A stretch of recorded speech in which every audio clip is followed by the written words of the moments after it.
Chapter 15 on the shapes of eggs, and of certain other hollow structures. The eggs of birds and all other hard-shelled eggs, such as those of the tortoise and the crocodile, are simple solids of revolution.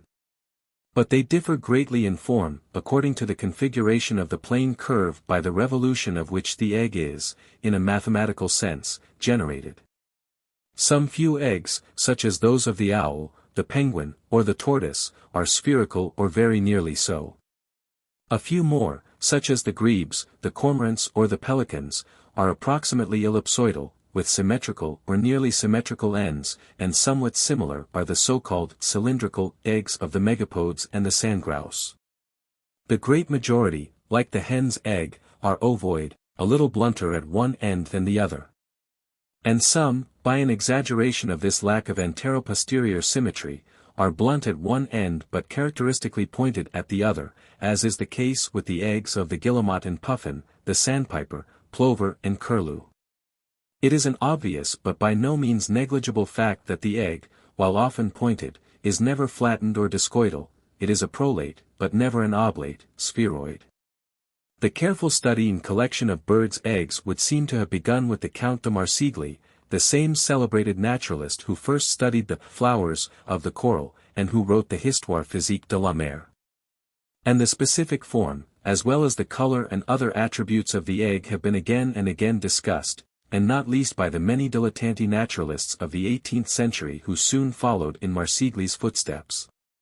We need do no more than mention Aristotle's belief, doubtless old in his time, that the more pointed egg produces the male chicken, and the blunter egg the hen, though this theory survived into modern times and perhaps still lingers on. Several naturalists, such as Gunther, 1772, and Bull, 1818, have taken the trouble to disprove it by experiment.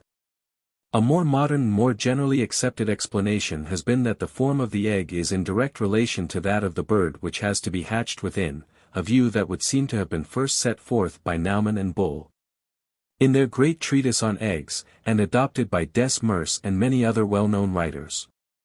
In a treatise by de Lafresnaye, an elaborate comparison is made between the skeleton and the egg of the various birds, to shew, for instance, how those birds with a deep-keeled sternum laid rounded eggs, which alone could accommodate the form of the young. According to this view, that nature had foreseen the form adapted to and necessary for the growing embryo, it was easy to correlate the owl with its spherical egg, the diver with its elliptical one. And in like manner the round egg of the tortoise and the elongated one of the crocodile with the shape of the creatures which had afterwards to be hatched therein. A few writers, such as Thienemann, looked at the same facts the other way, and asserted that the form of the egg was determined by that of the bird by which it was laid, and in whose body it had been conformed. In more recent times, other theories, based upon the principles of natural selection, have been current and very generally accepted, to account for these diversities of form. The pointed, conical egg of the guillemot is generally supposed to be an adaptation, advantageous to the species in the circumstances under which the egg is laid. The pointed egg is less apt than a spherical one to roll off the narrow ledge of rock on which this bird is said to lay its solitary egg, and the more pointed the egg, so much the fitter and likelier is it to survive. The fact that the plover or the sandpiper, breeding in very different situations, lay eggs that are also conical, elicits another explanation. To the effect that here the conical form permits the many large eggs to be packed closely under the mother bird. Whatever truth there be in these apparent adaptations to existing circumstances, it is only by a very hasty logic that we can accept them as a vera causa, or adequate explanation of the facts. And it is obvious that, in the bird's egg, we have an admirable case for the direct investigation of the mechanical or physical significance of its form. Of all the many naturalists of the 18th and 19th centuries who wrote on the subject of eggs, one alone, so far as I am aware, ascribed the form of the egg to direct mechanical causes.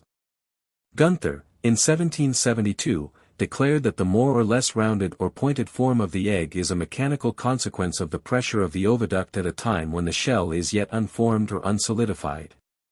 And that accordingly, to explain the round egg of the owl or the kingfisher, we have only to admit that the oviduct of these birds is somewhat larger than that of most others, or less subject to violent contractions. This statement contains, in essence, the whole story of the mechanical conformation of the egg. Let us consider, very briefly, the conditions to which the egg is subject in its passage down the oviduct. 1. The egg, as it enters the oviduct, consists of the yolk only, enclosed in its vitelline membrane. As it passes down the first portion of the oviduct, the white is gradually superadded, and becomes in turn surrounded by the shell membrane. About this latter the shell is secreted, rapidly and at a late period, the egg having meanwhile passed on into a wider portion of the oviducal tube, called, by loose analogy, as Owen says, the uterus. Here the egg assumes its permanent form, here it becomes rigid, and it is to this portion of the oviduct that our argument principally refers. 2. Both the yolk and the entire egg tend to fill completely their respective membranes, and, whether this be due to growth or imbibition on the part of the contents or to contraction on the part of the surrounding membranes, the resulting tendency is for both yolk and egg to be, in the first instance, spherical, unless otherwise distorted by external pressure. 3. The egg is subject to pressure within the oviduct, which is an elastic, muscular tube, along the walls of which pass peristaltic waves of contraction. These muscular contractions may be described as the contraction of successive annuli of muscle, giving annular, or radial, pressure to successive portions of the egg. They drive the egg forward against the frictional resistance of the tube, while tending at the same time to distort its form. While nothing is known, so far as I am aware, of the muscular physiology of the oviduct, it is well known in the case of the intestine that the presence of an obstruction leads to the development of violent contractions in its rear, which waves of contraction die away, and are scarcely if at all propagated in advance of the obstruction. 4. It is known by observation that a hen's egg is always laid blunt end foremost. 5. It can be shown, at least as a very common rule, that those eggs which are most unsymmetrical, or most tapered off posteriorly, are also eggs of a large size relatively to the parent bird. The guillemot is a notable case in point, and so also are the curlews, sandpipers, phalaropes and terns. We may accordingly presume that the more pointed eggs are those that are large relatively to the tube or oviduct through which they have to pass, or, in other words, are those which are subject to the greatest pressure while being forced along. So general is this relation that we may go still further, and presume with great plausibility in the few exceptional cases, of which the apteryx is the most conspicuous, where the egg is relatively large though not markedly unsymmetrical, that in these cases the oviduct itself is in all probability large, as Gunther had suggested, in proportion to the size of the bird. In the case of the common fowl we can trace a direct relation between the size and shape of the egg, for the first eggs laid by a young pullet are usually smaller, and at the same time are much more nearly spherical than the later ones. And, moreover, some breeds of fowls lay proportionately smaller eggs than others, and on the whole the former eggs tend to be rounder than the latter. We may now proceed to inquire more particularly how the form of the egg is controlled by the pressures to which it is subjected. The egg, just prior to the formation of the shell, is, as we have seen, a fluid body, tending to a spherical shape and enclosed within a membrane. Our problem, then, is, given a practically incompressible fluid, contained in a deformable capsule, which is either, a, entirely inextensible, or, b, slightly extensible, and which is placed in a long elastic tube the walls of which are radially contractile, to determine the shape under pressure. If the capsule be spherical, inextensible, and completely filled with the fluid, absolutely no deformation can take place.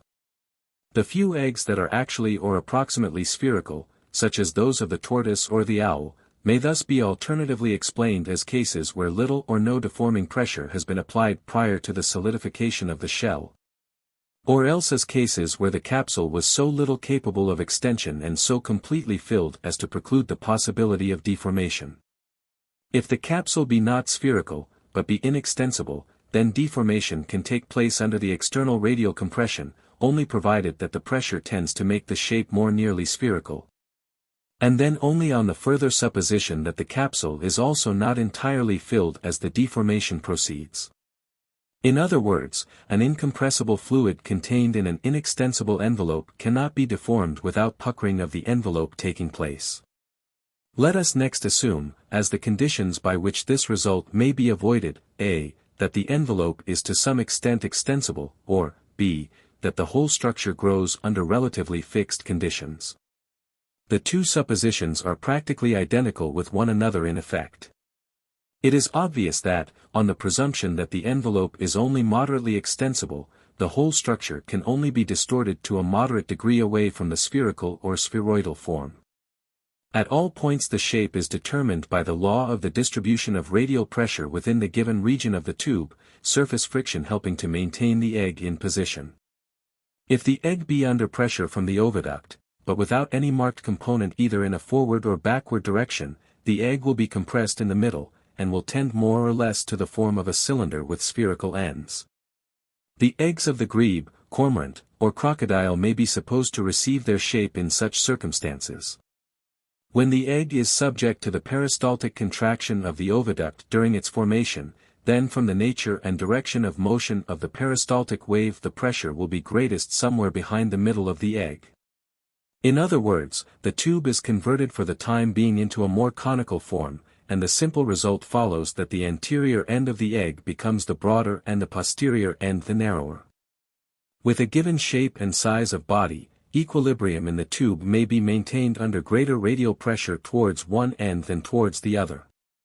For example, a cylinder having conical ends, of semi-angles theta and theta respectively, remains in equilibrium, apart from friction, if p cos 2 theta equals p cos 2 theta, so that at the more tapered end where theta is small p is small. Therefore the whole structure might assume such a configuration, or grow under such conditions, finally becoming rigid by solidification of the envelope. According to the preceding paragraph, we must assume some initial distribution of pressure, some squeeze applied to the posterior part of the egg, in order to give it its tapering form. But, that form once acquired, the egg may remain in equilibrium both as regards form and position within the tube, even after that excess of pressure on the posterior part is relieved. Moreover, the above equation shews that a normal pressure no greater and, within certain limits, actually less acting upon the posterior part than on the anterior part of the egg after the shell is formed will be sufficient to communicate to it a forward motion. This is an important consideration, for it shews that the ordinary form of an egg, and even the conical form of an extreme case such as the guillemots, is directly favorable to the movement of the egg within the oviduct, blunt end foremost. The mathematical statement of the whole case is as follows: in our egg, consisting of an extensible membrane filled with an incompressible fluid and under external pressure, the equation of the envelope is Pn plus T, 1R plus 1R, equals P. Where Pn is the normal component of external pressure at a point where R and R are the radii of curvature, T is the tension of the envelope, and P the internal fluid pressure. This is simply the equation of an elastic surface where T represents the coefficient of elasticity. In other words, a flexible elastic shell has the same mathematical properties as our fluid, membrane-covered egg. And this is the identical equation which we have already had so frequent occasion to employ in our discussion of the forms of cells, save only that in these latter we had chiefly to study the tension T, i.e. the surface tension of the semi-fluid cell, and had little or nothing to do with the factor of external pressure, Pn, which in the case of the egg becomes of chief importance. The above equation is the equation of equilibrium, so that it must be assumed either that the whole body is at rest or that its motion while under pressure is not such as to affect the result. Tangential forces, which have been neglected, could modify the form by alteration of T. In our case we must, and may very reasonably, assume that any movement of the egg down the oviduct during the period when its form is being impressed upon it is very slow, being possibly balanced by the advance of the peristaltic wave which causes the movement, as well as by friction. The quantity T is the tension of the enclosing capsule, the surrounding membrane. If T be constant or symmetrical about the axis of the body is symmetrical. But the abnormal eggs that a hen sometimes lays, cylindrical, annulated, or quite irregular, are due to local weakening of the membrane, in other words, to asymmetry of T. Not only asymmetry of T, but also asymmetry of Pn, will render the body subject to deformation, and this factor, the unknown but regularly varying, largely radial, pressure applied by successive annuli of the oviduct, is the essential cause of the form, and variations of form, of the egg. In fact, in so far as the postulates correspond near enough to actualities, the above equation is the equation of all eggs in the universe. At least this is so if we generalize it in the form Pn plus Tr equals P in recognition of a possible difference between the principal tensions. In the case of the spherical egg it is obvious that Pn is everywhere equal. The simplest case is where Pn equals 0, in other words, where the egg is so small as practically to escape deforming pressure from the tube. But we may also conceive the tube to be so thin-walled and extensible as to press with practically equal force upon all parts of the contained sphere. If while our egg be in process of conformation the envelope be free at any part from external pressure, that is to say, if Pn equals 0, then it is obvious that that part, if of circular section, will be a portion of a sphere.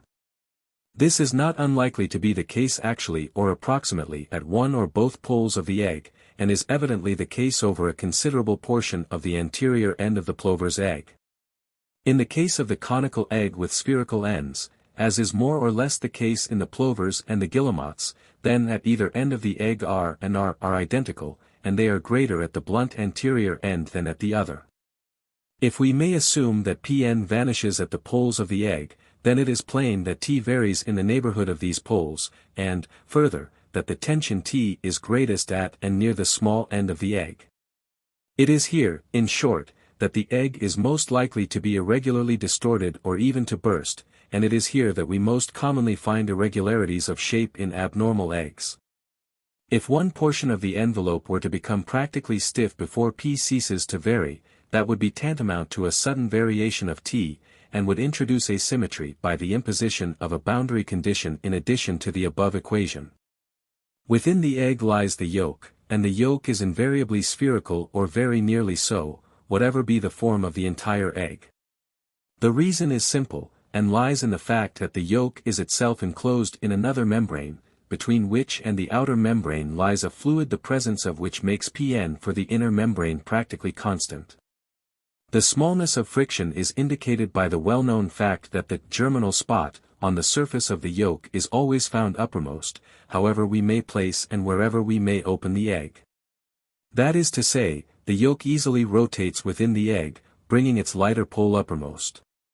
So, owing to this lack of friction in the outer fluid, or white, whatever shear is produced within the egg will not be easily transmitted to the yolk, and, moreover, owing to the same fluidity, the yolk will easily recover its normal sphericity after the eggshell is formed and the unequal pressure relieved. These, then, are the general principles involved in, and illustrated by, the configuration of an egg, and they take us as far as we can safely go without actual quantitative determinations, in each particular case, of the forces concerned.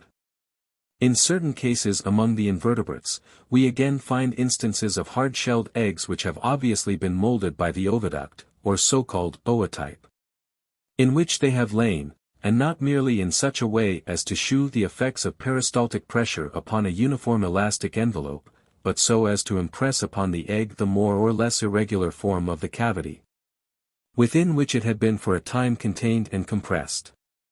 After this fashion Dr. Luss of Cairo has explained the curious form of the egg in Bilharzia, Schistosoma, Hematobium, a formidable parasitic worm to which is due a disease widespread in Africa and Arabia, and an especial scourge of the Mecca pilgrims. The egg in this worm is provided at one end with a little spine, which now and then is found to be placed not terminally but laterally or ventrally, and which when so placed has been looked upon as the mark of a supposed new species, S. mansoni. As Luss has now shown, the little spine must be explained as having been molded within a little funnel-shaped expansion of the uterus, just where it communicates with the common duct leading from the ovary and yolk gland. By the accumulation of eggs in the ootype, the one last formed is crowded into a sideways position, and then, where the side wall of the egg bulges in the funnel-shaped orifice of the duct, a little lateral spine is formed. In another species, S. japonicum, the egg is described as bulging into a so-called calotte, or bubble-like convexity at the end opposite to the spine. This, I think, may, with very little doubt, be ascribed to hardening of the eggshell having taken place just at the period when partial relief from pressure was being experienced by the egg in the neighborhood of the dilated orifice of the oviduct. This case of bilharzia is not, from our present point of view, a very important one, but nevertheless it is interesting. It ascribes to a mechanical cause a curious peculiarity of form. It shews, by reference to this mechanical principle, that two conditions which were very different to the systematic naturalist's eye, were really only two simple mechanical modifications of the same thing. And it destroys the chief evidence for the existence of a supposed new species of worm, a continued belief in which, among worms of such great pathogenic importance, might lead to gravely erroneous pathological deductions. On the form of sea urchins. As a corollary to the problem of the bird's egg, we may consider for a moment the forms assumed by the shells of the sea urchins. These latter are commonly divided into two classes, the regular and the irregular echinids. The regular sea urchins, save in slight details which do not affect our problem, have a complete radial symmetry. The axis of the animal's body is vertical, with mouth below and the intestinal outlet above, and around this axis the shell is built as a symmetrical system. It follows that in horizontal section the shell is everywhere circular, and we shall have only to consider its form as seen in vertical section or projection. The irregular urchins, very inaccurately so called, have the anal extremity of the body removed from its central, dorsal situation. And it follows that they have now a single plane of symmetry, about which the organism, shell and all, is bilaterally symmetrical. We need not concern ourselves in detail with the shapes of their shells, which may be very simply interpreted, by the help of radial coordinates, as deformations of the circular or regular type. The sea urchin shell consists of a membrane, stiffened into rigidity by calcareous deposits, which constitute a beautiful skeleton of separate, neatly fitting ossicles. The rigidity of the shell is more apparent than real, for the entire structure is, in a sluggish way, plastic. Inasmuch as each little ossicle is capable of growth, and the entire shell grows by increments to each and all of these multitudinous elements, whose individual growth involves a certain amount of freedom to move relatively to one another. In a few cases the ossicles are so little developed that the whole shell appears soft and flexible. The viscera of the animal occupy but a small part of the space within the shell, the cavity being mainly filled by a large quantity of watery fluid, whose density must be very near to that of the external seawater. Apart from the fact that the sea urchin continues to grow, it is plain that we have here the same general conditions as in the eggshell, and that the form of the sea urchin is subject to a similar equilibrium of forces. But there is this important difference, that an external muscular pressure, such as the oviduct administers during the consolidation of eggshell, is now lacking. In its place we have the steady continuous influence of gravity, and there is yet another force which in all probability we require to take into consideration. While the sea urchin is alive, an immense number of delicate, tube feet, with suckers at their tips, pass through minute pores in the shell, and, like so many long cables, moor the animal to the ground. They constitute a symmetrical system of forces, with one resultant downwards, in the direction of gravity, and another outwards in a radial direction. And if we look upon the shell as originally spherical, both will tend to depress the sphere into a flattened cake. We need not consider the radial component, but may treat the case as that of a spherical shell symmetrically depressed under the influence of gravity. This is precisely the condition which we have to deal with in a drop of liquid lying on a plate. The form of which is determined by its own uniform surface tension, plus gravity, acting against the uniform internal hydrostatic pressure. Simple as this system is, the full mathematical investigation of the form of a drop is not easy. And we can scarcely hope that the systematic study of the echinodermata will ever be conducted by methods based on Laplace's differential equation. But we have no difficulty in seeing that the various forms represented in a series of sea urchin shells are no other than those which we may easily and perfectly imitate in drops. In the case of the drop of water, or of any other particular liquid, the specific surface tension is always constant, and the pressure varies inversely as the radius of curvature. Therefore the smaller the drop the more nearly is it able to conserve the spherical form, and the larger the drop the more does it become flattened under gravity. We can represent the phenomenon by using India rubber balls filled with water, of different sizes. The little ones will remain very nearly spherical, but the larger will fall down, of their own weight, into the form of more and more flattened cakes. And we see the same thing when we let drops of heavy oil, such as the orthotoluidine spoken of on p, fall through a tall column of water, the little ones remaining round, and the big ones getting more and more flattened as they sink. In the case of the sea urchin, the same series of forms may be assumed to occur, irrespective of size, through variations in T, the specific tension, or strength, of the enveloping shell. Accordingly we may study, entirely from this point of view, such a series as the following, Fig. In a very few cases, such as the fossil Paleoechinus, we have an approximately spherical shell, that is to say a shell so strong that the influence of gravity becomes negligible as a cause of deformation. The ordinary species of Echinus begin to display a pronounced depression, and this reaches its maximum in such soft-shelled flexible forms as Formosoma. On the general question I took the opportunity of consulting Mr. C.R. Darling, who is an acknowledged expert in drops, and he at once agreed with me that such forms as are represented in Fig are no other than diagrammatic illustrations. Figure 328. Diagrammatic vertical. Outlines of various sea urchins, A. Paleoechinus, B. Echinus acutus, C. Sideris, D. Coeloplurus, E. Genicopatagus, F. Formosoma luculenter, G. P. tenuis.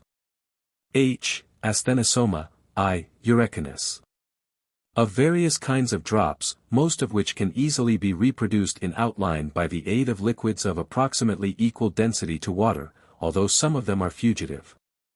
He found a difficulty in the case of the outline which represents asthenosoma, but the reason for the anomaly is obvious.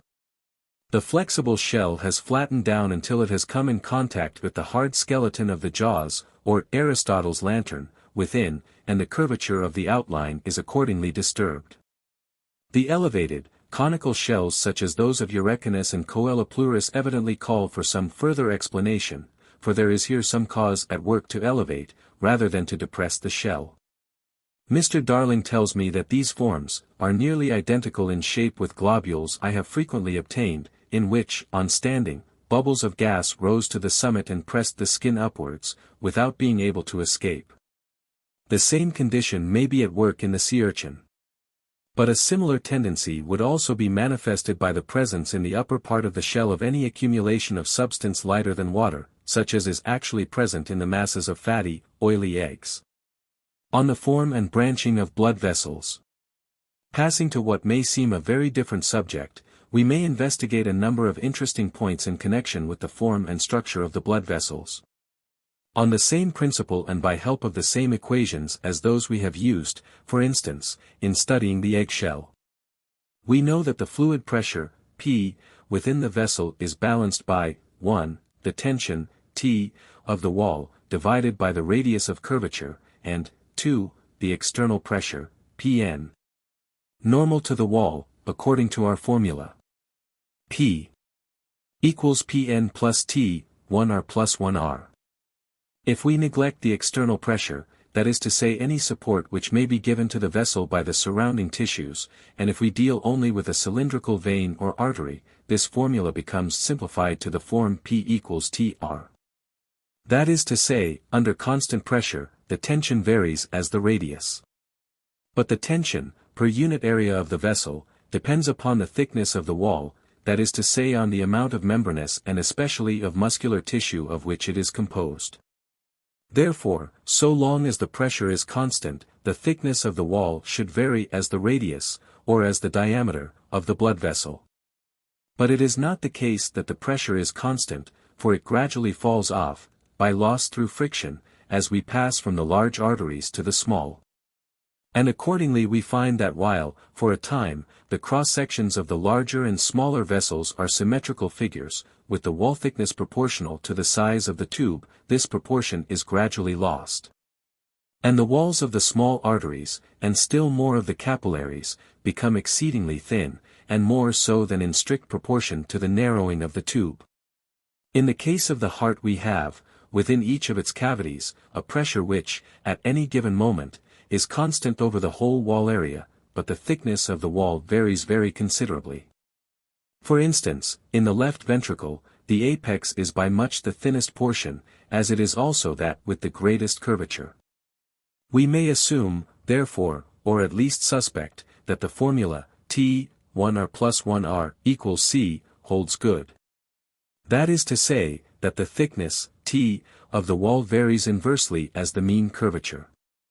This may be tested experimentally, by dilating a heart with alcohol under a known pressure, and then measuring the thickness of the walls in various parts after the whole organ has become hardened. By this means it is found that, for each of the cavities, the law holds good with great accuracy.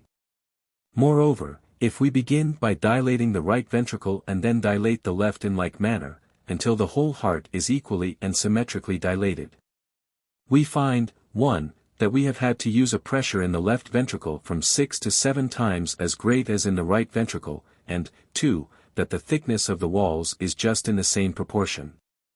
A great many other problems of a mechanical or hydrodynamical kind arise in connection with the blood vessels. And while these are chiefly interesting to the physiologist, they have also their interest for the morphologist in so far as they bear upon structure and form. As an example of such mechanical problems we may take the conditions which determine or help to determine the manner of branching of an artery, or the angle at which its branches are given off.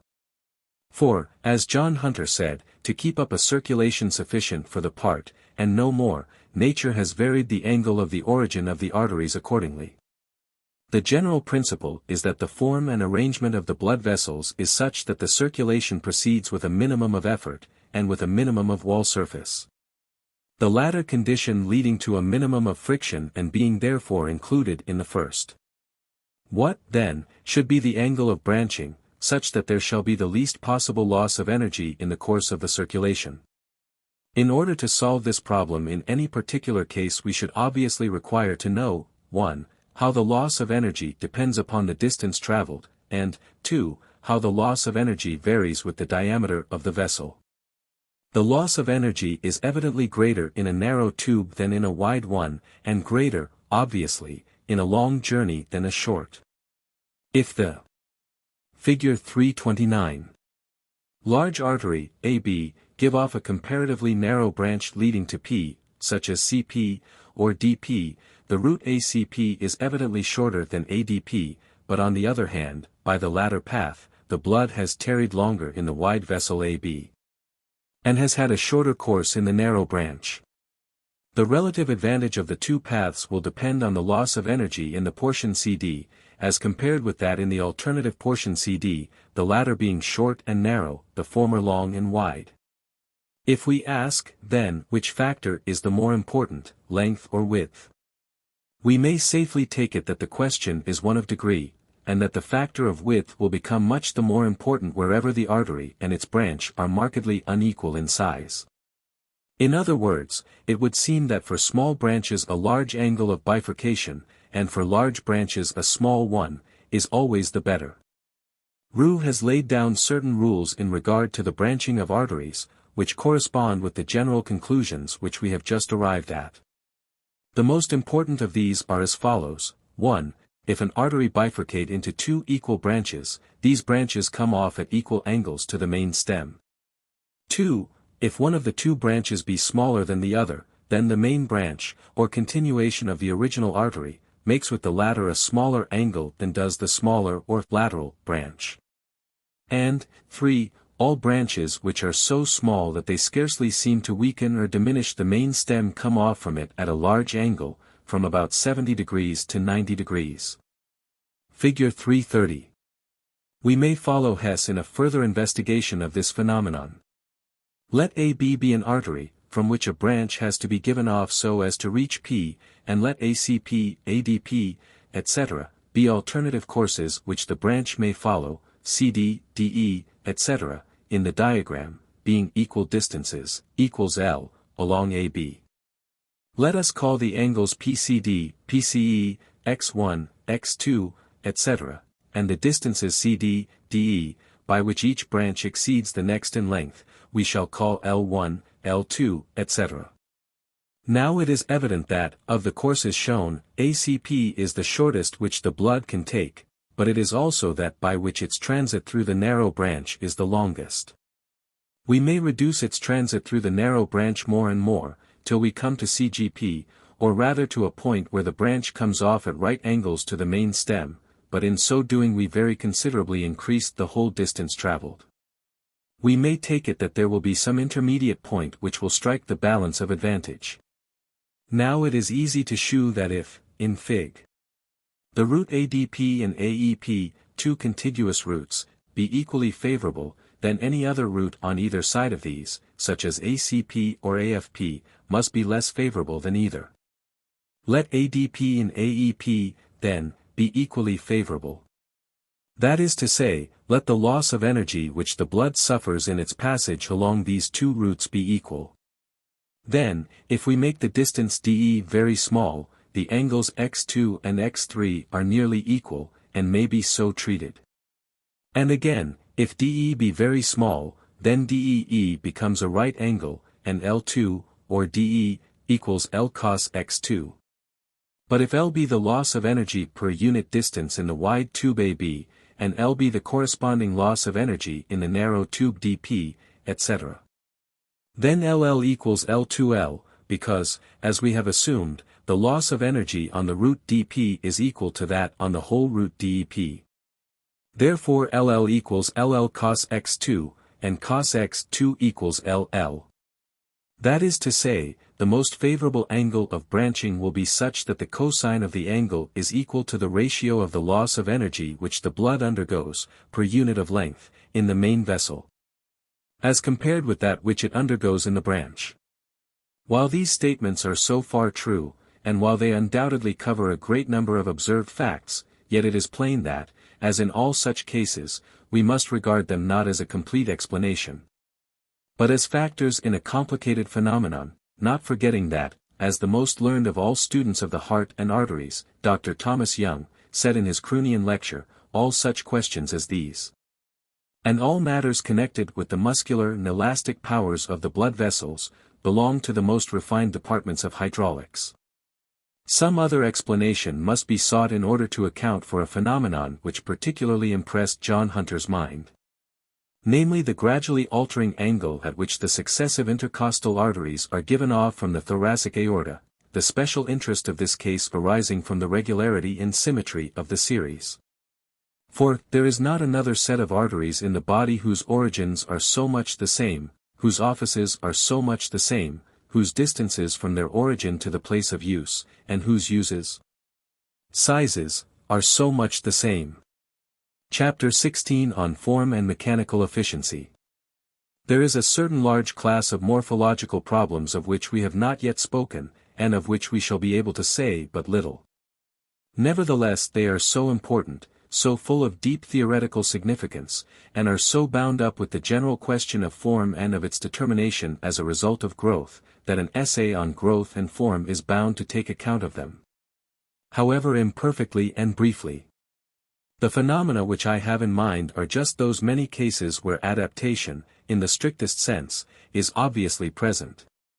In the clearly demonstrable form of mechanical fitness for the exercise of some particular function or action which has become inseparable from the life and well-being of the organism. When we discussed certain so-called adaptations to outward circumstance, in the way of form, color and so forth, we are often apt to use illustrations convincing enough to certain minds but unsatisfying to others, in other words, incapable of demonstration. With regard to coloration, for instance, it is by colors, cryptic, warning, signaling, mimetic, and so on, that we prosaically expound, and slavishly profess to justify the vast Aristotelian synthesis that nature makes all things with a purpose and does nothing in vain. Only for a moment let us glance at some few instances by which the modern teleologist accounts for this or that manifestation of color, and is led on and on to beliefs and doctrines to which it becomes more and more difficult to subscribe. Some dangerous and malignant animals are said, in sober earnest, to wear a perpetual war paint, in order to remind their enemies that they had better leave them alone. The wasp and the hornet, in gallant black and gold, are terrible as an army with banners, and the Gila monster, the poison lizard of the Arizona desert, is splashed with scarlet, its dread and black complexion stained with heraldry more dismal. But the wasp-like livery of the noisy, idle hoverflies and droneflies is but stage armor, and in their tinsel suits the little counterfeit cowardly knaves mimic the fighting crew. The jeweled splendor of the peacock and the hummingbird, and the less effulgent glory of the lyrebird and the Argus pheasant, are ascribed to the unquestioned prevalence of vanity in the one sex and wantonness in the other. The zebra is striped that it may graze unnoticed on the plain, the tiger that it may lurk undiscovered in the jungle, the banded chaetodont and pomacentrid fishes are further bedizened to the hues of the coral reefs in which they dwell. The tawny lion is yellow as the desert sand, but the leopard wears its dappled hide to blend, as it crouches on the branch, with the sunflecks peeping through the leaves. The ptarmigan and the snowy owl, the arctic fox and the polar bear, are white among the snows, but go he north or go he south, the raven, like the jackdaw, is boldly and impudently black. The rabbit has his white scut, and sundry antelopes their piebald flanks, that one timorous fugitive may hie after another, spying the warning signal. The primeval terrier or collie dog had brown spots over his eyes that he might seem awake when he was sleeping, so that an enemy might let the sleeping dog lie, for the singular reason that he imagined him to be awake. And a flock of flamingos, wearing on rosy breast and crimson wings a garment of invisibility, fades away into the sky at dawn or sunset like a cloud incarnadine. To buttress the theory of natural selection, the same instances of adaptation, and many more, are used, which in an earlier but not distant age testified to the wisdom of the Creator and revealed to simple piety the high purpose of God. In the words of a certain learned theologian, the free use of final causes to explain what seems obscure was temptingly easy. Hence the finalist was often the man who made a liberal use of the ignava ratio, or lazy argument, when you failed to explain a thing by the ordinary process of causality. You could explain it by reference to some purpose of nature or of its creator. This method lent itself with dangerous facility to the well-meant endeavors of the older theologians to expound and emphasize the beneficence of the divine purpose. Mutatis mutandis, the passage carries its plain message to the naturalist. The fate of such arguments or illustrations is always the same. They attract and captivate for a while. They go to the building of a creed, which contemporary orthodoxy defends under its severest penalties, but the time comes when they lose their fascination, they somehow cease to satisfy and to convince. Their foundations are discovered to be insecure, and in the end no man troubles to controvert them. But of a very different order from all such adaptations, as these, are those very perfect adaptations of form which, for instance, fit a fish for swimming or a bird for flight. Here we are far above the region of mere hypothesis, for we have to deal with questions of mechanical efficiency where statical and dynamical considerations can be applied and established in detail. The naval architect learns a great part of his lesson from the investigation of the streamlines of a fish. And the mathematical study of the streamlines of a bird, and of the principles underlying the areas and curvatures of its wings and tail, has helped to lay the very foundations of the modern science of aeronautics. When, after attempting to comprehend the exquisite adaptation of the swallow or the albatross to the navigation of the air, we try to pass beyond the empirical study and contemplation of such perfection of mechanical fitness, and to ask how such fitness came to be, then indeed we may be excused if we stand wrapped in wonderment, and if our minds be occupied and even satisfied with the conception of a final cause. And yet all the while, with no loss of wonderment nor lack of reverence, do we find ourselves constrained to believe that somehow or other, in dynamical principles and natural law, there lie hidden the steps and stages of physical causation by which the material structure was so sharpened to its ends. But the problems associated with these phenomena are difficult at every stage, even long before we approach to the unsolved secrets of causation. And for my part one readily confess that I lack the requisite knowledge for even an elementary discussion of the form of a fish or of a bird. But in the form of a bone we have a problem of the same kind and order, so far simplified and particularized that we may to some extent deal with it, and may possibly even find, in our partial comprehension of it, a partial clue to the principles of causation underlying this whole class of problems. Before we speak of the form of a bone, let us say a word about the mechanical properties of the material of which it is built. In relation to the strength it has to manifest or the forces it has to resist, understanding always that we mean thereby the properties of fresh or living bone, with all its organic as well as inorganic constituents, for dead, dry bone is a very different thing. In all the structures raised by the engineer, in beams, pillars and girders of every kind, provision has to be made, somehow or other, for strength of two kinds, strength to resist compression or crushing, and strength to resist tension or pulling asunder. The evenly loaded column is designed with a view to supporting a downward pressure. The wire rope, like the tendon of a muscle, is adapted only to resist a tensile stress. But in many or most cases the two functions are very closely interrelated and combined. The case of a loaded beam is a familiar one. Though, by the way, we are now told that it is by no means so simple as it looks. And indeed that the stresses and strains in this log of timber are so complex that the problem has not yet been solved in a manner that reasonably accords with the known strength of the beam as found by actual experiment. However, be that as it may, we know. Figure 331. Roughly, that when the beam is loaded in the middle and supported at both ends, it tends to be bent into an arc, in which condition its lower fibers are being stretched, or are undergoing a tensile stress, while its upper fibers are undergoing compression. It follows that in some intermediate layer there is a neutral zone, where the fibers of the wood are subject to no stress of either kind.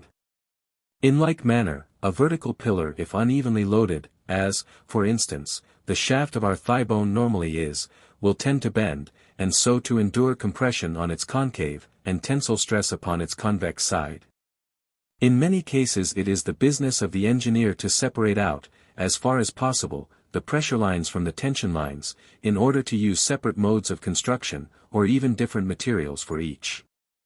In a suspension bridge, for instance, a great part of the fabric is subject to tensile strain only, and is built throughout of ropes or wires.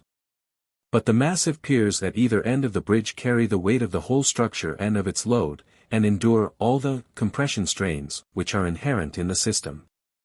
Very much the same is the case in that wonderful arrangement of struts and ties which constitute, or complete, the skeleton of an animal. The skeleton, as we see it in a museum, is a poor and even a misleading picture of mechanical efficiency. From the engineer's point of view, it is a diagram showing all the compression lines, but by no means all of the tension lines of the construction.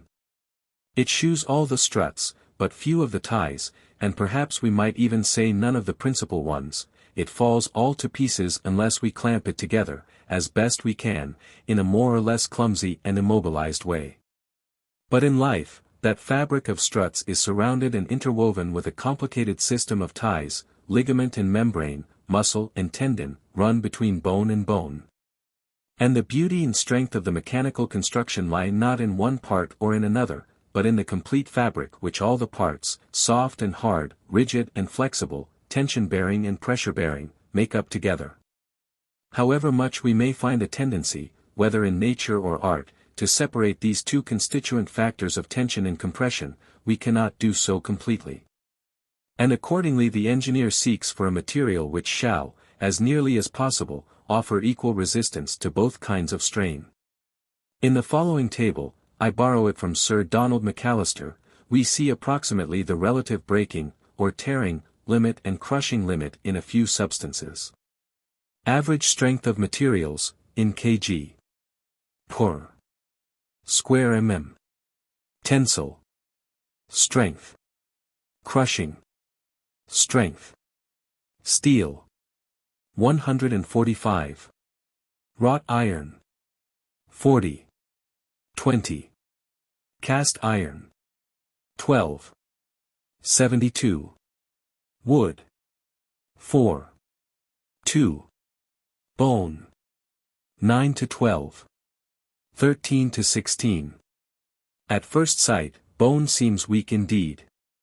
But it has the great and unusual advantage that it is very nearly as good for a tie as for a strut, nearly as strong to withstand rupture, or tearing asunder, as to resist crushing. We see that wrought iron is only half as strong to withstand the former as the latter, while in cast iron there is a still greater discrepancy the other way, for it makes a good strut but a very bad tie indeed. Cast steel is not only actually stronger than any of these, but it also possesses, like bone, the two kinds of strength in no very great relative disproportion.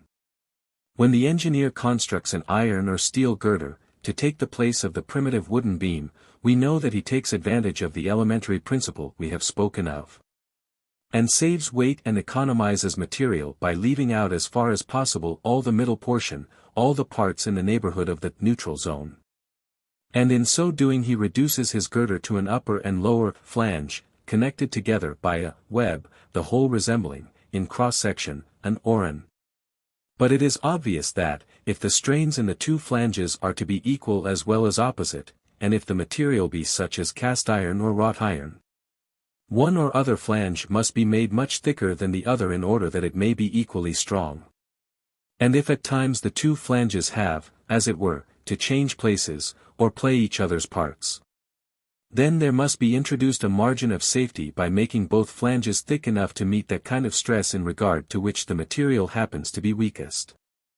There is great economy, then, in any material which is, as nearly as possible, equally strong in both ways. And so we see that, from the engineer's or contractor's point of view, bone is a very good and suitable material for purposes of construction. The H-girder or rail is designed to resist bending in one particular direction, but if, as in a tall pillar, it be necessary to resist bending in all directions alike, it is obvious that the tubular or cylindrical construction best meets the case. For it is plain that this hollow tubular pillar is but the girder turned round every way, in a solid of revolution, so that on any two opposite sides compression and tension are equally met and resisted. And there is now no need for any substance at all in the way of web or filling within the hollow core of the tube. And it is not only in the supporting pillar that such a construction is useful, it is appropriate in every case where stiffness is required, where bending has to be resisted. The long bone of a bird's wing has little or no weight to carry, but it has to withstand powerful bending moments. And in the arm bone of a long-winged bird, such as an albatross, we see the tubular construction manifested in its perfection, the bony substance being reduced to a thin, perfectly cylindrical, and almost empty shell. The quill of the bird's feather, the hollow shaft of a reed, the thin tube of the wheat straw bearing its heavy burden in the ear, are all illustrations which Galileo used in his account of this mechanical principle. 2 points, both of considerable importance, present themselves here, and we may deal with them before we go further. In the first place, it is not difficult to see that, in our bending beam, the strain is greatest at its middle. If we press our walking stick hard against the ground, it will tend to snap midway. Hence, if our cylindrical column be exposed to strong bending stresses, it will be prudent and economical to make its walls thickest in the middle and thinning off gradually towards the ends. And if we look at a longitudinal section of a thigh bone, we shall see that this is just what nature has done. The thickness of the walls is nothing less than a diagram, or graph, of the bending moments from one point to another along the length of the bone. Figure 332. The second point requires a little more explanation. If we imagine our loaded beam to be supported at one end only, for instance, by being built into a wall, so as to form what is called a bracket or cantilever, then we can see, without much difficulty, that the lines of stress in the beam run somewhat as in the accompanying diagram. Immediately under the load, the compression lines tend to run vertically downward, but where the bracket is fastened to the wall, there is pressure directed horizontally against the wall in the lower part of the surface of attachment. And the vertical beginning and the horizontal end of these pressure lines must be continued into one another in the form of some even mathematical curve, which, as it happens, is part of a parabola. The tension lines are identical in form with the compression lines, of which they constitute the mirror image, and where the two systems intercross, they do so at right angles, or orthogonally, to one another. Such systems of stress lines as these we shall deal with again. But let us take note here of the important, though well-nigh obvious fact, that while in the beam they both unite to carry the load, yet it is always possible to weaken one set of lines at the expense of the other. And in some cases to do altogether away with one set or the other. For example, when we replace our end-supported beam by a curved bracket, bent upwards or downwards as the case may be, we have evidently cut away in the one case the greater part of the tension lines, and in the other the greater part of the compression lines. And if instead of bridging a stream with our beam of wood we bridge it with a rope, it is evident that this new construction contains all the tension lines, but none of the compression lines of the old.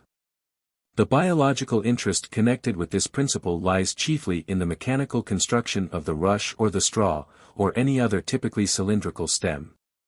The material of which the stalk is constructed is very weak to withstand compression, but parts of it have a very great tensile strength. Schwendener, who was both botanist and engineer, has elaborately investigated the factor of strength in the cylindrical stem, which Galileo was the first to call attention to. Schwendener shewed that the strength was concentrated in the little bundles of bast tissue, but that these bast fibers had a tensile strength per square mm of section, up to the limit of elasticity, not less than that of steel wire of such quality as was in use in his day. For instance, we see in the following table the load which various fibers, and various wires, were found capable of sustaining, not up to the breaking point, but up to the elastic limit, or point beyond which complete recovery to the original length took place no longer after release of the load. Stress, or load in GMS. Per square mm. At limit of elasticity. Strain, or amount of stretching. Per mil. Sakali serial. 15 to 20. 4. Lilium auratum. 19. 7, 6. Formium 10x. 20. 13, 0. Papyrus antiquorum. 20. 15, 2. Malinia coeruleia. 22. 11, 0. Pincenexia recurvata. 25. 14, 5. Copper wire. 12, 1. 1, 0. Brass wire. 13, 3. 1, 35. Iron wire. 21, 9. 1, 0. Steel wire. 24, 6. 1, 2. In other respects. It is true, the plant fibers were inferior to the wires. For the former broke asunder very soon after the limit of elasticity was passed, while the iron wire could stand, before snapping, 3 times the load which was measured by its limit of elasticity, in the language of a modern engineer. The bast fibers had a low yield point, little above the elastic limit. But nevertheless, within certain limits, plant fiber and wire were just as good and strong one as the other. And then Schwendener proceeds to shew, in many beautiful diagrams, the various ways in which these strands of strong tensile tissue are arranged in various cases, sometimes, in the simpler cases, forming numerous small bundles arranged in a peripheral ring, not quite at the periphery, for a certain amount of space has to be left for living and active tissue. Sometimes in a sparser ring of larger and stronger bundles, sometimes with these bundles further strengthened by radial balks or ridges, sometimes with all the fibers set. Figure 333. Close together in a continuous hollow cylinder. In the case figured in Fig.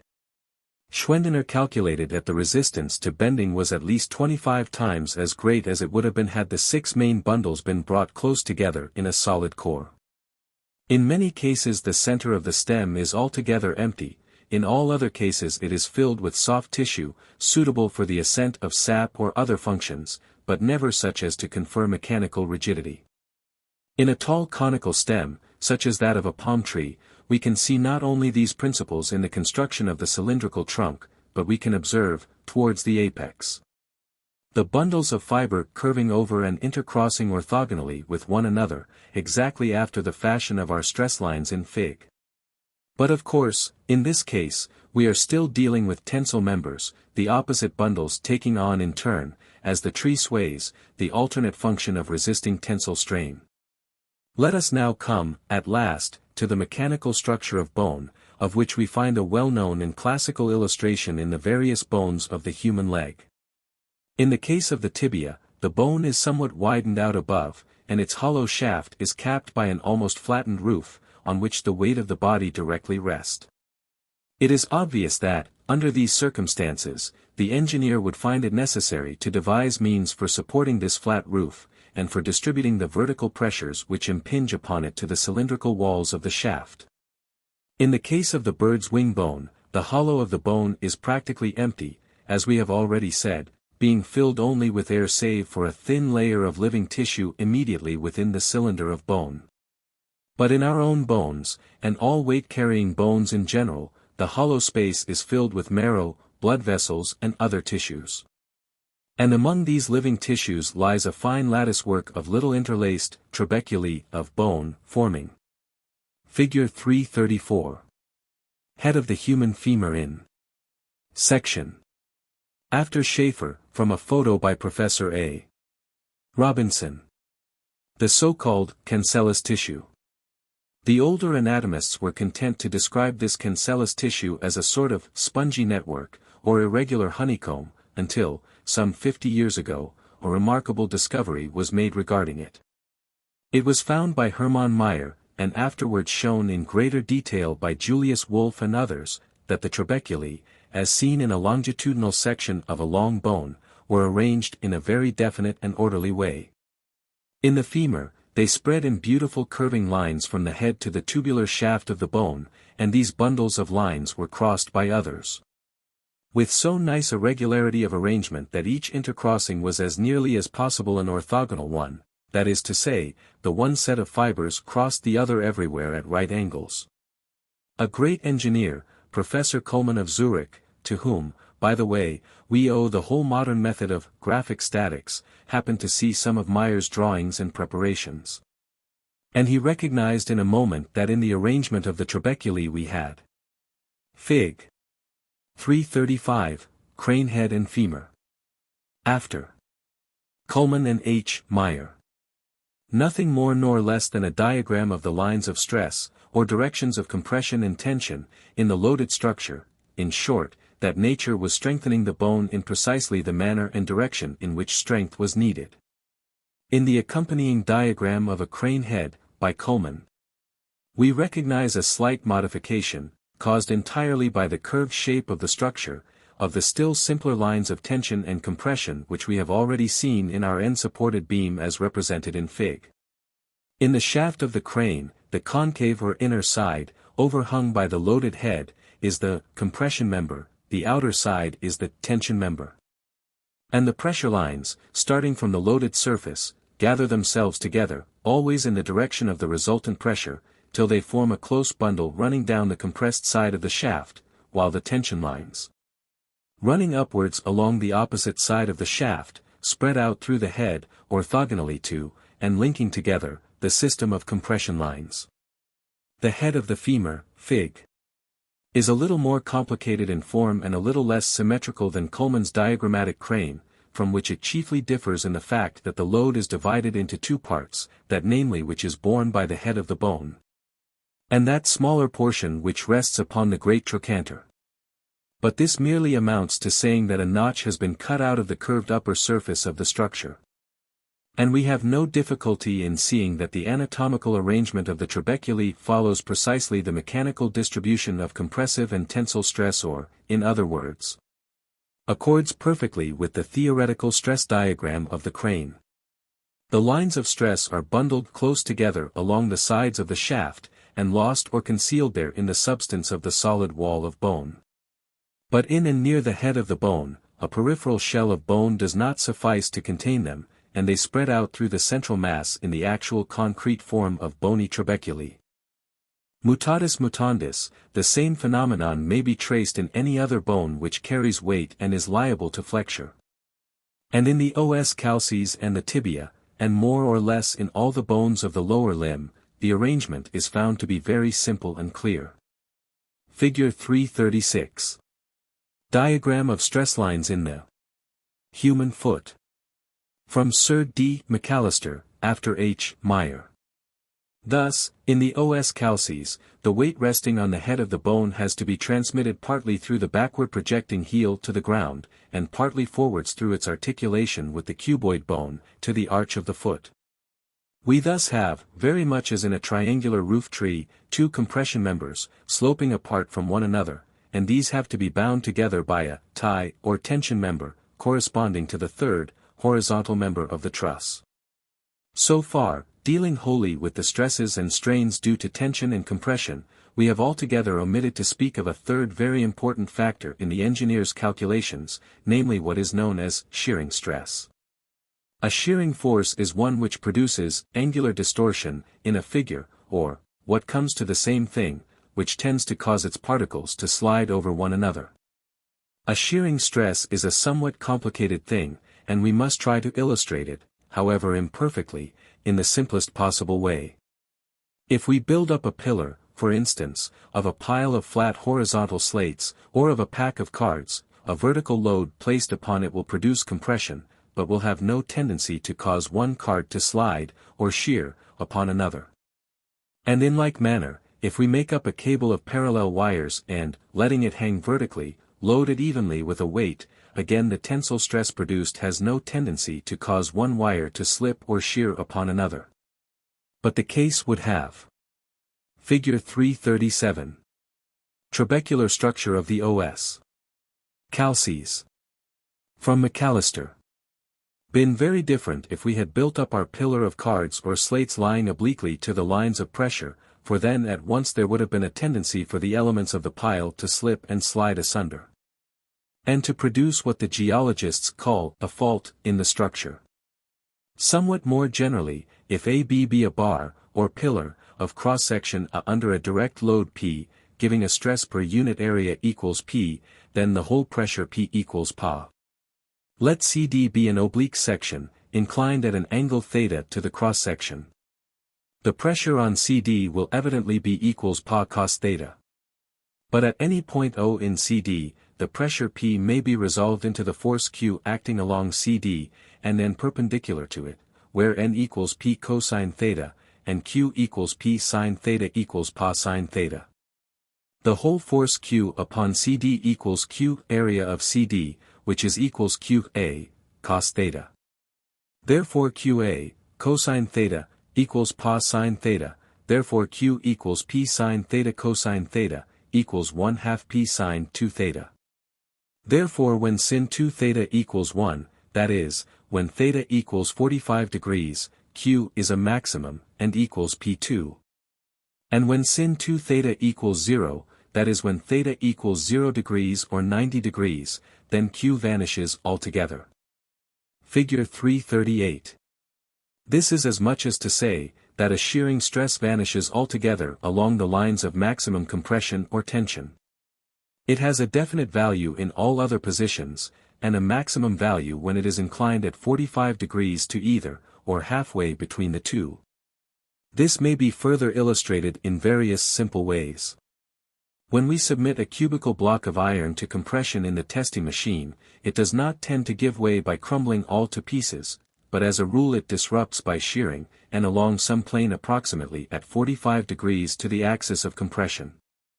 Again, in the beam which we have already considered under a bending moment, we know that if we substitute for it a pack of cards, they will be strongly sheared on one another.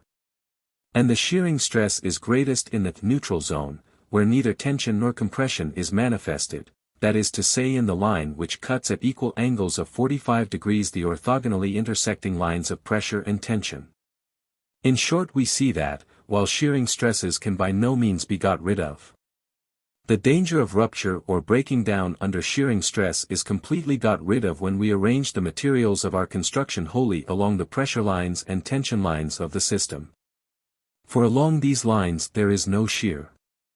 To apply these principles to the growth and development of our bone, we have only to imagine a little trabecula, or group of trabeculae, being secreted and laid down fortuitously in any direction within the substance of the bone. If it lie in the direction of one of the pressure lines, for instance, it will be in a position of comparative equilibrium, or minimal disturbance. But if it be inclined obliquely to the pressure lines, the shearing force will at once tend to act upon it and move it away. This is neither more nor less than what happens when we comb our hair, or card a lock of wool. Filaments lying in the direction of the comb's path remain where they were. But the others, under the influence of an oblique component of pressure, are sheared out of their places till they too come into coincidence with the lines of force. So straws show how the wind blows, or rather how it has been blowing. For every straw that lies askew to the wind's path tends to be sheared into it, but as soon as it has come to lie the way of the wind it tends to be disturbed no more, save, of course, by a violence such as to hurl it bodily away. In the biological aspect of the case, we must always remember that our bone is not only a living, but a highly plastic structure. The little trabeculae are constantly being formed and deformed, demolished and formed anew. Here, for once, it is safe to say that heredity need not and cannot be invoked to account for the configuration and arrangement of the trabeculae, for we can see them, at any time of life, in the making. Under the direct action and control of the forces to which the system is exposed. If a bone be broken and so repaired that its parts lie somewhat out of their former place, so that the pressure and tension lines have now a new distribution, before many weeks are over the trabecular system will be found to have been entirely remodeled, so as to fall into line with the new system of forces. And as Wolff pointed out, this process of reconstruction extends a long way off from the seat of injury, and so cannot be looked upon as a mere accident of the physiological process of healing and repair. For instance, it may happen that, after a fracture of the shaft of a long bone, the trabecular meshwork is wholly altered and reconstructed within the distant extremities of the bone. Moreover, in cases of transplantation of bone, for example when a diseased metacarpal is repaired by means of a portion taken from the lower end of the ulna, with astonishing quickness the plastic capabilities of the bony tissue are so manifested that neither in outward form nor inward structure can the old portion be distinguished from the new. Herein then lies, so far as we can discern it, a great part at least of the physical causation of what at first sight strikes us as a purely functional adaptation, as a phenomenon, in other words, whose physical cause is as obscure as its final cause or end is, apparently, manifest. Partly associated with the same phenomenon, and partly to be looked upon, meanwhile at least, as a fact apart, is the very important physiological truth that a condition of strain, the result of a stress, is a direct stimulus to growth itself. This indeed is no less than one of the cardinal facts of theoretical biology. The soles of our boots wear thin, but the soles of our feet grow thick, the more we walk upon them, for it would seem that the living cells are stimulated by pressure, or by what we call exercise, to increase and multiply. The surgeon knows, when he bandages a broken limb, that his bandage is doing something more than merely keeping the parts together, and that the even, constant pressure which he skillfully applies is a direct encouragement of growth and an active agent in the process of repair. In the classical experiments of Sedilot, the greater part of the shaft of the tibia was excised in some young puppies, leaving the whole weight of the body to rest upon the fibula. The latter bone is normally about 1/5 or 1/6 of the diameter of the tibia, but under the new conditions, and under the stimulus of the increased load, it grew till it was as thick or even thicker than the normal bulk of the larger bone. Among plant tissues this phenomenon is very apparent, and in a somewhat remarkable way. For a strain caused by a constant or increasing weight, such as that in the stalk of a pear while the pear is growing and ripening, produces a very marked increase of strength without any necessary increase of bulk, but rather by some histological or molecular alteration of the tissues. Hegler, and also Pfeffer, have investigated this subject, by loading the young shoot of a plant nearly to its breaking point, and then redetermining the breaking strength after a few days. Some young shoots of the sunflower were found to break with a strain of 160 gms, but when loaded with 150 gms, and retested after 2 days, they were able to support 250 gms. And being again loaded with something short of this, by next day they sustained 300 gms, and a few days later even 400 gms. Such experiments have been amply confirmed, but so far as I am aware, we do not know much more about the matter. We do not know, for instance, how far the change is accompanied by increase in number of the bast fibers through transformation of other tissues, or how far it is due to increase in size of these fibers, or whether it be not simply due to strengthening of the original fibers by some molecular change. But I should be much inclined to suspect that the latter had a good deal to do with the phenomenon. We know nowadays that a railway axle, or any other piece of steel, is weakened by a constant succession of frequently interrupted strains. It is said to be fatigued, and its strength is restored by a period of rest. The converse effect of continued strain in a uniform direction may be illustrated by a homely example. The confectioner takes a mass of boiled sugar or treacle, in a particular molecular condition determined by the temperature to which it has been exposed, and draws the soft sticky mass out into a rope. And then, folding it up lengthways, he repeats the process again and again. At first the rope is pulled out of the ductile mass without difficulty, but as the work goes on it gets harder to do, until all the man's force is used to stretch the rope. Here we have the phenomenon of increasing strength, following mechanically on a rearrangement of molecules, as the original isotropic condition is transmuted more and more into molecular asymmetry or anisotropy. And the rope apparently adapts itself to the increased strain which it is called on to bear, all after a fashion which at least suggests a parallel to the increasing strength of the stretched and weighted fiber in the plant. For increase of strength by rearrangement of the particles we have already a rough illustration in our lock of wool or hank of tow. The piece of tow will carry but little weight while its fibers are tangled and awry, but as soon as we have carted it out, and brought all its long fibers parallel and side by side, we may at once make of it a strong and useful cord. In some such ways as these, then, it would seem that we may coordinate, or hope to coordinate, the phenomenon of growth with certain of the beautiful structural phenomena which present themselves to our eyes as provisions, or mechanical adaptations, for the display of strength where strength is most required. That is to say, the origin, or causation, of the phenomenon would seem to lie, partly in the tendency of growth to be accelerated under strain, and partly in the automatic effect of shearing strain, by which it tends to displace parts which grow obliquely to the direct lines of tension and of pressure, while leaving those in place which happen to lie parallel or perpendicular to those lines, an automatic effect which we can probably trace as working on all scales of magnitude, and as accounting therefore for the rearrangement of minute particles in the metal or the fiber, as well as for the bringing into line of the fibers themselves within the plant, or of the little trabeculae within the bone. But we may now attempt to pass from the study of the individual bone to the much wider and not less beautiful problems of mechanical construction which are presented to us by the skeleton as a whole. Certain problems of this class are by no means neglected by writers on anatomy, and many have been handed down from Borelli, and even from older writers. For instance, it is an old tradition of anatomical teaching to point out in the human body examples of the 3 orders of levers. Again, the principle that the limb bones tend to be shortened in order to support the weight of a very heavy animal is well understood by comparative anatomists, in accordance with Euler's law.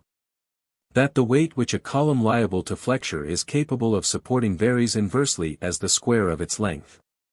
And again, the statical equilibrium of the body, in relation for instance to the erect posture of man, has long been a favorite theme of the philosophical anatomist. But the general method, based upon that of graphic statics, to which we have been introduced in our study of a bone, has not, so far as I know, been applied to the general fabric of the skeleton. Yet it is plain that each bone plays a part in relation to the whole body, analogous to that which a little trabecula, or a little group of trabeculae, plays within the bone itself, that is to say, in the normal distribution of forces in the body. The bones tend to follow the lines of stress, and especially the pressure lines. To demonstrate this in a comprehensive way would doubtless be difficult, for we should be dealing with a framework of very great complexity, and should have to take account of a great variety of conditions. This framework is complicated as we see it in the skeleton, where, as we have said, it is only, or chiefly, the struts of the whole fabric which are represented. But to understand the mechanical structure in detail, we should have to follow out the still more complex arrangement of the ties, as represented by the muscles and ligaments. And we should also require much detailed information as to the weights of the various parts and as to the other forces concerned. Without these latter data we can only treat the question in a preliminary and imperfect way. But, to take once again a small and simplified part of a big problem, let us think of a quadruped, for instance, a horse, in a standing posture, and see whether the methods and terminology of the engineer may not help us. As they did in regard to the minute structure of the single bone. Standing foursquare upon its forelegs and hind legs, with the weight of the body suspended between, the quadruped at once suggests to us the analogy of a bridge, carried by its two piers. And if it occurs to us, as naturalists, that we never look at a standing quadruped without contemplating a bridge, so, conversely, a similar idea has occurred to the engineer. For Professor Fiedler, in this treatise on bridge construction, deals with the chief descriptive part of his subject under the heading of the comparative anatomy of bridges. The designation is most just, for in studying the various types of bridges we are studying a series of well-planned skeletons. And, at the cost of a little pedantry, we might go even further, and study, after the fashion of the anatomist, the osteology and desmology of the structure, that is to say the bones which are represented by struts, and the ligaments, etc. which are represented by ties.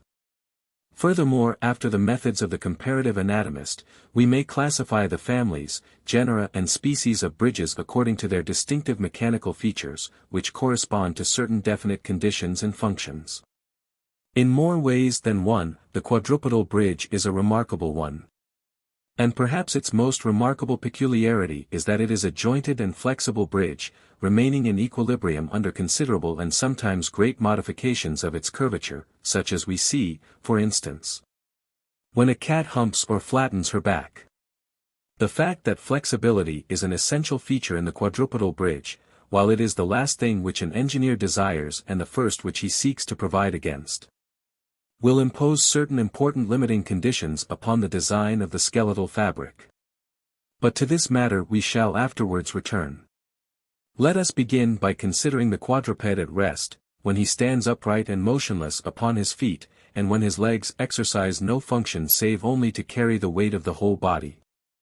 So far as that function is concerned, we might now perhaps compare the horse's legs with the tall and slender piers of some railway bridge. But it is obvious that these jointed legs are ill adapted to receive the horizontal thrust of any arch that may be placed atop of them. Hence it follows that the curved backbone of the horse, which appears to cross like an arch the span between his shoulders and his flanks, cannot be regarded as an arch, in the engineer's sense of the word. It resembles an arch in form, but not in function, for it cannot act as an arch unless it be held back at each end, as every arch is held back, by abutments capable of resisting the horizontal thrust. And these necessary abutments are not present in the structure. But in various ways the engineer can modify his superstructure so as to supply the place of these external reactions, which in the simple arch are obviously indispensable. Thus, for example, we may begin by inserting a straight steel tie, AB, Fig, uniting the ends of the curved rib ob. And this tie will supply the place of the external reactions, converting the structure into a tied arch, such as we may see in the roofs of many railway stations. Or we may go on to fill in the space between arch and tie by a web system, converting it into what the engineer describes as a parabolic bowstring girder, Fig. B. In either case, the structure becomes an Figure 339. Independent, detached girder, supported at each end but not otherwise fixed, and consisting essentially of an upper compression member, OB, and a lower tension member, AB. But again, in the skeleton of the quadruped, the necessary tie, AB, is not to be found.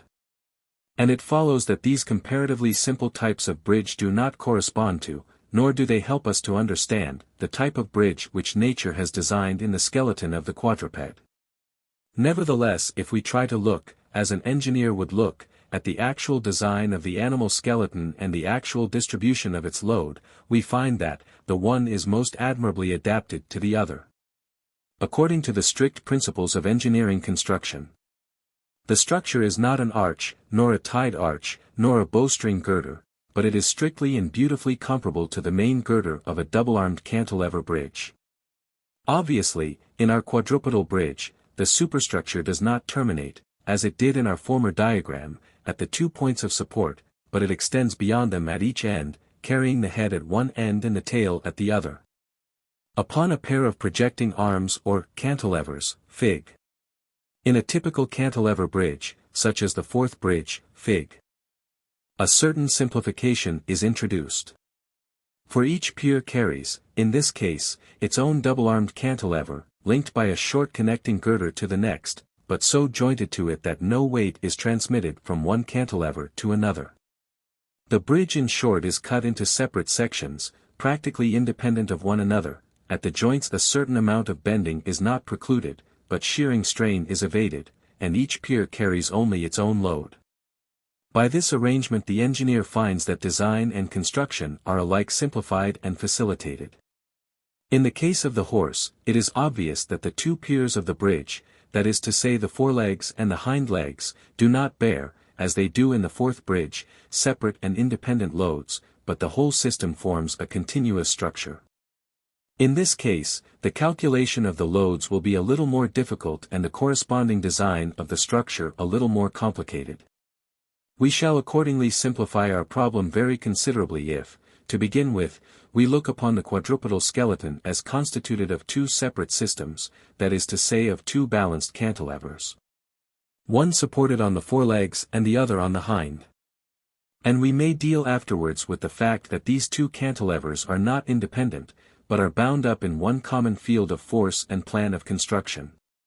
In the horse it is plain that the 2 cantilever systems into which we may thus analyze the quadrupedal bridge are unequal in magnitude and importance. The forepart of the animal is much bulkier than its hind quarters, and the fact that the forelegs carry, as they so evidently do, a greater weight than the hind legs has long been known and is easily proved. We have only to walk a horse onto a weighbridge, weigh first his forelegs and then his hind legs, to discover that what we may call his front half weighs a good deal more than what is carried on his hind feet. Say about 3/5 of the whole weight of the animal. The great, or anterior, cantilever then, in the horse, is constituted by the heavy head and still heavier neck on one side of the pier which is represented by the forelegs, and by the dorsal vertebrae carrying a large part of the weight of the trunk upon the other side. And this weight is so balanced over the forelegs that the cantilever, while anchored to the other parts of the structure, transmits but little of its weight to the hind legs. And the amount so transmitted will vary with the position of the head and with the position of any artificial load. Under certain conditions, as when the head is thrust well forward, it is evident that the hind legs will be actually relieved of a portion of the comparatively small load which is their normal share. Our problem now is to discover, in a rough and approximate way, some of the structural details which the balanced load upon the double cantilever will impress upon the fabric. Working by the methods of graphic statics, the engineer's task is, in theory, one of great simplicity. He begins by drawing in outline the structure which he desires to erect. He calculates the stresses and bending moments necessitated by the dimensions and load on the structure. He draws a new diagram representing these forces, and he designs and builds his fabric on the lines of this statical diagram. He does, in short, precisely what we have seen nature doing in the case of the bone. For if we had begun, as it were, by blocking out the femur roughly, and considering its position and dimensions, its means of support and the load which it has to bear, we could have proceeded at once to draw the system of stress lines which must occupy the field of force, and to precisely these stress lines has nature kept in the building of the bone, down to the minute arrangement of its trabeculae. The essential function of a bridge is to stretch across a certain span, and carry a certain definite load. And this being so, the chief problem in the designing of a bridge is to provide due resistance to the bending moments which result from the load. These bending moments will vary from point to point along the girder, and taking the simplest case of a uniform load supported at both ends, they will be represented by points on a parabola. If the girder be of uniform depth, that is to say if its two flanges. Figure 340. A. Span of proposed bridge. B. Stress diagram, or diagram of bending moments, respectively under tension and compression, be parallel to one another, then the stress upon these flanges will vary as the bending moments, and will accordingly be very severe in the middle and will dwindle towards the ends. But if we make the depth of the girder everywhere proportional to the bending moments, that is. Figure 341. The bridge constructed, as a parabolic girder.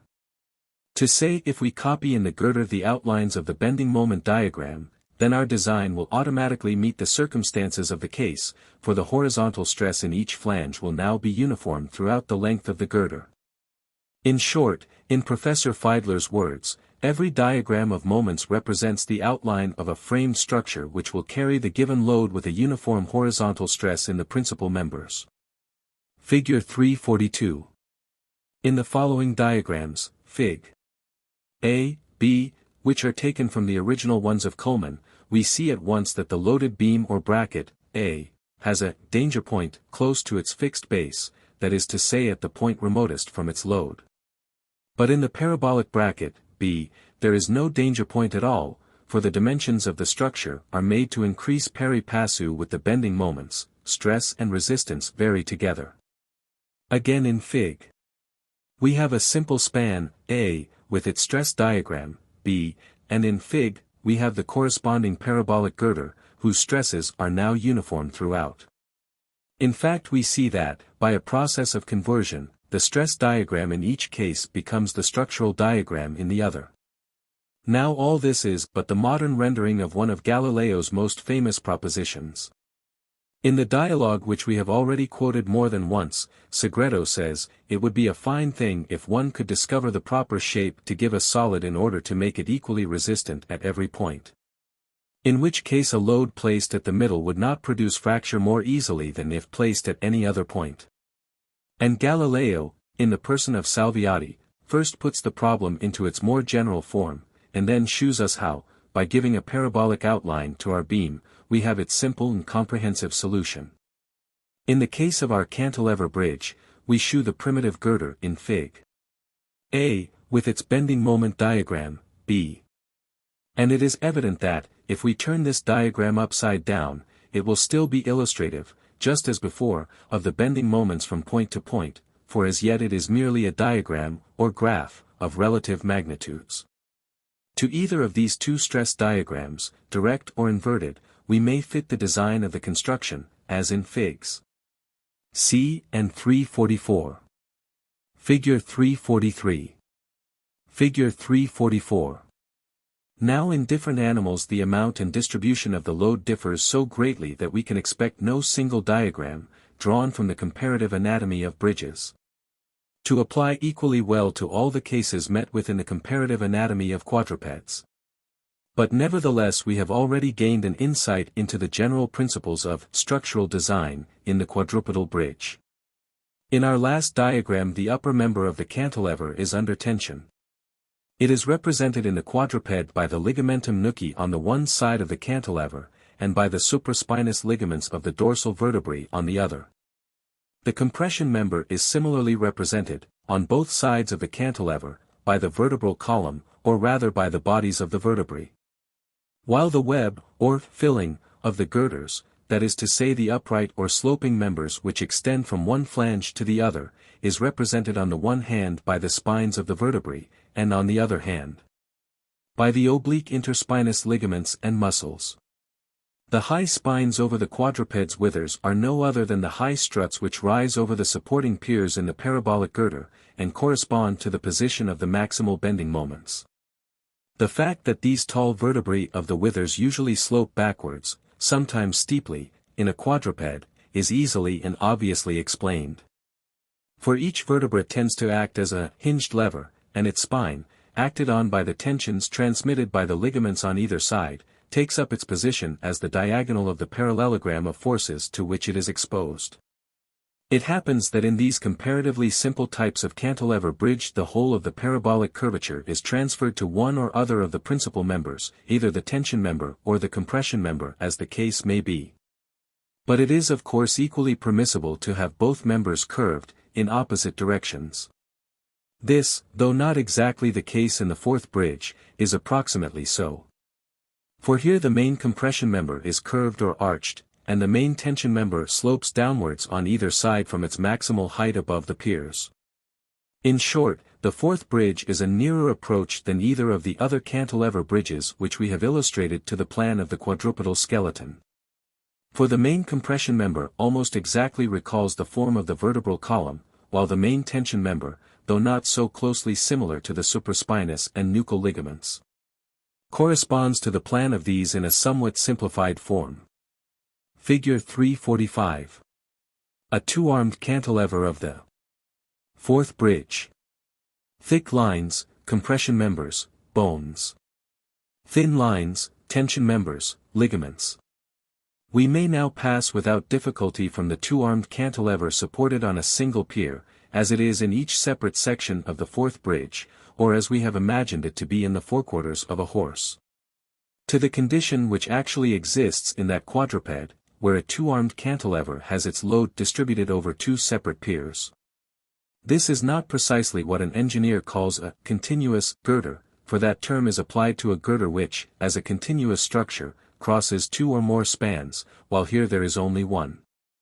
But nevertheless, this girder, Figure 346, is effectively continuous from the head to the tip of the tail, and at each point of support, A and B, it is subjected to the negative bending moment due to the overhanging load on each of the projecting cantilever arms AH and BT.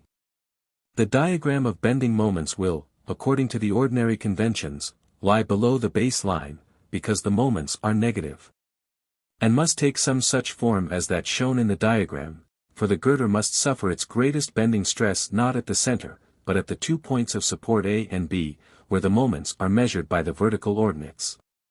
It is plain that this figure only differs from a representation of two independent two-armed cantilevers in the fact that there is no point midway in the span where the bending moment vanishes, but only a region between the two piers in which its magnitude tends to diminish.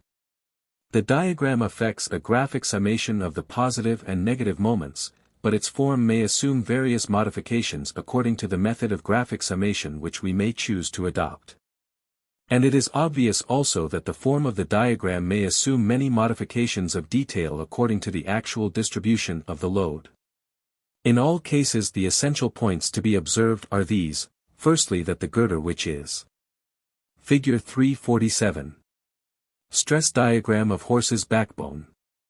To resist the bending moments induced by the load must possess its two principal members, an upper tension member or tie, represented by ligament, and a lower compression member represented by bone, these members being united by a web represented by the vertebral spines with their interspinous ligaments, and being placed one above the other in the order named because the moments are negative. Secondly, we observe that the depth of the web, or distance apart of the principal members, that is to say the height of the vertebral spines, must be proportional to the bending moment at each point along the length of the girder. In the case of an animal carrying 2/3 of his weight upon his forelegs and only 1/3 upon his hind legs, the bending moment diagram will be unsymmetrical, after the fashion of Fig. The vertical ordinate at A being thrice the height of that at B. On the other hand, the dinosaur, with his light head and enormous tail, would give us a moment diagram with the opposite kind of asymmetry, the greatest bending stress being now found over the haunches, at B, Fig.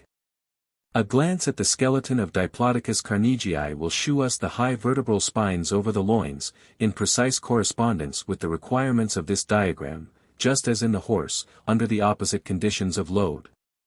The highest vertebral spines are those of the withers, that is to say those of the posterior cervical and anterior dorsal vertebrae. Figure 348. Stress diagram of backbone of dinosaur.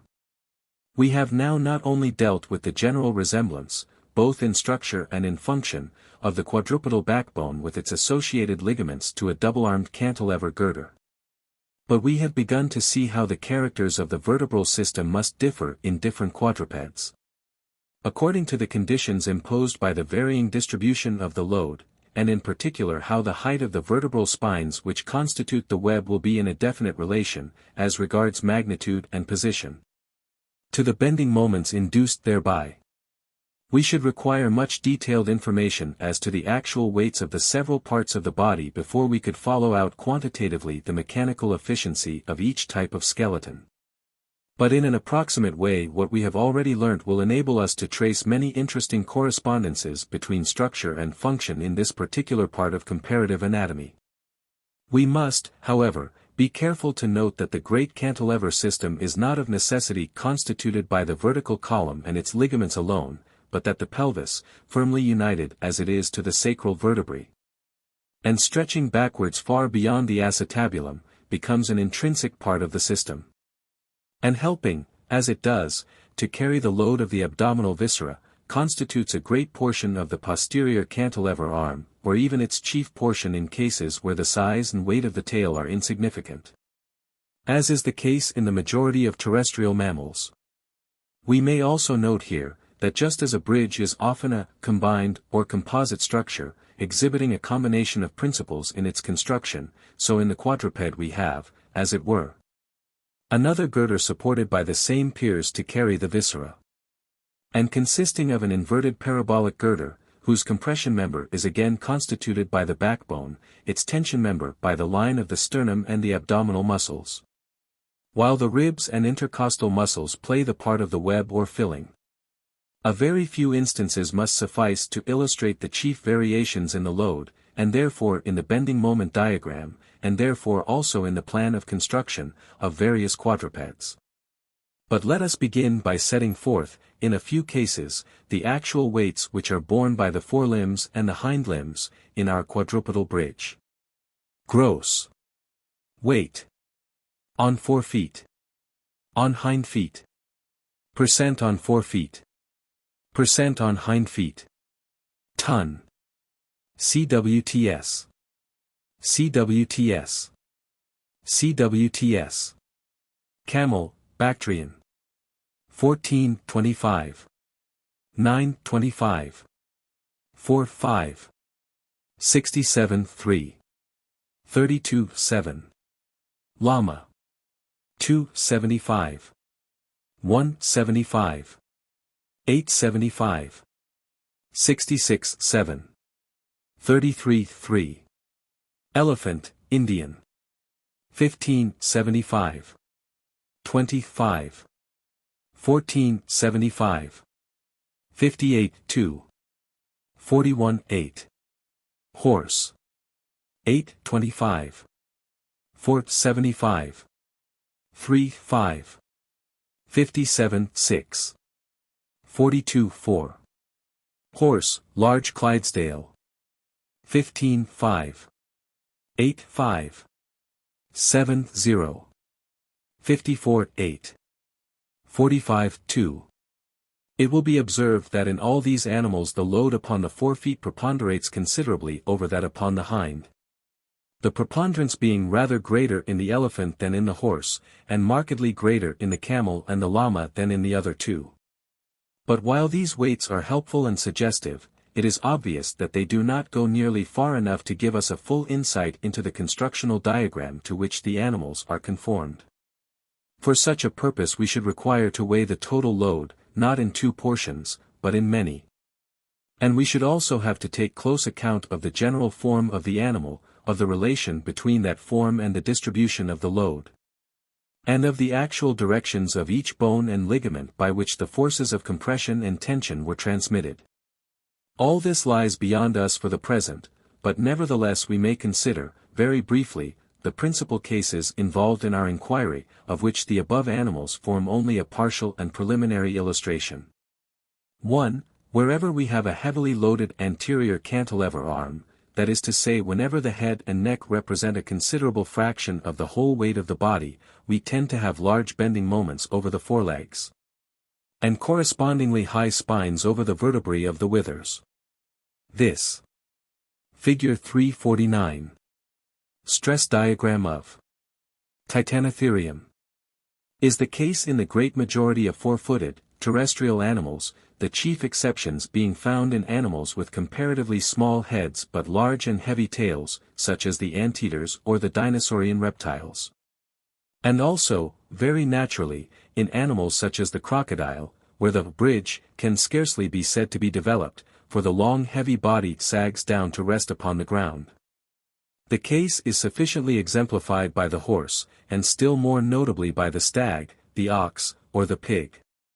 It is illustrated in the accompanying diagram of the conditions in the great extinct Titanotherium. 2. In the elephant and the camel we have similar conditions, but slightly modified. In both cases, and especially in the latter, the weight on the forequarters is relatively large. And in both cases the bending moments are all the larger, by reason of the length and forward extension of the camel's neck, and the forward position of the heavy tusks of the elephant. In both cases the dorsal spines are large, but they do not strike us as exceptionally so, but in both cases, and especially in the elephant, they slope backwards in a marked degree. Each spine, as already explained, must in all cases assume the position of the diagonal in the parallelogram of forces defined by the tensions acting on it at its extremity. For it constitutes a hinged lever, by which the bending moments on either side are automatically balanced. And it is plain that the more the spine slopes backwards the more it indicates a relatively large strain thrown upon the great ligament of the neck, and a relief of strain upon the more directly acting, but weaker, ligaments of the back and loins. In both cases, the bending moments would seem to be more evenly distributed over the region of the back than, for instance, in the stag. With its light hindquarters and heavy load of antlers, and in both cases the high girder is considerably prolonged, by an extension of the tall spines backwards in the direction of the loins. When we come to such a case as the mammoth, with its immensely heavy and immensely elongated tusks, we perceive at once that the bending moments over the forelegs are now very severe. And we see also that the dorsal spines in this region are much more conspicuously elevated than in the ordinary elephant. 3. In the case of the giraffe we have, without doubt, a very heavy load upon the forelegs, though no weighings are at hand to define the ratio. But as far as possible this disproportionate load would seem to be relieved, by help of a downward as well as backward thrust, through the sloping back, to the unusually low hindquarters. The dorsal spines of the vertebrae are very high and strong, and the whole girder system very perfectly formed. The elevated, rather than protruding position of the head lessens the anterior bending moment as far as possible. But it leads to a strong compressional stress transmitted almost directly downwards through the neck, in correlation with which we observe that the bodies of the cervical vertebrae are exceptionally large and strong and steadily increase in size and strength from the head downwards. 4. In the kangaroo, the forelimbs are entirely relieved of their load, and accordingly the tall spines over the withers, which were so conspicuous in all heavy-headed quadrupeds, have now completely vanished. The creature has become bipedal, and body and tail form the extremities of a single balanced cantilever, whose maximal bending moments are marked by strong, high lumbar and sacral vertebrae, and by iliac bones of peculiar form and exceptional strength. Precisely the same condition is illustrated in the iguanodon, and better still by reason of the great bulk of the creature, and of the heavy load which falls to be supported by the great cantilever and by the hind legs which form its piers. The long and heavy body and neck require a balance weight, as in the kangaroo, in the form of a long heavy tail. And the double-armed cantilever, so constituted, shews a beautiful parabolic curvature in the graded heights of the whole series of vertebral spines, which rise to a maximum over the haunches and die away slowly towards the neck and the tip of the tail. 5. In the case of some of the great American fossil reptiles, such as Diplodocus, it has always been a more or less disputed question whether or not they assumed, like Iguanodon, an erect, bipedal attitude. In all of these we see an elongated pelvis, and, in still more marked degree, we see elevated spinous processes of the vertebrae over the hind limbs. In all of them we have a long heavy tail, and in most of them we have a marked reduction in size and weight both of the forelimb and of the head itself. The great size of these animals is not of itself a proof against the erect attitude, because it might well have been accompanied by an aquatic or partially submerged habitat, and the crushing stress of the creature's huge bulk proportionately relieved. But we must consider each such case in the whole light of its own evidence. And it is easy to see that, just as the quadrupedal mammal may carry the greater part but not all of its weight upon its forelimbs, so a heavy-tailed reptile may carry the greater part upon its hind limbs, without this process going so far as to relieve its forelimbs of all weight whatsoever. This would seem to be the case in such a form as Diplodocus, and also in Stegosaurus, whose restoration by Marsh is doubtless substantially correct. The forelimbs, though comparatively small, are obviously fashioned for support, but the weight which they have to carry is far less than that which the hind limbs bear. The head is small and the neck short, while on the other hand the hindquarters and the tail are big and massive. The backbone bends into a great, double-armed cantilever, culminating over the pelvis and the hind limbs, and here furnished with its highest and strongest spines to separate the tension member from the compression member of the girder. The forelegs form a secondary supporting pier to this great cantilever, the greater part of whose weight is poised upon the hind limbs alone. Figure 350. Diagram of Stegosaurus. 6. In a bird, such as an ostrich or a common fowl, the bipedal habit necessitates the balancing of the load upon a single double-armed cantilever girder, just as in the iguanodon and the kangaroo. But the construction is effected in a somewhat different way. The great heavy tail has entirely disappeared. But, though from the skeleton alone it would seem that nearly all the bulk of the animal lay in front of the hind limbs, yet in the living bird we can easily perceive that the great weight of the abdominal organs lies suspended behind the socket for the thigh bone, and so hangs from the posterior lever arm of the cantilever, balancing the head and neck and thorax whose combined weight hangs from the anterior arm. The great cantilever girder appears, accordingly, balanced over the hind legs. It is now constituted in part by the posterior dorsal or lumbar vertebrae, all traces of special elevation having disappeared from the anterior dorsals. But the greater part of the girder is made up of the great iliac bones, placed side by side, and gripping firmly the sacral vertebrae, often almost to the extinction of these latter. In the form of these iliac bones, the arched curvature of their upper border, in their elongation fore and aft to overhang both ways their supporting pier, and in the coincidence of their greatest height with the median line of support over the center of gravity, we recognize all the characteristic properties of the typical balanced cantilever. 7. We find a highly important corollary in the case of aquatic animals. For here the effect of gravity is neutralized, we have neither piers nor cantilevers.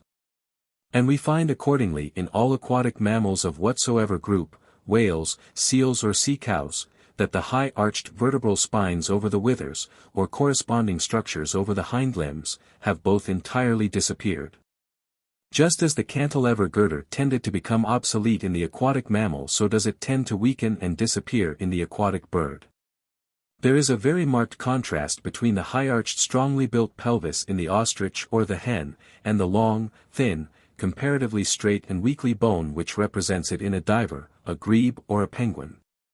But in the aquatic mammal, such as a whale or a dolphin, and not less so in the aquatic bird, stiffness must be ensured in order to enable the muscles to act against the resistance of the water in the act of swimming. And accordingly nature must provide against bending moments irrespective of gravity. In the dolphin, at any rate as regards its tail end, the conditions will be not very different from those of a column or beam with fixed ends, in which, under deflection, there will be 2 points of contrary flexure, as at C, D, in Fig. 351. Here, between C and D we have a varying bending moment, represented by a continuous curve with its maximal elevation midway between the points of inflection. And correspondingly, in our dolphin, we have a continuous series of high dorsal spines, rising to a maximum about the middle of the animal's body, and falling to nil at some distance from the end of the tail. It is their business, as usual, to keep the tension member, represented by the strong supraspinous ligaments, wide apart from the compression member, which is as usual represented by the backbone itself. But in our diagram we see that on the further side of C and D we have a negative curve of bending moments, or bending moments in a contrary direction.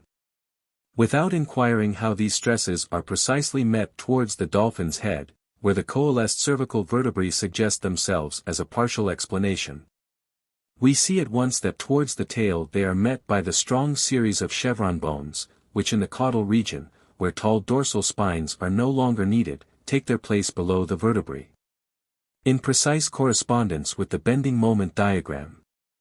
In many cases other than these aquatic ones, when we have to deal with animals with long and heavy tails, like the iguanodon and the kangaroo of which we have already spoken, we are apt to meet with similar, though usually shorter chevron bones. And in all these cases we may see without difficulty that a negative bending moment is there to be resisted. In the dolphin we may find a good illustration of the fact that not only is it necessary to provide for rigidity in the vertical direction, but also in the horizontal, where a tendency to bending must be resisted on either side. This function is effected in part by the ribs with their associated muscles, but they extend but a little way and their efficacy for this purpose can be but small.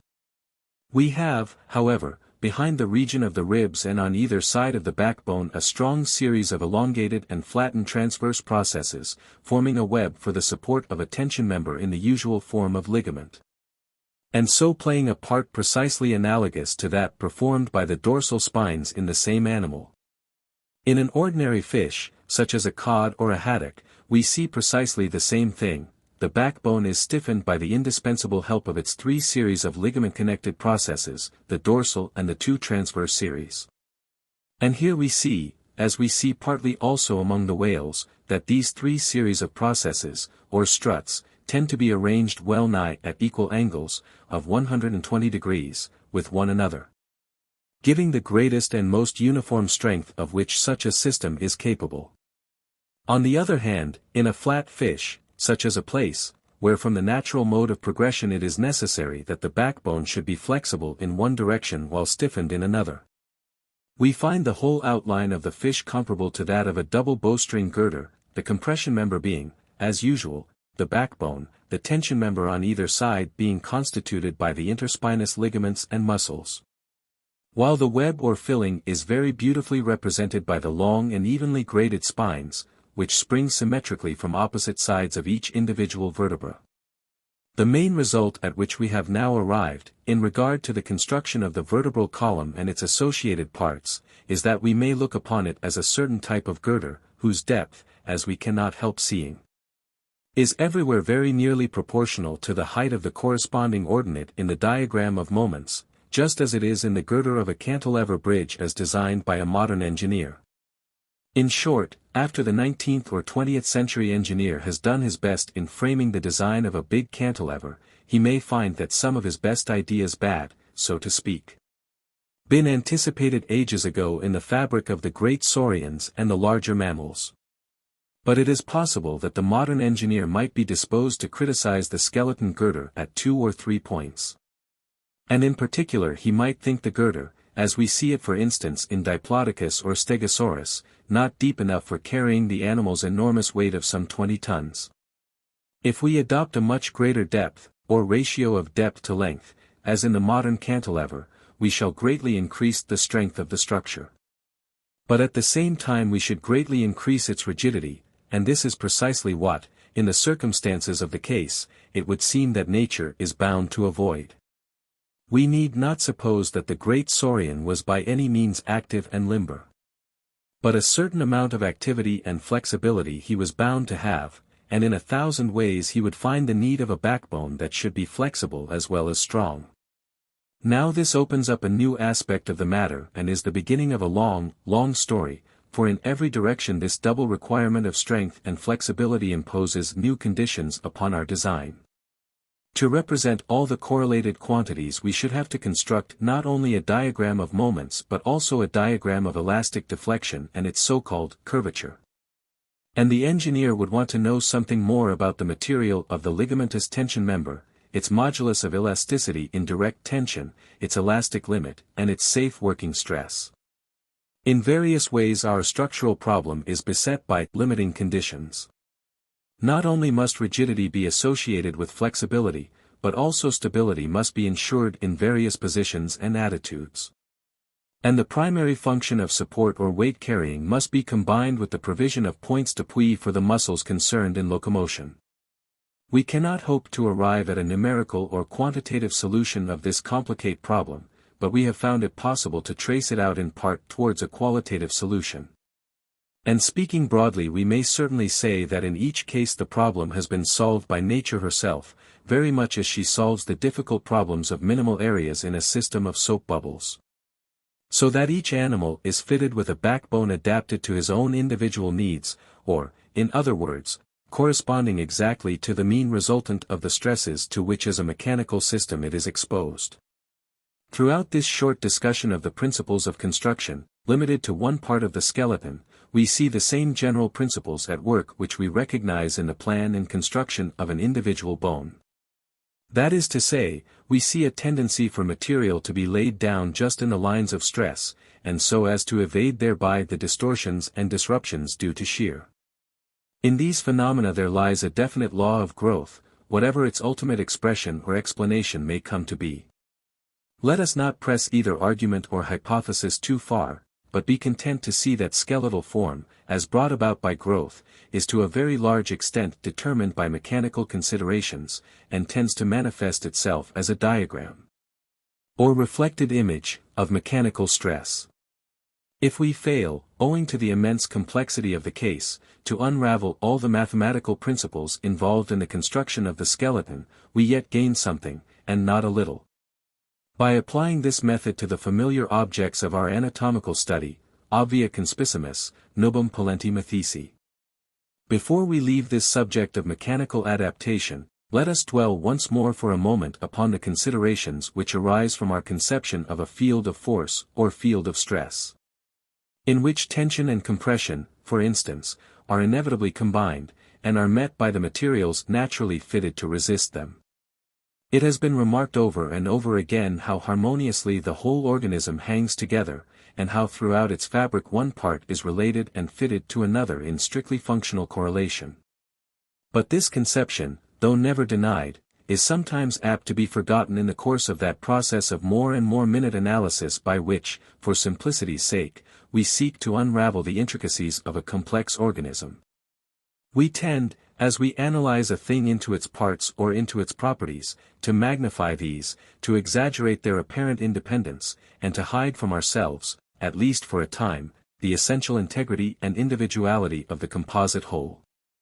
We divide the body into its organs, the skeleton into its bones, as in very much the same fashion we make a subjective analysis of the mind, according to the teachings of psychology, into component factors. But we know very well that judgment and knowledge, courage or gentleness, love or fear, have no separate existence, but are somehow mere manifestations, or imaginary coefficients, of a most complex integral. And likewise, as biologists, we may go so far as to say that even the bones themselves are only in a limited and even a deceptive sense, separate and individual things. The skeleton begins as a continuum, and a continuum it remains all life long. The things that link bone with bone, cartilage, ligaments, membranes, are fashioned out of the same primordial tissue, and come into being pari passu, with the bones themselves.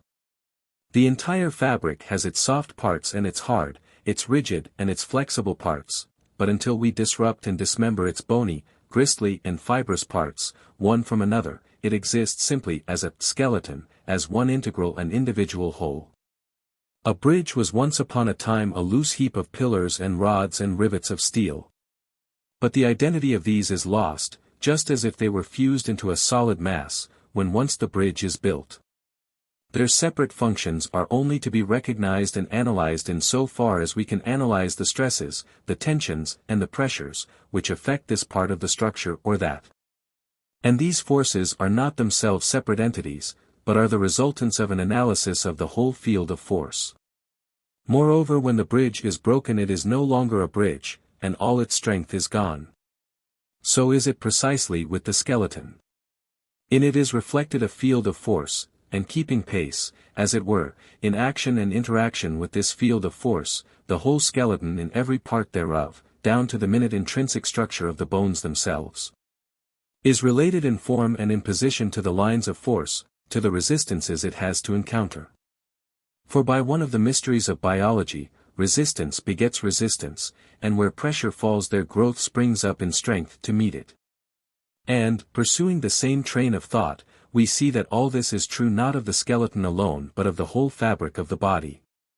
Muscle and bone, for instance, are inseparably associated and connected, they are molded one with another. They come into being together, and act and react together. We may study them apart, but it is as a concession to our weakness and to the narrow outlook of our minds. We see, dimly perhaps, but yet with all the assurance of conviction, that between muscle and bone there can be no change in the one but it is correlated with changes in the other, that through and through they are linked in indissoluble association.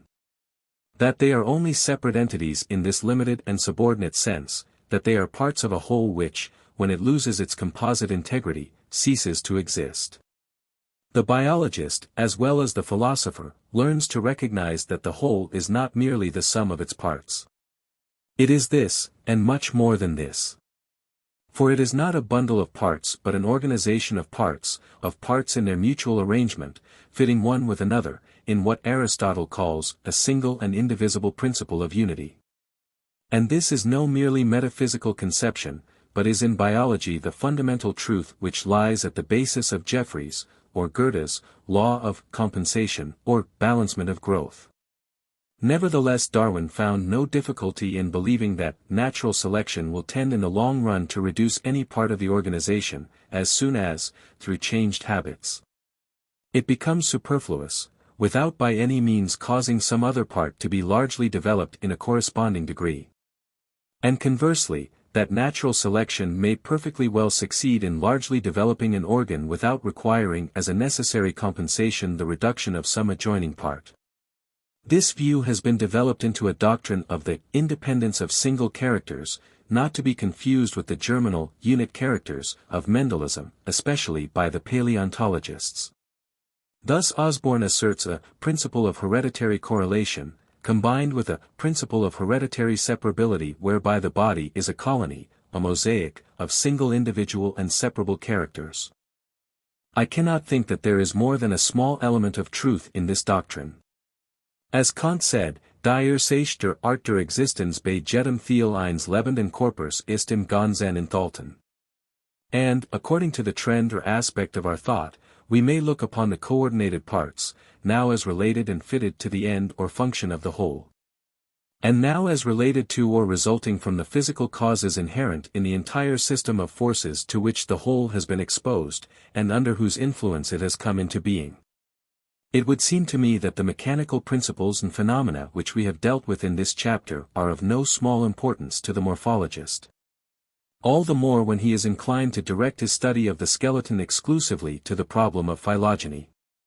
And especially when, according to the methods of modern comparative morphology, he is apt to take the skeleton to pieces, and to draw from the comparison of a series of scapulae, humeri, or individual vertebrae, conclusions as to the descent and relationship of the animals to which they belong. It would, I dare say, be a gross exaggeration to see in every bone nothing more than a resultant of immediate and direct physical or mechanical conditions, for to do so would be to deny the existence, in this connection, of a principle of heredity. And though I have tried throughout this book to lay emphasis on the direct action of causes other than heredity, in short to circumscribe the employment of the latter as a working hypothesis in morphology, there can still be no question whatsoever but that heredity is a vastly important as well as a mysterious thing. It is one of the great factors in biology, however we may attempt to figure to ourselves, or howsoever we may fail even to imagine, its underlying physical explanation. But I maintain that it is no less an exaggeration if we tend to neglect these direct physical and mechanical modes of causation altogether, and to see in the characters of a bone merely the results of variation and of heredity, and to trust, in consequence, to those characters as a sure and certain and unquestioned guide to affinity and phylogeny. Comparative anatomy has its physiological side, which filled men's minds in John Hunter's day, and in Owen's day, it has its classificatory and phylogenetic aspect, which has all but filled men's minds during the last couple of generations. And we can lose sight of neither aspect without risk of error and misconception. It is certain that the question of phylogeny, always difficult, becomes especially so in cases where a great change of physical or mechanical conditions has come about, and where accordingly the physical and physiological factors in connection with change of form are bound to be large. To discuss these questions at length would be to enter on a discussion of Lamarck's philosophy of biology, and of many other things besides. But let us take one single illustration. The affinities of the whales constitute, as will be readily admitted, a very hard problem in phylogenetic classification. We know now that the extinct zeuglodons are related to the old creodont carnivores, and thereby, though distantly, to the seals. And it is supposed, but it is by no means so certain, that in turn they are to be considered as representing, or as allied to, the ancestors of the modern toothed whales. The proof of any such a contention becomes, to my mind, extraordinarily difficult and complicated, and the arguments commonly used in such cases may be said, in Bacon's phrase, to allure, rather than to extort assent. Though the zeuglodonts were aquatic animals, we do not know, and we have no right to suppose or to assume, that they swam after the fashion of a whale, any more than the seal does, that they dived like a whale, and leaped like a whale. But the fact that the whale does these things, and the way in which he does them, is reflected in many parts of his skeleton, perhaps more or less in all, so much so that the lines of stress which these actions impose are the very plan and working diagram of great part of his structure. That the zeuglodon has a scapula like that of a whale is to my mind no necessary argument that he is akin by blood relationship to a whale, that his dorsal vertebrae are very different from a whale's is no conclusive argument that such blood relationship is lacking. The former fact goes a long way to prove that he used his flippers very much as a whale does, the latter goes still farther to prove that his general movements and equilibrium in the water were totally different. The whale may be descended from the carnivora, or might for that matter, as an older school of naturalists believed, be descended from the ungulates. But whether or no, we need not expect to find in him the scapula, the pelvis or the vertebral column of the lion or of the cow, for it would be physically impossible that he could live the life he does with any one of them. In short, when we hope to find the missing links between a whale and his terrestrial ancestors, it must be not by means of conclusions drawn from a scapula, an axis, or even from a tooth, but by the discovery of forms so intermediate in their general structure as to indicate an organization and, ipso facto, a mode of life, intermediate between the terrestrial and the cetacean form. There is no valid syllogism to the effect that A has a flat curved scapula like a seal's, and B has a flat, curved scapula like a seal's, and therefore A and B are related to the seals and to each other. It is merely a flagrant case of an undistributed middle. But there is validity in an argument that B shews in its general structure, extending over this bone and that bone, resemblances both to A and to the seals, and that therefore he may be presumed to be related to both, in his hereditary habits of life and in actual kinship by blood. It is cognate to this argument that, as every paleontologist knows, we find clues to affinity more easily, that is to say with less confusion and perplexity, in certain structures than in others. The deep-seated rhythms of growth which, as I venture to think, are the chief basis of morphological heredity, bring about similarities of form, which endure in the absence of conflicting forces. But a new system of forces, introduced by altered environment and habits, impinging on those particular parts of the fabric which lie within this particular field of force, will assuredly not be long of manifesting itself in notable and inevitable modifications of form. And if this be really so, it will further imply that modifications of form will tend to manifest themselves, not so much in small and isolated phenomena, in this part of the fabric or in that, in a scapula for instance or a humerus, but rather in some slow, general, and more or less uniform or graded modification, spread over a number of correlated parts, and at times extending over the whole, or over great portions, of the body. Whether any such general tendency to widespread and correlated transformation exists, we shall attempt to discuss in the following chapter. Chapter 17 on the theory of transformations, or the comparison of related forms. In the foregoing chapters of this book we have attempted to study the interrelations of growth and form, and the part which certain of the physical forces play in this complex interaction. And, as part of the same inquiry, we have tried in comparatively simple cases to use mathematical methods and mathematical terminology in order to describe and define the forms of organisms.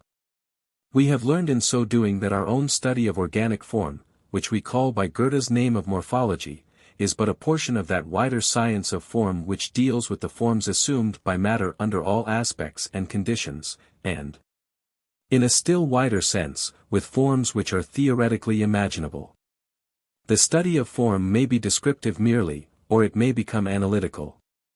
We begin by describing the shape of an object in the simple words of common speech, we end by defining it in the precise language of mathematics.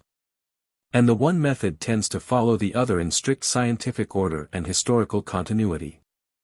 Thus, for instance, the form of the earth, of a raindrop or a rainbow, the shape of the hanging chain, or the path of a stone thrown up into the air, may all be described, however inadequately, in common words. But when we have learned to comprehend and to define the sphere, the catenary, or the parabola, we have made a wonderful and perhaps a manifold advance.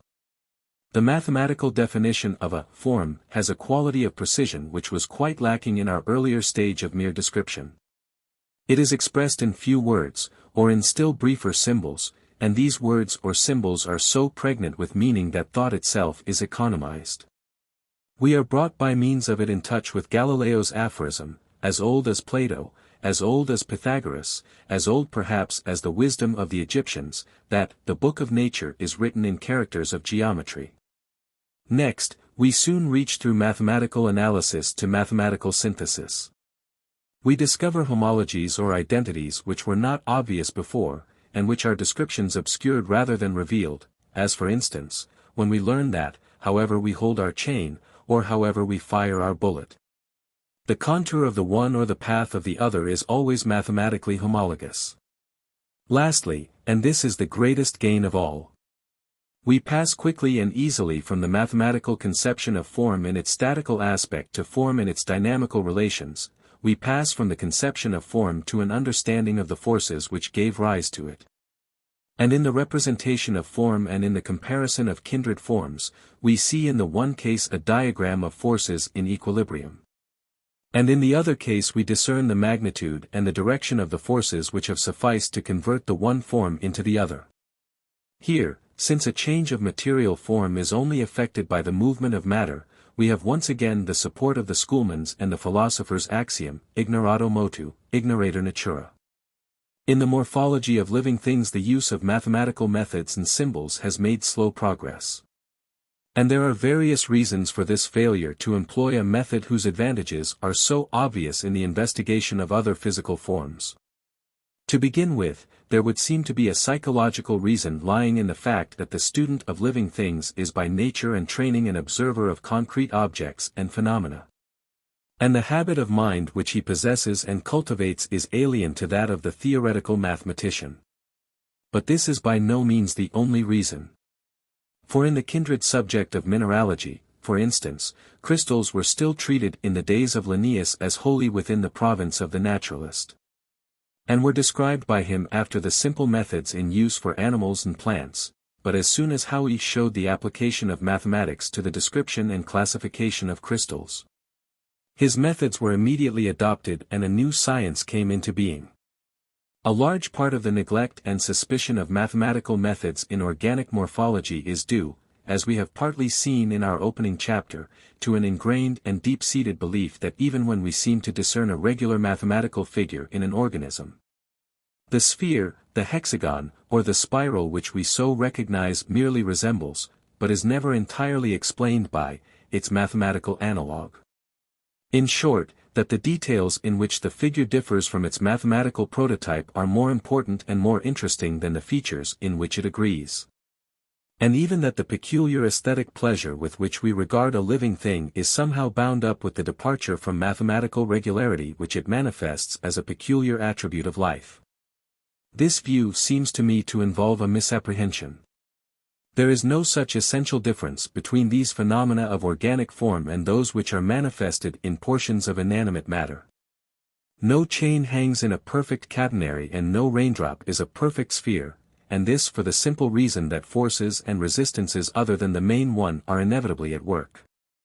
The same is true of organic form, but it is for the mathematician to unravel the conflicting forces which are at work together. And this process of investigation may lead us on step by step to new phenomena, as it has done in physics, where sometimes a knowledge of form leads us to the interpretation of forces.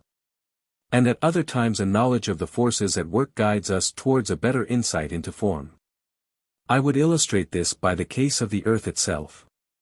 After the fundamental advance had been made which taught us that the world was round, Newton showed that the forces at work upon it must lead to its being imperfectly spherical. And in the course of time its oblate spheroidal shape was actually verified. But now, in turn, it has been shown that its form is still more complicated, and the next step will be to seek for the forces that have deformed the oblate spheroid. The organic forms which we can define, more or less precisely, in mathematical terms, and afterwards proceed to explain and to account for in terms of force, are of many kinds, as we have seen. But nevertheless they are few in number compared with nature's all but infinite variety. The reason for this is not far to seek. The living organism represents, or occupies, a field of force which is never simple, and which as a rule is of immense complexity. And just as in the very simplest of actual cases we meet with a departure from such symmetry as could only exist under conditions of ideal simplicity, so do we pass quickly to cases where the interference of numerous, though still perhaps very simple, causes leads to a resultant which lies far beyond our powers of analysis. Nor must we forget that the biologist is much more exacting in his requirements, as regards form, than the physicist. For the latter is usually content with either an ideal or a general description of form, while the student of living things must needs be specific. The physicist or mathematician can give us perfectly satisfying expressions for the form of a wave, or even of a heap of sand. But we never ask him to define the form of any particular wave of the sea, nor the actual form of any mountain peak or hill. For various reasons, then, there are a vast multitude of organic forms which we are unable to account for, or to define, in mathematical terms. And this is not seldom the case even in forms which are apparently of great simplicity and regularity. The curved outline of a leaf, for instance, is such a case. Its ovate, lanceolate, or cordate shape is apparently very simple, but the difficulty of finding for it a mathematical expression is very great indeed. To define the complicated outline of a fish, for instance, or of a vertebrate skull, we never even seek for a mathematical formula. But in a very large part of morphology, our essential task lies in the comparison of related forms rather than in the precise definition of each.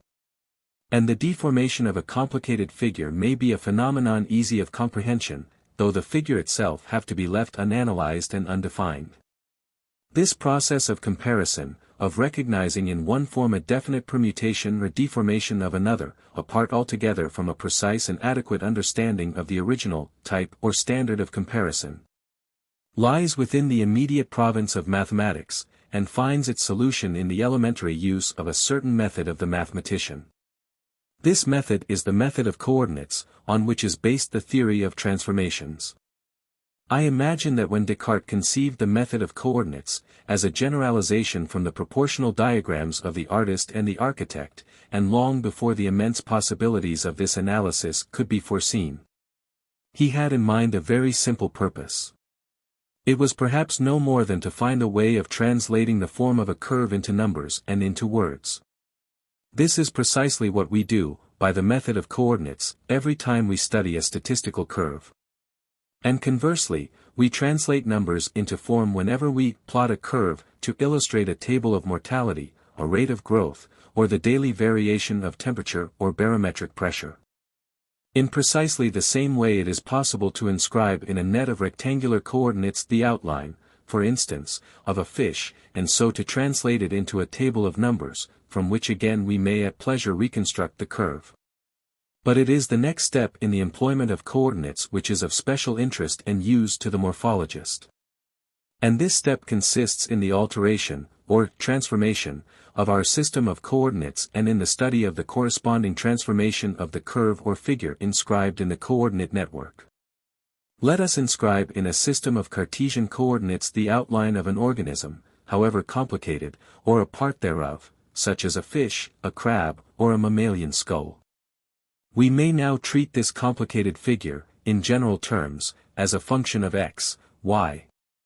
If we submit our rectangular system to deformation, on simple and recognized lines, altering, for instance, the direction of the axes, the ratio of x, y, or substituting for x and y some more complicated expressions, then we shall obtain a new system of coordinates, whose deformation from the original type the inscribed figure will precisely follow. In other words, we obtain a new figure, which represents the old figure under strain, and is a function of the new coordinates in precisely the same way as the old figure was of the original coordinates x and y. The problem is closely akin to that of the cartographer who transfers identical data to one projection or another, and whose object is to secure, if it be possible, a complete correspondence, in each small unit of area, between the one representation and the other. The morphologist will not seek to draw his organic forms in a new and artificial projection.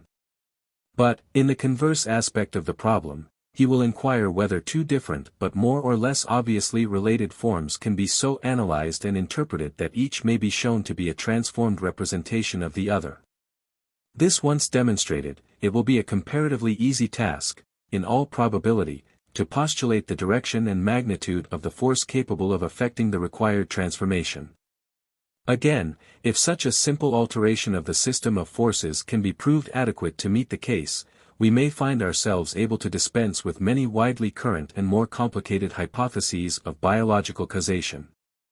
For it is a maxim in physics that an effect ought not to be ascribed to the joint operation of many causes if few are adequate to the production of it, frustra fit per plura, quod fieri potest per potiora. It is evident that by the combined action of appropriate forces any material form can be transformed into any other, just as out of a shapeless mass of clay the potter or the sculptor models his artistic product.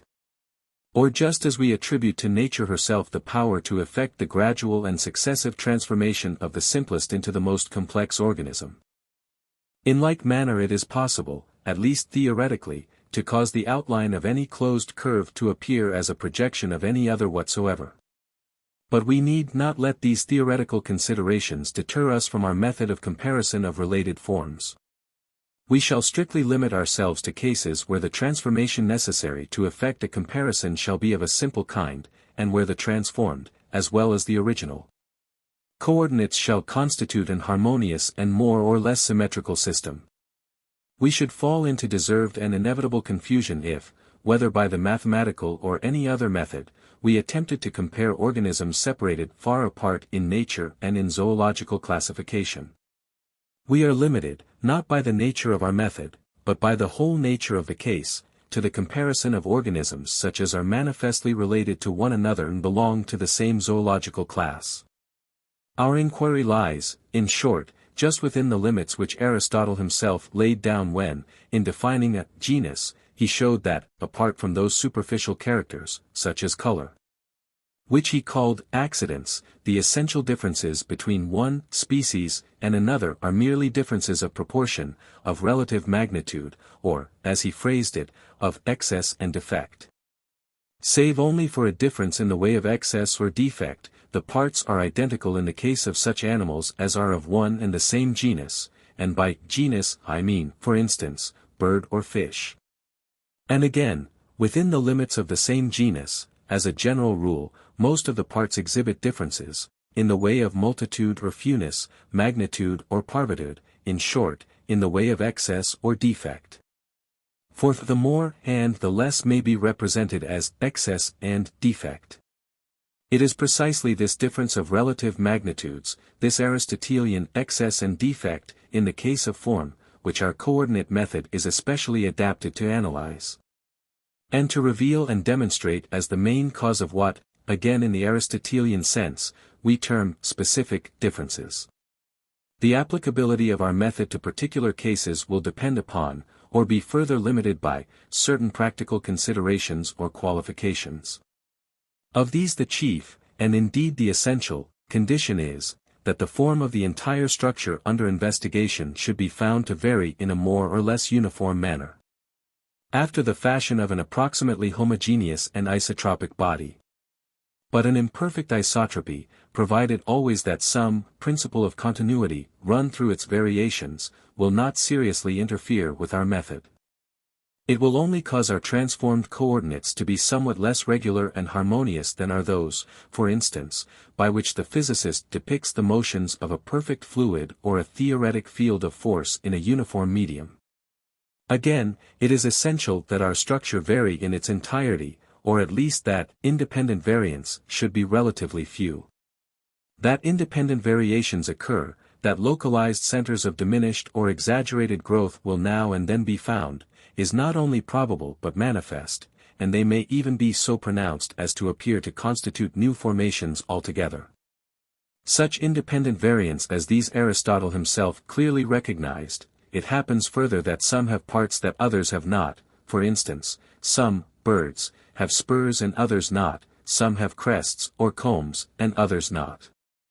But, as a general rule, most parts, and those that go to make up the bulk of the body, are either identical with one another, or differ from one another in the way of contrast and of excess and defect. For the more and the less may be represented as excess or defect. If, in the evolution of a fish, for instance, it be the case that its several and constituent parts, head, body, and tail, or this fin and that fin, represent so many independent variants, then our coordinate system will at once become too complex to be intelligible. We shall be making not one comparison but several separate comparisons, and our general method will be found inapplicable. Now precisely this independent variability of parts and organs, here, there, and everywhere within the organism, would appear to be implicit in our ordinary accepted notions regarding variation.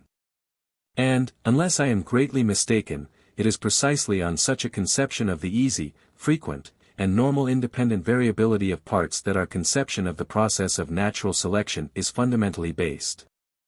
For the morphologist, when comparing one organism with another, describes the differences between them point by point, and character by character. If he is from time to time constrained to admit the existence of correlation between characters, as 100 years ago Cuvier first showed the way, yet all the while he recognizes this fact of correlation somewhat vaguely, as a phenomenon due to causes which, except in rare instances, he can hardly hope to trace. And he falls readily into the habit of thinking and talking of evolution as though it had proceeded on the lines of his own descriptions, point by point, and character by character. But if, on the other hand, diverse and dissimilar fishes can be referred as a whole to identical functions of very different coordinate systems, this fact will of itself constitute a proof that variation has proceeded on definite and orderly lines. That a comprehensive law of growth has pervaded the whole structure in its integrity, and that some more or less simple and recognizable system of forces has been at work. It will not only show how real and deep-seated is the phenomenon of correlation, in regard to form, but it will also demonstrate the fact that a correlation which had seemed too complex for analysis or comprehension is, in many cases, capable of very simple graphic expression. This, after many trials, I believe to be in general the case, bearing always in mind that the occurrence of independent or localized variations must often be considered. We are dealing in this chapter with the forms of related organisms, in order to shew that the differences between them are as a general rule simple and symmetrical, and just such as might have been brought about by a slight and simple change in the system of forces to which the living and growing organism was exposed. Mathematically speaking, the phenomenon is identical with one met with by the geologist, when he finds a bed of fossils squeezed flat or otherwise symmetrically deformed by the pressures to which they, and the strata which contain them, have been subjected. In the first step towards fossilization, when the body of a fish or shellfish is silted over and buried, we may take it that the wet sand or mud exercises, approximately, a hydrostatic pressure, that is to say a pressure which is uniform in all directions, and by which the form of the buried object will not be appreciably changed. As the strata consolidate and accumulate, the fossil organisms which they contain will tend to be flattened by the vast superincumbent load. Just as the stratum which contains them will also be compressed and will have its molecular arrangement more or less modified. But the deformation due to direct vertical pressure in a horizontal stratum is not nearly so striking as are the deformations produced by the oblique or shearing stresses to which inclined and folded strata have been exposed, and by which their various dislocations have been brought about. And especially in mountain regions, where these dislocations are especially numerous and complicated. The contained fossils are apt to be so curiously and yet so symmetrically deformed, usually by a simple shear, that they may easily be interpreted as so many distinct and separate species. A great number of described species, and here and there a new genus, as the genus Ellipsoliths for an obliquely deformed goniatite or nautilus, are said to rest on no other foundation. If we begin by drawing a net of rectangular equidistant coordinates, about the axes x and y, we may alter or deform this network in various ways, several of which are very simple indeed. Thus, 1. We may alter the dimensions of our system, extending it along one or other axis, and so converting each little square into a corresponding and directly proportionate oblong, Fig.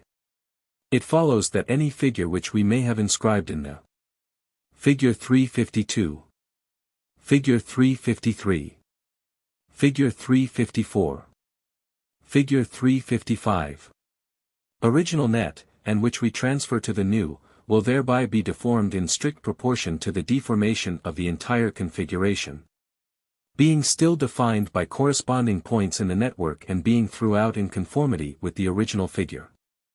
For instance, a circle inscribed in the original Cartesian net will now, after extension in the y direction, be found elongated into an ellipse.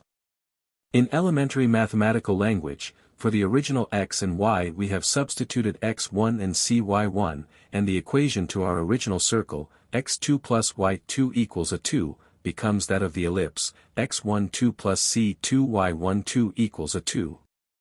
If I draw the cannon bone of an ox, Fig. A, for instance, within a system of rectangular coordinates, and then transfer the same drawing, point for point, to a system in which for the x of the original diagram we substitute x is equal to 2 times 3. We obtain a drawing, B, which is a very close approximation to the cannon bone of the sheep. In other words, the main, and perhaps the only, difference between the two bones is simply that of the sheep is elongated, along the vertical axis, as compared with that of the ox in the relation of 3:2. And similarly, the long slender cannon bone of the giraffe, C, is referable to the same identical type, subject to a reduction of breadth, or increase of length, corresponding to x equals x3. 2. The second type is that where extension is not equal or uniform at all distances from the origin, but grows greater or less, as, for instance, when we stretch a tapering elastic band. In such cases, as I have represented it in Fig. The ordinate increases logarithmically, and for y we substitute epsilon y. It is obvious that this logarithmic extension may involve both abscissae ordinates, x becoming epsilon x, while y becomes epsilon y. The circle in our original figure is now deformed into some such shape as that of Fig. This method of deformation is a common one, and will often be of use to us in our comparison of organic forms. 3. Our third type is the simple shear, where the rectangular coordinates become oblique, their axes being inclined to one another at a certain angle omega. Our original rectangle now becomes such a figure as that of Fig. The system may now be described in terms of the oblique axes x, y, or may be directly referred to new rectangular coordinates psi, eta by the simple transposition x equals psi eta cot omega, y equals eta cosec omega. 4. Yet another important class of deformations may be represented by the use of radial coordinates, in which one set of lines are represented as radiating from a point or focus, while the other set are transformed into circular arcs cutting the radii orthogonally.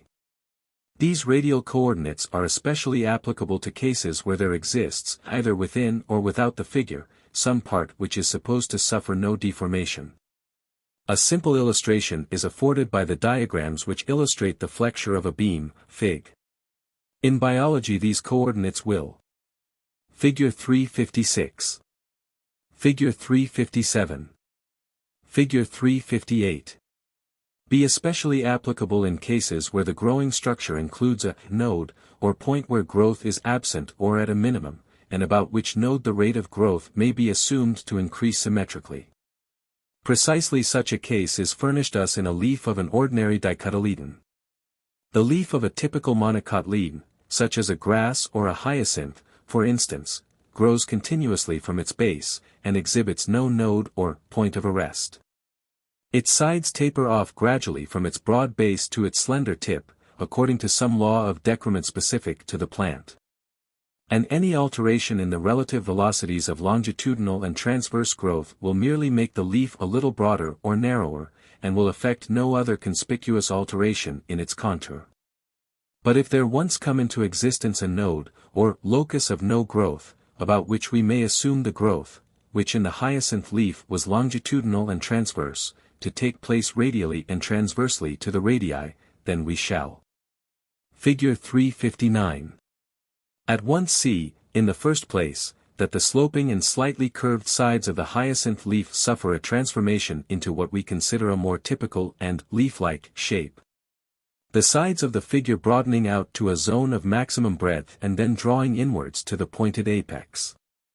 If we now alter the ratio between the radial and tangential velocities of growth, in other words, if we increase the angles between corresponding radii, we pass successively through the various configurations which the botanist describes as the lanceolate, the ovate, and finally the cordate leaf. These successive changes may to some extent, and in appropriate cases, be traced as the individual leaf grows to maturity. But as a much more general rule, the balance of forces, the ratio between radial and tangential velocities of growth, remains so nicely and constantly balanced that the leaf increases in size without conspicuous modification of form. It is rather what we may call a long-period variation, a tendency for the relative velocities to alter from one generation to another, whose result is brought into view by this method of illustration. There are various corollaries to this method of describing the form of a leaf which may be here alluded to, for we shall not return again to the subject of radial coordinates.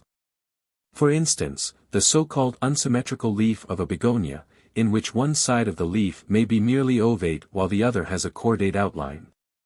Figure 360. Begonia didalia is seen to be really a case of unequal, and not truly asymmetrical, growth on either side of the midrib. There is nothing more mysterious in its conformation than, for instance, in that of a forked twig in which one limb of the fork has grown longer than the other. The case of the begonia leaf is of sufficient interest to deserve illustration, and in Fig. I have outlined a leaf of the large begonia didalia.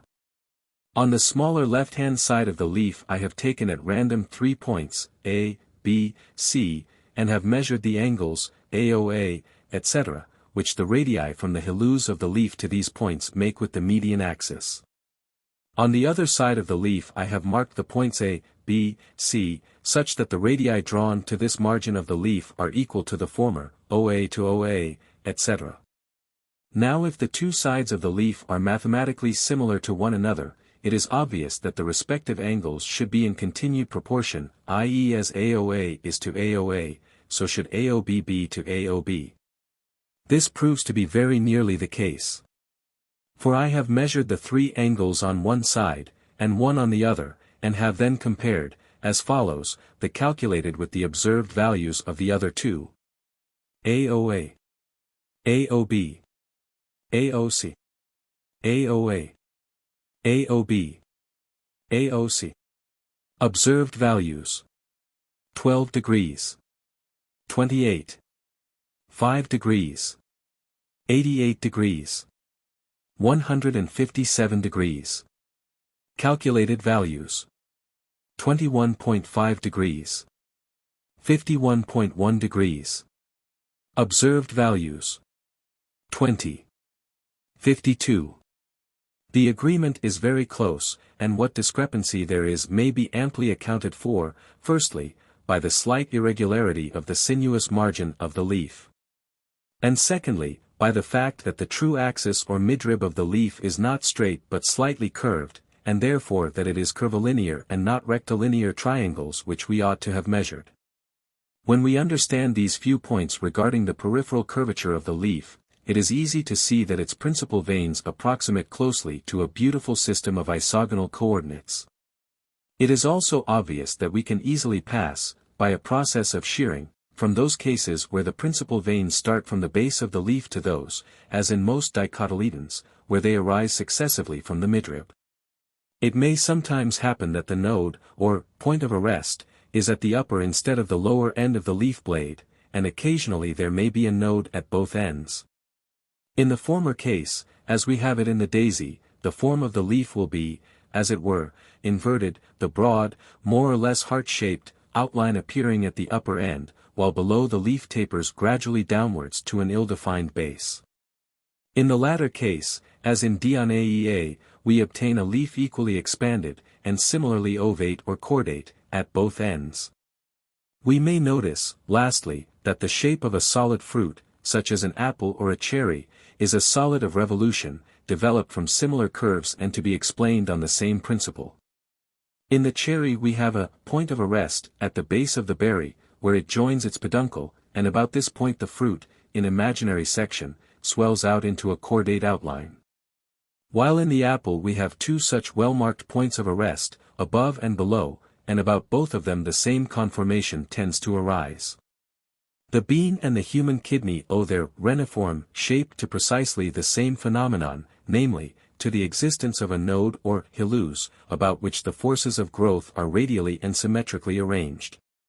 Most of the transformations which we have hitherto considered, other than that of the simple shear, are particular cases of a general transformation, obtainable by the method of conjugate functions and equivalent to the projection of the original figure on a new plane. Appropriate transformations, on these general lines, provide for the cases of a coaxial system where the Cartesian coordinates are replaced by coaxial circles, or a confocal system in which they are replaced by confocal ellipses and hyperbolas. Yet another curious and important transformation, belonging to the same class, is that by which a system of straight lines becomes transformed into a conformal system of logarithmic spirals, the straight line y(a)x equals c corresponding to the logarithmic spiral theta a log r equals c, fig. This beautiful and Figure 361. Simple transformation lets us at once convert, for instance, the straight conical shell of the pteropod or the orthoceras into the logarithmic spiral of the nautiloid. It involves a mathematical symbolism which is but a slight extension of that which we have employed in our elementary treatment of the logarithmic spiral. These various systems of coordinates, which we have now briefly considered, are sometimes called isothermal coordinates, from the fact that, when employed in this particular branch of physics, they perfectly represent the phenomena of the conduction of heat, the contour lines of equal temperature appearing, under appropriate conditions, as the orthogonal lines of the coordinate system.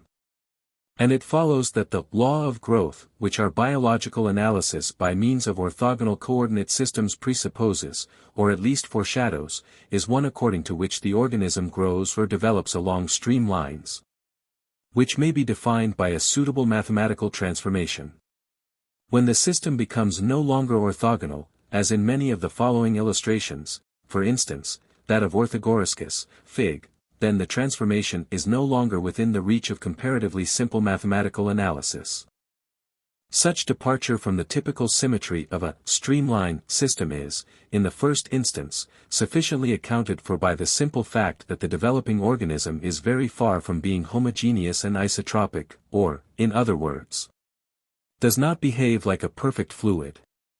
But though under such circumstances our coordinate systems may be no longer capable of strict mathematical analysis, they will still indicate graphically the relation of the new coordinate system to the old.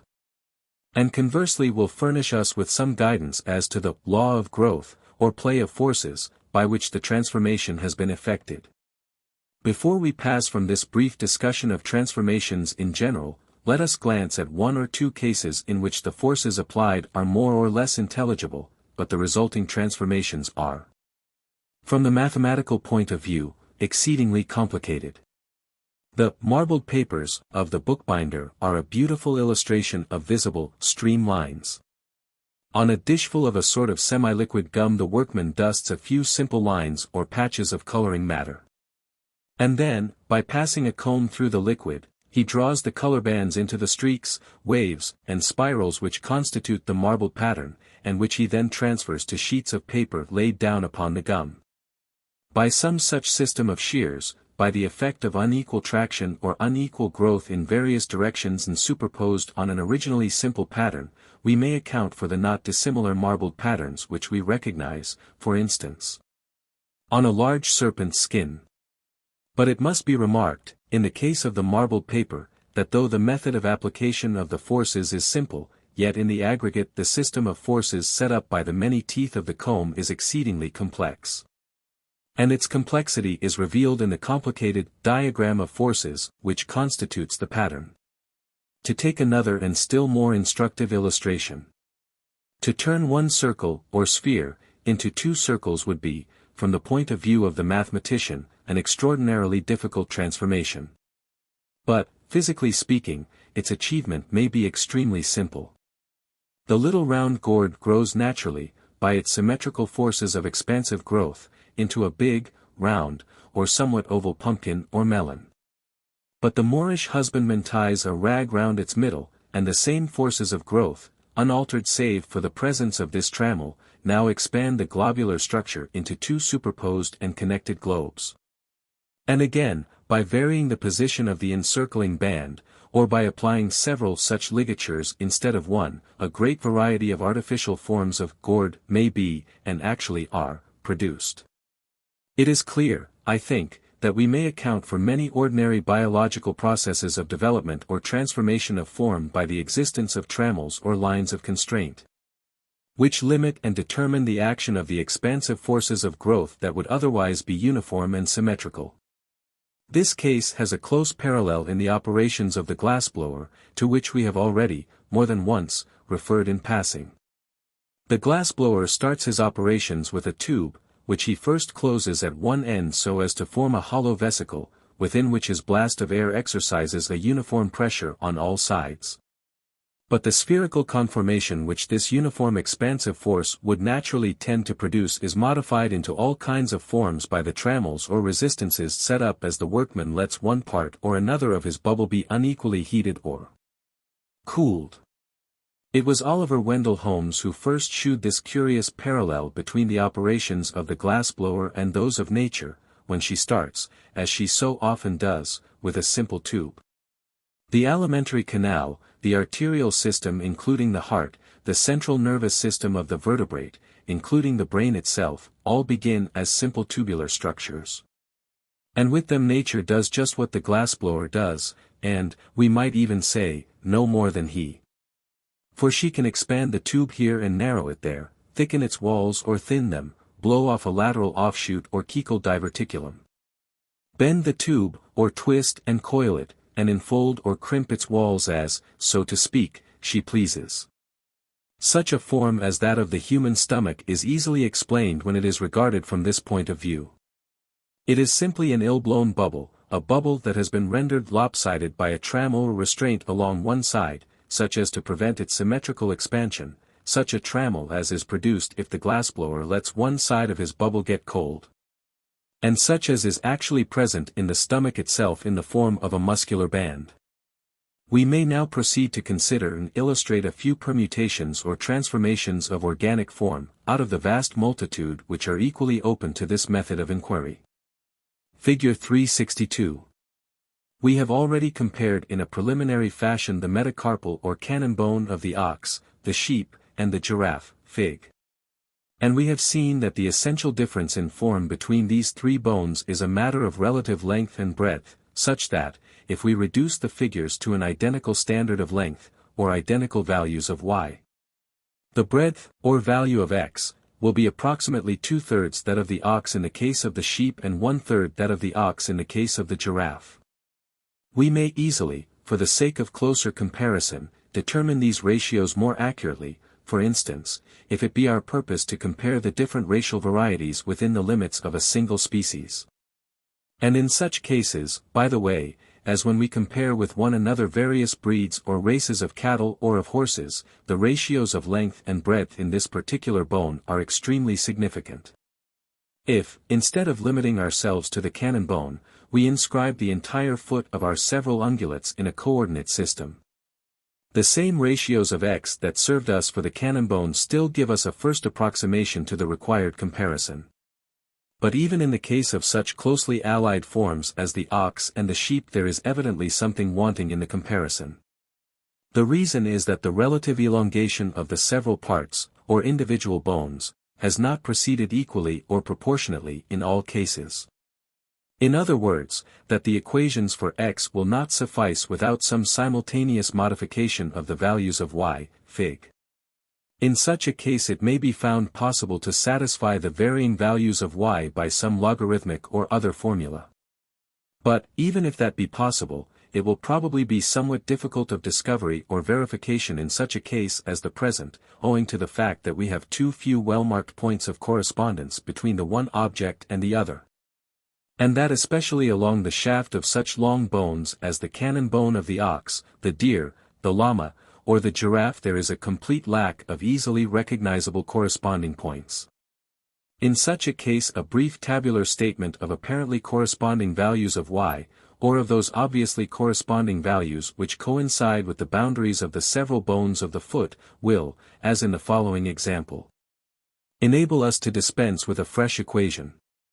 A, B, C, D, Y, ox. 18. 42.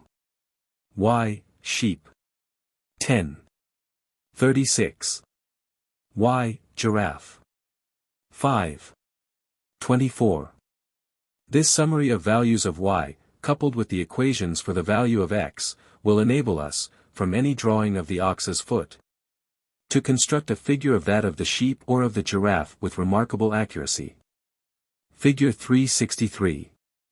That underlying the varying amounts of extension to which the parts or segments of the limb have been subject there is a law, or principle of continuity, may be discerned from such a diagram as the above, fig. Where the values of y in the case of the ox are plotted as a straight line, and the corresponding values for the sheep, extracted from the above table, are seen to form a more or less regular and even curve. This simple graphic result implies the existence of a comparatively simple equation between y and y. An elementary application of the principle of coordinates to the study of proportion, as we have here used it to illustrate the varying proportions of a bone, was in common use in the 16th and 17th centuries by artists in their study of the human form. The method is probably much more ancient, and may even be classical. Figure 364. After Albert Dürer. It is fully described and put in practice by Albert Dürer in his geometry, and especially in his treatise on proportion. In this latter work, the manner in which the human figure, features, and facial expression are all transformed and modified by slight variations in the relative magnitude of the parts is admirably and copiously illustrated, fig. In a tapir's foot there is a striking difference, and yet at the same time there is an obvious underlying resemblance, between the middle toe and either of its unsymmetrical lateral neighbors. Let us take the median terminal phalanx and inscribe its outline in a net of rectangular equidistant coordinates, fig. A. Let us then make a similar network about axes which are no longer at right angles, but inclined to one another at an angle of about 50 degrees, b. If into this new network we fill in, point for point, an outline precisely corresponding to our original drawing of the middle toe, we shall find that we have already represented the main features of the adjacent lateral one. We shall, however, perceive. Figure 365. That our new diagram looks a little too bulky on one side, the inner side, of the lateral toe. If now we substitute for our equidistant ordinates, ordinates which get gradually closer and closer together as we pass towards the median side of the toe, then we shall obtain a diagram which differs in no essential respect from an actual outline copy of the lateral toe, c. In short, the difference between the outline of the middle toe of the taper and the next lateral toe may be almost completely expressed by saying that if the one be represented by rectangular equidistant coordinates, the other will be represented by oblique coordinates, whose axes make an angle of 50 degrees, and in which the abscissal interspaces decrease in a certain logarithmic ratio. We treated our original complex curve or projection of the taper's toe as a function of the form f, x, y, equals 0. The figure of the taper's lateral toe is a precisely identical function of the form f, e x, y1, equals 0, where x1, y1 are oblique coordinate axes inclined to one another at an angle of 50 degrees. Figure 366. After Albert Dürer. Dürer was acquainted with these oblique coordinates also, and I have copied two illustrative figures from his book. In Fig. I have sketched the common copepod Oithona nana, and have inscribed it in a rectangular net, with abscissae 3/5 the. Figure 367. Oithona nana. Figure 368. Sapphirina. Length of the ordinates. Side by side, Fig. Is drawn a very different copepod, of the genus Sapphirina, and about it is drawn a network such that each coordinate passes, as nearly as possible, through points corresponding to those of the former figure. It will be seen that two differences are apparent. 1. The values of y in Fig are large in the upper part of the figure, and diminish rapidly towards its base. 2. The values of x are very large in the neighborhood of the origin, but diminish rapidly as we pass towards either side, away from the median vertical axis. And it is probable that they do so according to a definite, but somewhat complicated, ratio. If, instead of seeking for an actual equation, we simply tabulate our values of x and y in the second figure as compared with the first, just as we did in comparing the feet of the ungulates, we get the dimensions of a net in which, by simply projecting the figure of Oithona, we obtain that of Sapphirina without further trouble, e. g. x, Oithona. 3. 6. 9. 15. x, Sapphirina. 8. 12. 14. y, Oithona. 5. 15. 25. y, Sapphirina. 2. 7. 3. 32. In this manner, with a single model or type to copy from, we may record in very brief space the data requisite for the production of approximate outlines of a great number of forms. For instance, the difference, at first sight immense, between the attenuated body of a caprella and the thick-set body of a Siamese is obviously little, and is probably nothing more than a difference of relative magnitudes. Capable of tabulation by numbers and of complete expression by means of rectilinear coordinates. The crustacea afford innumerable instances of more complex deformations. Thus we may compare various higher crustacea with one another, even in the case of such dissimilar forms as a lobster and a crab. It is obvious that the whole body of the former is elongated as compared with the latter, and that the crab is relatively broad in the region of the carapace, while it tapers off rapidly towards its attenuated and abbreviated tail. In a general way, the elongated rectangular system of coordinates in which we may inscribe the outline of the lobster becomes a shortened triangle in the case of the crab. In a little more detail we may compare the outline of the carapace in various crabs one with another, and the comparison will be found easy and significant, even, in many cases, down to minute details. Such as the number and situation of the marginal spines, though these are in other cases subject to independent variability. Figure 369. Carapaces of various crabs. 1. Gearion, 2. Charistes, 3. Cyromathia, 4. Paralomes, 5. Lupa, 6. Carinus. If we choose, to begin with, such a crab as Gyrion, Fig. 1, and inscribe it in our equidistant rectangular coordinates, we shall see that we pass easily to forms more elongated in a transverse direction, such as mat Uta or lupa, 5, and conversely, by transverse compression, to such a form as Choristes, 2. In certain other cases the carapace conforms to a triangular diagram, more or less curvilinear, as in Fig. Which represents the genus Paralomes. Here we can easily see that the posterior border is transversely elongated as compared with that of Gyrion, while at the same time the anterior part is longitudinally extended as compared with the posterior.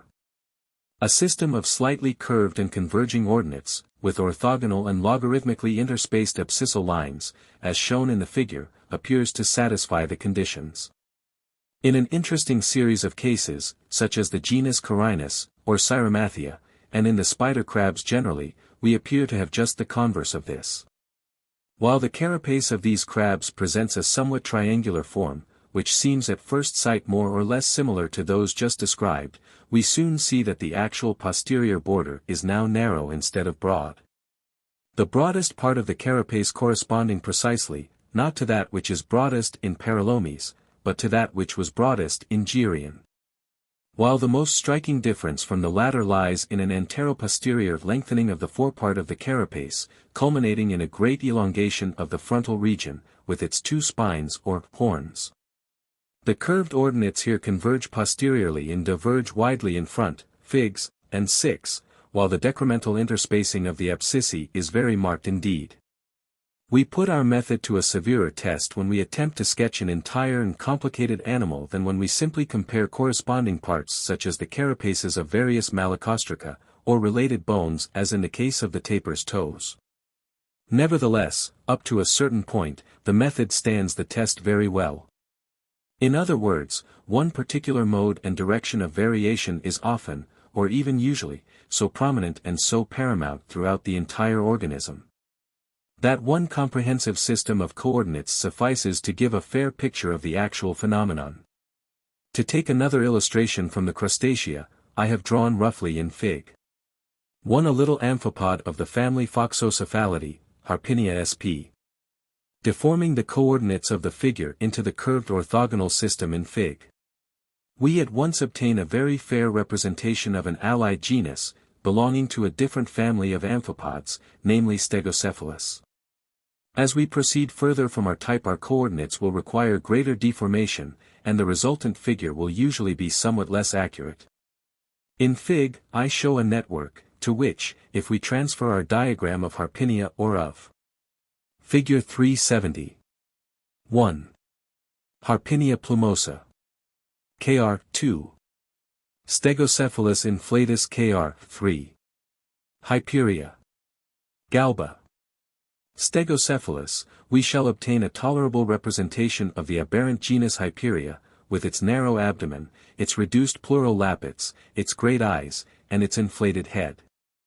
The hydroid zoophytes constitute a polymorphic group, within which a vast number of species have already been distinguished, and the labors of the systematic naturalist are constantly adding to the number. The specific distinctions are for the most part based, not upon characters directly presented by the living animal, but upon the form, size and arrangement of the little cups or calicles, secreted and inhabited by the little individual polyps which compose the compound organism. The variations, which are apparently infinite, of these conformations are easily seen to be a question of relative magnitudes, and are capable of complete expression, sometimes by very simple, sometimes by somewhat more complex coordinate networks. Figure 371. A. Campanularia. Macrocyphus, B. Gonothyrea hyalina, Hinks. C. Clitia johnstoni, Alder. For instance, the varying shapes of the simple wineglass-shaped cups of the Campanularidae are at once sufficiently represented and compared by means of simple Cartesian coordinates, Fig. In the two allied families of Plumulariidae and Aglaophoniidae, the calicles are set unilaterally upon a jointed stem, and small cup-like structures, holding rudimentary polyps, are associated with the large calicles in definite number and position. These small caliculi are variable in number, but in the great majority of cases they accompany the large calicle in groups of 3, 2 standing by its upper border, and 1, which is especially variable in form and magnitude, lying at its base. The stem is liable to flexure and, in a high degree, to extension or compression, and these variations extend, often on an exaggerated scale, to the related calicles. As a result, we find that we can draw various systems of curved or sinuous coordinates, which express, all but completely, the configuration of the various hydroids which we inscribe therein, Fig. The comparative smoothness or denticulation of the margin of the calicle, and the number of its denticles, constitutes an independent variation, and Figure 372. A. Cladocarpus. Crenatus, F. B. Aglaophenia pluma, L. C. A. Rhynchocarpa, A. D. A cornuta, K. E. A. Ramulosa, K. Requires separate description. We have already seen, p. that this denticulation is in all probability due to a particular physical cause. Among the fishes we discover a great variety of deformations, some of them of a very simple kind, while others are more striking and more unexpected. A comparatively simple case, involving a simple shear. Figure 373. Argyropolicus alfersi. Fig. 374, Sternoptex diaphana. Is illustrated by figs, and Fig represents, within Cartesian coordinates, a certain little oceanic fish known as Argyropolicus alfersi. Fig represents precisely the same outline, transferred to a system of oblique coordinates whose axes are inclined at an angle of 70 degrees. But this is now, as far as can be seen on the scale of the drawing, a very good figure of an allied fish, assigned to a different genus, under the name of Sternoptex diaphana. The deformation illustrated by this case of Argyropolicus is precisely analogous to the simplest and commonest kind of deformation to which fossils are subject, as we have seen on p, as the result of shearing stresses in the solid rock. Fig. 375, Scarus sp. Figure 376. Pomacanthus. Fig is an outline diagram of a typical scaroid fish. Let us deform its rectilinear coordinates into a system of, approximately, coaxial circles, as in Fig. And then filling into the new system, space by space and point by point, our former diagram of Scarus, we obtain a very good outline of an allied fish, belonging to a neighboring family, of the genus Pomacanthus. This case is all the more interesting, because upon the body of our Pomacanthus there are striking color bands, which correspond in direction very closely to the lines of our new curved ordinates. In like manner, the still more bizarre outlines of other fishes of the same family of Chaetodonts will be found to correspond to very slight modifications of similar coordinates. In other words, to small variations in the values of the constants of the coaxial curves. In Figs. -380 I have represented another series of acanthopterygian fishes, not very distantly related to the foregoing. If we start this series with the figure of Polyprion, in Fig. We see that the outlines of Pseudopriocanthus, Fig, and of Sebastes or Scorpina, Fig, are easily derived by substituting a system of triangular, or radial, coordinates for the rectangular ones in which we had inscribed Polyprion. The very curious fish Antigonia capros, an oceanic relative of our own boarfish, conforms closely to the peculiar deformation represented in Fig. Figure 377. Polyprion. Figure 378. Pseudopriocanthus altus. Figure 379. Scorpina sp. Fig. 380, Antigonia capros. Fig is a common, typical diodon or porcupine fish, and in Fig. I have deformed its vertical coordinates into a system of concentric circles, and its horizontal coordinates into a system of curves which, approximately and provisionally, are made to resemble a system of hyperbolas.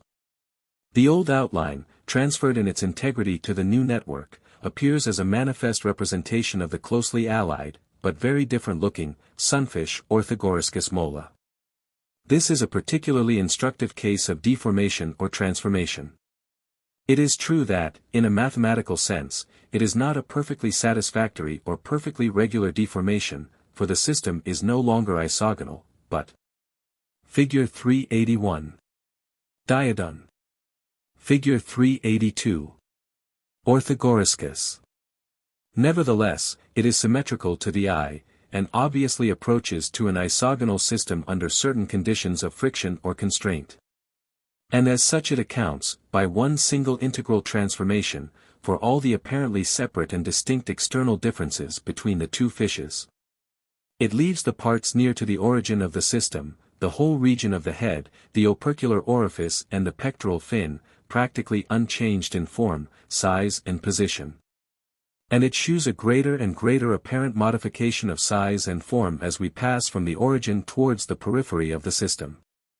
In a word, it is sufficient to account for the new and striking contour in all its essential details, of rounded body, exaggerated dorsal and ventral fins, and truncated tail. In like manner, and using precisely the same coordinate networks, it appears to me possible to shew the relations, almost bone for bone, of the skeletons of the two fishes. In other words, to reconstruct the skeleton of the one from our knowledge of the skeleton of the other, under the guidance of the same correspondence as is indicated in their external configuration.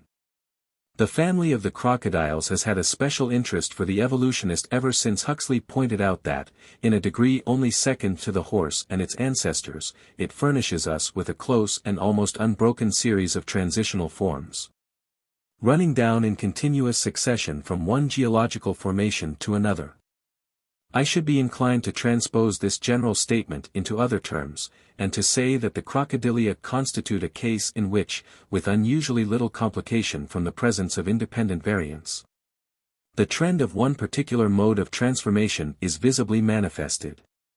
If we exclude meanwhile from our comparison a few of the oldest of the crocodiles, such as Belodon, which differ more fundamentally from the rest, we shall find a long series of genera in which we can refer not only the changing contours of the skull, but even the shape and size of the many constituent bones and their intervening spaces or vacuities, to one and the same simple system of transformed coordinates.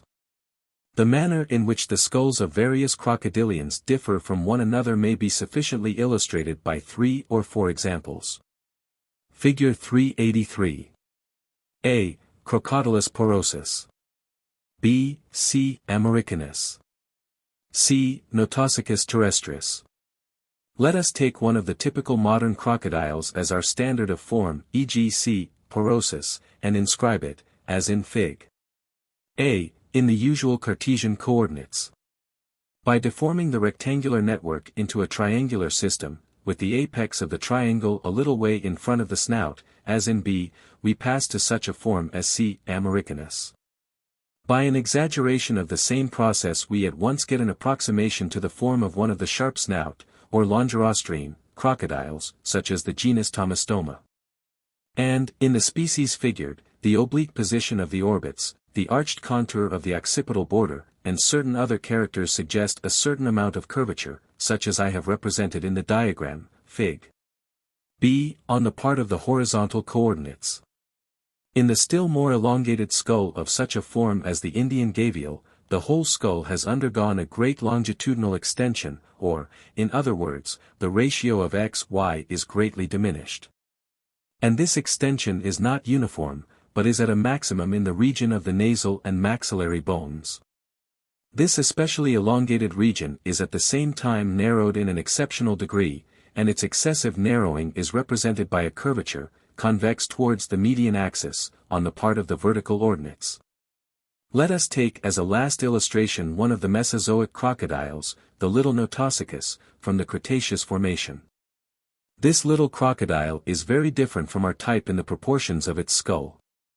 The region of the snout, in front of and including the frontal bones, is greatly shortened. From constituting fully 2/3 of the whole length of the skull in Crocodilus, it now constitutes less than half, or, say, 3/7 of the whole. And the whole skull, and especially its posterior part, is curiously compact, broad, and squat. The orbit is unusually large. If in the diagram of this skull we select a number of points obviously corresponding to points where our rectangular coordinates intersect particular bones or other recognizable features in our typical crocodile, we shall easily discover that the lines joining these points in Notosuchus fall into such a coordinate network as that which is represented in Fig. C. To all intents and purposes, then, this not very complex system, representing one harmonious deformation, accounts for all the differences between the two figures, and is sufficient to enable one at any time to reconstruct a detailed drawing, bone for bone, of the skull of Notosuchus from the model furnished by the common crocodile. Figure 384. Pelvis of A. Stegosaurus. B. Camptosaurus. The many diverse forms of dinosaurian reptiles, all of which manifest a strong family likeness underlying much superficial diversity, furnish us with plentiful material for comparison by the method of transformations. As an instance, I have figured the pelvic bones of Stegosaurus and of Camptosaurus, Fig. A, B, to show that, when the former is taken as our Cartesian type, a slight curvature and an approximately logarithmic extension of the x-axis brings us easily to the configuration of the other. In the original specimen of Camptosaurus described by Marsh, the anterior portion of the iliac bone is missing, and in Marsh's restoration this part of the bone is drawn as though it came somewhat abruptly to a sharp point. In my figure I have completed this missing part of the bone in harmony with the general coordinate network which is suggested by our comparison of the two entire pelvis. And I venture to think that the result is more natural in appearance, and more likely to be correct than was Marsh's conjectural restoration. It would seem, in fact, that there is an obvious field for the employment of the method of coordinates in this task of reproducing missing portions of a structure to the proper scale and in harmony with related types. To this subject we shall presently return. Figure 385. Shoulder girdle of Cryptocletus. A. Young, B. Adult. In Fig. A, B, I have drawn the shoulder girdle of Cryptocletus, a plesiosaurian reptile, half-grown in the one case and full-grown in the other. The change of form during growth in this region of the body is very considerable, and its nature is well brought out by the two coordinate systems. In Fig, I have drawn the shoulder girdle of an. Figure 386. Shoulder girdle of Ichthyosaurus. Ichthyosaur, referring it to Cryptocletus as a standard of comparison. The interclavicle, which is present in Ichthyosaurus, is minute and hidden in Cryptocletus. But the numerous other differences between the two forms, chief among which is the great elongation in Ichthyosaurus of the two clavicles, are all seen by our diagrams to be part and parcel of one general and systematic deformation. Before we leave the group of reptiles we may glance at the very strangely modified skull of Pteranodon, one of the extinct flying reptiles, or Pterosauria. In this very curious skull the region of the jaws, or beak, is greatly elongated and pointed. The occipital bone is drawn out into an enormous backwardly directed crest, the posterior part of the lower jaw is similarly produced backwards, the orbit is small, and the Figure 387. A. Skull of Dimorphodon. B. Skull of Pteranodon. Quadrate bone is strongly inclined downwards and forwards. The whole skull has a configuration which stands, apparently, in the strongest possible contrast to that of a more normal ornithosaurian such as Dimorphodon. But if we inscribe the latter in Cartesian coordinates, Fig. A, and refer our Pteranodon to a system of oblique coordinates, B, in which the two coordinate systems of parallel lines become each a pencil of diverging rays, we make manifest a correspondence which extends uniformly throughout all parts of these very different-looking skulls. We have dealt so far, and for the most part we shall continue to deal, with our coordinate method as a means of comparing one known structure with another.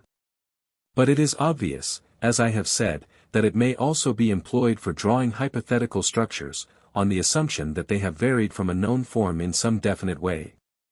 And this process may be especially useful, and will be most obviously legitimate, when we apply it to the particular case of representing intermediate stages between two forms which are actually known to exist, in other words, of reconstructing the transitional stages through which the course. Fig. 388, pelvis of Archaeopteryx. Figure 389. Pelvis of Apatornis. Of evolution must have successively traveled if it has brought about the change from some ancestral type to its presumed descendant. Some little time ago I sent to my friend, Mr. Gerhard Heilmann of Copenhagen, a few of my own rough coordinate diagrams, including some in which the pelvises of certain ancient and primitive birds were compared one with another. Mr. Heilmann, who is both a skilled draftsman and an able morphologist, returned me a set of diagrams which are a vast improvement on my own, and which are reproduced in Figs. -393. Here we have, as extreme cases, the pelvis of Archaeopteryx, the most ancient of known birds, and that of Apatornis, one of the fossil, toothed. Figure 390. The coordinate systems of Figs. And 389, with three intermediate systems interpolated. Figure 391. The first intermediate coordinate network, with its corresponding inscribed pelvis. Birds from the North American Cretaceous formations, a bird shewing some resemblance to the modern terns. The pelvis of Archaeopteryx is taken as our type, and referred accordingly to Cartesian coordinates, Fig, while the corresponding coordinates of the very different pelvis of Apatornis are represented in Fig. In Fig. The outlines of these two coordinate systems are superposed upon one another, and those of three intermediate and equidistant coordinate systems are interpolated between them. From each of these latter systems, so determined by direct interpolation, a complete coordinate diagram is drawn, and the corresponding outline of a pelvis is found from each of. Figure 392. The second and third intermediate coordinate networks, with their corresponding inscribed pelvises. These systems of coordinates, as in Figs. 392. Finally, in Fig. The complete series is represented, beginning with the known pelvis of Archaeopteryx, and leading up by our three intermediate hypothetical types to the known pelvis of Apatornis. Among mammalian skulls I will take two illustrations only, one drawn from a comparison of the human skull with that of the higher apes, and another from the group of perissodactyle ungulates, the group which includes the rhinoceros, the tapir, and the horse. Figure 393. The pelvises of Archaeopteryx and of Apatornis, with three transitional types interpolated between them. Let us begin by choosing as our type the skull of Hyraceus agrarius, Cope, from the Middle Eocene of North America, as figured by Osborn in his monograph of the extinct rhinoceroses, Fig. The many other forms of primitive rhinoceros described in the monograph differ from Hyraceus in various details, in the characters of the teeth, sometimes in the number of the toes, and so forth. And they also differ very considerably in the general appearance of the skull. But these differences in the conformation of the skull, conspicuous as they are at first sight, will be found easy to bring under the conception of a simple and homogeneous transformation, such as would result from the application of some not very complicated stress. For instance, the corresponding Figure 394. Skull of Hyraceus agrarius. After Osborn. Figure 395. Skull of Aceratherium tridactylum. After Osborn. Coordinates of Aceratherium tridactylum, as shown in Fig. Indicate that the essential difference between this skull and the former one may be summed up by saying that the long axis of the skull of Aceratherium has undergone a slight double curvature, while the upper parts of the skull have at the same time been subject to a vertical expansion, or to growth in somewhat greater proportion than the lower parts. Precisely the same changes, on a somewhat greater scale, give us the skull of an existing rhinoceros. Among the species of Aceratherium, the posterior, or occipital, view of the skull presents specific differences which are perhaps more conspicuous than those furnished by the side view. And these differences are very strikingly brought out by the series of conformal transformations. Figure 396. Occipital view of the skulls of various extinct rhinoceroses, Aceratherium. SPP. After Osborn. Which I have represented in Fig.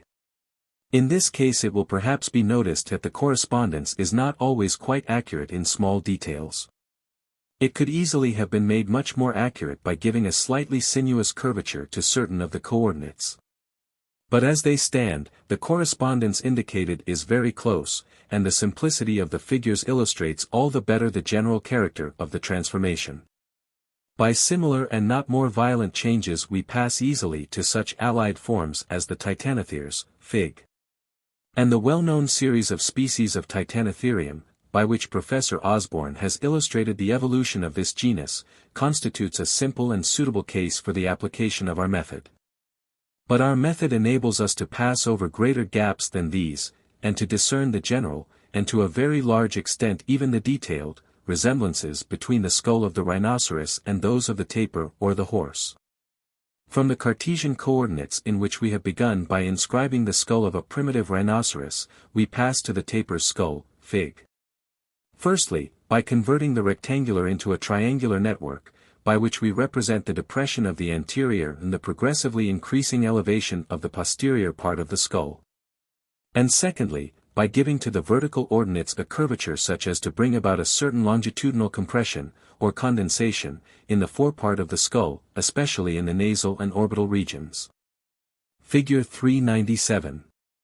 Titanotherium robustum. Figure 398. Tapir's skull. The conformation of the horse's skull departs from that of our primitive perissodactyle, that is to say our early type of rhinoceros. Hyraceus, in a direction that is nearly the opposite of that taken by Titanotherium and by the recent species of rhinoceros. For we perceive, by Fig. that the horizontal coordinates, which in these latter cases became transformed into curves with the concavity upwards, are curved, in the case of the horse, in the opposite direction. And the vertical ordinates, which are also curved, somewhat in the same fashion as in the tapir, are very nearly equidistant, instead of being, as in that animal, crowded together anteriorly. Ordinates and abscissae form an oblique system, as is shown in the figure. In this case I have attempted to produce the network beyond the region which is actually required to include the diagram of the horse's skull, in order to show better the form of the general transformation. With a part only of which we have actually to deal. Figure 399. Horse's skull. Figure 400. Rabbit's skull. It is at first sight not a little surprising to find that we can pass, by a cognate and even simpler transformation, from our perissodactyle skulls to that of the rabbit. But the fact that we can easily do so is a simple illustration of the undoubted affinity which exists between the rodentia, especially the family of the Leporidae, and the more primitive ungulates. For my part, I would go further. For I think there is strong reason to believe that the perissodactyls are more closely related to the Leporidae than the former are to the other ungulates, or than the Leporidae are to the rest of the rodentia. Be that as it may, it is obvious from Fig. that the rabbit skull conforms to a system of coordinates corresponding to the Cartesian coordinates in which we have inscribed the skull of Hyraceus, with the difference, firstly, that the horizontal ordinates of the latter are transformed into equidistant curved lines, approximately arcs of circles, with their concavity directed downwards. And secondly, that the vertical ordinates are transformed into a pencil of rays approximately orthogonal to the circular arcs. In short, the configuration of the rabbit skull is derived from that of our primitive rhinoceros by the unexpectedly simple process of submitting the latter to a. Figure 401. A. Outline diagram of the Cartesian coordinates of the skull of Hyracotherium or Eohippus, as shown in Fig. A. H. Outline of the corresponding projection of the horse's skull. B. G. Intermediate, or interpolated outlines. Strong and uniform flexure in the downward direction, cf. Fig. P. In the case of the rabbit, the configuration of the individual bones does not conform quite so well to the general transformation as it does when we are comparing the several perissodactyls one with another. And the chief departures from conformity will be found in the size of the orbit and in the outline of the immediately surrounding bones. The simple fact is that the relatively enormous eye of the rabbit constitutes an independent variation, which cannot be brought into the general and fundamental transformation, but must. Figure 402. A. Skull of Hyracotherium, from the Eocene, after W. B. Scott. H. Skull of horse, represented as a coordinate transformation of that of Hyracotherium, and to the same scale of magnitude. B. G. Various artificial or imaginary types, reconstructed as intermediate stages. Between A and H. M. Skull of Mesohippus, from the Oligocene, after Scott, for comparison with C. P. Skull of Protohippus, from the Miocene, after Cope. For comparison with E. Pp. Lower jaw of Protohippus. Placidus, after Matthew and Gidley, for comparison with F. Me. Myohippus, after Osborne, Pa. Parahippus. After Peterson, shewing resemblance, but less perfect. Agreement, with C and D. Be dealt with separately. The enlargement of the eye, like the modification in form and number of the teeth, is a separate phenomenon, which supplements but in no way contradicts our general comparison of the skulls taken in their entirety. Before we leave the perissodactyla and their allies, let us look a little more closely into the case of the horse and its immediate relations or ancestors, doing so with the help of a set of diagrams which I again owe to Mr. Gerard Heilmann. Here we start afresh, with the skull, Fig. A, of Hyracotherium, or Eohippus, inscribed in a simple Cartesian network. At the other end of the series, H, is a skull of Equus, in its own corresponding network. And the intermediate stages, B, G, are all drawn by direct and simple interpolation, as in Mr. Heilmann's former series of drawings of Archaeopteryx and Apatornis. In this present case, the relative magnitudes are shown, as well as the forms, of the several skulls. Alongside of these reconstructed diagrams, are set figures of certain extinct horses, Equidae or Paleotheridae, and in two cases, viz. Mesohippus and Protohippus, M. P. It will be seen that the actual fossil skull coincides in the most perfect fashion with one of the hypothetical forms or stages which our method shews to be implicitly involved in the transition from Hyracotherium to Equus. In a third case, that of Parahippus, Pa, the correspondence, as Mr. Heilmann points out, is by no means exact. The outline of this skull comes nearest to that of the hypothetical transition stage D, but the fit is now a bad one. For the skull of Parahippus is evidently a longer, straighter and narrower skull, and differs in other minor characters besides. In short, though some writers have placed Parahippus in the direct line of descent between Equus and Eohippus, we see at once that there is no place for it there, and that it must, accordingly, represent a somewhat divergent branch or offshoot of the Equidae. It may be noticed, especially in the case of Protohippus, P, that the configuration of the angle of the jaw does not tally quite so accurately with that of our hypothetical diagrams as do other parts of the skull. As a matter of fact, this region is somewhat variable, in different species of a genus, and even in different individuals of the same species. In the small figure, pp, of Protohippus placidus the correspondence is more exact. In considering this series of figures we cannot but be struck, not only with the regularity of the succession of transformations, but also with the slight and inconsiderable differences which separate the known and recorded stages, and even the two extremes of the whole series. These differences are no greater, save in regard to actual magnitude, than those between one human skull and another, at least if we take into account the older or remoter races. And they are again no greater, but if anything less, than the range of variation, racial and individual, in certain other human bones, for instance the scapula. Figure 403. Human scapulae, after Dwight A. Caucasian, B. Negro. C. North American. Indian, from Kentucky mountains. The variability of this latter bone is great, but it is neither surprising nor peculiar. For it is linked with all the considerations of mechanical efficiency and functional modification which we dealt with in our last chapter. The scapula occupies, as it were, a focus in a very important field of force.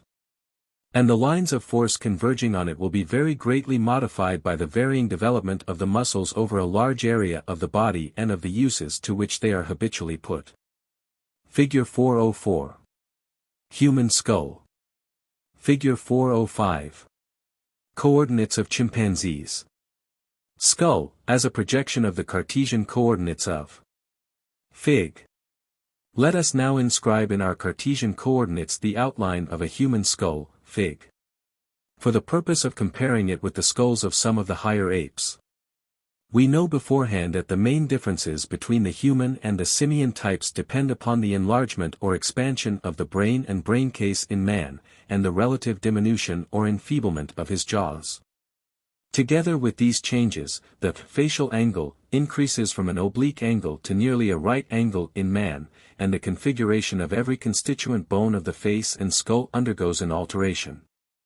We do not know to begin with, and we are not shown by the ordinary methods of comparison, how far these various changes form part of one harmonious and congruent transformation, or whether we are to look, for instance, upon the changes undergone by the frontal, the occipital, the maxillary, and the mandibular regions as a congeries of separate modifications or independent variants. But as soon as we have marked out a number of points in the gorilla's or chimpanzee's skull, corresponding with those which are coordinate network intersected in the human skull, we find that these corresponding points may be at once linked up by smoothly curved lines of intersection, which form a new system of coordinates and constitute a simple projection of our human skull. The network. Figure 406. Skull of chimpanzee. Figure 407. Skull of baboon. Represented in Fig constitutes such a projection of the human skull on what we may call, figuratively speaking, the plane of the chimpanzee, and the full diagram in Fig demonstrates the correspondence. In Fig, I have shown the similar deformation in the case of a baboon, and it is obvious that the transformation is of precisely the same order, and differs only in an increased intensity or degree of deformation.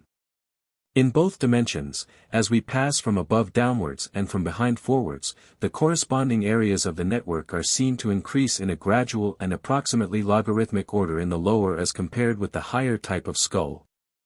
And, in short, it becomes at once manifest that the modifications of jaws, brain case, and the regions between are all portions of one continuous and integral process.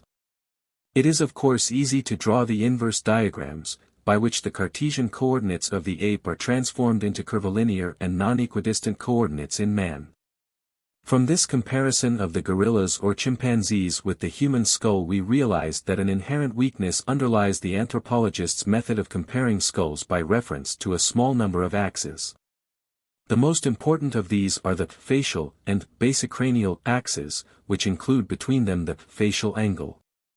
But it is, in the first place, evident that these axes are merely the principal axes of a system of coordinates, and that their restricted and isolated use neglects all that can be learned from the filling in of the rest of the coordinate network.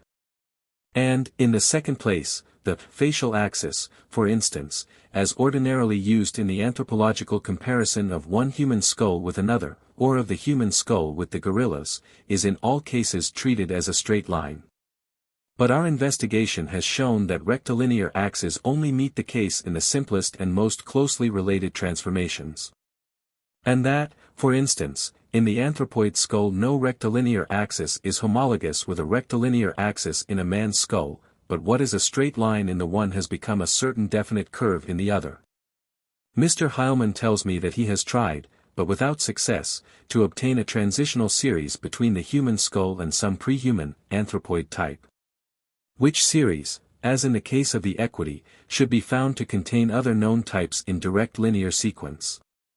It appears impossible, however, to obtain such a series, or to pass by successive and continuous gradations through such forms as Mesopithecus, Pithecanthropus, Homo neanderthalensis, and the lower or higher races of modern man. The failure is not the fault of our method. It merely indicates that no one straight line of descent, or of consecutive transformation, exists. But on the contrary, that among human and anthropoid types, recent and extinct, we have to do with a complex problem of divergent, rather than of continuous, variation. And in like manner, easy as it is to correlate the baboons' and chimpanzees' skulls severally with that of man, and easy as it is to see that the chimpanzee's skull is much nearer to the human type than is the baboon's, it is also not difficult to perceive that the series is not, strictly speaking, continuous. And that neither of our two apes lies precisely on the same direct line or sequence of deformation by which we may hypothetically connect the other with man. As a final illustration, I have drawn the outline of a dog's skull, Fig, and inscribed it in a network comparable with the Cartesian network of the human skull in Fig. Here we attempt to bridge over a wider gulf than we have crossed in any of our former comparisons. But, nevertheless, it is obvious that our method still holds good, in spite of the fact that there are various specific differences, such as the open or closed orbit, etc., which have to be separately described and accounted for. We see that the chief essential differences in plan between the dog's skull and the man's lie in the fact that, relatively speaking, the Figure 408 skull of dog, compared with the human skull of Fig, former tapers away in front, a triangular taking the place of a rectangular conformation. Secondly, that, coincident with the tapering off, there is a progressive elongation, or pulling out, of the whole forepart of the skull. And lastly, as a minor difference, that the straight vertical ordinates of the human skull become curved, with their convexity directed forwards, in the dog. While the net result is that in the dog, just as in the chimpanzee, the brain pan is smaller and the jaws are larger than in man. It is now conspicuously evident that the coordinate network of the ape is by no means intermediate between those which fit the other two. The mode of deformation is on different lines, and, while it may be correct to say that the chimpanzee and the baboon are more brute-like, it would be by no means accurate to assert that they are more dog-like than man. In this brief account of coordinate transformations and of their morphological utility, I have dealt with plane coordinates only, and have made no mention of the less elementary subject of coordinates in three-dimensional space. In theory, there is no difficulty whatsoever in such an extension of our method. It is just as easy to refer the form of our fish or of our skull to the rectangular coordinates x, y, z, or to the polar coordinates psi, eta, zeta, as it is to refer their plane projections to the two axes to which our investigation has been confined. And that it would be advantageous to do so goes without saying, for it is the shape of the solid object, not that of the mere drawing of the object, that we want to understand. And already we have found some of our easy problems in solid geometry leading us, as in the case of the form of the bivalve and even of the univalve shell, quickly in the direction of coordinate analysis and the theory of conformal transformations.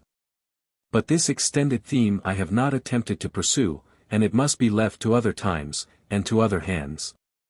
Nevertheless, let us glance for a moment at the sort of simple cases, the simplest possible cases, with which such an investigation might begin. And we have found our plane coordinate system so easily and effectively applicable to certain fishes that we may seek among them for our first and tentative introduction to the three-dimensional field. It is obvious enough that the same method of description and analysis which we have applied to one plane, we may apply to another, drawing by observation, and by a process of trial and error. Our various cross-sections and the coordinate systems which seem best to correspond. But the new and important problem which now emerges is to correlate the deformation or transformation which we discover in one plane with that which we have observed in another, and at length, perhaps, after grasping the general principles of such correlation, to forecast approximately what is likely to take place in the other two planes of reference when we are acquainted with one, that is to say, to determine the values along one axis in terms of the other two. Let us imagine a common, round, fish, and a common, flat, fish, such as a haddock and a plaice. These two fishes are not as nicely adapted for comparison by means of plane coordinates as some which we have studied, owing to the presence of essentially unimportant, but yet conspicuous differences in the position of the eyes, or in the number of the fins, that is to say in the manner in which the continuous dorsal fin of the plaice appears in the haddock to be cut or scalloped into a number of separate fins.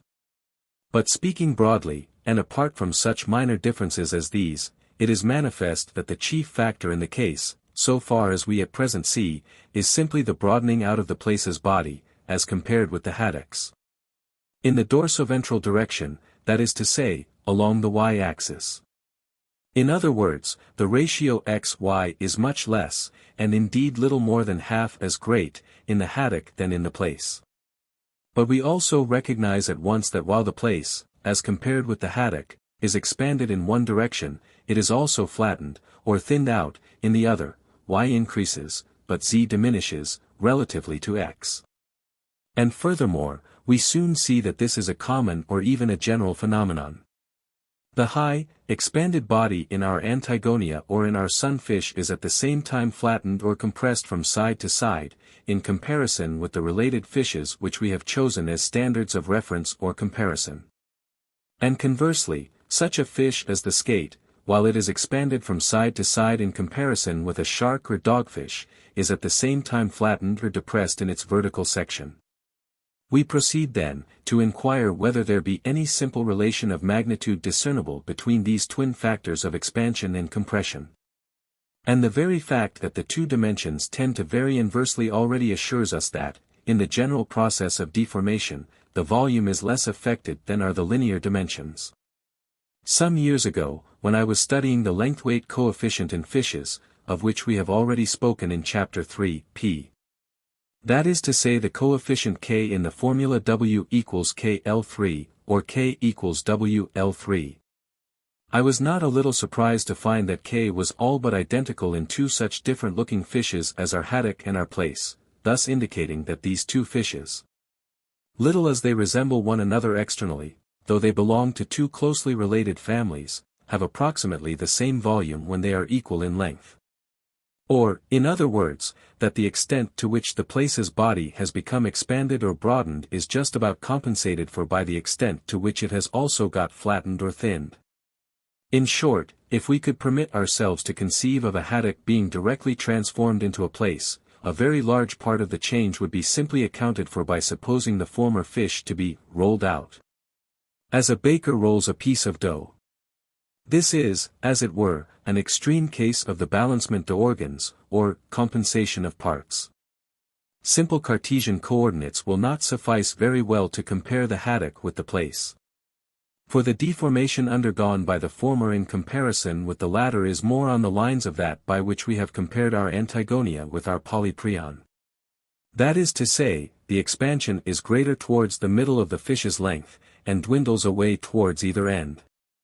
But again simplifying our illustration to the utmost, and being content with a rough comparison, we may assert that, when haddock and plaice are brought to the same standard of length, we can inscribe them both, approximately, in rectangular coordinate networks, such that y in the plaice is about twice as great as y in the haddock. But if the volumes of the two fishes be equal, this is as much as to say that xyz in the one case, or rather the summation of all these values, is equal to xyz in the other, and therefore, since x equals x, and y equals 2y, it follows that z equals z2.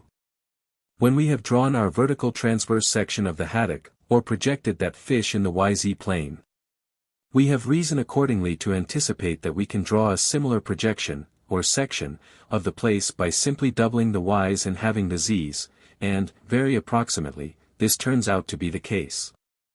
The plaice is, in round numbers, just about twice as broad and also just about half as thick as the haddock, and therefore the ratio of breadth to thickness, or y to z, is just about 4 times as great in the one case as in the other. It is true that this simple, or simplified, illustration carries us but a very little way, and only half prepares us for much greater complications. For instance, we have no right or reason to presume that the equality of weights, or volumes, is a common, much less a general rule. And again, in all cases of more complex deformation, such as that by which we have compared Diodon with the sunfish, we must be prepared for very much more recondite methods of comparison and analysis, leading doubtless to very much more complicated results. In this last case, of Diodon and the sunfish, we have seen that the vertical expansion of the latter as compared with the former fish, increases rapidly as we go backwards towards the tail. But we can by no means say that the lateral compression increases in like proportion. If anything, it would seem that the said expansion and compression tend to vary inversely. For the Diodon is very thick in front and greatly thinned away behind, while the flattened sunfish is more nearly of the same thickness all the way along. Interesting as the whole subject is, we must meanwhile leave it alone. Recognizing, however, that if the difficulties of description and representation could be overcome, it is by means of such coordinates in space that we should at last obtain an adequate and satisfying picture of the processes of deformation and of the directions of growth. Epilogue. In the beginning of this book I said that its scope and treatment were of so prefatory a kind that of other preface it had no need, and now, for the same reason, with no formal and elaborate conclusion do I bring it to a close. The fact that I set little store by certain postulates, often deemed to be fundamental, of our present-day biology the reader will have discovered and I have not endeavored to conceal. But it is not for the sake of polemical argument that I have written, and the doctrines which I do not subscribe to I have only spoken of by the way. My task is finished if I have been able to shew that a certain mathematical aspect of morphology, to which as yet the morphologist gives little heed, is interwoven with his problems, complementary to his descriptive task, and helpful, nay essential, to his proper study and comprehension of form. Hic artem remumque repono.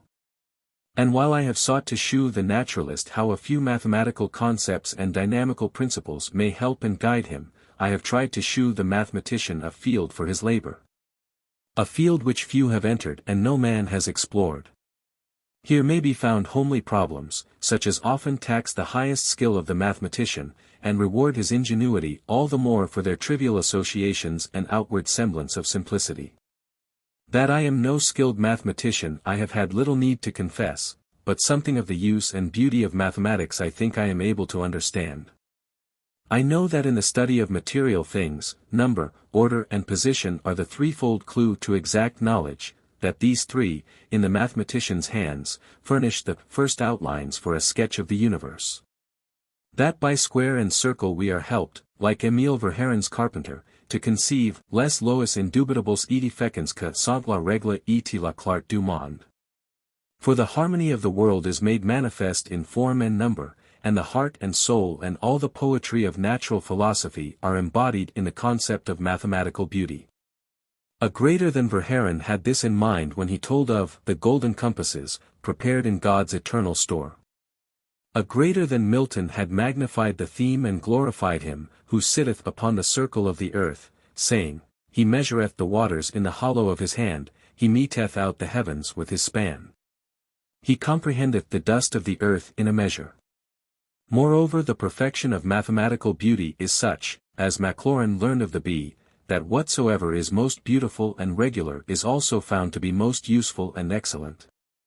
The living and the dead, things animate and inanimate, we dwellers in the world and this world wherein we dwell, pi nu tau alpha mu nu tau gamma iota gamma nu omega sigma kappa mu epsilon nu alpha, are bound alike by physical and mathematical law. Conterminous with space and coeval with time is the kingdom of mathematics, within this range her dominion is supreme, otherwise than according to her order nothing can exist, and nothing takes place in contradiction to her laws. So said, some 40 years ago, a certain mathematician, and Philolaus the Pythagorean had said much the same. But with no less love and insight has the science of form and number been appraised in our own day and generation by a very great naturalist indeed, by that old man eloquent, that wise student and pupil of the ant and the bee, who died but yesterday, and who in his all but secular life tasted of the firstfruits of immortality, who curiously conjoined the wisdom of antiquity with the learning of today, whose Provençal verse seems set to Dorian music, in whose plainest words is a sound as a bee's industrious murmur, and who, being of the same blood and marrow with Plato and Pythagoras, saw in number la clef de la voûte, and found in it le comment et le pourquoi de choses. Notes. These sayings of Kant and of Dubois, and others like to them, have been the text of many discourses. See, for instance, Stallow's Concepts, page 21, 1882, Haber, Biol, Centrable. 19, page 284, 1890, etc. Cf. also Gellett, Representative Brit. Ass. 1874, page 1. Quum enim mundi universi fabrica sit perfectissima, ac a creator sapientissimo absoluta, nihil omnino in mundo contingit in quo non maximi minimive ratio quipium eluciat. Quamabrum dubium prorsus est nullum quin omnes mundi effectus ex causis finalibus, op methodi maximorum et minimorum, ec feliciter determinari caent ac ex ipsis causis efficientibus.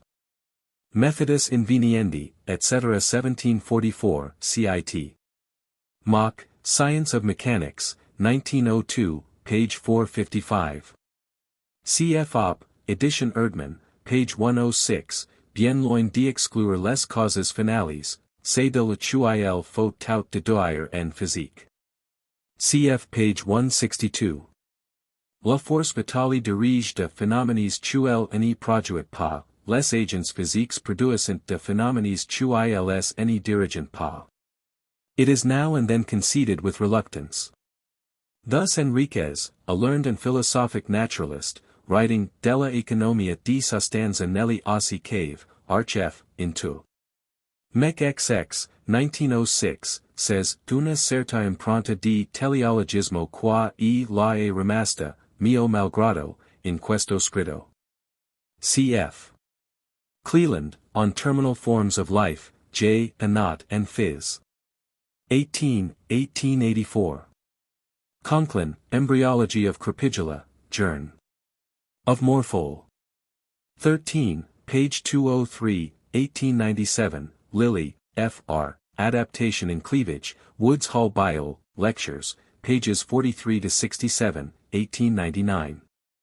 I am inclined to trace back Driesch's teaching of entelechy to no less a person than Melanchthon. When Bacon, de Ogm. 3, states with disapproval that the soul has been regarded rather as a function than as a substance, R.L. Ellis points out that he is referring to Melanchthon's exposition of the Aristotelian doctrine. For Melanchthon, whose view of the peripatetic philosophy had long great influence in the Protestant universities, affirmed that, according to the true view of Aristotle's opinion, the soul is not a substance, but a nu tau epsilon lambda chi epsilon iota alpha, or function. He defined it as delta nu alpha mu iota quidem ciens actions, a description all but identical with that of Claude Bernard's Force Vitale. Ray Lankester, Encycl. Brit. 9th edition, Art. Zoology, page 806, 1888. Alfred Russel Wallace, especially in his later years, relied upon a direct but somewhat crude teleology. Cf. His World of Life, a manifestation of creative power, directive mind and ultimate purpose, 1910. Janet, Les Causes Finales, 1876, page 350. The phrase is Leibniz's, in his Theodicy. Cf. Int. Al. Bosanquet, The Meaning of Teleology, Proc. Brit. Academic, 1905-6, pages 235-245. Cf. also Leibniz, Discours de Métaphysique, Lettres Inédites, Edition de Carrel, 1857, page 354, Cit Janet, p. 643, L'un et l'autre est bon, l'un et l'autre peut être utile, en les auteurs que suivent ces roots difference en devraient point se maltraiter, seek. The reader will understand that I speak, not of the severe and diligent inquiry, of variation or of fortuity, but merely of the easy assumption that these phenomena are a sufficient basis on which to rest. With the all-powerful help of natural selection, a theory of definite and progressive evolution. Revue Philosophique. 33, 1892. This general principle was clearly grasped by Dr. George Rainey, a learned physician of St. Bartholomew's, many years ago, and expressed in such words as the following. It is illogical to suppose that in the case of vital organisms a distinct force exists to produce results perfectly within the reach of physical agencies, especially as in many instances no end could be attained were that the case. But that of opposing one force by another capable of effecting exactly the same purpose. On Artificial Calculi, QJMS, Trans Microsc. SOC 6, page 49, 1858. Cf. also Helmholtz, Infra Cit., page 9. Whereby he incurred the reproach of Socrates, in the Phaedo. In a famous lecture, Conservation of Forces Applied to Organic Nature, Proc. Roy. Instit. April 12, 1861, Helmholtz laid it down, as the fundamental principle of physiology, that there may be other agents acting in the living body than those agents which act in the inorganic world. But those forces, as far as they cause chemical and mechanical influence in the body, must be quite of the same character as inorganic forces, in this at least, that their effects must be ruled by necessity. And must always be the same when acting in the same conditions. And so there cannot exist any arbitrary choice in the direction of their actions. It would follow from this, that, like the other, physical, forces, they must be subject to mathematical analysis and deduction. Cf. also Dr. T. Young's Croonian Lecture on the Heart and Arteries, Phil. Trans 1809, page 1, Call Works, I, 511. Ectropismus, oder die physikalische Theorie des Lebens, Leipzig, 1910. Wild Lecture, Nature, March 12, 1908, Ibid September 6, 1900, page 485. Ether and Matter, page 288. Cf. also Lord Kelvin, Fortnightly Review, 1892, page 313. Joly, The Abundance of Life, Proc. Roy. Dublin SOC 7, 1890, and in Scientific Essays, etc. 1915, page 60 ed. Seek. Papillon, Histoire de la Philosophie Moderne, I, page 300. With the special and important properties of colloidal matter we are, for the time being, not concerned. Cf. Hans Präzibram, Anwendung elementarer Mathematik auf biologisch Problem, in Ruse Vortrage, Heft 3, Leipzig, 1908, page 10. The subject is treated from an engineering point of view by Prof. James Thomson, Comparisons of Similar Structures as to Elasticity, Strength, and Stability, Trans INST Engineers, Scotland, 1876, Collected Papers, 1912, pages 361 to 372, and by Professor A. Barr, Ibid 1899, see also Rayleigh, Nature, April 22, 1915. C.F. Spencer, The Form of the Earth, etc., Phil. Mag, XXX, pages 194 to 6, 1847, also Principles of Biology, pt 2, ch. I, 1864, page 123, etc. George Louis Lesage, 1724 to 1803, well known as the author of one of the few attempts to explain gravitation. C.F. Luray, Constitution de la Matière, 1869, Kelvin, Proc. R. S. E. 7, page 577, 1872, etc., Clerk Maxwell, Phil. Trans Volume 157, page 50, 1867, Art. Adam, Encycl. Brit. 1875, page 46. Cf. Pierre Prévost, Notices de la vie et de écrits de Lesage, 1805, quoted by Janet, Causes Finales, App. 3. Discorsi e dimostrazioni matematiche, intorno a due nuove scienze, attinenti alla meccanica, ed ai movimenti locali, appresso gli Elsevieri, MDCXXXVI. Au pair, Edition Favaro, 8, page 169 seek. Transl, by Henry Crew and A. de Salvio, 1914, page 130, etc. See Nature, June 17, 1915. So Werner remarked that Michelangelo and Bramante could not have built of gypsum at Paris on the scale they built of travertine in Rome. Sir G. Greenhill, Determination of the greatest height to which a tree of given proportions can grow, Camber. Phil. SOCPR 4, page 65, 1881, and Cree, Ibid 7, 1892. Cf. Pointing in Thomson's Properties of Matter, 1907, p. 99. In like manner the wheat straw bends over under the weight of the loaded ear, and the tip of the cat's tail bends over when held upright, not because they possess flexibility, but because they outstrip the dimensions within which stable equilibrium is possible in a vertical position. The kitten's tail, on the other hand, stands up spiky and straight. Modern painters. The stem of the giant bamboo may attain a height of 60 meters, while not more than about 40 centimeters in diameter near its base, which dimensions are not very far short of the theoretical limits. A. J. Ewart, Phil. Trans Volume 198, page 71, 1906. Trans Zult SOC 4, 1850, page 27.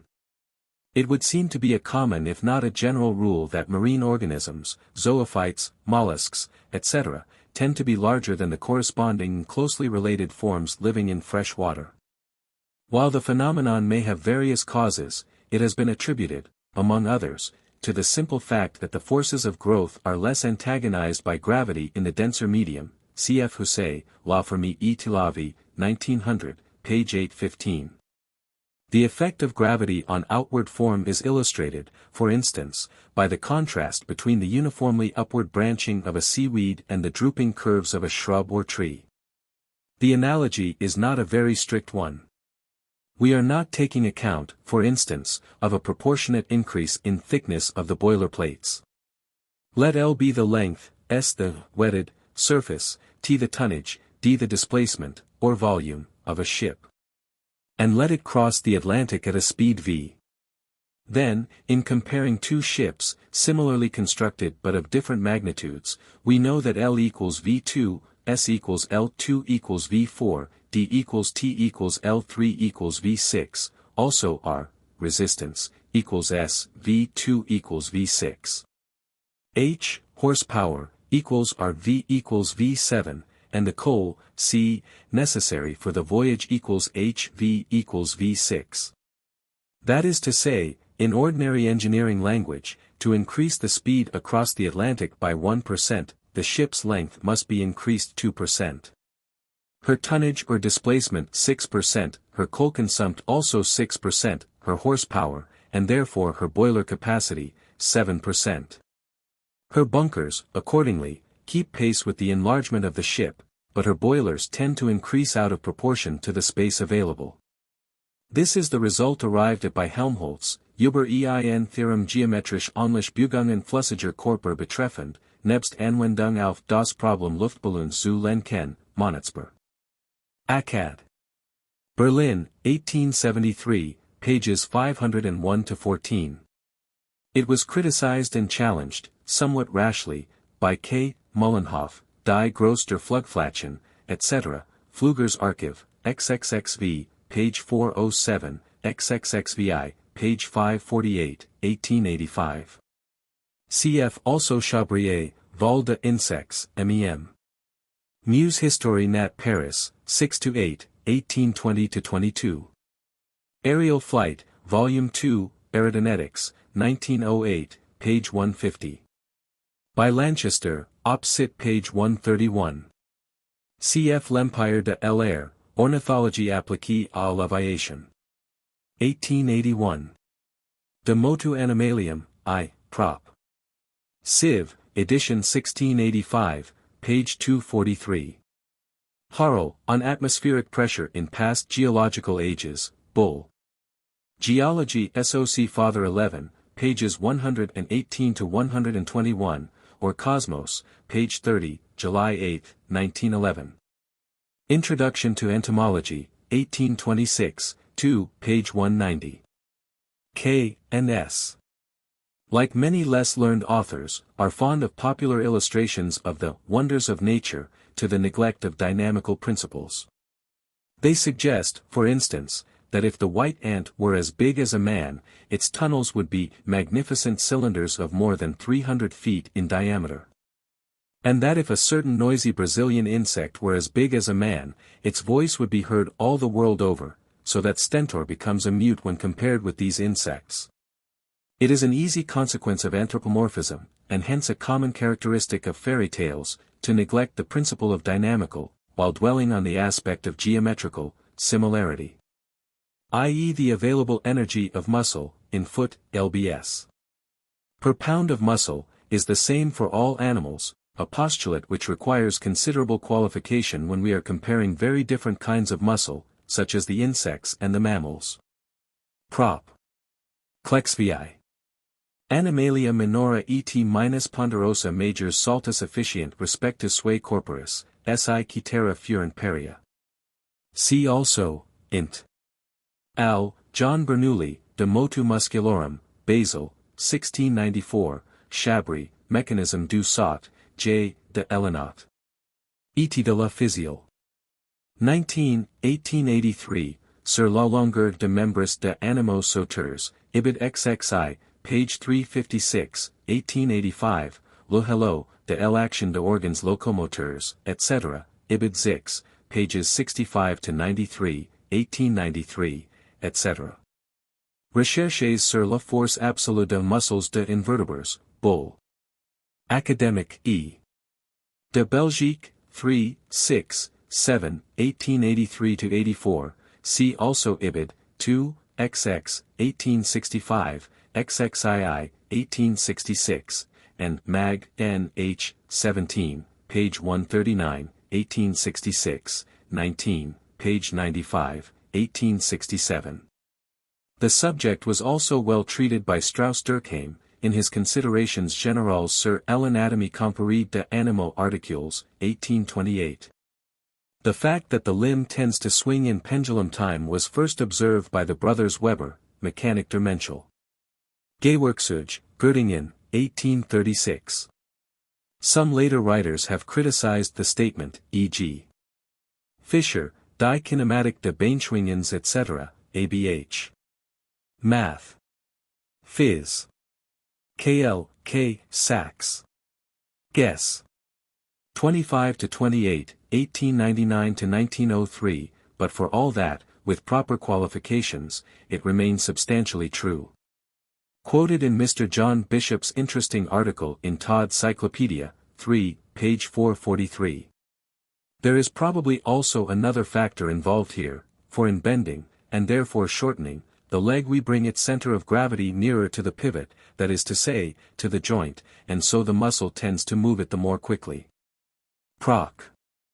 Psychical SOC 12, pages 338 to 355, 1897. For various calculations of the increase of surface due to histological and anatomical subdivision, C.E. Babbitt, über die Oberflächenentwicklung bei Organismen, Bio, Centralbul. XXX, pp. 225 to 239, 257 to 267, 1910. In connection with the physical theory of surface energy, Wolfgang Ostwald has introduced the conception of specific surface, that is to say the ratio of surface to volume, or SV. In a cube, V equals L3, and S equals 6L2. Therefore SV equals 6L. Therefore if the side L measures 6 cm, the ratio SV equals 1, and such a cube may be taken as our standard, or unit of specific surface. A human blood corpuscle has, accordingly, a specific surface of somewhere about 14,000 or 15,000. It is found in physical chemistry that surface energy becomes an important factor when the specific surface reaches a value of 10,000 or thereby. Though the entire egg is not increasing in mass, this is not to say that its living protoplasm is not increasing all the while at the expense of the reserve material. C.F. Tate, Proc. RCV, 1866, and 6, 1868. Physiologue. Notizen, 9, p. 425, 1895. C.F. Strasburger, über die Wirkungsweise der Kern und die Zellgross, Histolog. Beecher. 5, pages 95 to 129, 1893, J. Gerasimo, über die Groß des Zellkerns, Bay. Bot Centralbull. 18, 1905, also G. Levi and T. Terni, lo variazioni del indis plasmatico-nucleare durante l'intersenisi, Architl di Anat, X, page 545, 1911. Arch F. Into. Mech 4, 1898, pages 75, 247. Conklin, E. G., Cell Size and Nuclear Size, J. Exp. Zul, 12. Pages 1 to 98, 1912. Thus the fibers of the crystalline lens are of the same size in large and small dogs, RABL, Z. F. W. Z. LXVI, 1899. Cf. Int. Al. Pearson, on the size of the blood corpuscles in Rana, Biometrica, 6, page 403, 1909. Dr. Thomas Young caught sight of the phenomenon, early in last century. The solid particles of the blood do not by any means vary in magnitude in the same ratio with the bulk of the animal, Natural Philosophy, edition 1845, page 466. And Leeuwenhoek and Stephen Hales were aware of it 100 years before. But in this case, though the blood corpuscles show no relation of magnitude to the size of the animal, they do seem to have some relation to its activity. At least the corpuscles in the sluggish amphibia are much the largest known to us, while the smallest are found among the deer and other agile and speedy mammals. C.F. Gulliver, PZS 1875, page 474, etc.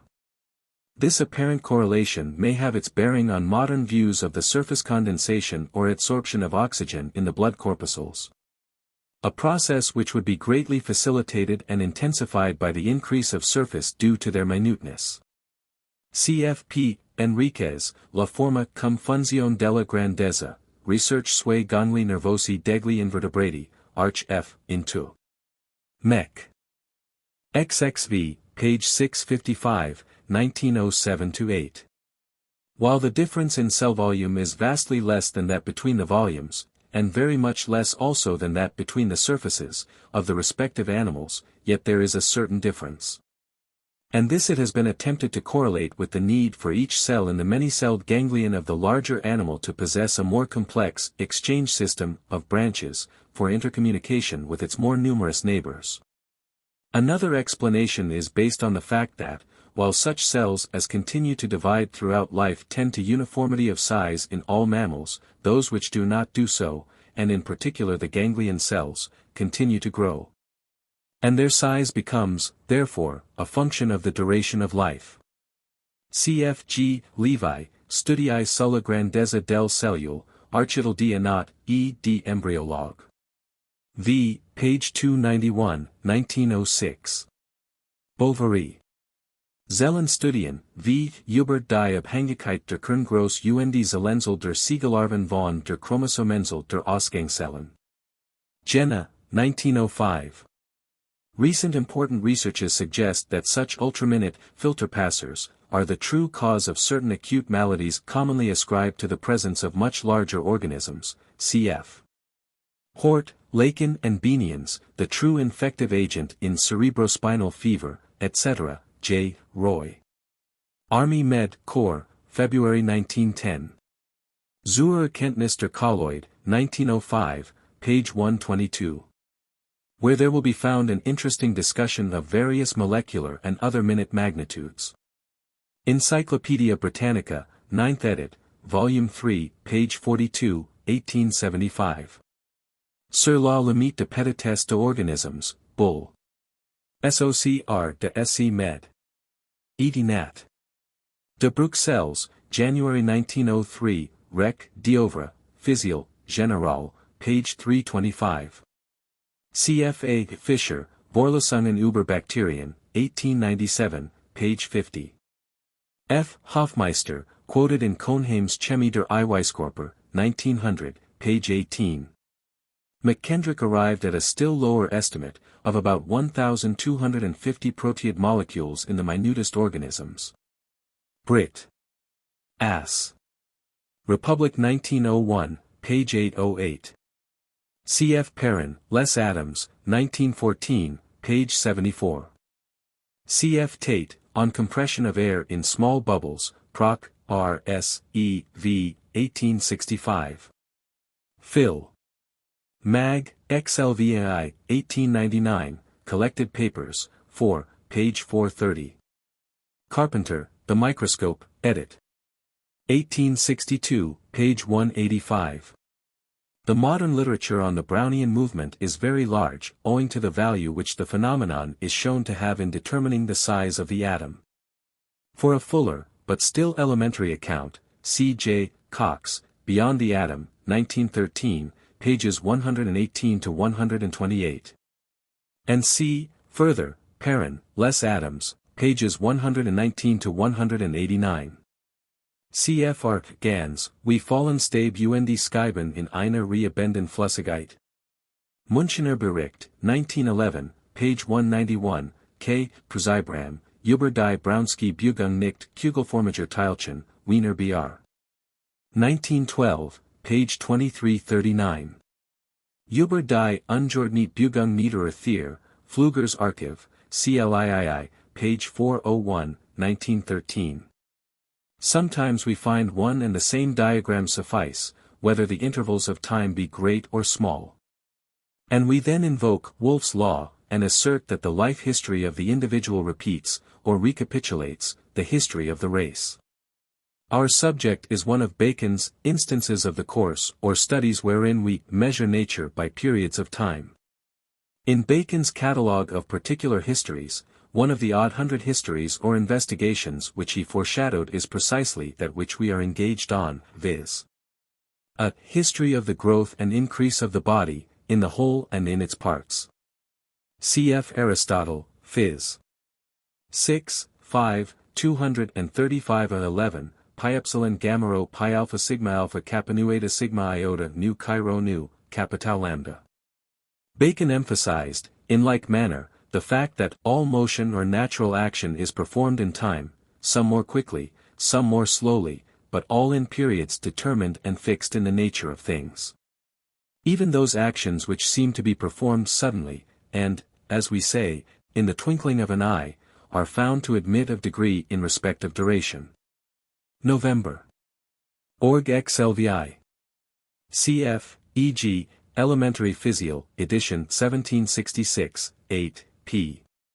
114, Ducimer autem ad evolutionem petissimum, quando a perfecto animale retrorsum progredimer, et incrementum ac mutationem serem relegimus. Ita invenimus perfectum illid animal fuis imperfectius, alterius figuri et fabrici, et denique rude et in form, et tamen idem semper animal sub iis diversis phasibus fuis, quae absci ullo salta perpetuos parvasque per gradus coherient.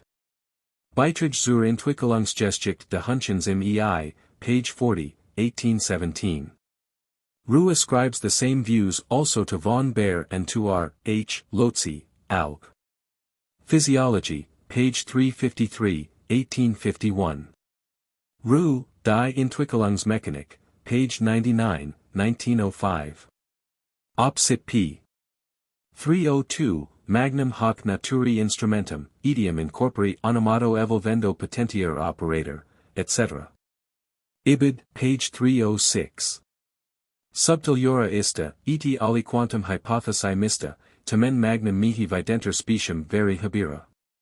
Cf. His, On the Principles of Animal Morphology, Proc. R.S. E. 15, 1888, page 294, My own attempts to introduce some elementary mechanical or physiological conceptions into embryology have not generally been agreed to by morphologists. To one it seemed ridiculous to speak of the elasticity of the germinal layers. Another thought that, by such considerations, we put the cart before the horse, and one more recent author states, that we have better things to do in embryology than to discuss tensions of germinal layers and similar questions. Since all explanations must of necessity be of a phylogenetic nature. This opposition to the application of the fundamental principles of science to embryological questions would scarcely be intelligible had it not a dogmatic background. No other explanation of living forms is allowed than heredity, and any which is founded on another basis must be rejected. To think that heredity will build organic beings without mechanical means is a piece of unscientific mysticism. Hertwig, O., Zeit und Streitfragen der Biologie, 2. 1897.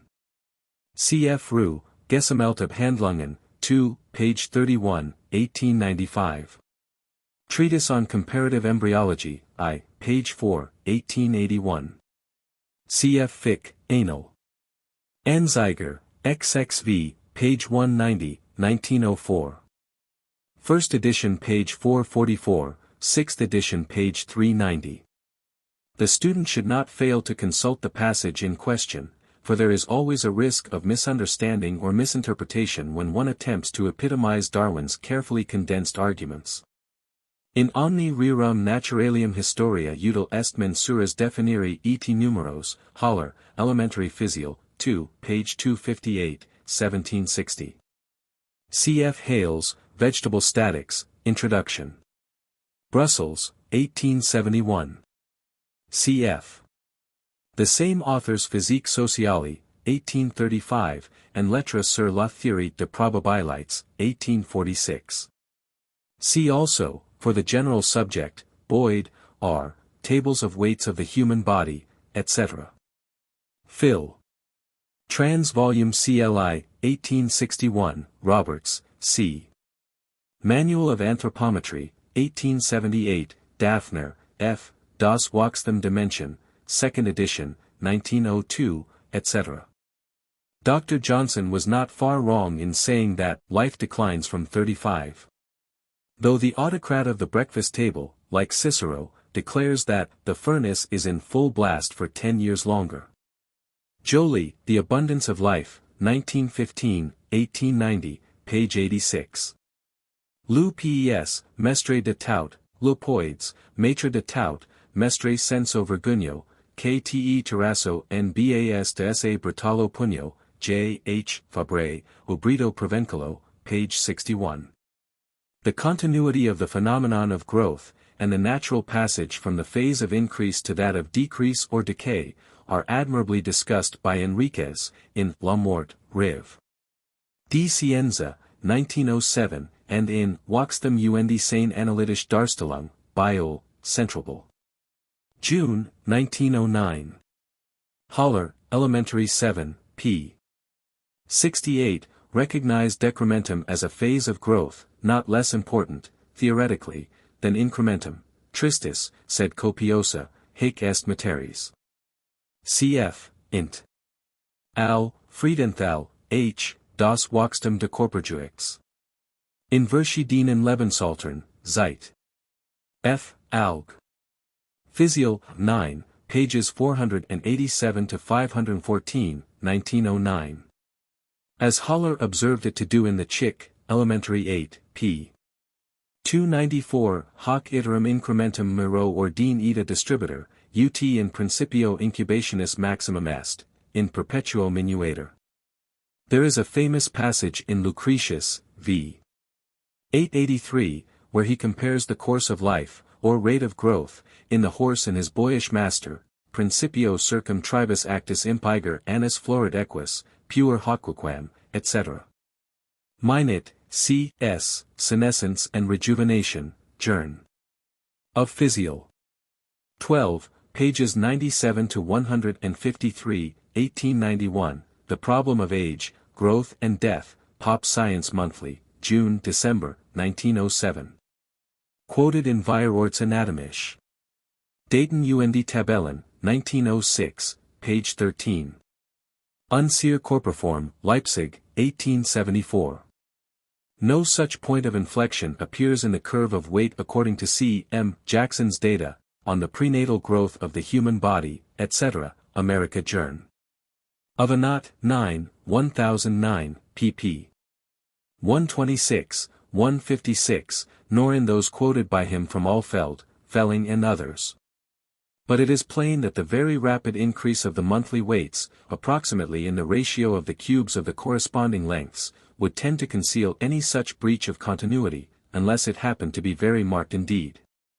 Moreover, in the case of Jackson's data, and probably also in the others, the actual age of the embryos was not determined, but was estimated from their lengths. The following is Jackson's estimate of average weights at intervals of a lunar month. Months: 1, 3, 5, 7, 9. WT in GMS. 0, 04, 36, 330, 1000, 2200. G. Krauss, after Wallach Martius, and Du Jardin Bot de Buitenzorg, 12, 1, 1894, page 210. CFW. Ostwald, Zeitliche Eigenschaften, etc. page 56. Cf. Chodat, R. Edimonier, A. Sur la courbe de croissance de végétaux, Bull. Herb. Boissier, 2, v. pages 615, 616, 1905. Cf. Father Boas, Growth of Toronto Children, Republic of U.S. Com. Of Education, 1896-7, pages 1541 to 1599, 1898, Boas and Clark Whistler, Statistics of Growth, Education Republic 1904, pages 25 to 132, 1906, H. P. Bowditch, Representative Massachusetts State Board of Health, 1877, K. Pearson, On the Magnitude of Certain Coefficients of Correlation in Man, PRR, S. LXVI, 1900. LC page 42, and other papers there quoted. C. For an admirable resume of facts, Wolfgang Ostwald, Über die Zeitliche Eigenschaften der Entwicklungsvorgänge, 71 pages, Leipzig, 1908, Ruse Vortrage, Heft V, to which work I am much indebted. A long list of observations on the growth rate of various animals is also given by H. Przybram, EXP Zoology, 1913, PD 4, Vitalitat, pages 85 to 87. Cf. St. Loup, Vitesse de croissance chez les souris, Bull. SOC Zool, Father 18, 242, 1893. Robertson, Arch F. Entwicklungsmech. XXV, page 587, 1908, Donaldson. Boas Memorial Volume, New York, 1906. Luciani E. Lo Monaco, Architel de Biology, XXV, page 340, 1897. Schaper, Arch F. Entwicklungsmech. 14, page 356, 1902. Cf. Barforth, Versuch über die Verwandlung der Froschlarven, Arch F. Micro. Anat, Zix, 1887. Joe. Schmidt, Contributions to the Life History of the Eel, Reports du Concile in turn. Pour l'exploration de la mer, Volume 5, pages 137 to 274, Copenhagen, 1906. That the metamorphoses of an insect are but phases in a process of growth, was firstly clearly recognized by Swammerdam, Biblia Naturae, 1737, pages 6, 579 etc. From Bose, J. C., Plant Response, London, 1906, page 417. This phenomenon, of incrementum inequale, as opposed to incrementum in universum, was most carefully studied by Haller, incrementum inequale multis modis fit, ut alii partis corporis aliis salarius increscent. Diximus hepar minus fieri, majorum pulmonem, minimum dimum, etc. Elementary 8, 2, page 34. C. Inter alia, Fischl, A. Variabilitat und Wachstum de embryonalen corpus, Morphol. Jarb. Ziv, pages 369 to 404, 1896. Oppel, Vergleichung der Entwicklungsgrades der Organe zu verschiedenen Entwicklungszeiten bei Wirbeltieren, Jena, 1891. Fauchen, A. Species et mensurations fetals à differents ages de la grossesse. These Paris, 1897. Loisel, G. Croissance comparée en poids longueur de fœtus male et femelle dans l'espèce humaine, C. R. SOC de Biology, Paris, 1903. Jackson, C. M. Prenatal growth of the human body and the relative growth of the various organs and parts, A.M. J. Avenat, 9, 1909, Postnatal growth and variability of the body and of the various organs in the albino rat, Ibid 15, 1913. LC page 1542. Variation and correlation in brain weight, Biometrica, 4, pages 13 to 104, 1905. Die Saugethier, page 117. America J. of Anatomy, 8, pages 319 to 353, 1908. Donaldson, Jern. Comp. Noor and Cycle, 18, pp. 345 to 392, 1908, also gives a logarithmic formula for brain weight, y, as compared with body weight, x, which in the case of the white rat is y equals 554/569 log, x 8/7, and the agreement is very close. But the formula is admittedly empirical, and as Raymond Pearl says, America Nat 1909, page 303, no ulterior biological significance is to be attached to it. Biometrica, 4, pages 13 to 104, 1904. Donaldson, H. H. A comparison of the white rat with man in respect to the growth of the entire body, Boas Memorial Volume, New York, 1906, pages 5 to 26. Besides many papers quoted by Du Bois on the growth and weight of the brain, and numerous papers in Biometrica, see also the following: Ziehen, Th. Das Gehirn, Maßverhältnis, in Bartlebin's Hand. Duranat, Dimension, 4, pages 353 to 386, 1899. Spitzka, E. Brain weight of animals with special reference to the weight of the brain in the macaque monkey, J. Comp. Neural, 13, pages 9 to 17, 1903. Warnick, P.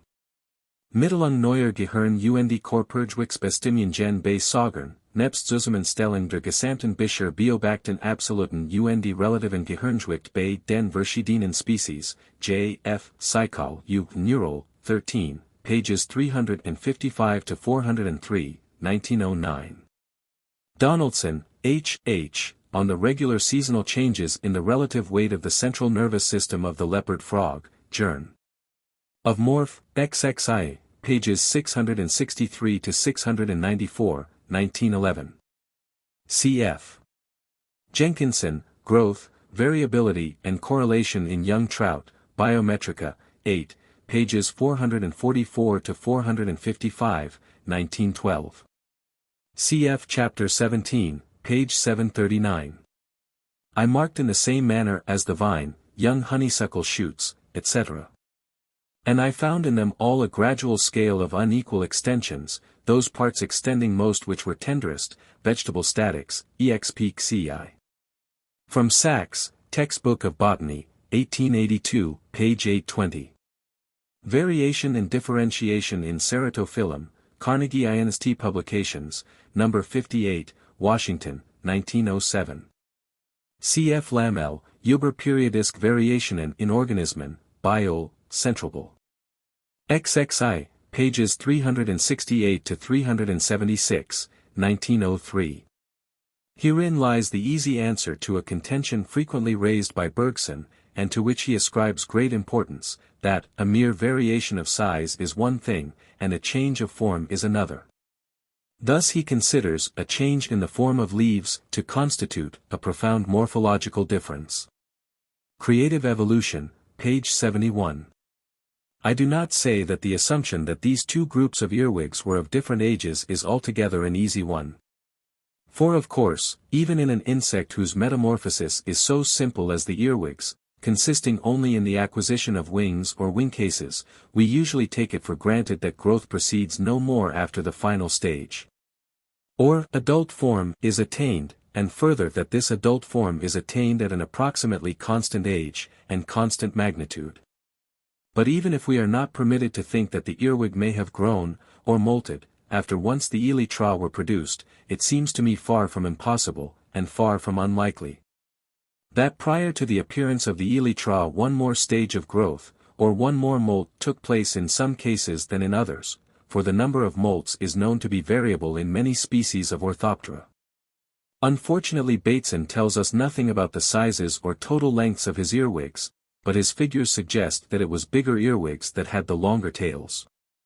And that the rate of growth of the tails had a certain definite ratio to that of the bodies, but not necessarily a simple ratio of equality.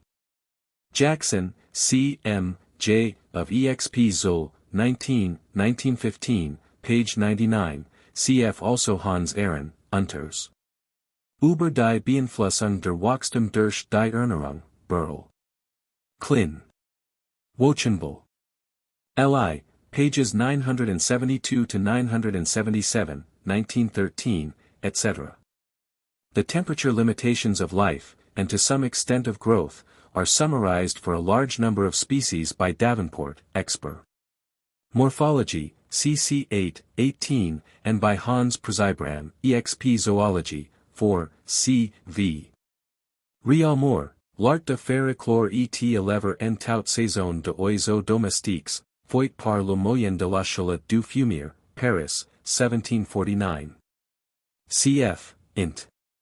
Al. de Vries, H. Matériaux pour la connaissance de l'influence de la température sur les plantes, Arch-Nierl. V. 385-401, 1870. Koppen, Warm und Pflanzenwachstum, Bull. SOC Imp Nat Moscou. XLIIA, pages 41 to 110, 1870. Blackman, F. F., and, of Botany, 19, p. 281, 1905. For various instances of a temperature coefficient in physiological processes, see Kanitz, Zeitschr. F. Electrochemy, 1907, page 707, Bio, Centralbull. XXV, page 11, 1907, Herzog, R. O. Temperaturinfluss auf die Entwicklungsgeschwindigkeit der Organismen, Zeitschr. F. Electrochemy, 11, p. 820, 1905, Crow, Quantitative Relation Between Temperature and Standard Metabolism, int Zeitschr. F. Physik, Chem. Biology, I. p. 491, 1914, Putter, A. Übertemperaturkoeffizienten, Zeitschr. F. Algem. Physial, 16, page 574, 1914. Also Cohen, Physical Chemistry for Physicians and Biologists, English edition, 1903, Pike, F. H., and Scott. E. L. The Regulation of the Physico-Chemical Condition of the Organism, American Naturalist, January 1915, and various papers quoted therein. C. F. Herrera, L., L'Optimum, 1896, Rec. D'Herves, Physial, Générale, pages 338 to 368, 1910, Sachs, Physiology D. Flanzen, 1882, page 233, Pfeffer, Pflanzenphysiology, 2, page 78, 1904, and C. F. Jost, Über die Reaktionsgeschwindigkeit im Organismus, Bio, Centralbull. XXV, pages 225 to 244, 1906. After Koppen, Bull. SOC Nat Moscou, XLIII, pages 41 to 110, 1871. Botany, page 387. Leach, I. Some Experiments on the Influence of Temperature on the Rate of Growth in Pisum sativum, and, of Botany, XXX, pages 25 to 46, 1916. Cf. especially Table 3, page 45. Blackman, F. F., Presidential Address in Botany, Brit. Ass. Dublin, 1908. Rec. de l'Inst. Bot de Bruxelles, 6, 1906. Hertwig, O. Einfluss der Temperatur auf die Entwicklung von Rana Fusca und der Esculenta, Arch F. Microsk. Anat, Li, page 319, 1898.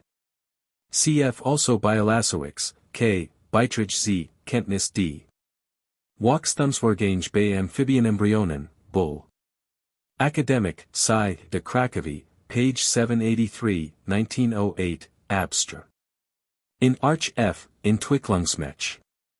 Ethenii, page 160, 1909. Der Grad der Beschleunigung tierischer Entwicklung durch ihr Haute Temperatur, A. F. into. Mech XX. p. 130, 1905. More recently, Biologist has determined the coefficient for the rate of segmentation in Rana as being 2,4 per 10 degrees Celsius. Das Wachstumsdimension, page 329, 1902. The diurnal periodicity is beautifully shown in the case of the hop by Joe Schmidt, C.R. du Laboratoire de Carlsberg, X, pages 235 to 248, Copenhagen, 1913. Trans Boten. SOC Edinburgh, 1891, page 456. I had not received, when this was written, Mr. Douglas's paper, on a method of estimating rainfall by the growth of trees, Bull. America Geograph.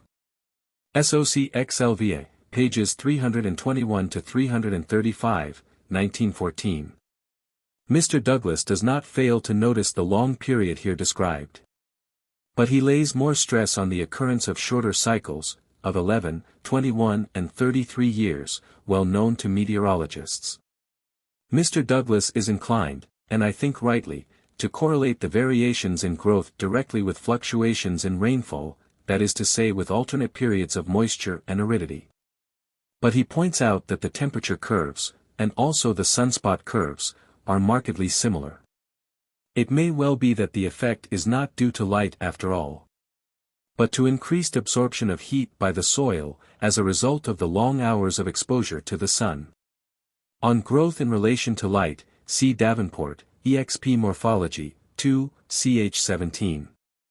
In some cases, as in the roots of peas, exposure to light seems to have no effect on growth. In other cases, as in diatoms, according to Whipple's experiments, quoted by Davenport, 2, p. For 23, the effect of light on growth or multiplication is well marked, measurable, and apparently capable of expression by a logarithmic formula. The discrepancy would seem to arise from the fact that, while light energy always tends to be absorbed by the chlorophyll of the plant, converted into chemical energy, and stored in the shape of starch or other reserve materials, the actual rate of growth depends on the rate at which these reserves are drawn on, and this is another matter, in which light energy is no longer directly concerned. Cf. for instance, Nageli's classical account of the effect of change of habitat on alpine and other plants, Sitzungsbau. Bayer. Akkad. Wyss. 1865, pages 228 to 284. C.F. Blackman, F.F., Presidential Address in Botany, Brit. Ass. Dublin, 1908. The fact was first enunciated by Baudremont in Saint-Ange, Recherches sur le développement du fœtus, MEM. Academic, Sci. 11, page 469, 1851. C.F. Loeb, Untersuchungen zur Physiologie Morphologie der Tiere, 1892, also Experiments on Cleavage, J. of Morph. 7, page 253, 1892, Zusammenstellung der Ergebnis einiger Arbeiten über die Dynamik des tierischen Wachstums, Arch F. into. Mech 15, 1902-3, page 669, Davenport, On the Role of Water in Growth, Boston SOCN, H. 1897, Ida H. Hyde, A.M. J. Of Physiol, 12, 1905, page 241, etc. Pfluger's Archiv, L.V., 1893. Beiträge zur Kenntnis der Wachstumsvorgänge bei Amphibienembryonen, Bull. Academic, Sci. de Cracovie, 1908, page 783, cf. Arch F. into. Mech Ethenii, page 160, 1909, XXXIV, page 489, 1912. Felling, H., Arch für Gynecology, 11, 1877, C.F. Morgan, Experimental Zoology, page 240, 1907. Haber, R., Bedeutung der Theorie der Lösungen für Physiologie und Medizin, Bio, Centralbull. 19, 1899, cf. pages 272 to 274. Schmankwich has made other interesting observations on change of size and form, after some generations, in relation to change of density, e.g. in the flagellate infusorian and Isonema asinus, Buchley, Z. F. W. Z. Zix, page 429, 1877. These pheasant worms, when first described, were supposed to be insects' eggs, cf. Humboldt, Personal Narrative, 6, I, 8, note, Kirby and Spence, letter X. Cf. Introd. A la2 de la Médecine Expérimentale, 1885, page 110. Cf. Abogny, Z. F. W. Z. CXIV, page 134, 1915. But Frederick has shown that the amount of NaCl in the blood of Crustacea, Carcinus monas, varies, and all but corresponds, with the density of the water in which the creature has been kept, Arch de Zoll exp Edigen. 2, 3, page 35, 1885, and other results of Frederick's, and various data given or quoted by Batazzi, Osmotischer Druck und elektrische Leitungsfähigkeit der Flüssigkeiten der Organismen, in Ascherspiros Ergeben. D. Physiology, 7, pp. 160-402, 1908, suggest that the case of the brine shrimps must be looked upon as an extreme or exceptional one. C.F. Schmankwich, Z. F. W. Zoll, XXV, 1875, Zix, 1877, etc., translation in appendix to Packard's Moniker. Of N. American Philopoda, 1883, pages 466 to 514, Dadae de Dies, and Sci. Nat. Zoll, 9, 11, 1910, Samtund Haymans, ABH. D. K. Pr. Acad. Wis. 1902, Bateson, Matt. For the Study of Variation, 1894, pages 96 to 101, Anikin, Myth. Kais. University. Tomsk, 14, Zoll, Centralbull. 6, pages 756 to 760, 1908, Abogny, Z. F. W. Z. CXIV, pages 96 to 168, 1915, with copious bibliography, etc. According to the empirical canon of physiology. That, as Frederick expresses it, l'être vivant est agents de telle manière que chaque influence perturbatrice provoque d'elle-même l'amice and activite de l'appareil compensateur que doit neutraliser et réparer le damage. Such phenomena come precisely under the head of what Bacon called instances of magic, by which I mean those wherein the material or efficient cause is scanty and small as compared with the work or effect produced. So that even when they are common, they seem like miracles, some at first sight, others even after attentive consideration. These magical effects are brought about in three ways. Of which one is, by excitation or invitation in another body, as in the magnet which excites numberless needles without losing any of its virtue, or in yeast and such like. November. Org. Cap. Lee. Monnier, A. Les matters minerals, et l'alloy diaccroissement de végétaux, publ de l'inst. Débat de l'Université de Genève, 7, 3, 1905. C. F. Robertson, on the normal rate of growth of an individual, and its biochemical significance, Arch F. into Mech. XXV, pages 581 to 614, XXVI, pages 108 to 118, 1908, Wolfgang Ostwald, Die zeitlichen Eigenschaften der Entwicklungsvorgänge, 1908, Hatay, S., Interpretation of Growth Curves from a Dynamical Standpoint, Anat, Record, v., page 373, 1911. Biochem. Zeitschr. 2, 1906, page 34. Even a crystal may be said, in a sense, to display autocatalysis, for the bigger its surface becomes, the more rapidly does the mass go on increasing. C.F. Loeb, The Stimulation of Growth, Science, May 14, 1915. B. Coli communis, according to Buchner, tends to double in 22 minutes, in 24 hours, therefore, a single individual would be multiplied by something like 1028, Sitzungsper. München. Guess. Morphol. U. Physial, 3, pages 65 to 71, 1888. Cf. Marshall Ward, Biology of Bacillus ramosus, etc.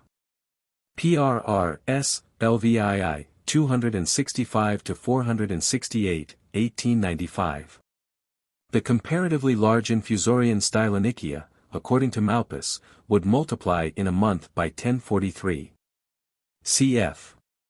Enriquez, Wachstum und seine Analytische Darstellung, Bio, Centralbull. 1909, page 337. Cf. Int. Al. Meller, Chemical Statics and Dynamics, 1904, page 291. Cf. Robertson, L.C. C. For a brief resume of this subject, Morgan's Experimental Zoology, Chapter 16. America J. of Physial, X, 1904. CRCXXI, XI, 1895-96. C.F. Loeb, Science, May 14, 1915. C.F. Baumann U. Roos, Vorkommen von Iodem Thierkörper, Zeitscher. Für Physial, Chemistry XXI, XXII, 1895, 6. Le Néo-Vitalisme, Reverend Scientifique, Mars 1911, page 22, of reprint. La vie et la mort, page 43, 1902. C.F. Dendy, Evolutionary Biology, 1912, page 408, Brit. Ass. Report, Portsmouth, 1911, page 278. Lucret. v. 877. Lucretius nowhere seems to recognize the possibility of improvement or change of species by natural selection. The animals remain as they were at the first, except that the weaker and more useless kinds have been crushed out. Hence he stands in marked contrast with modern evolutionists. Kelsey's note, ad loc.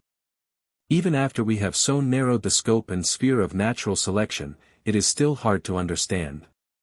For the causes of extinction are often well nigh as hard to comprehend as are those of the origin of species. If we assert, as has been lightly done, that Smilodon perished owing to its gigantic tusks, that Teleosaurus was handicapped by its exaggerated snout, or Stegosaurus weighed down by its intolerable load of armor, we may be reminded of other kindred forms to show that similar conditions did not necessarily lead to extermination, or that rapid extinction ensued apart from any such visible or apparent disadvantages. C.F. Lucas, F.A., On Momentum in Variation, America Nats Lie, page 46, 1907. See Professor T. H. Morgan's Regeneration, 316 pages, 1901 for a full account and copious bibliography. The early experiments on regeneration, by Vallisneri, Réaumur, Bonnet, Tremblay, Baster, and others, are epitomized by Haller, Elementary Physiologie, 8, page 156 seq. Jern. Experim. Zul, 7, page 397, 1909. Op. Cit. page 406, exp4. The experiments of Loeb on the growth of tubularia in various saline solutions, referred to on page 125, might as well or better have been referred to under the heading of regeneration, as they were performed on cut pieces of the zoophyte. Cf. Morgan, Op. Cit. page 35. Powers of the Creator, I, page 7, 1851. See also Rare and Remarkable Animals, 2, pages 17 to 19, 90, 1847. Lilly, F.R., The Smallest Parts of Stentor Capable of Regeneration, Journ. Of Morphology, 12, page 239, 1897. Bovary, Entwicklungsfähigkeit Kernloser Siegeleier, etc., Arch F. into Mech 2, 1895. See also Morgan, Studies of the Partial Larvae of Sphaerechinus, Ibid 1895, J. Loeb, On the Limits of Divisibility of Living Matter, Biol. Lectures, 1894, etc. C.F. Prosibram, H. Skirnunker bei Decapoden Crustacean, Arch F. into Mech 19, 181-247, 1905, XXV, 266-344, 1907. Emil, Ibid XXII, 542, 1906, Regeneration of Lost Parts in Lobster, Representative Com. Inland Fisheries, Rhode Island, XXXV, XXXVI, 1905-6, Science, NS, XXVI, 83-87, 1907. Zeleny, Compensatory Regulation, J. EXP Zol, 2, 1-102, 347-369, 1905, etc. Lobsters are occasionally found with two symmetrical claws, which are then usually serrated, sometimes, but very rarely, both blunt-toothed. C.F. Kalman, PZS 1906, pages 633, 634, and ref. Wilson, E. B. Reversal of Symmetry in Alpheus heterocheilus, Biol, Bull. 4, page 197, 1903. J. EXP Zol, 7, page 457, 1909. Biologica, 3, page 161, June. 1913. Anatomical and Pathological Observations, page 3, 1845, Anatomical Memoirs, 2, page 392, 1868.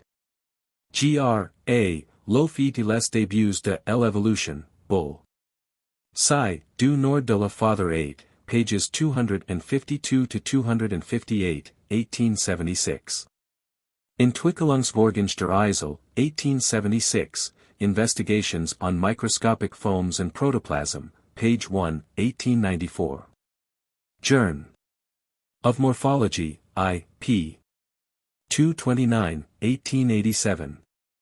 While it has been very common to look upon the phenomena of mitosis as sufficiently explained by the results towards which they seem to lead, we may find here and there a strong protest against this mode of interpretation.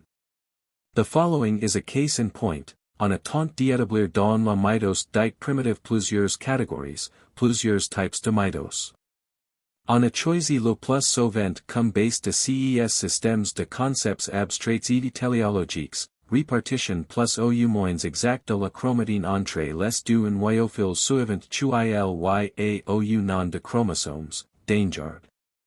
Distribution particulière et signification dualiste de substances nucléaires, substance kinétique et substance générative ou héréditaire, Hartmann et ses élèves, etc. Pour moi tous ces essays sont à rejeter catégoriquement à cause de leur caractère finaliste, de plus, ils sont construits sur de concepts non démenteurs, et que parfois représentent de généralisations absolument erronées. A. Alexeev, Archiv für Protistenkunde, 19, page 344, 1913. This is the old philosophic axiom writ large, ignorato motu, ignorator natura. Which again is but an adaptation of Aristotle's phrase, rho chi tau kappa sigma epsilon omega, as equivalent to the efficient cause. Fitzgerald holds that all explanation consists in a description of underlying motions, Scientific Writings, 1902, page 385. As when Nageli concluded that the organism is, in a certain sense, Vorgebildet, Beecher. Zur Wiss. Botanic, 2, 1860. CFE B. Wilson, The Cell, etc., page 302.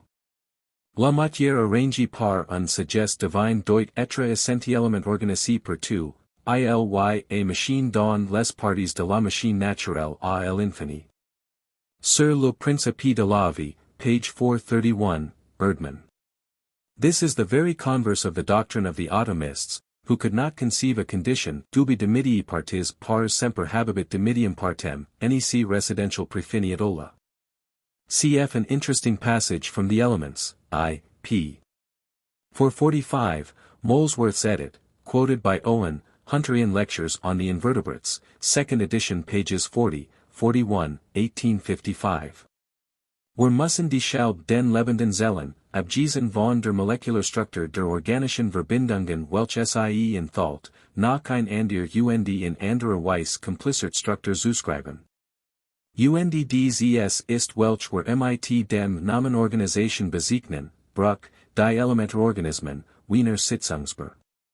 XLIV, 1861, page 386, quoted by Wilson, The Cell, etc. page 289.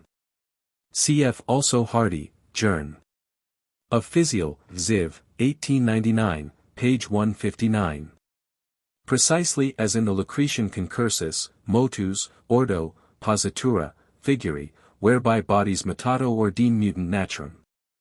Otto Warburg, Beitrag zur Physiologie der Zelle, insbesondere über die Oxidationsgeschwindigkeit in Zellen, in Asher Spiro's Ergebnis der Physiologie, 14, pages 253 to 337, 1914, see page 315. C.F. Bayliss, General Physiology, 1915, page 590. Hardy, W. B., On Some Problems of Living Matter, Guthrie Lecture, Tr. Physical SOC London, 28, pages 99 to 118, 1916. As a matter of fact, both phrases occur, side by side, in Graham's classical paper on Liquid Diffusion Applied to Analysis, Phil.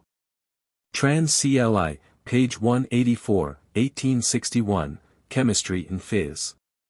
Researches, edition Angus Smith, 1876, page 554. L. Rumbler, Mechanische Erklärung der Ähnlichkeit zwischen magnetischen Kraftlinieensystem und Zellteilungsfiguren, Arch F. into. Mech 15, page 482, 1903. Gallardo, A. Essay d'Interpretation de Figures Karyosynetiques, Anos del Museo de Buenos Aires, 2, 1896, La Division de la Cellule, Phenomeni bipolaire de caractère électrocolloidal, Arch F. into. Mech 18i, 1909, etc. Arch F. into. Mech. 3, 4, 1896-97. On Various Theories of the Mechanism of Mitosis, c. e.g., Wilson, The Cell in Development, etc., pages 100 to 114, Meves, Zeltheilung, in Merkel Bonnet's Ergebnis der Anatomie, etc., 7, 8, 1897-8, Ida H. Hyde, America Journ. Of Physiol, 12, pages 241 to 275, 1905, and especially Prenant, A. Theories et Interpretations Physiques de la Mitos, J. de Elinot. Et Physiol, XLVA, pages 511 to 578, 1910. Hartog, M., Un Force Nouvelle, Le Mitokinetisme, Cr. 11 Julie, 1910. Mitokinetism in the mitotic spindle and in the polyasters, Arch F. into. Mech XXV, pages 141 to 145, 1909, Cf. Ibid XL, pages 33 to 64, 1914.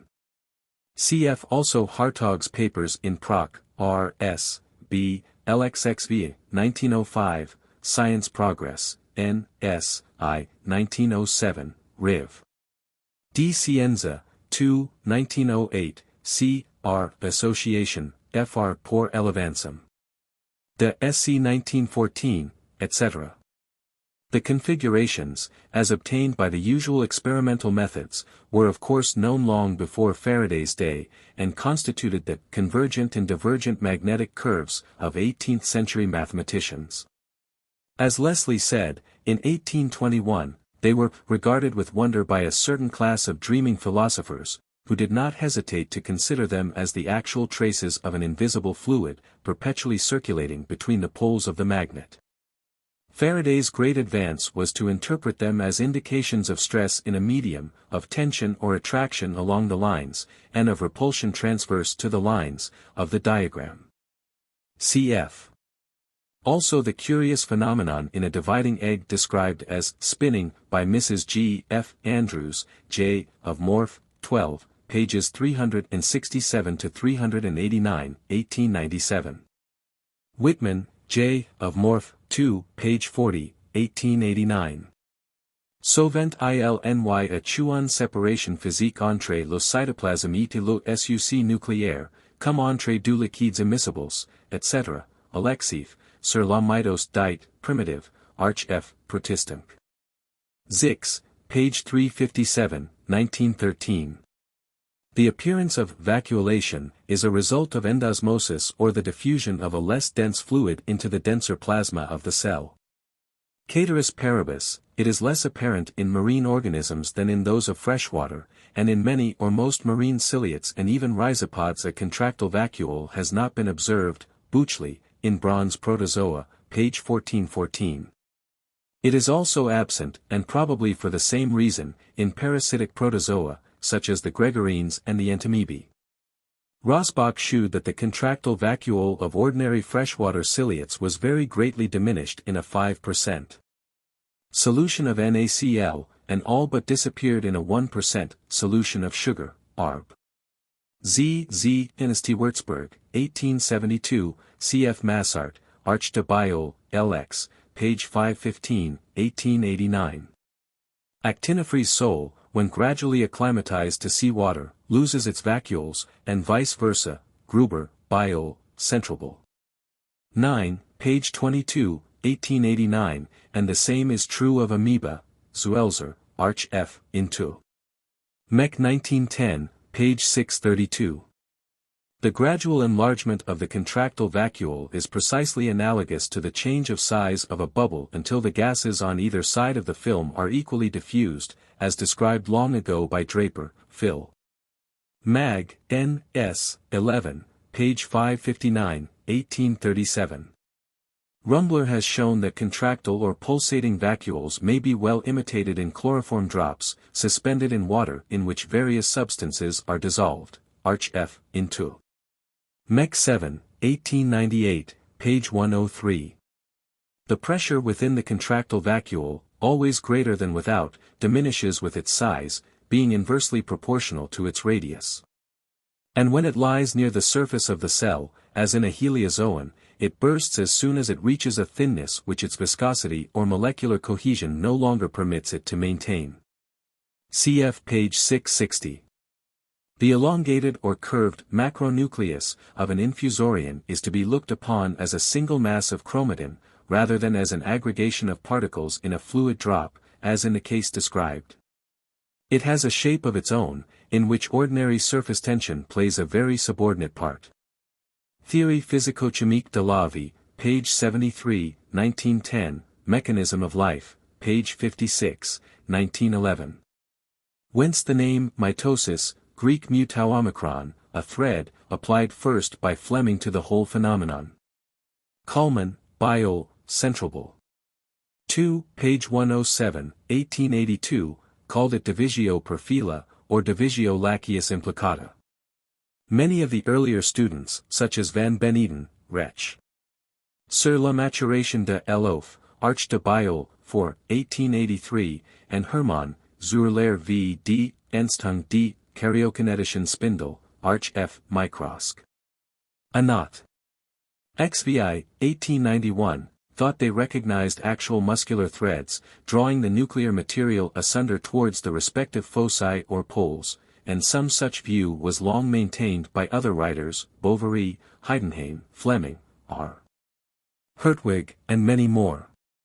In fact, the existence of contractile threads, or the ascription to the spindle rather than to the poles or centrosomes of the active forces concerned in nuclear division, formed the main tenet of all those who declined to go beyond the contractile properties of protoplasm, for an explanation of the phenomenon. Cf. also J. W. Jenkinson, Q. J. M. S. XLVI, page 471, 1904. Cf. Buchley, O., über die Kunstliche Nachahmung der karyokinetischen Figur, ver. Med. Nat. ver. Heidelberg, v. pages 28 to 41, 1892, 1897. Arrhenius, in describing a typical colloid precipitate, does so in terms that are very closely applicable to the ordinary microscopic appearance of the protoplasm of the cell. The precipitate consists, he says, en un réseau d'une substance solide contenant peu d'eau, dans les males duquel est inclus un fluide contenant un peu de colloid dans beaucoup d'eau. Évidemment cette structure est for me à cause de la petite différence de poids spécifique de deux phases, et de la consistance gluante de particules séparées, que est attachant en forme de réseau. Reverend Scientifique, February 1911. F. Schwartz, in Kohns Beecher. Z. Biologie der Pflanzen, v. page 1, 1887. Fischer, Anat, Anzeiger, 9, page 678, 1894, X, page 769, 1895. C. In particular, W. B. Hardy, on the structure of cell protoplasm, Journ. Of Physial, Ziv, pages 158 to 207, 1889. Also Haber, Physikalische Chemie der Zelle und der Gewebe, 1902. Cf. Int. Al. Fleming, Zellsubstanz, Kern und Zellteilung 1882, page 51, etc. My description and diagrams, figures 42, 51, are based on those of Professor E. B. Wilson. If the word permeability be deemed too directly suggestive of the phenomena of magnetism, we may replace it by the more general term of specific inductive capacity. This would cover the particular case, which is by no means an improbable one, of our phenomena being due to a surface charge borne by the nucleus itself and also by the chromosomes, this surface charge being in turn the result of a difference in inductive capacity between the body or particle and its surrounding medium. Cf. footnote, page 187. On the effect of electrical influences in altering the surface tensions of the colloid particles, see Bredig, An organische Ferment, pages 15, 16, 1901. The Cell, etc. page 66. Lilly, R. S., America J. Of Physial, 8, p. 282, 1903. We have not taken account in the above paragraphs of the obvious fact that the supposed symmetrical field of force is distorted by the presence in it of the more or less permeable bodies. Nor is it necessary for us to do so, for to that distorted field the above argument continues to apply, word for word. M. Foster, Lectures on the History of Physiology, 1901, page 62. Opposite pages 110 and 91. Lamb, A. B. A New Explanation of the Mechanism of Mitosis, Journ. Exp. Zoll v. pages 27 to 33, 1908. America J. Of Physial, 8, pages 273 to 283, 1903, Vide Supra, page 181, cf. Ibid 15, pages 46 to 84, 1905. Cf. also Biological Bulletin, 4, page 175. 1903. In like manner Hardy has shown that colloid particles migrate with the negative stream if the reaction of the surrounding fluid be alkaline, and vice versa. The whole subject is much wider than these brief allusions suggest, and is essentially part of Quincke's theory of electrical diffusion or endosmosis, according to which the particles and the fluid in which they float, or the fluid and the capillary walls through which it flows, each carry a charge. There being a discontinuity of potential at the surface of contact, and hence a field of force leading to powerful tangential or shearing stresses, communicating to the particles a velocity which varies with the density per unit area of the surface charge. C.W. B. Hardy's paper on coagulation by electricity, Journ. Of Physial, Ziv, pages 288 to 304, 1899, also Hardy and H. W. Harvey, Surface Electric Charges of Living Cells, Proc. R.S. 84, b. pages 217 to 226, 1911, and papers quoted therein. Cf. Also E. N. Harvey's Observations on the Convection of Unicellular Organisms in an Electric Field, Studies on the Permeability of Cells, Journ. Of Expr. Zul, X, pages 508 to 556, 1911. On Differences in Electrical Potential in Developing Eggs, Amr. Journ. Of Physiol, 12, pages 241 to 275, 1905. This paper contains an excellent summary of various physical theories of the segmentation of the cell. Gray has recently demonstrated a temporary increase of electrical conductivity in sea urchin eggs during the process of fertilization, the electrical conductivity of fertilized and unfertilized eggs, Journ. March. Biol, Association, X, pages 50 to 59, 1913. Skyryakov, Über die karyokinetische Kernheilung der Euglypha alveolata, Morph, Jarb. 13, pages 193 to 258, 1888, see page 216.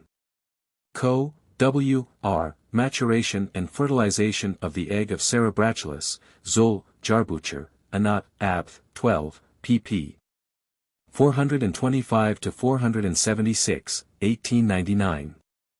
Thus, for example, Farmer and Digby, on dimensions of chromosomes considered in relation to phylogeny, Phil. Trans, B, CCV, pages 1 to 23, 1914, have been at pains to shew, in confutation of Meek, Ibid CCII, pp. 1 to 74, 1912, that the width of the chromosomes cannot be correlated with the order of phylogeny. Cf. also Arch F. into Mech X, page 52, 1900. Cf. Loeb, A.M. J. of Physiol, 6, page 32, 1902, Erlanger, Biol, Centralbul. 17, pages 152, 339, 1897.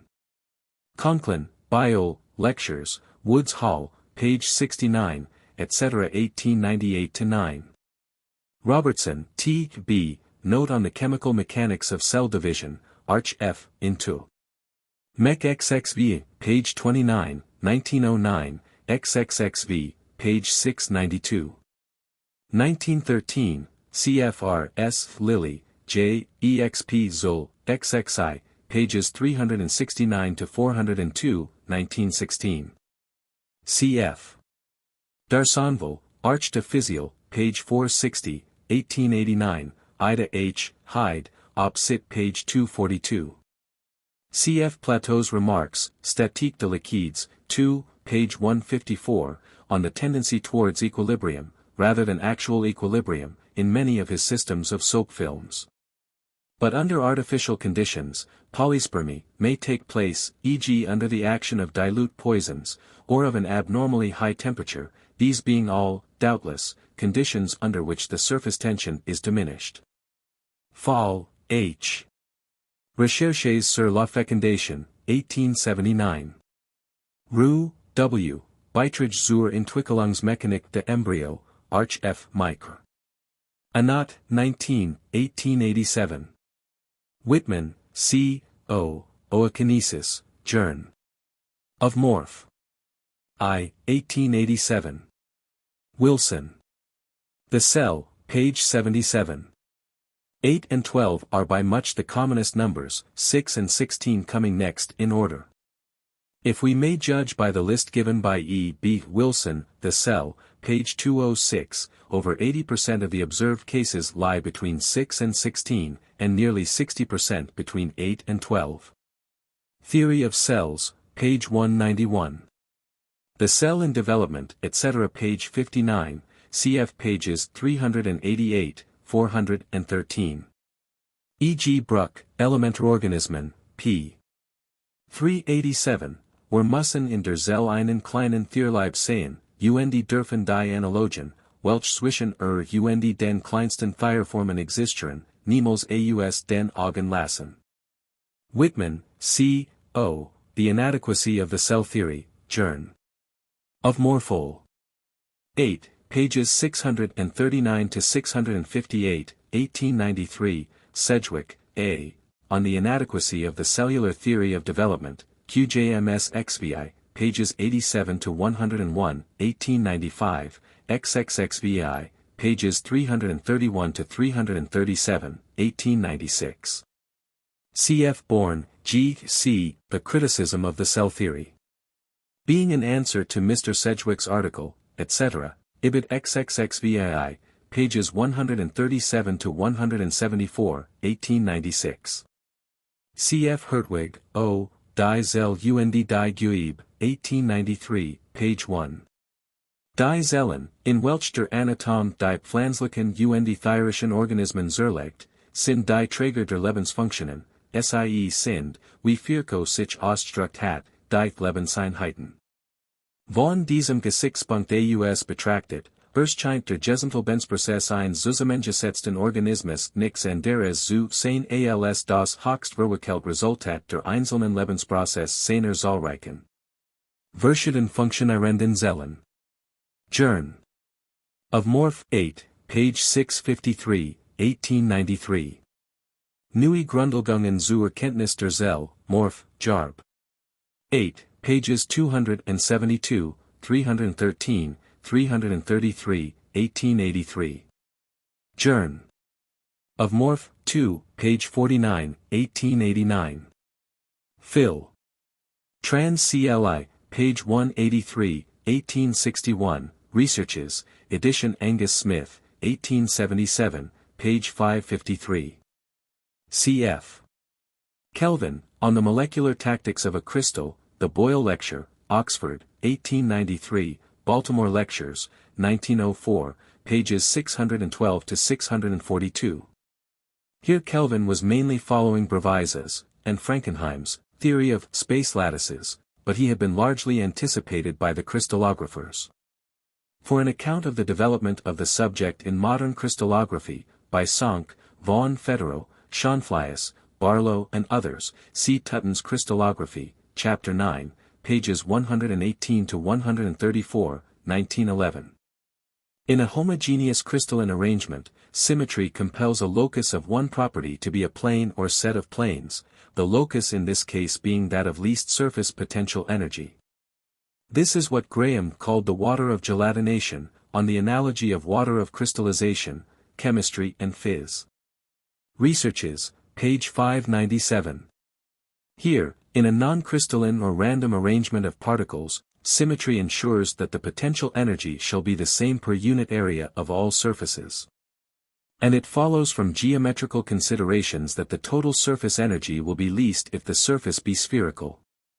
Lehmann, O., Flüssig Kristall, Soe Plastizität von Kristallen im Allgemeinen, etc., 264 pages 39 PLL, Leipzig, 1904.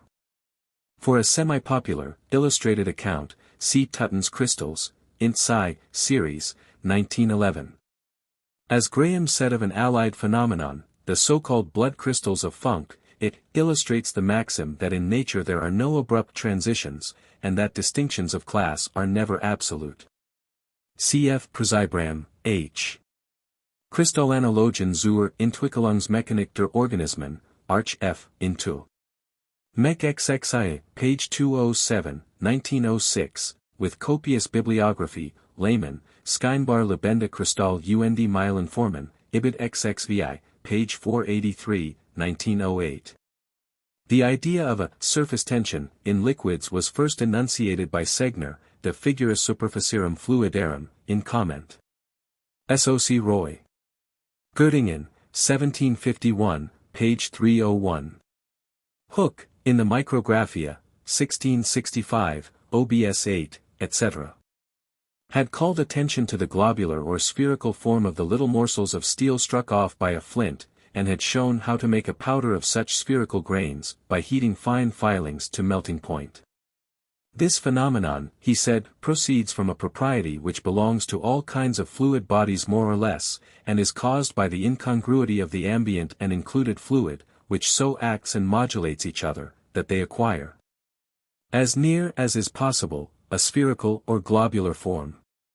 Science of Mechanics, 1902, page 395, See also Mach's Artikel über die physikalische Bedeutung der Gesetze der Symmetrie, Lotus, XXI, pages 139 to 147, 1871.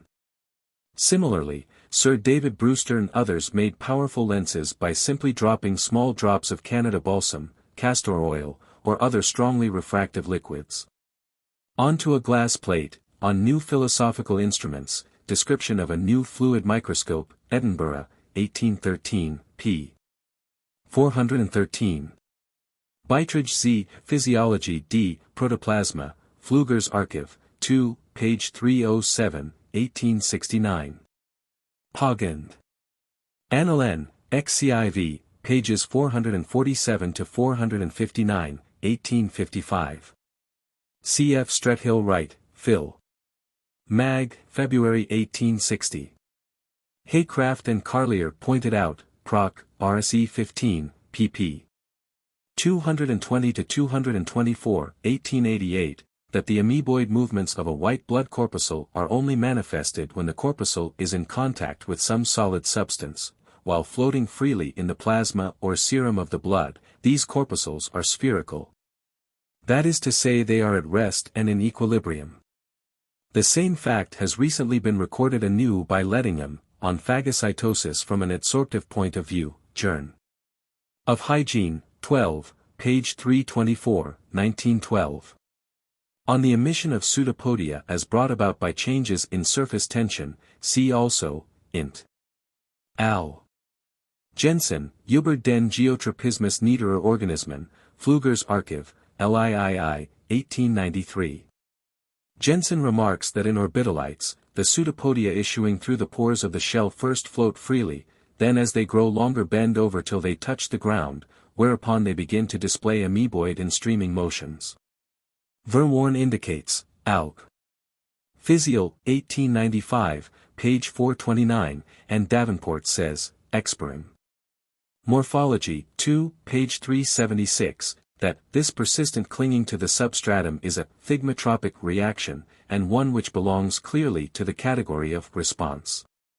Cf. Putter, Thigmotaxis bei Protissen, A. F. Physial, 1900, supple, page 247. But it is not clear to my mind that to account for this simple phenomenon we need invoke other factors than gravity and surface action. Cf. Pauli, Allgemeine Physikalische Chemie D. Zellen u Guib, in Ascher Spiro's Ergebnis der Physiologie, 1912, Prosibram, Vitalitat, 1913, page 6. The surface tension theory of protoplasmic movement has been denied by many. Cf. E.g., Jennings, H. S. Contributions to the Study of the Behavior of the Lower Organisms, Carnegie INST 1904, pages 130 to 230, Dellinger, O. P., Locomotion of Amoebae, etc. Journ. Exp. Zoll. 3, pages 337 to 357, 1906, also various papers by Max Heidenhain, in Anatom. Heft, Merkel und Bonnet, etc. These various movements of a liquid surface, and other still more striking movements such as those of a piece of camphor floating on water, were at one time ascribed by certain physicists to a peculiar force, sui generis. The force epipelique of Dutrochet, until van der Mensbrugge shewed that differences of surface tension were enough to account for this whole series of phenomena, sur la tension superficielle de liquides considérée au point de vue de certains mouvements observés à leur surface. Mem. Cours. Académique, de Belgique, XXXIV, 1869, cf. Plateau, page 283. Cf. Infra, page 306. Cf. page 32. Or, more strictly speaking, unless its thickness be less than twice the range of the molecular forces. It follows that the tension, depending only on the surface conditions, is independent of the thickness of the film. This simple but immensely important formula is due to Laplace, Mécanique Céleste, BK, X, supple. Théorie de l'action capillaire, 1806. Sur la surface de révolution dont la courbe moyenne est constante, Journ. De M. Leville, 6, page 309, 1841. See Liquid Drops and Globules, 1914, page 11. Robert Boyle used turpentine in much the same way. For other methods see Plateau, op. cit. page 154. Felix Plateau recommends the use of a weighted thread, or plumb line, drawn up out of a jar of water or oil, Phil. Mag, XXXIV, page 246, 1867. C.F. Boys, C.V., on Quartz Fibers, Nature, July 11, 1889. Warburton, C., The Spinning Apparatus of Geometric Spiders, QJMS XXXI, pages 29 to 39, 1890. J. Blackwell, Spiders of Great Britain, Ray Society, 1859, page 10, trans. Lin. SOC 16, page 477, 1833. The intermediate spherules appear, with great regularity and beauty, whenever a liquid jet breaks up into drops. See the instantaneous photographs in Poynting and Thomson's Properties of Matter, pages 151, 152, edition 1907. Kuhn, Untersuchungen über das Protoplasma, 1864, page 75, etc. A Study of Splashes, 1908, page 38, etc., Segmentation of a Liquid Annulus, Proc. Roy. SOC XXX, pages 49 to 60, 1880. Cf. Ibid pages 17, 77. The same phenomenon is beautifully and continuously evident when a strong jet of water from a tap impinges on a curved surface and then shoots off it. See A Study of Splashes, page 54. A case which we have not specially considered, but which may be found to deserve consideration in biology, is that of a cell or drop suspended in a liquid of varying density, for instance in the upper layers of a fluid, e.g. sea water, at whose surface condensation is going on, so as to produce a steady density gradient. In this case the normally spherical drop will be flattened into an oval form, with its maximum surface curvature lying at the level where the densities of the drop and the surrounding liquid are just equal. The sectional outline of the drop has been shown to be not a true oval or ellipse, but a somewhat complicated quartic curve. Rice, Phil. Mag, January 1915. Indeed any non-isotropic stiffness, even though T remained uniform, would simulate, and be indistinguishable from, a condition of non-stiffness and non-isotropic T. A non-symmetry of T and T might also be capable of explanation as a result of liquid crystallization. This hypothesis is referred to, in connection with the blood corpuscles, on page 272. The case of the snow crystals is a particularly interesting one, for their distribution is in some ways analogous to what we find, for instance, among our microscopic skeletons of radiolarians. That is to say, we may one day meet with myriads of some one particular form or species only, and another day with myriads of another, while at another time and place we may find species intermingled in inexhaustible variety. Cf. E.G.J. Glacier, Illinois. London News, February 17, 1855, QJMS 3, pages 179 to 185, 1855.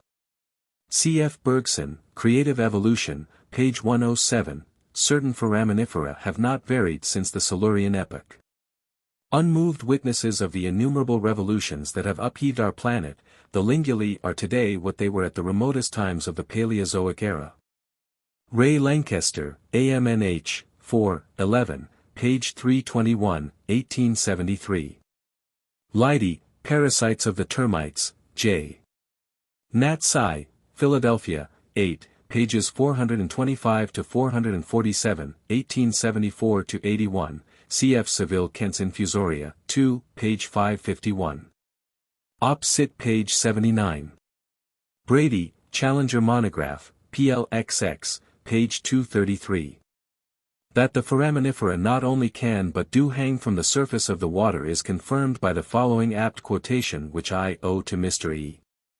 Heron Allen, Quand en place, comme il a été dit, le dépôt provenant du lavage de fucus dans un flacon que l'on remplit de nouvelle eau. Envoyed about d'une or environ les animaux, gromia de jardiniae, se metre en mouvement et commencer à grimper. 6 heures après ils tapissent à l'extérieur du flacon, de sorte que les plus élèves sont à 36 ou 42 mm du fond.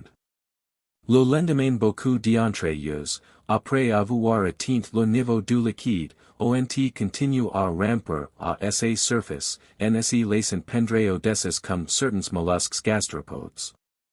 Dujardin, F. Observations nouvelles sur les pretendes cephalopods microscopiques, and D'Arcy, Nat. 2, 3, page 312, 1835. Cf. Boas, Spolia Atlantica, 1886, pl. 6. This cellular pattern would seem to be related to the cohesion figures described by Tomlinson in various surface films, Phil. Mag. 1861-1870. To the tessellated structure, in liquids described by Professor James Thomson in 1882, Collected Papers, page 136, and to the tourbillon cellulaires of Professor H. Bernard, and De Chimie, 7, XVII, pages 62-144, 1901, 8, Ziv, pages 563-566, 1911, Rev. Jenner. D'Arcy, 11, page 1268, 1900, cf. also E. H. Weber. Pogand. N. XCIV, page 452, 1855, etc. The phenomenon is of great interest and various appearances have been referred to it, in biology, geology, metallurgy and even astronomy, for the flocculent clouds in the solar photosphere shew an analogous configuration. See letters by Kerr Grant, Larmor, Wager and others, in Nature, April 16 to June 11, 1914. In many instances, marked by strict symmetry or regularity, it is very possible that the interference of waves or ripples may play its part in the phenomenon. But in the majority of cases, it is fairly certain that localized centers of action, or of diminished tension, are present, such as might be provided by dust particles in the case of Darling's experiment, cf. Infra, page 590. Über physikalischen Eigenschaften Dunner, Fester Lamellen, S.B. Berlin. Akkad. 1888, pages 789, 790. Certain paleontologists, e.g. Heisler and Spandell, have maintained that in each family or genus the plain smooth-shelled forms are the primitive and ancient ones. And that the ribbed and otherwise ornamented shells make their appearance at later dates in the course of a definite evolution, cf. Rumbler, Foraminiferin der Planktonexpedition, 1911, I, page 21. If this were true it would be of fundamental importance, but this book of mine would not deserve to be written. A Study of Splashes, page 116. C. Silliman's Journal, 2, p. 179, 1820, and cf. Plateau, Op. Cit. 2, pages 134, 461. The presence or absence of the contractile vacuole or vacuoles is one of the chief distinctions, in systematic zoology, between the Heliozoa and the Radiolaria. As we have seen on p. 165, footnote, it is probably no more than a physical consequence of the different conditions of existence in fresh water and in salt. Cf. Doflian, Lehrbuch der Protozoenkund, 1911, page 422. Cf. Minchin, Introduction to the Study of the Protozoa, 1914 page 293, figure 127. Cf. C. A. Kaufvoid and Olive Swezi, on trichomonad flagellates, etc. Pr. America Academic, of Arts and Sci., L.I., pages 289-378, 1915. D. L. McKinnon, Herpetomonads from the Alimentary Tract of Certain Dungflies, Parasitology, 3, page 268, 1910. Proc. Roy. SOC 12, pages 251-257, 1862-3. Cf. Int. Al. Lehmann, Über Scheinbar lebende Kristall und Myelinformen, Arch F. Into. Mech. XXV, page 483, 1908, and D. Physik, XLIV, page 969, 1914. CFB Morin H. C. Rofe, on the osmotic equilibrium of the red blood corpuscle, Biochem. Journal, 3, page 55, 1908. For an attempt to explain the form of a blood corpuscle by surface tension alone, see Rice, Phil. Mag, November 1914, but cf. Shorter, Ibid January 1915. Koltzoff, N. K., Studien über die Gestalt der Zelle, Arch F. Microsk. Anat, LXV, pp. 364-571, 1905, Bio, Centralbull. XCI, pages 680-696, 1903, XXVI, pages 854-863, 1906, Arch F. Zellforschung, 2, pages 1-65, 1908, 7, pages 344-423, 1911, Anat, Anzeiger, XL, pages 183-206, 1912. Cf. Supra, page 129. As Beta points out, Zellgestalt, Platosch Flüssigkeitsstiger und Neurofibril, Anat, Ans. XL, p. 209, 1911, the spiral fibers of which Koltzoff speaks must lie in the surface, and not within the substance, of the cell whose conformation is affected by them. See for a further but still elementary account, Michaelis, Dynamics of Surfaces, 1914, page 22 Seek, McCallum, Oberflächenspannung und Lebenserscheinungen, in Ascher Spiros Ergebnis der Physiologie, 11, pages 598-658, 1911, see also W. W. Taylor's Chemistry of Colloids, 1915, page 221 Seek, Wolfgang Ostwald, Grundriss der Kolloidchemie, 1909, and other textbooks of physical chemistry, and Baylis's Principles of General Physiology, pages 54-73, 1915. The first instance of what we now call an adsorptive phenomenon was observed in soap bubbles. Leidenfrost, in 1756, was aware that the outer layer of the bubble was covered by an oily layer. 100 years later Dupré shewed that in a soap solution the soap tends to concentrate at the surface, so that the surface tension of a very weak solution is very little different from that of a strong one, Théorie mécanique de la chaleur, 1869. p. 376, cf. Plateau, 2, page 100. This identical phenomenon was the basis of Quink's theory of amoeboid movement, über periodische Ausbreitung von Flüssigkeitsüberflächen, etc., S.B., Berlin. Akkad. 1888, pages 791-806, cf. Pfluger's Archive, 1879, page 136.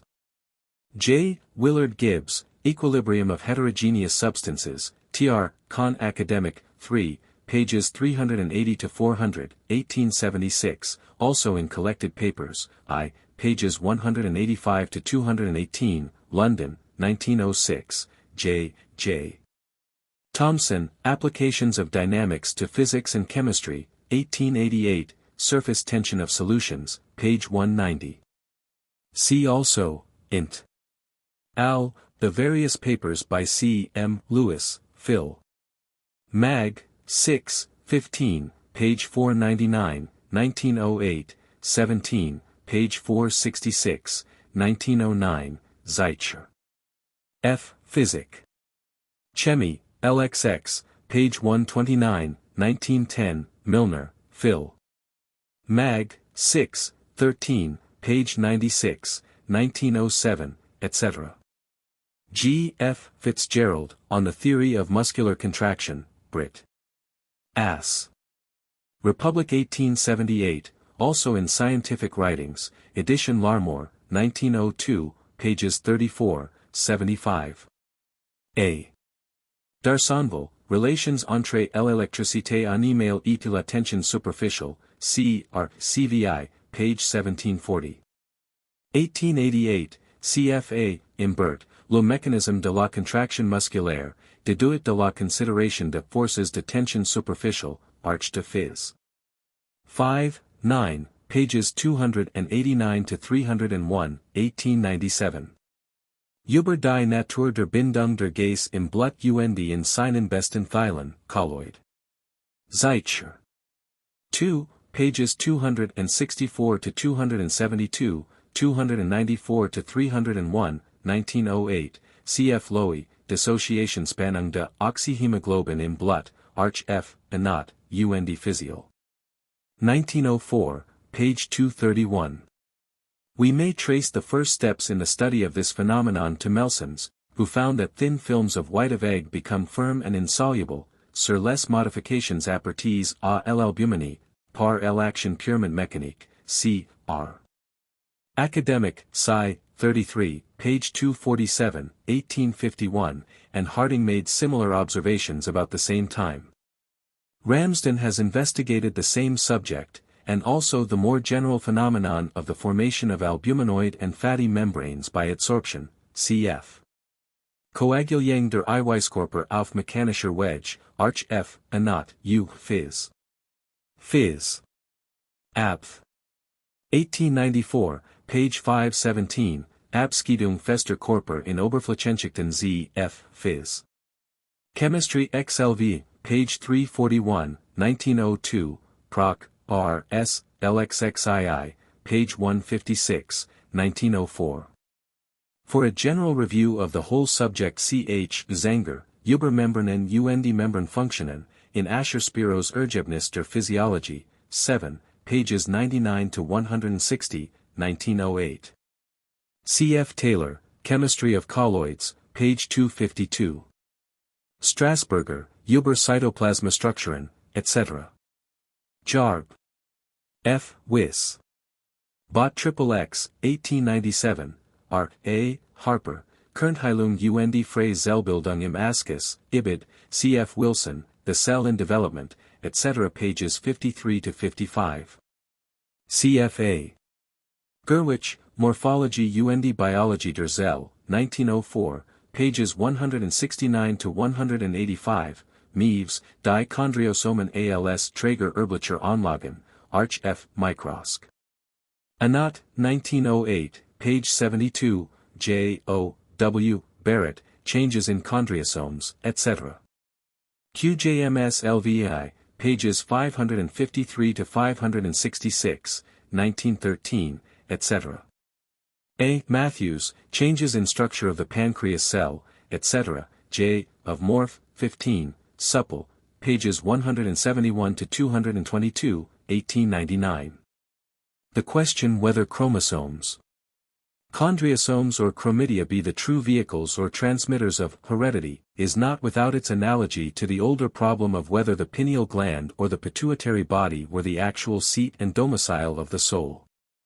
CFC, C. Doble, Chromidia and the Binuclearity Hypotheses, a Review and a Criticism, QJMS LIII, 279 to 326, 1909, Prenant, A. Les mitochondries et l'ergastoplasme, Journ.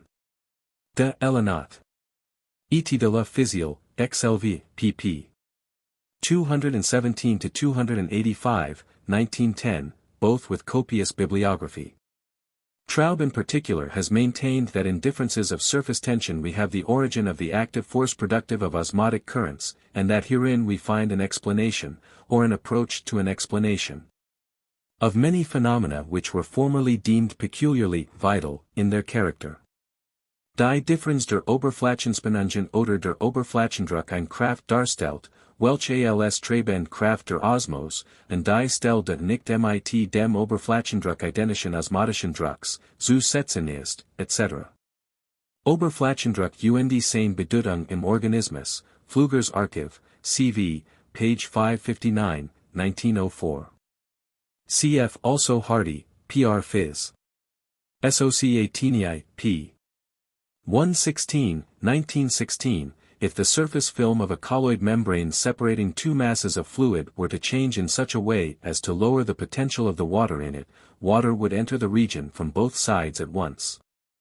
But if the change of state were to be propagated as a wave of change, starting at one face and dying out at the other face, water would be carried along from one side of the membrane to the other. A succession of such waves would maintain a flow of fluid. On the distribution of potassium in animal and vegetable cells, Journ. Of Physio, XXXI, page 95, 1905. The reader will recognize that there is a fundamental difference, and contrast, between such experiments as these of Professor McCallum's and the ordinary staining processes of the histologist. The latter are, as a general rule, purely empirical, while the former endeavor to reveal the true microchemistry of the cell. On put dire que la microchimie n'est encore tué la période d'essai, et que l'avenir de l'histologie et spécialement de la cytologie est tout entier dans la microchimie, prenant, methods et résultats de la microchimie, Journ. De Elenot. Et de la physio, XVII, pages 343-404, 1910. C.F. McCallum, Presidential Address, Section 1, Brit. Ass. Republic, Sheffield, 1910, page 744. In accordance with a simple corollary to the Gibbs-Thomson law. It can easily be proved, by equating the increase of energy stored in an increased surface to the work done in increasing that surface, that the tension measured per unit breadth, T_, is equal to the energy per unit area, E_. The presence of this little liquid, bourrelet, drawn from the material of which the partition walls themselves are composed, is obviously tending to a reduction of the internal surface area. And it may be that it is as well, or better, accounted for on this ground than on Plateau's assumption that it represents a surface of continuity. A similar bourrelet is admirably seen at the line of junction between a floating bubble and the liquid on which it floats. In which case it constitutes a mass annulaire, whose mathematical properties and relation to the form of the nearly hemispherical bubble, have been investigated by van der Mensbrugh, cf. Plateau, Op. Cit., page 386. The form of the superficial vacuoles in actinophrys or actinospherium involves an identical problem. In an actual calculation we must of course always take account of the tensions on both sides of each film or membrane. Hofmeister, Pringsheim's Jarb. 3, page 272, 1863, HDB, D. Physiology Bot. I, 1867, page 129. Sachs, Über die Anordnung der Zellen in Jungsten Pflanzenteilen, ver. Phys. Med. Guess. Würzburg, 11, pages 219-242, 1877. Über Zellenanordnung und Wachstum, Ibid 12, 1878, Über die durch Wachstum bedingt Verschiebung kleinster Teilchen in trajektorischen Kurven, Monitzburg. K. Akkad. Wyss. Berlin, 1880, Physiology of Plants, Chapter 27, pp. 431-459, Oxford, 1887. Schwendener, Über den Bau und das Wachstum der Flechtenthalis, Naderf. Guess. Zurich, Fabre. 1860, pages 272-296. Reinke, Lehrbuch der Botanik, 1880, page 519. C.F. Leitgeb, Unters. Über die Lebermus, 2, page 4, Graz, 1881. Rauber, Neue Grundlegungen zur Kenntnis der Zelle, Morph, Jarb.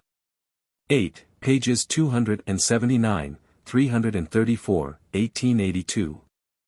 C. R. Academic, SC 33, page 247, 1851, and De Chimie et de Phys. 3, 33, page 170, 1851, Bull.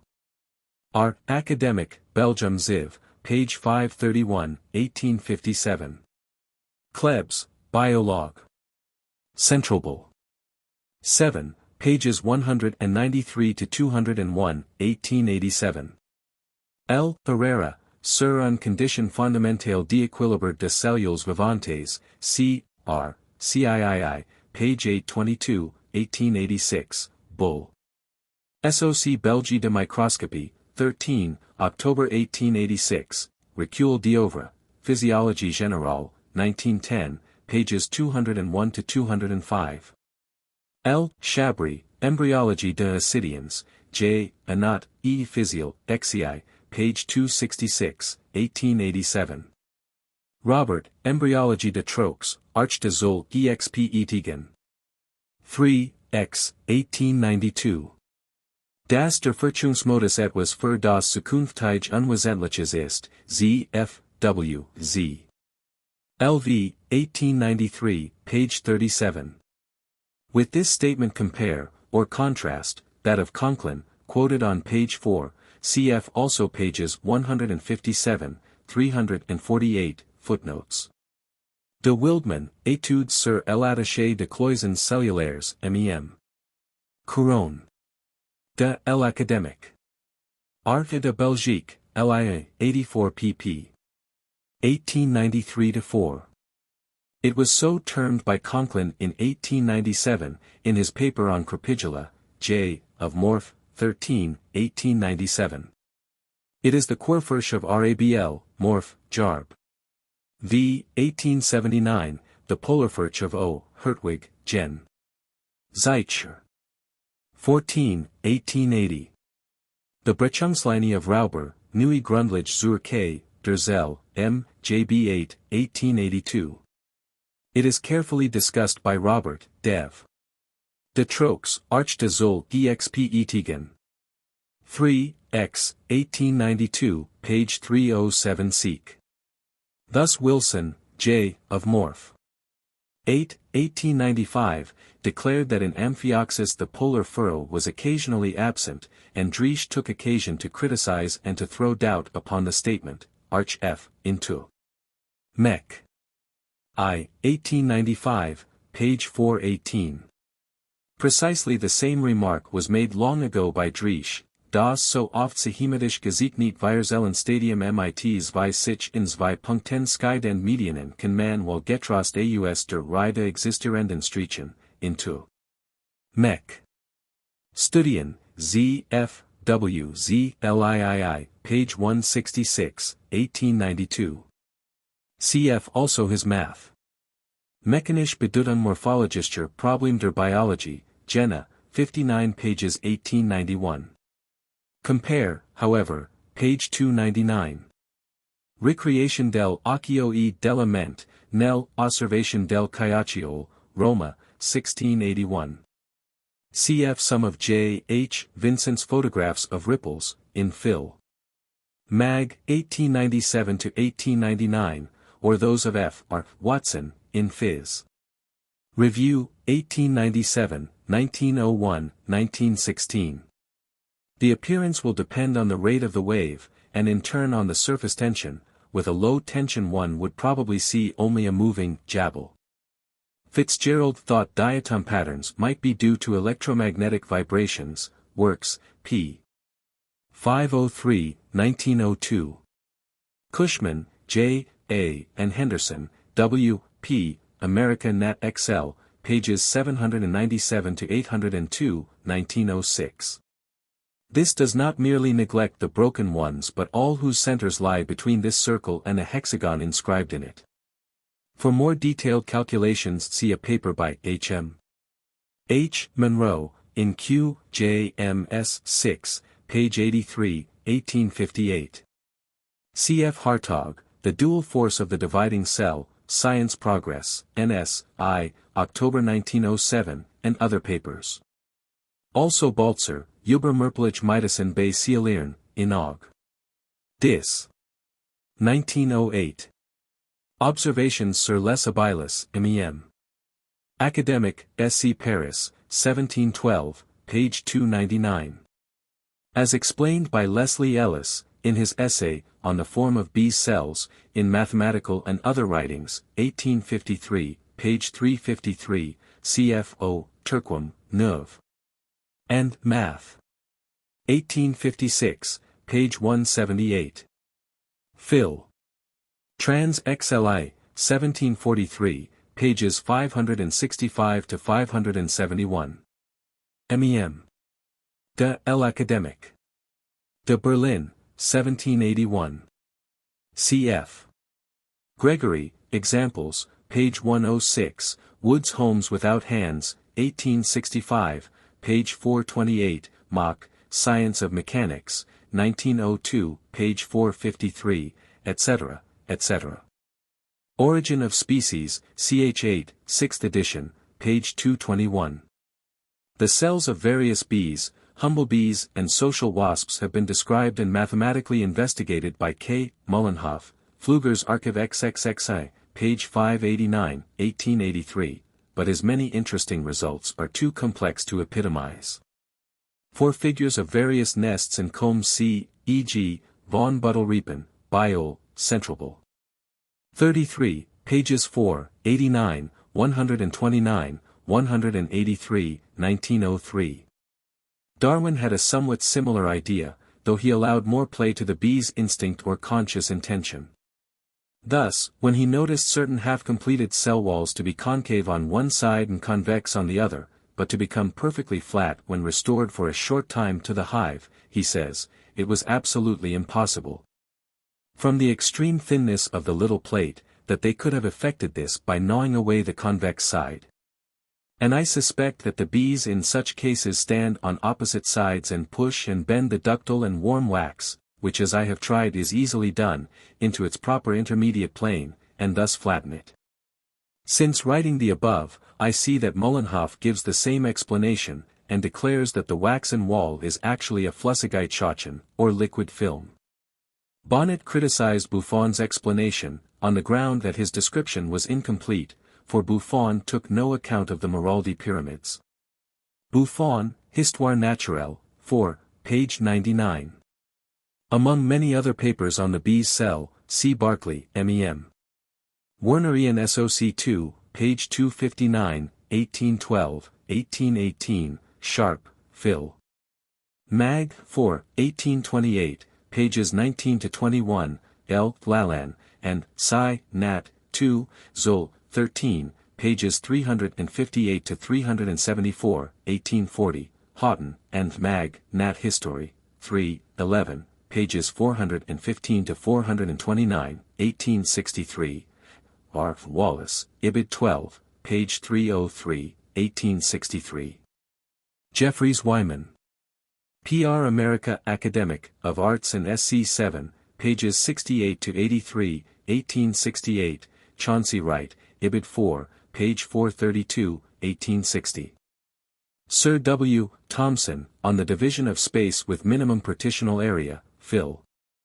Mag. 5, Ziv, pages 503 to 514, December 1887, cf. Baltimore Lectures, 1904, page 615. Also discovered independently by Sir David Brewster, Trans RC Ziv, page 505, 1867, XXV, page 115, 1869. Von Federow had already described, in Russian, the same figure, under the name of tsubooctahedron, or heptaparallelohedron, limited however to the case where all the faces are plane. This figure, together with the cube, the hexagonal prism, the rhombic dodecahedron and the elongated dodecahedron, constituted the five plane-faced, parallel-sided figures by which space is capable of being completely filled and symmetrically partitioned. The series so forming the foundation of von Federow's theory of crystalline structure. The elongated dodecahedron is, essentially, the figure of the bee's cell. F. R. Lilly, Embryology of the Unionidae, Journ. Of Morphology, X, page 12, 1895. E. B. Wilson, The Cell Lineage of Nereus, Journ. Of Morphology, 6, page 452, 1892. It is highly probable, and we may reasonably assume, that the two little triangles do not actually meet at an apical point, but merge into one another by a twist, or minute surface of complex curvature, so as not to contravene the normal conditions of equilibrium. Professor Petty has given me this interesting and important result, but the mathematical reasoning is too lengthy to be set forth here. C. F. Rumbler, Arch F. Into. Mech 14, page 401, 1902, Asheton, Ibid XXXI, pages 46 to 78, 1910. M. Robert, L. C. page 305, has compiled a long list of cases among the mollusks and the worms, where the initial segmentation of the egg proceeds by equal or unequal division. The two cases are about equally numerous. But like many other writers, he would ascribe this equality or inequality rather to a provision for the future than to a direct effect of immediate physical causation. Il semble as probable, comme on la dit souvent. Que la plus grande taille d'un blastomère est liée à l'importance et au développement précoce de parties du corps que doivent en naître. Il y aurait là une sorte de reflet de stades postérieurs du développement sur les premiers phénomènes. CEKM. Ray Lancaster appelle precocious segregation. Il faut avoir portant qu'on est parfois assez embarrassé pour assigner une cause à pareilles differences. The principle is well illustrated in an experiment of Sir David Brewster's, trans RC. XVII, page 111, 1869. A soap film is drawn over the rim of a wineglass, and then covered by a watchglass.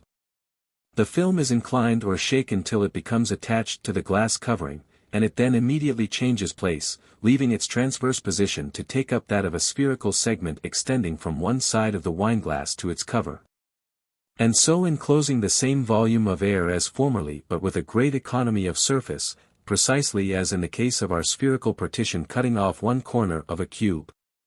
Cf. Wildman, Attaché de cloisons, etc., please. 1, 2. Nova Acta K. Leap. Acad.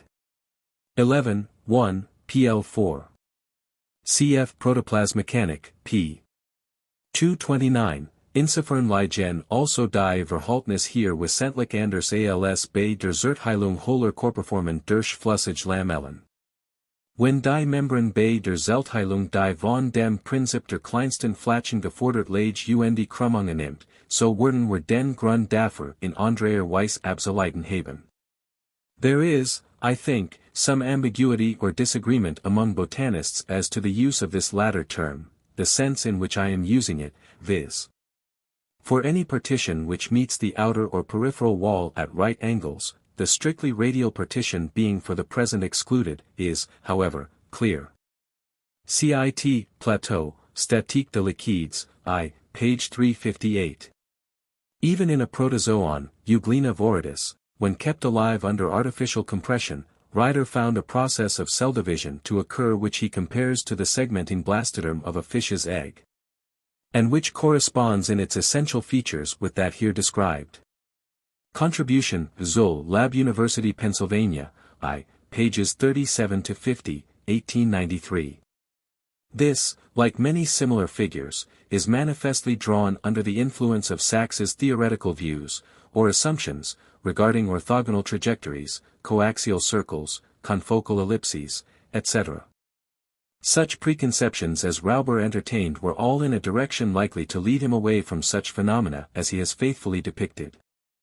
Rauber had no idea whatsoever of the principles by which we are guided in this discussion, nor does he introduce at all the analogy of surface tension, or any other purely physical concept. But he was deeply under the influence of Sachs's rule of rectangular intersection, and he was accordingly disposed to look upon the configuration represented above in Fig. 6, as the most typical or most primitive. Cf. Rauber, Neue Grundlage Z. K. Derzell, Morph, Jarb. 8, 1883, pages 273, 274. Ich betwan nach, das unter meinen Figuren Digenich gar nicht enthalten ist, welch zum Typist der Batrikürverchung gehörig am meisten bekannt ist. Es haben so ausgezeichnet Biobacter SIE-ALS Vorhanden beschrieben, dass es mir nicht einfallen kann, SIE überhaupt nicht wirken. Roux's experiments were performed with drops of paraffin suspended in dilute alcohol, to which a little calcium acetate was added to form a soapy pellicle over the drops and prevent them from reuniting with one another. Cf. e.g. Clerk Maxwell, on reciprocal figures, etc., trans R. S. E. XXVA, page 9, 1870. C. Greville, K. R., Monograph of the genus Astrolampra, QJMS 8, trans, pages 102 to 124, 1860, CFIBID, NS, 2, pages 41 to 55, 1862. The same is true of the insect's wing, but in this case I do not hazard a conjectural explanation. And Mag, N.H., 2, 3, page 126, 1849. Phil. Trans CLV, pages 643 to 656, 1867. Sachs, Pflanzenphysiologie, Vorlesung Ziv, 1882, cf. Rauber, Neue Grundlage zur Kenntnis der Zelle, Morphol. Jarb. 8, page 303 Seek, 1883, E. B. Wilson, Cell Lineage of Nereus, Journ. Of Morphology, 6, page 448, 1892, etc. In the following account I follow closely on the lines laid down by Berthold, Protoplasmechanic, Cap. 7. Many botanical phenomena identical and similar to those here dealt with, are elaborately discussed by Sachs in his Physiology of Plants, chapter 27, pages 431 to 459, Oxford, 1887. And in his earlier papers, Über die Anordnung der Zellen in Jungsten Pflanzenteilen, and Über Zellenanordnung und Wachstum, Arb. D. Boten. Inst Würzburg, 1878, 1879. But Sachs's treatment differs entirely from that which I adopt and advocate here, his explanations being based on his law of rectangular succession and involving complicated systems of confocal conics, with their orthogonally intersecting ellipses and hyperbolas. Cf. page 369. There is much information regarding the chemical composition and mineralogical structure of shells and other organic products in H. C. Sorby's Presidential Address to the Geological Society, Proc. Geology, SOC 1879, pages 56 to 93. But Sorby failed to recognize that association with organic matter, or with colloid matter whether living or dead, introduced a new series of purely physical phenomena. Vesk, and de S.C. Nat, Bot. 5, 19, page 310, 1874. Cf. Kolliker, Icons Histologicae, 1864, pages 119, etc. In an interesting paper by Irvine and Sims Woodhead on the secretion of carbonate of lime by animals, Proc. RSE, 16, 1889, p.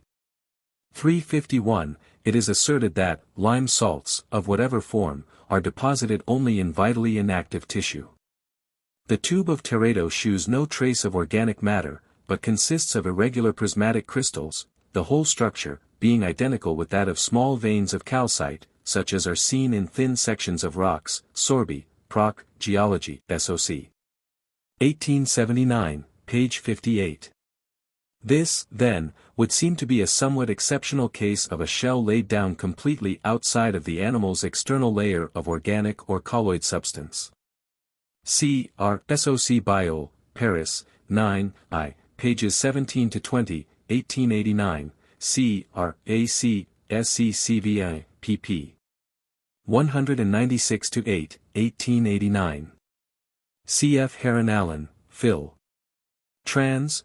B. Volume C. CVI, page 262, 1915. C. Leduc, Mechanism of Life, 1911, CHX, for copious references to other works on the artificial production of organic forms. Lectures on the Molecular Asymmetry of Natural Organic Compounds, Chemical SOC of Paris, 1860, and also in Ostwald's Klassiker D. X. Wiss. Number 28, and in Alembic Club reprints, number 14, Edinburgh, 1897, C.F. Richardson, G.M. Foundations of Stereochemistry, N.Y., 1901. Jap, Stereometry and Vitalism, Brit. Ass. Republic, Bristol, page 813, 1898, cf. Also a voluminous discussion in Nature, 1898-9. They represent the general theorem of which particular cases are found, for instance, in the asymmetry of the ferments or enzymes, which act upon asymmetrical bodies, the one fitting the other, according to Emil Fischer's well-known phrase. As lock and key. Cf. His Bedeutung der Stereochemie für die Physiologie, Z.F. Physiologie Chemie, v. page 60, 1899, and various papers in the Br. D. Chem. Guess. From 1894. In accordance with Emil Fischer's conception of asymmetric synthesis, it is now held to be more likely that the process is synthetic than analytic, more likely, that is to say, that the plant builds up from the first one asymmetric body to the exclusion of the other, than that it selects, or picks out, as Japp supposed, the right-handed or the left-handed molecules from an original, optically inactive mixture of the two. CFA, Mackenzie, Studies in Asymmetric Synthesis, Journ. Chemistry Soci, Trans, LXXXV, page 1249, 1904. See for a fuller discussion, Hans Präsiebram, Vitalitat, 1913, cap. 4. Stoffwechsel, Assimilation und Katalyse. C.F. Cotton, and de Chim. Et de Phys. 7, 8, pages 347 to 432, cf. page 373, 1896. Byk, A. Zur Frage der Spaltbarkeit von Reisenverbinden durch Circularpolarisierungslicht, ein Beitrag zur primären Entstehung optisch-aktiver Substanzen, Zeich. F. Physical. Chemie, 49, page 641, 1904. It must be admitted that further positive evidence on these lines is still a-wanting. Cf. Int. Al. Emil Fischer, Untersuchungen über Aminosäuren, Protein, etc. Berlin, 1906. Japp, L. C. page 828. Rainey, G. On the elementary formation of the skeletons of animals, and other hard structures formed in connection with living tissue, Brit. 4. Med. Ch. Reverend XX, pages 451 to 476, 1857, published separately with additions, 8 vo, London, 1858. 4 other papers by Rainey on kindred subjects CQ, J. M.S. 6, tr. Microsk. SOC, pages 41 to 50, 1858, 7, pages 212 to 225, 1859, 8, pages 1 to 10, 1860, I, N, S, pages 23 to 32, 1861. Cf. also Ord, W. M. On molecular coalescence, and on the influence exercised by colloids upon the forms of inorganic matter, Q, J. M. S. 12, pages 219 to 239, 1872. And also the early but still interesting observations of Mr. Charles Hatchett, Chemical Experiments on Zoophytes, with some observations on the component parts of membrane, Phil. Trans 1800. Pages 327 to 402. Cf. Quink, Über unsichtbare Flüssigkeitsgeschichten, and Der Physik, 1902. See for instance other excellent illustrations in Carpenter's article, Shell, in Todd's Cyclopedia, Volume 4. Pages 550 to 571, 1847 to 49. According to Carpenter, the shells of the mollusca, and also of the crustacea, are essentially composed of cells, consolidated by a deposit of carbonate of lime in their interior. That is to say, Carpenter supposed that the spherolites, or chalcospherites of Harding, were, to begin with, just so many living protoplasmic cells. Soon afterwards however, Huxley pointed out that the mode of formation, while at first sight irresistibly suggesting a cellular structure, is in reality nothing of the kind, but is simply the result of the concretionary manner in which the calcareous matter is deposited, ibid art. Tegumentary Organs, Volume 5, page 487, 1859. Quiquet, Lectures on Histology, Volume 2, p. 393, 1854, and Q. J. M. S. 11, pages 95 to 104, 1863, supported Carpenter, but Williamson, Histological Features in the Shells of the Crustacea, Q. J. M. S. 8, pp. 35 to 47, 1860, amply confirmed Huxley's view, which in the end Carpenter himself adopted, The Microscope, 1862, page 604. A like controversy arose later in regard to corals. Mrs. Gordon, M.M. Ogilvy, asserted that the coral was built up of successive layers of calcified cells, which hang together at first by their cell walls, and ultimately, as crystalline changes continue, form the individual laminae of the skeletal structures, Phil. Trans CLXXXV, page 102, 1896. Whereas V. Koch had figured the coral as formed out of a mass of Koch concrement, or crystalline spheroids, laid down outside the ectoderm.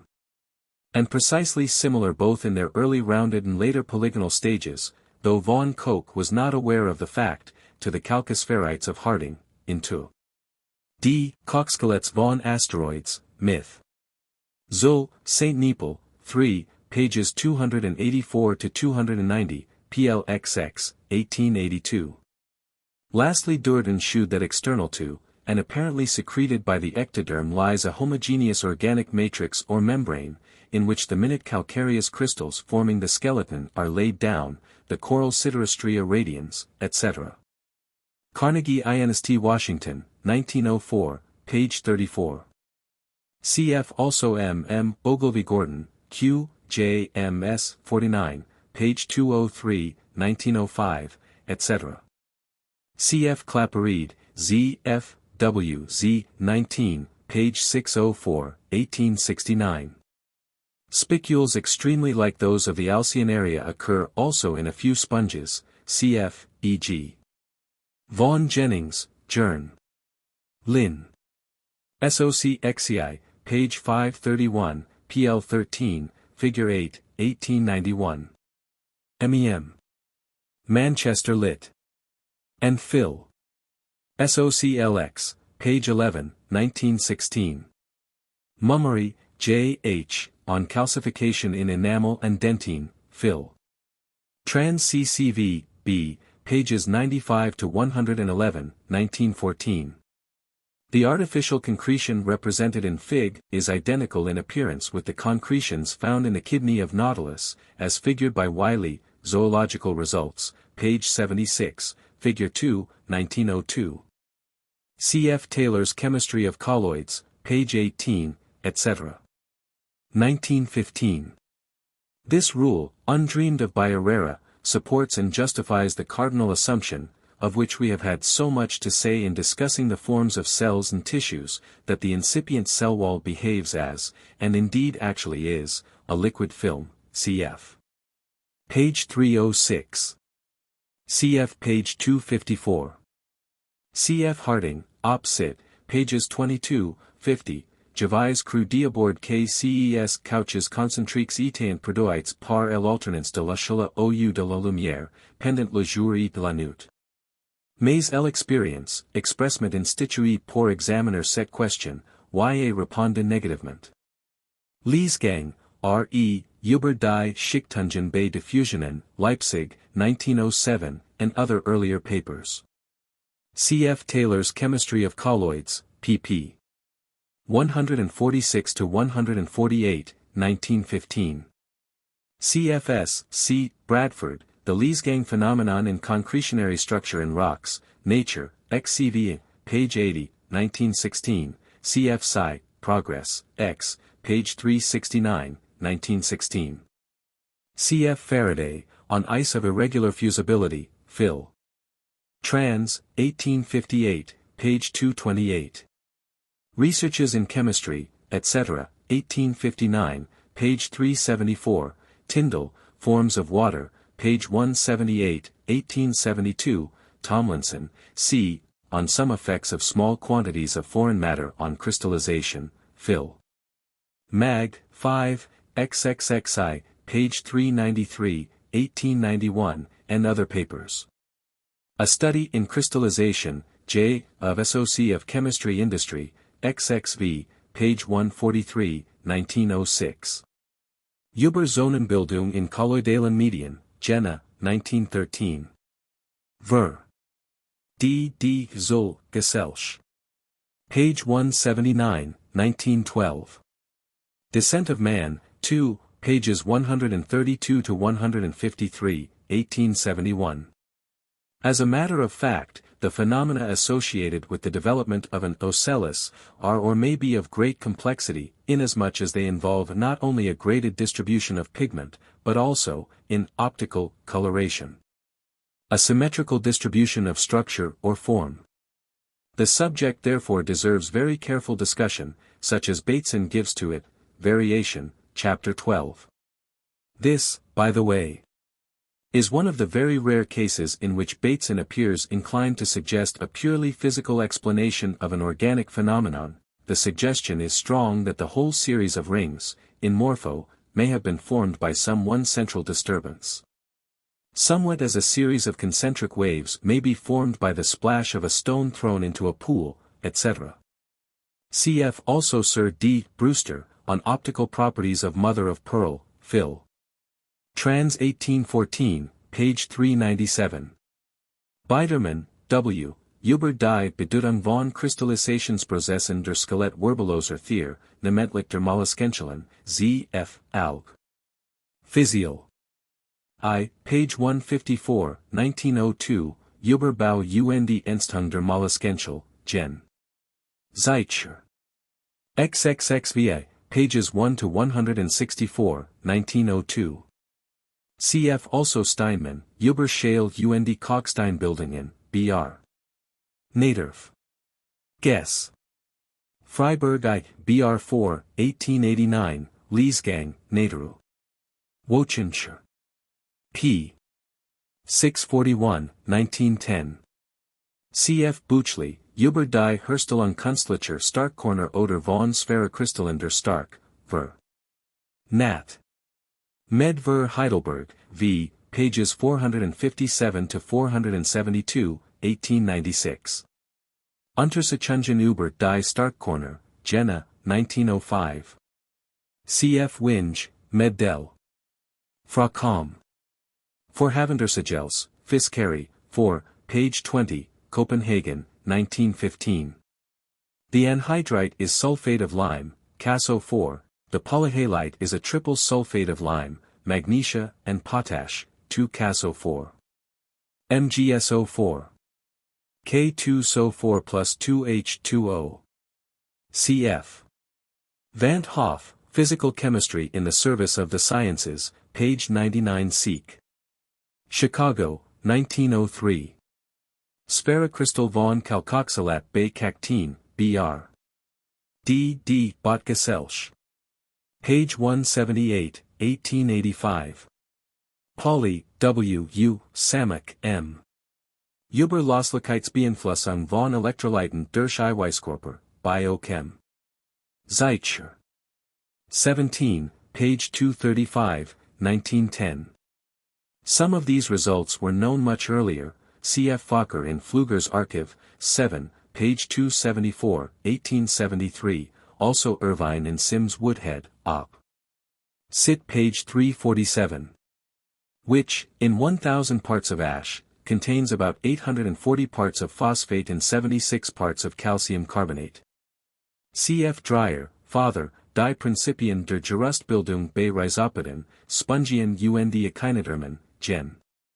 Zeitschrift. XXVA, pages 204 to 468, 1892. In an anomalous and very remarkable Australian sponge, just described by Professor Dendy, Nature, May 18, 1916, p. 253, under the name of Cholisclerophora, the spicules are gelatinous, consisting of a gel of colloid silica with a high percentage of water. It is not stated whether an organic colloid is present together with the silica. These gelatinous spicules arise as exudations on the outer surface of cells, and come to lie in intercellular spaces or vesicles.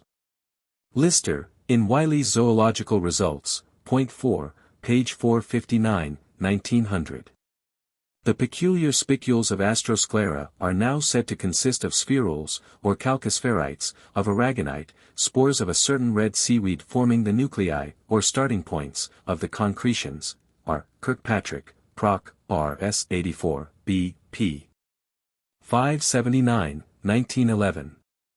See for instance the plates in Thiel's monograph of the Challenger Holotheuroidea, also Solaz's Tetractinellida, p. lxi. For very numerous illustrations of the triradiate and quadriradiate spicules of the calcareous sponges, see, int. Al. Papers by Dendy, Q. J. M. S. XXXV, 1893, Minchin, P. Z. S. 1904, Jenkin, P. Z. S. 1908, etc.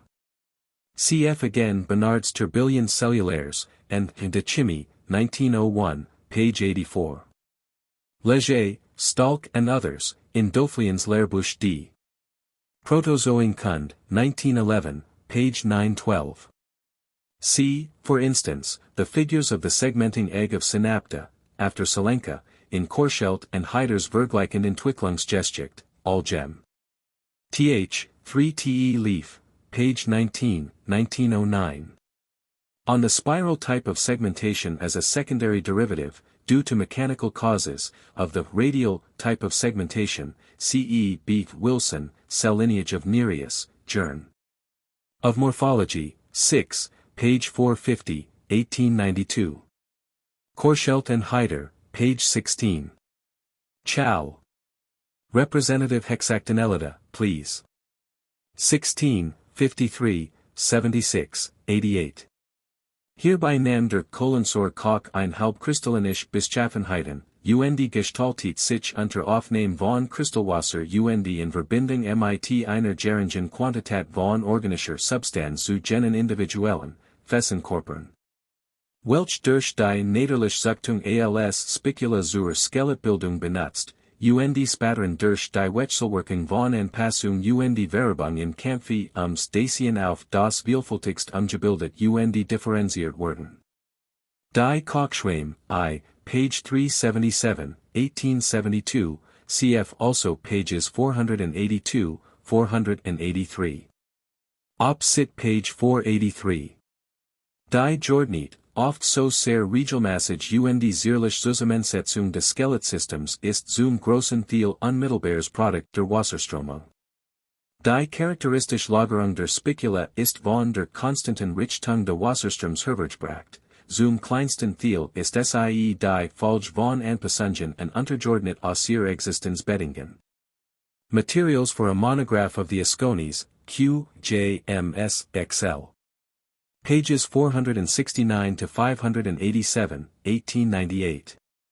Haeckel, in his Challenger monograph, P. XVII, 1887, estimated the number of known forms at 4,314 species, included in 739 genera. Of these, 3,508 species were described for the first time in that work. C.F. Gamble, Radiolaria, Lancaster's Treatise on Zoology, Volume 1, page 131, 1909. Cf. also papers by V. Hacker, in Gen. Zeitschr. XXXAX, page 581, 1905, Z. F. Wiss. Zul. LXXXA, page 336, 1905, Arch F. Protistenkund, 9, page 139, 1907, etc. Buchley, Über die chemische Natur der Skelettsubstanz der Acantheria, Zul. Hans. XXX, page 784, 1906. For figures of these crystals see Brandt, F. U. FLD. Golfis von Niepel, 13, Radiolaria, 1885, PLV CFJ, Muller, Über die Thalassikollen, etc. ABH. K. Akkad. Wiss. Berlin, 1858. Celestine, or Celestite, is senior SO4 with Sumbau replacing SRO. With the colloid chemists, we may adopt, as Rumbler has done, the term spumoid or emulsoid to denote an agglomeration of fluid-filled vesicles, restricting the name froth to such vesicles when filled with air or some other gas. Cf. Koltzoff, Zur Frage der Zellgestalt, Anat, Anzeiger, XLA, page 190, 1912. MEM. De L'Academic. Desai, St. Petersburg, 12, NR, 10, 1902. The manner in which the minute spicules of Raphidiophrys arrange themselves round the bases of the pseudopodial rays is a similar phenomenon. Rumbler, Physikalische Analyse von Lebenserscheinungen der Zelle, Arch F. into Mech 7, p. 103, 1898. The whole phenomenon is described by biologists as a surprising exhibition of constructive and selective activity, and is ascribed, in varying phraseology, to intelligence, skill, purpose, psychical activity. Or microscopic mentality, that is to say, to Galen's tau epsilon chi nu iota kappa phi sigma iota, or artistic creativeness, cf. Brock's Galen, 1916, page 29. C.F. Carpenter, Mental Physiology, 1874, page 41, Norman, Architectural Achievements of Little Masons, etc., and Mag, Nat History, 5, I, page 284, 1878, Heron Allen, Contributions to the Study of the Foraminifera, Phil. Trans, B, CCVI, pages 227 to 279, 1915, Theory and Phenomena of Purpose and Intelligence exhibited by the Protozoa, as illustrated by Selection and Behavior in the Foraminifera, Journ. R. Microscop. SOCPP. 547 to 557, 1915, Ibid, pages 137 to 140, 1916. Professor J. A. Thompson, New Statesman, October 23, 1915, describes a certain little foraminifer, whose protoplasmic body is overlaid by a crust of sponge spicules, as a psychophysical individuality whose experiments in self-expression include a masterly treatment of sponge spicules, and illustrate that organic skill which came before the dawn of art. Sir Ray Lankester finds it not difficult to conceive of the existence of a mechanism in the protoplasm of the protozoa which selects and rejects building material, and determines the shapes of the structures built. Comparable to that mechanism which is assumed to exist in the nervous system of insects and other animals which automatically go through wonderfully elaborate series of complicated actions. And he agrees with Darwin and others, who have attributed the building up of these inherited mechanisms to the age-long action of natural selection, and the survival of those individuals possessing qualities or tricks of life-saving value. J. R. Microsk. SOC April, 1916, page 136. Rumbler, Das Protoplasma als Physikalisches System, Jena, page 591, 1914, also in Arch F. Entwicklungsmech. 7, pages 279 to 335, 1898. Verworn, Psychophysiologische Protessenstudien, Jena, 1889, 219 pages. Leidy, J., Freshwater Rhizopods of N. America, 1879, page 262, P.L.'s Lie, figures 11 and 12. Carnoy, Biologie Cellulaire, page 244, figure 108, C.F. Dreyer, Op. Cit. 1892, figure 185. In all these latter cases we recognize a relation to, or extension of, the principle of Plateau's Bourrelet, or van der Mensbrug's mass annulaire, of which we have already spoken, page 297.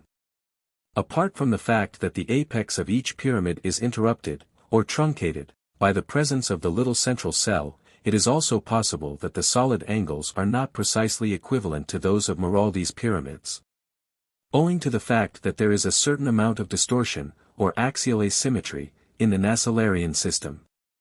In other words, to judge from Haeckel's figures, the tetrahedral symmetry in Nassallaria is not absolutely regular, but has a main axis about which three of the trihedral pyramids are symmetrical, the fourth having its solid angle somewhat diminished. Cf. Faraday's beautiful experiments, on the moving groups of particles found on vibrating elastic surfaces, etc., Phil. Trans 1831, page 299, Researches in Chemistry and Phys. 1859, pages 314 to 358. We need not go so far as to suppose that the external layer of cells wholly lack the power of secreting a skeleton. In many of the Nassallarii figured by Haeckel, for there are many variant forms or species besides that represented here. The skeleton of the partition walls is very slightly and scantily developed.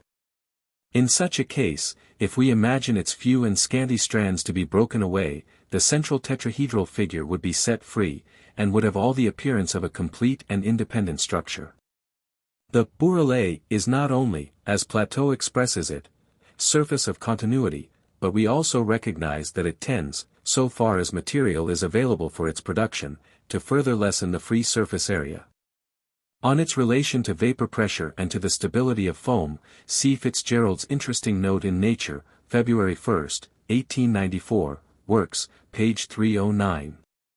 Of the many thousand figures in the 140 plates of this beautifully illustrated book, there is scarcely one which does not depict, now patently, now in pregnant suggestion, some subtle and elegant geometrical configuration. They were known, of course, long before Plato. Pi lambda tau omega nu delta kappa alpha nu tau omicron iota pi upsilon theta alpha gamma omicron rho zeta epsilon iota. If the equation of any plane face of a crystal be written in the form hx plus ky plus lz equals 1, then h, k, l are the indices of which we are speaking. They are the reciprocals of the parameters, or reciprocals of the distances from the origin at which the plane meets the several axes. In the case of the regular or pentagonal dodecahedron these indices are 2, 1 plus 5, 0. Kepler described as follows, briefly but adequately, the common characteristics of the dodecahedron and icosahedron: duos sunt corpora regularia, dodecahedron ed icosaedron, quorum illit quinquangulus figurator express. Hoc triangulus cadem sed in quinquanguli formum cooptatus.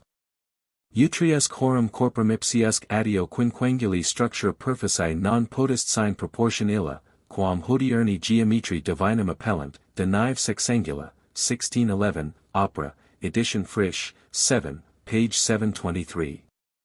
Here Kepler was dealing, somewhat after the manner of Sir Thomas Browne, with the mysteries of the quincunx, and also of the hexagon. And was seeking for an explanation of the mysterious or even mystical beauty of the five-petaled or three-petaled flower, pulchritidinis aut proprietatis figuri, quae animum harum plantarum characterisavit. C.F. Tutton, Crystallography, page 932, 1911. However, we can often recognize, in a small artery for instance, that the so-called circular fibers tend to take a slightly oblique, or spiral, course. The spiral fibers, or a large portion of them, constitute what Searle called the rope of the heart, Todd's Cyclopedia, 2, page 621, 1836. The twisted sinews of the heart were known to early anatomists, and have been frequently and elaborately studied, for instance, by Gerty, Bull. Fac Med, Paris, 1820, pages 40 to 148, and by Pettigrew, Phil. Trans 1864, and of late by J. B. McCallum, Johns Hopkins Hospital Report, 9, 1900, and by Franklin P. Mall, America J. of Anat, 11, 1911. C. F. Buchley, Protozoa, in Bronze Thierreich, 2, page 848, 3, page 1785, etc., 1883-87, Jennings, America Nat XXXV, page 369, 1901. Putter, Thigmataxi Bay Protisson, Arch F. Anat, U. Phys. Phys. Apth. Supple, pages 243-302, 1900. A great number of spiral forms, both organic and artificial, are described and beautifully illustrated in Sir T. A. Cook's Curves of Life, 1914, and Spirals in Nature and Art, 1903. C. F. Vines, The History of the Scorpioid Cyme, Journ. Of Botany, N.S., X, pages 3-9, 1881. Leslie's Geometry of Curved Lines, page 417, 1821. This is practically identical with Archimedes' own definition, edition Torelli, page 219, C.F. Cantor, Geschichte der Mathematik, I, page 262, 1880. See an interesting paper by Whitworth, W. A. The equiangular spiral, its chief properties proved geometrically, in The Messenger of Mathematics, 1, I, page 5, 1862. I am well aware that the debt of Greek science to Egypt and the East is vigorously denied by many scholars, some of whom go so far as to believe that the Egyptians never had any science. Save only some rough rules of thumb for measuring fields and pyramids, Burnett's Greek Philosophy, 1914, p. 5. Euclid, 2, Def. 2. Cf. Trutline, Z. F. Math. U. Phys. History Lit. Abt, Atenei, page 209, 1883. This is the so-called Dreifachgleichungskellach Dreek, cf. Neighbor, op infra cit. The ratio 1:0:618 is again not hard to find in this construction. C. On the Mathematical History of the Gnomon, Heath's Euclid, I, Passim, 1908, Zuthen, Theoreme de Pythagore, Geneve, 1904. Also a curious and interesting book, Das Theorem de Pythagoras, by Dr. H. A. Neighbor, Harlem, 1908. For many beautiful geometrical constructions based on the molluscan shell, see Coleman, S., and Cohn, C. A., Nature's Harmonic Unity, ch. 9, Conchology, New York, 1912. The Reverend H. Moseley, on the Geometrical Forms of Turbinate and Discoid Shells, Phil. Trans pages 351 to 370. 1838. It will be observed that here Moseley, speaking as a mathematician and considering the linear spiral, speaks of whirls when he means the linear boundaries, or lines traced by the revolving radius vector. While the conchologist usually applies the term whirl to the whole space between the two boundaries. As conchologists, therefore, we call the breadth of a whirl what Moseley looked upon as the distance between two consecutive whirls. But this latter nomenclature Moseley himself often uses. In the case of turbo, and all other turbinate shells, we are dealing not with a plain logarithmic spiral, as in Nautilus, but with a gauche spiral. Such that the radius vector no longer revolves in a plane perpendicular to the axis of the system, but is inclined to that axis at some constant angle, theta. The figure still preserves its continued similarity, and may with strict accuracy be called a logarithmic spiral in space. It is evident that its envelope will be a right circular cone. And indeed it is commonly spoken of as a logarithmic spiral wrapped upon a cone, its pole coinciding with the apex of the cone. It follows that the distances of successive whirls of the spiral measured on the same straight line passing through the apex of the cone, are in geometrical progression, and conversely just as in the former case. But the ratio between any two consecutive interspaces, i.e. R3 R2 R2 R1, is now equal to epsilon 2 pi sin theta cot alpha, theta being the semiangle of the enveloping cone. Cf. Moseley, Phil. Mag, XXI, page 300, 1842. As the successive increments evidently constitute similar figures, similarly related to the pole, p, it follows that their linear dimensions are to one another as the radii vectors drawn to similar points in them, for instance as pp1, pp2. Which, in Fig. 1, are radii vectors drawn to the points where they meet the common boundary. The equation to the surface of a turbinate shell is discussed by Moseley, Phil. Trans Tom. Cit p.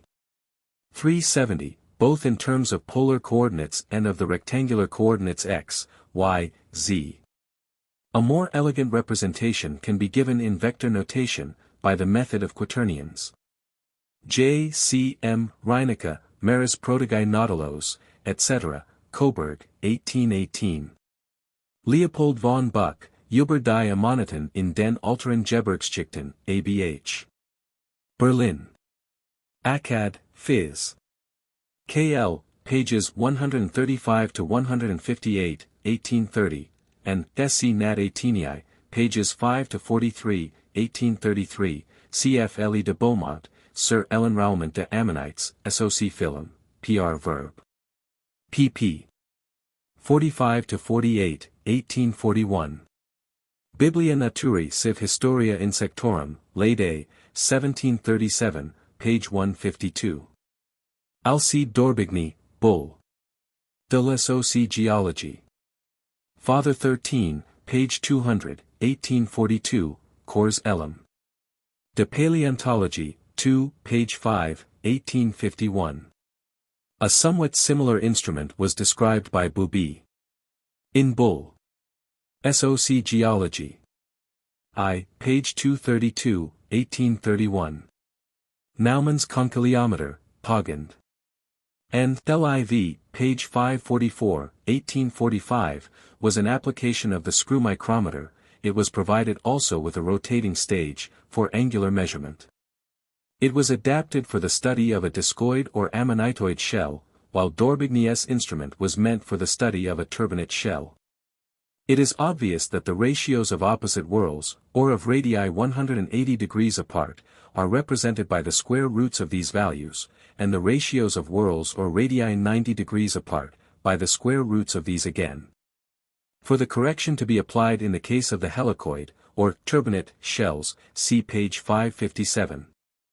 On the measurement of the curves formed by cephalopods and other mollusks. Phil.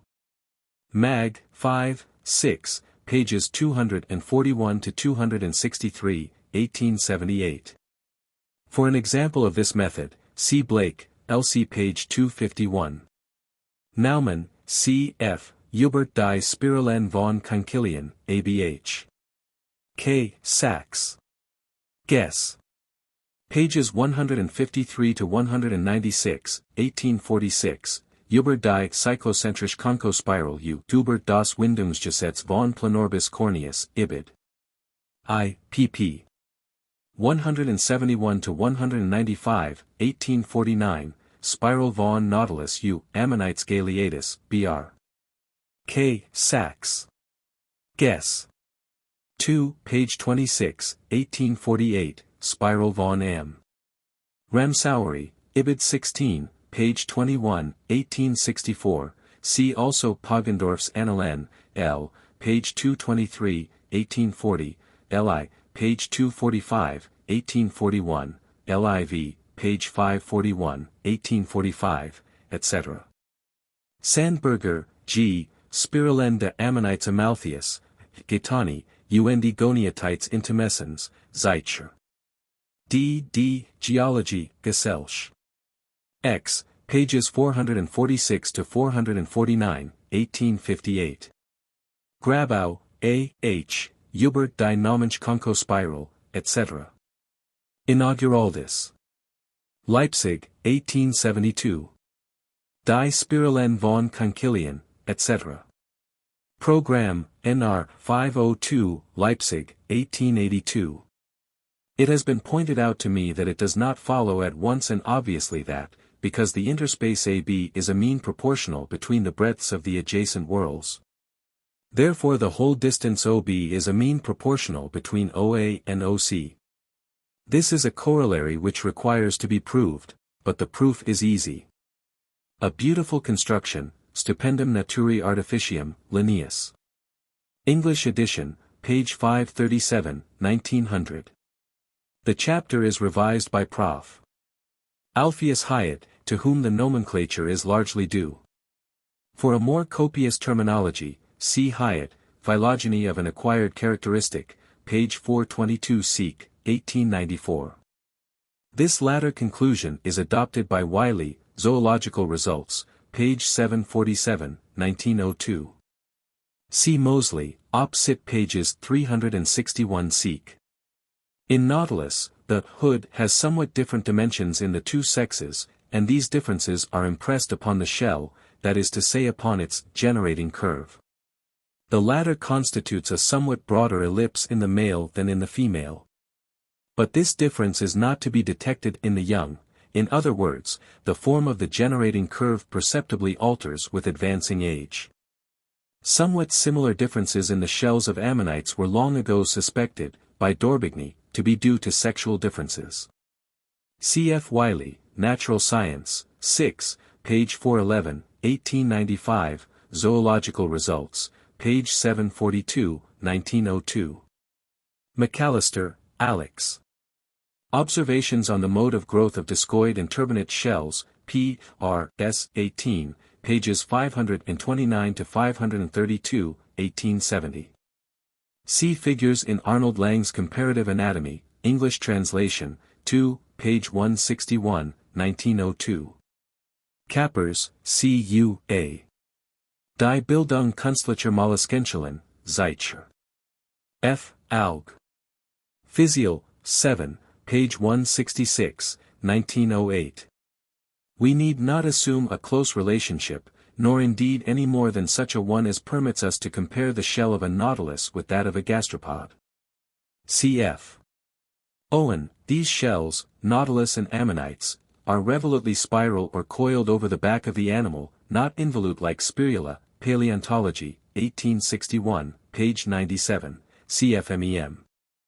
On the pearly nautilus, 1832, also PZS 1878, page 955. The case of Terebratula or of Graphia would be closely analogous, if the smaller valve were less closely connected and co-articulated with the larger. It has been suggested, and I think in some quarters adopted as a dogma, that the formation of successive septa, in Nautilus, is correlated with the recurrence of reproductive periods. This is not the case, since, according to my observations, propagation only takes place after the last septum is formed. Wiley, Zoological Results, page 746, 1902. C.F. Woodward, Henry, On the Structure of Camerated Shells, Pop Sci, Reverend 11, pp. 113 to 120, 1872. C. Wiley, Contributions to the Natural History of the Pearly Nautilus, Zoological Results, etc. page 749, 1902. C.F. also Bather, Shell Growth in Cephalopoda, and Mag. N. H. 6, I, pp 298 to 310, 1888, Ibid pp. 421 to 427, and other papers by Blake, Riefstall, etc. quoted therein. It was this that led James Bernoulli, in imitation of Archimedes, to have the logarithmic spiral graven on his tomb, with the pious motto, Idem mutata resurgam. On Goodsir's grave the same symbol is reinscribed. The lobes, and saddles, which arise in this manner, and on whose arrangement the modern classification of the nautiloid and ammonitoid shells largely depends, were first recognized and named by Leopold von Buch, and Sci. Nat. 27, 28, 1829. Blake has remarked upon the fact, opposite p. 248, that in some Certocerata we may have a curved shell in which the ornaments approximately run at a constant angular distance from the pole, while the septa approximate to a radial direction. And that, thus one law of growth is illustrated by the inside, and another by the outside. In this there is nothing at which we need wonder. It is merely a case where the generating curve is set very obliquely to the axis of the shell. But where the septa, which have no necessary relation to the mouth of the shell, take their places, as usual, at a certain definite angle to the walls of the tube. This relation of the septa to the walls of the tube arises after the tube itself is fully formed, and the obliquity of growth of the open end of the tube has no relation to the matter. Cf. pages 255, 463, etc. In a few cases, according to Arinzu and Rumbler, where the chambers are added on in concentric series, as in orbitolites.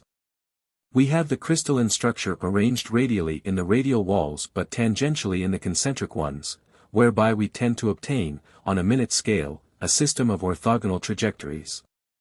Comparable to that which we shall presently study in connection with the structure of bone.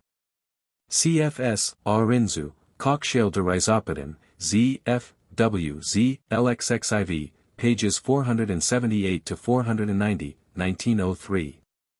Rumbler, L. Die Doppelschalen von Orbitolites und andere Foraminiferen, etc., Arch F. Protistenkund, I, pages 193 to 296, 1902, and other papers.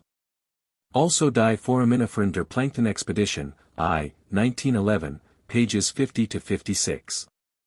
Bernard, H., Les Tourbillons Cellulaires, and De Chimie, 8, Ziv., 1901. Cf. also the pattern of cilia on an infusorian, as figured by Büchli in Bronze Protozoa, 3 p. 1281, 1887. A similar hexagonal pattern is obtained by the mutual repulsion of floating magnets in Mr. R. W. Wood's experiments, Phil. Mag. XLVA, pages 162 to 164, 1898. Cf. D'Orbigny, ALC, Tableau méthodique de la classe des cephalopods, N.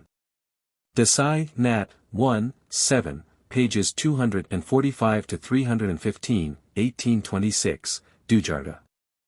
Felix, Observations Nouvelles sur les prétendus cephalopods microscopiques, Ibid. 2, 3, pages 108, 109, 312 to 315, 1835, Recherches sur les organismes inférieurs, Ibid. 4, pp. 343 to 377, 1835, etc. It is obvious that the actual outline of a foraminiferal, just as of a molluscan shell, may depart widely from a logarithmic spiral. When we say here, for short, that the shell is a logarithmic spiral, we merely mean that it is essentially related to one, that it can be inscribed in such a spiral, or that corresponding points, such, for instance, as the centers of gravity of successive chambers, or the extremities of successive septa, will always be found to lie upon such a spiral. Von Mahler, v. Die spiralgewundenen Foraminifera der russischen Kohlenkoks, MEM. De L'Academic. Imp Sci, St. Petersburg, 7, XXV, 1878. As von Mahler is careful to explain, Naumann's formula for the cyclocentric conchospiral is appropriate to this and other spiral foraminifera, since we have in all these cases a central or initial chamber, approximately spherical, about which the logarithmic spiral is coiled, cf. Fig. In species where the central chamber is especially large, Naumann's formula is all the more advantageous. But it is plain that it is only required and we are dealing with diameters, or with radii. So long as we are merely comparing the breadths of successive whorls, the two formulae come to the same thing. Van Itterson, G. Matt Hem. U. Mikrosk, Anat, Studien über Blattstellungen, nebst Betrachtungen über den Schallenbau der Miliolinen, 331 pp. Jena, 1907. Hans Przeibram asserts that the linear ratio of successive chambers tends in many foraminifera to approximate to 1:26, which equals 2, in other words, that the volumes of successive chambers tend to double. This Przeibram would bring into relation with another law, viz. that insects and other arthropods tend to molt, or to metamorphose, just when they double their weights, or increase their linear dimensions in the ratio of 1:2. Die Kammerprogression der Foraminiferen als parallel zur Hautungsprogression der Mantiden, Arch F. into Mech XXXIV page 680, 1813. Neither rule seems to me to be well grounded. Cf. Shako, G. Über Globagerina Einschluss bei Orbulina, Wiegmann's Archive, 49, page 428, 1883, Brady, Chow. Republic, page 607, 1884. Cf. Brady, H. B., Challenger Republic, Foraminifera, 1884, page 203, pl 13. Brady, Op. Cit., page 206. Batch, one of the earliest writers on foraminifera, had already noticed that this whole series of ear-shaped and crosier-shaped shells was filled in by gradational forms. Concilian de Cs Andes, 1791, page 4, pl 6, figure 15a f. See also, in particular, Dreyer, Peneropoulos, Ein Studie zur biologischen Morphologie und zur Speziesfrage, Leipzig, 1898, also Eimer und Fickert, Artbildung und Verwandtschaft bei den Foraminiferen, Tübinger Zoologie Arbeiten, 3, page 35, 1899. Doflian, Protozoenkunde, 1911, page 263, was dies Art Veranlast in dieser Weise gelegentlich zu verruhren, ist vorläufig noch ganz rätselhaft. In the case of Globagerina, some 14 species, out of a very much larger number of described forms, were allowed by Brady, in 1884, to be distinct, and this list has been, I believe, rather added to than diminished. But these so-called species depend for the most part on slight differences of degree, differences in the angle of the spiral, in the ratio of magnitude of the segments, or in their area of contact one with another. Moreover, with the exception of one or two dwarf forms, said to be limited to Arctic and Antarctic waters, there is no principle of geographical distribution to be discerned amongst them. A species found fossil in New Britain turns up in the North Atlantic, a species described from the West Indies is rediscovered at the ice barrier of the Antarctic. Dreyer, F. Principien der Gerüstbildung bei Rhizopodon, etc., Gen. Zeitschr. XVII, pages 204 to 468, 1892. A difficulty arises in the case of forms, like Peneroplus, where the young shell appears to be more complex than the old. The first formed portion being closely coiled while the later additions become straight and simple, die Beiformen Artenverhalten sich, Kurz gesagt. Gerade umgekehrt als man nach dem biogenetischen Grundsatz erwarten sollt, Rumbler, Op. Cit., page 33 etc. Das Festigkeitsprinzip als Movens der Weiterentwicklung ist zu interessant und für die Aufstellung meines Systems zu wichtig die Frage unerörtert zu lassen, warum dies Bevorzugung der Festigkeit stattgefunden hat. Meiner Ansicht nach lautet die Antwort auf dies Frage einfach, weil die Foraminiferen meistens Unterverhaltnissen leben, die ihr Schälen in hohem Grade der Gefahr des Zerbrechens aussetzen. Es muss also ein fortwährend Auslese der festeren stattfinden, Rumbler, Op. Cit., page 22. Die Foraminiferen Kaisig oder Grobsandig Gbe de Meeresbodens nicht lieben, USW. Where the last two words have no particular meaning, save only that, as M. Aurelius says, of things that used to be, we say commonly that they love to be. In regard to the Foraminifera, die Paleontology last uns Leiter and Anfang der Stammesgeschichte fast Ganslich im Stick, Rumbler, Op. Cit., page 14. The evolutionist theory, as Bergson puts it, consists above all in establishing relations of ideal kinship, and in maintaining that wherever there is this relation of, so to speak, logical affiliation between forms, there is also a relation of chronological succession between the species in which these forms are materialized. Creative Evolution, 1911, p. 26, cf. Supra, page 251. In the case of the ram's horn, the assumption that the rings are annual is probably justified. In cattle they are much less conspicuous, but are sometimes well marked in the cow. And in Sweden they are then called calf rings, from a belief that they record the number of offspring. That is to say, the growth of the horn is supposed to be retarded during gestation, and to be accelerated after parturition, when superfluous nourishment seeks a new outlet. Cf. Lahnberg, PZS, page 689, 1900. Cf. Sir V. Brooke, On the Large Sheep of the Thian Shan, PZS, page 511, 1875. Cf. Lahnberg, E., On the Structure of the Musk Ox, PZS, pages 686 to 718, 1900. Saint Venant, de la torsion de prisms, avec de considérations sur leur flexion, etc., mem. De Savants Étrangers, Paris, 14, pages 233 to 560, 1856. This is not difficult to do, with considerable accuracy, if the clay be kept well wetted, or semi-fluid, and the smoothing be done with a large wet brush. The curves are well shown in most of Sir V. Brooke's figures of the various species of argali, in the paper quoted on page 614. Climbing Plants, 1865, 2nd edit. 1875, Power of Movement in Plants, 1880. Palm, Über das Winden der Pflanzen, 1827. Von Moll, Bau und Winden der Ranken, etc., 1827, Dutrochet, Movements Revolutive Spontanes, cr. 1843, etc. Cf. e.g., Lepishkin, Zur Kenntnis de Mechanismus der Variationsbewegungen, br. D. D. Botgesellsch. XVII, pages 724 to 735, 1908, also A.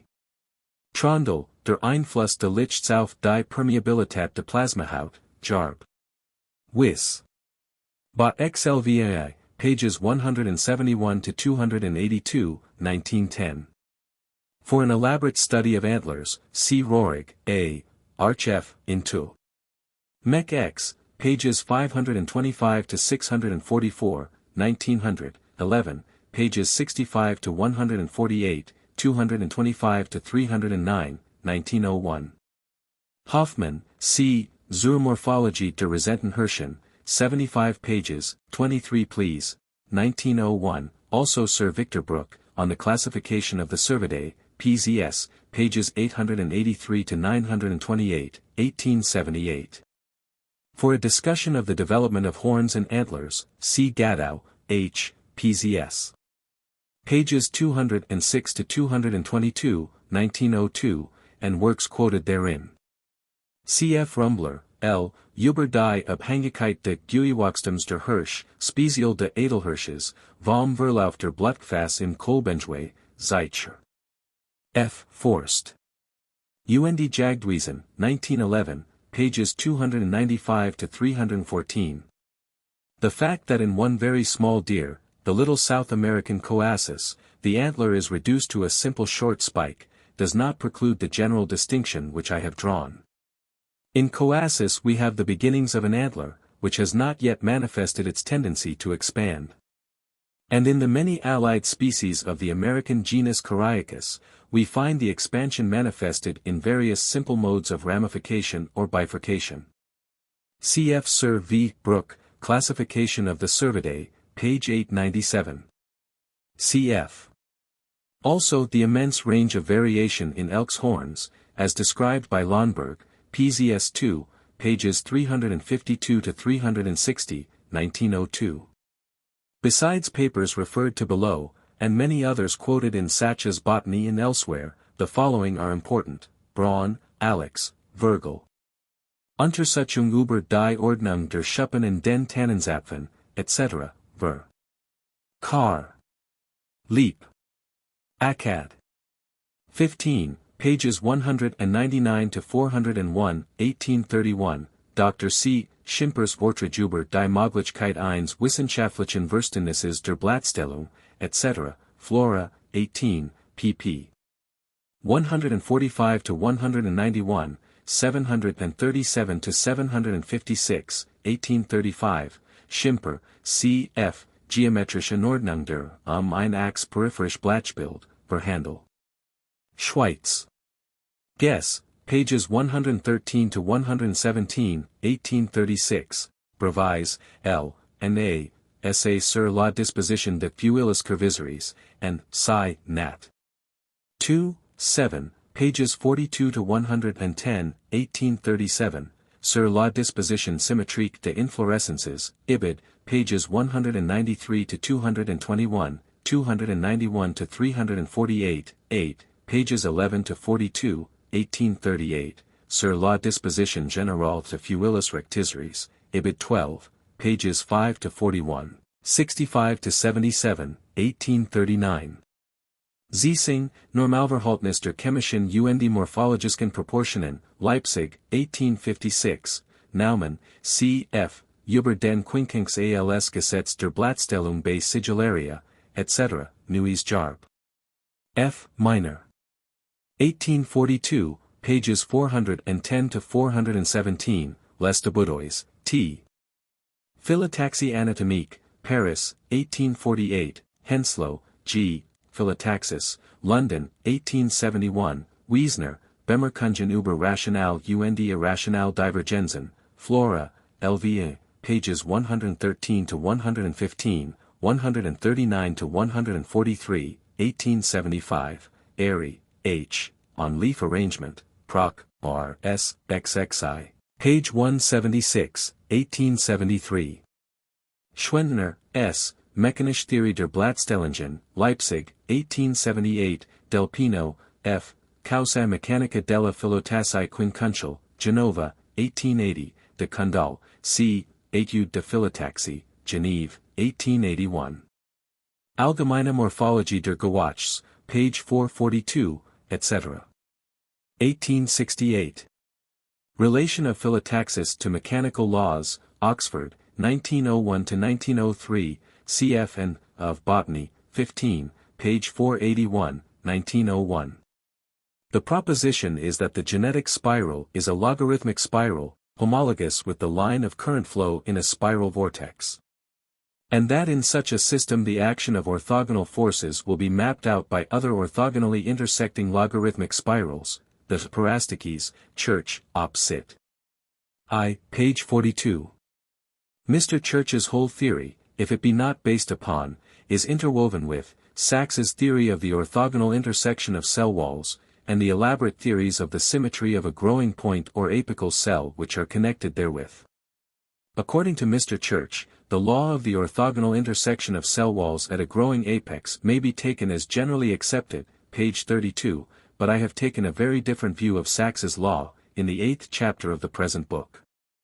With regard to his own and Sachs's hypotheses, Mr. Church makes the following curious remark, p. 42, nor are the hypotheses here put forward more imaginative than that of the paraboloid apex of Sachs which remains incapable of proof, or his construction for the apical cell of Terrace which does not satisfy the evidence of his own drawings. America Naturalist, 7, page 449, 1873. This celebrated series, which appears in the continued fraction etc. and is closely connected with the sectio aurea or golden mean, is commonly called the Fibonacci series, after a very learned 12th-century arithmetician, known also as Leonardo of Pisa, who has some claims to be considered the introducer of Arabic numerals into Christian Europe. It is called Lamy's series by some, after Father Bernard Lamy, a contemporary of Newton's, and one of the co-discoverers of the parallelogram of forces. It was well known to Kepler, who, in his paper De Nive Sexangula, cf. Supra, p. 480, discussed it in connection with the form of the dodecahedron and icosahedron, and with the ternary or canary symmetry of the flower. Cf. Ludwig, F. Kepler über das Vorkommen der Fibonacciere im Pflanzenreich, Bot Centralbel. LXVA, p. 7, 1896. Professor William Ullmann, Professor of Botany in Dublin, father of the historian of Greek geometry, speculating on the same facts, put forward the curious suggestion that the cellular tissue of the dicotyledons, or exogens, would be found to consist of dodecahedra, and that of the monocotyledons or endogens of icosahedra, on the mathematical connection between the parts of vegetables, abstract of a memoir read before the Royal Society in the year 1811, privately printed, N.D. Cf. De Condal, Organogeny Vegetale, I, page 534. Proc. Roy. S.O.C. Eden. 7, page 391, 1872. The necessary existence of these recurring spirals is also proved, in a somewhat different way, by Leslie Ellis, on the theory of vegetable spirals, in Mathematical and Other Writings, 1853, pages 358 to 372. Proc. Roy. S.O.C. Eden. 7, page 397, 1872. Trans. Roy. S.O.C. Eden. XXVA, page 505, 1870–71. A common form of pail-shaped wastepaper basket, with wide rhomboidal meshes of cane, is well nigh as good a model as is required. Deutsche Viertelgerschrift, page 261, 1868. Memoirs of America Academic. 9, page 389. De avibus circa aquas Danubiae vegantibus et de ipserum nides, Volume 5 of the Danubius Pannonicomysicus, Hagi Com, 1726. Sir Thomas Browne had a collection of eggs at Norwich, according to Evelyn, in 1671. Cf. La Pierre, in Buffon's Histoire naturelle, edition Sanini, 1800. Eia der Vogel Deutschlands, 1818–28, Cit de Meurs, page 36. Trait d'Oology, 1860. Lafresnaye, F. De comparaison de oeufs de oiseaux avec leurs squelettes, comme seul mouvement de reconnaître la cause de leurs différentes formes, Reverend Zoll, 1845, pages 180 to 187, 239 to 244. Cf. Des Mers, p. 67, Elle devait encore penser au moment où ce germe aurait besoin de l'espace nécessaire à son accroissement, ce moment où, il devait remplir exactement l'intervalle circonscrit par sa fragile prison, etc. Thiemann, F. A. L. Swst. Darstellung der Fortpflanzung der Vogel Europas. Leipzig, 1825-38. C. F. Newton's Dictionary of Birds, 1893, page 191, Cielasco, Gestalt der Vogelier, J. F. Ornith, Lii, pages 273 to 297, 1905.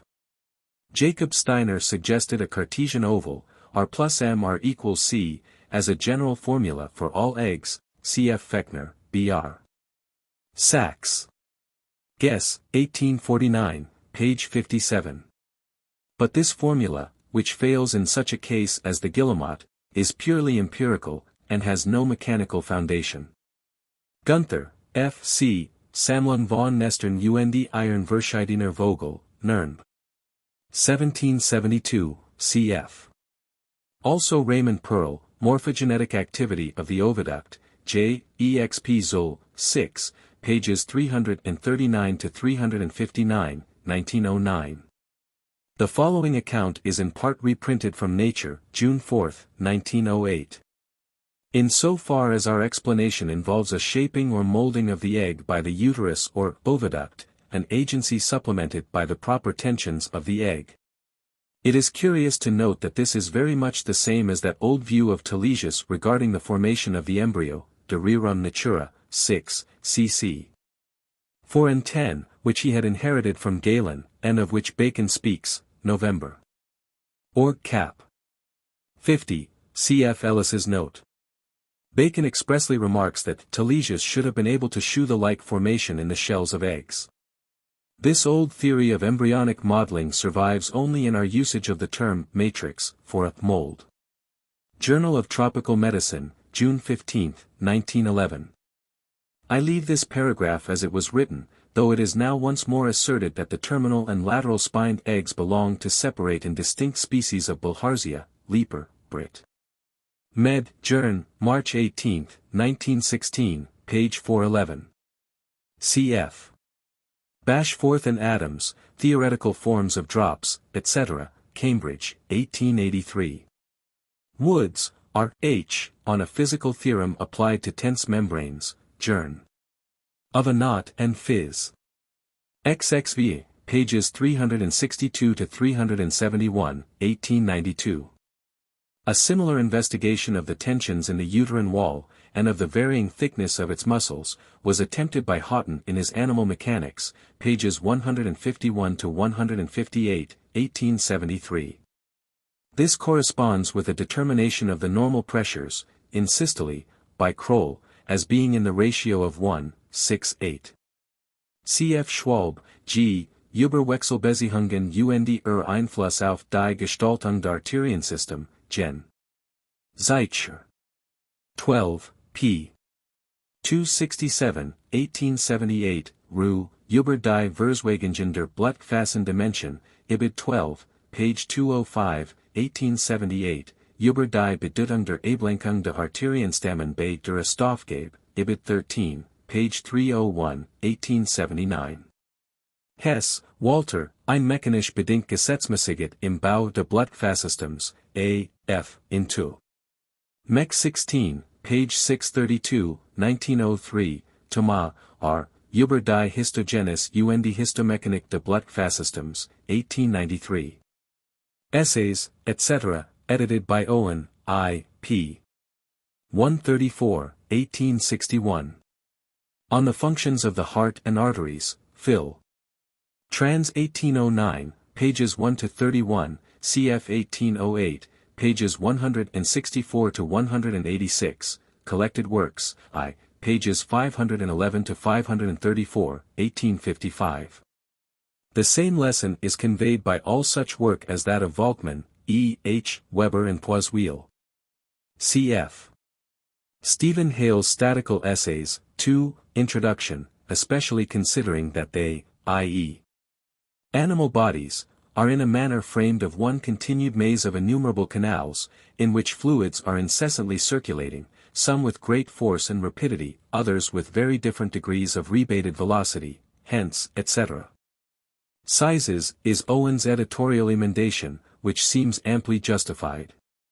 For a more elaborate classification, into colors cryptic, procryptic, anticryptic, apathetic, epigamic, sematic, episematic, aposematic, etc. See Poulton's Colors of Animals, Int Scientific Series, LXVI, 1890, cf. Also Meldola, R. Variable Protective Coloring in Insects, PZS 1873, pages 153 to 162, etc. Dendy, Evolutionary Biology, page 336, 1912. Delight in beauty is one of the pleasures of the imagination, there is no limit to its indulgence, and no end to the results which we may ascribe to its exercise.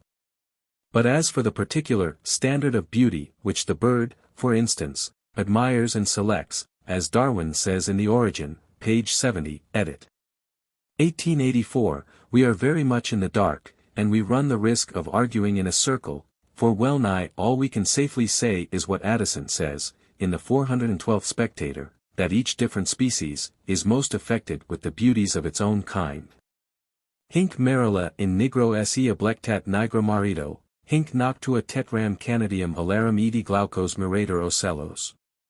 C.F. Bridge, T. W., Cambridge Natural History, Fishes, 7, page 173, 1904, also Frisch, K. V. Uber Farbage and Passum bei Fische, Zul, Jarb. ABT Alg. Zul, XXXI, pages 171 to 230, 1914. Nature, L, page 572, LI, pages 33, 57, 533, 1894 to 95. They are wonderfully fitted for vanishment against the flushed, rich-colored skies of early morning and evening. Their chief feeding times. And look like a real sunset or dawn, repeated on the opposite side of the heavens, either east or west as the case may be. Thayer, Concealing Coloration in the Animal Kingdom, New York, 1909, pages 154 to 155. This hypothesis, like the rest, is not free from difficulty.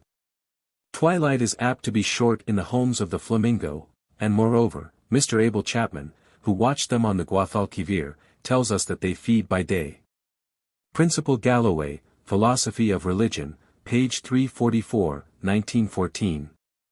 Cf. Professor Flint, in his preface to Affleck's translation of Janet's Causes Finales, we are, no doubt, still a long way from a mechanical theory of organic growth, but it may be said to be the quidem of modern science. And no one can say that it is a chimera. Cf. Sir Donald McAllister, How a Bone is Built, England, Il Mag, 1884. Professor Claxton Fiedler, on Bridge Construction, page 22, 4th edition, 1909, cf. Int. Al. Love's Elasticity, page 20, Historical Introduction, 2nd edition, 1906. In preparing or macerating a skeleton, the naturalist nowadays carries on the process till nothing is left but the whitened bones. But the old anatomists, whose object was not the study of comparative morphology but the wider theme of comparative physiology, were wont to macerate by easy stages. And in many of their most instructive preparations, the ligaments were intentionally left in connection with the bones, and as part of the skeleton. In a few anatomical diagrams, for instance in some of the drawings in Schmalz's Atlas der Anatomie des Pferds, we may see the system of ties diagrammatically inserted in the figure of the skeleton. Cf. Gregory, On the Principles of Quadrupedal Locomotion, and N.Y. Academic, of Sciences, XXII, page 289, 1912. Galileo, Dialogues Concerning Two New Sciences, 1638, Crew and Salvio's translation, New York, 1914, page 150, Au Pair, edition Favaro, 8, page 186. C. F. Borelli, De Motu Animalium, I, Prop. CLXXX, 1685. C. F. Also Camper, P. La Structure de Os dans les Oiseaux, Op. 3, page 459, edition 1803, Rauber, A. Galileo über Nachenformen, Morphol. Jarb. 7, pages 327, 328, 1881. Paulo Enriquez, Della Economia di Sostanza negli Ossi Cave, Arch F. Ent. Mech XX, pages 427 to 465, 1906. Das mechanische Prinzip. Im anatomischen Bau der Monocotyledon, Leipzig, 1874. For further botanical illustrations, see, int. Al. Hegler, Einfluss der Zugkraften auf die Festigkeit und die Ausbildung mechanischer Gewebe in Pflanzen, S.B. Sachs. Guess. D. Wiss. Page 638, 1891, KNY, L. Einfluss von Zug und Druck auf die Richtung der Scheidewand in sich Thailand Pflanzenzellen, B.R. D. Botgesellschaft. 14, 1896, Sachs, Mechanomorphose und Phylogeny, Flora, LXXVI, 1894, cf. Also Pflüger, Einwirkung der Schwerkraft, etc. Über die Richtung der Zeltheilung, Archiv, XXXIV, 1884. Among other works on the mechanical construction of bone c. Borgery, Trait de l'anatomie, I. Osteology, 1832, with admirable illustrations of trabecular structure, Fick, L. Die Ursachen der Nachenformen, Göttingen, 1857, Meyer, H., Die Architektur der Spongiosa, Archiv F., Anat, und Physial, XLV, pages 615 to 628, 1867. Statue, Mechanik der menschlichen Erkenntnis, Leipzig, 1873, Wolf, J. Die Innere Architektur der Notion, Arch F. Anat, und Phys. L. 1870, Das Gesetz der Transformation bei Notion, 1892, von Ebner, v. Der Bau der Noken Substanz, Wiener Bericht, LXXII, 1875. Rauber, Anton, Elastizität und Festigkeit der Notion, Leipzig, 1876, O. Messier, Elast, U. Festig. D. Menschlichen Notion, Stuttgart, 1880, McAllister, Sir Donald, How a Bone is Built, English Illustrator. Mag, pages 640 to 649, 1884. Razumowski, Architektonik des Fusklets, int Monitor. F. Anat, page 197, 1889, Schock, Whiteer Unters. Über das Verhältnis der Nochenbildung zur Statik und Mechanik der Vertebratensklets, Zurich, 1892, Rue, W. Guess. Abhandlungen über Entwicklungsmechanik der Organismen, B.D. I. Funktionelle Anpassung, Leipzig, 1895, Triple, H. Die Stoßfestigkeit der Notion, Arch F. Anat, U. Phys. 1900. Gebhardt, Functional Wichtige Anordnungsweisen der feineren und groberen Bauement der Wirbeltierknokens, etc., Arch F. Into. Mech 1900 to 1910, Kirchner. A. Architektur der Metatarsalien, A. F. E. M. Ziv, 1907, Triple, Herm. Die Trajektorielle Strukturen, in Inf. In Die Physikalische Anatomie, 1908, Dixon, A. F., Architecture of the cancellous tissue forming the upper end of the femur, Journ. Of Anat and Phys. 3, XLIV, pages 223 to 230, 1910.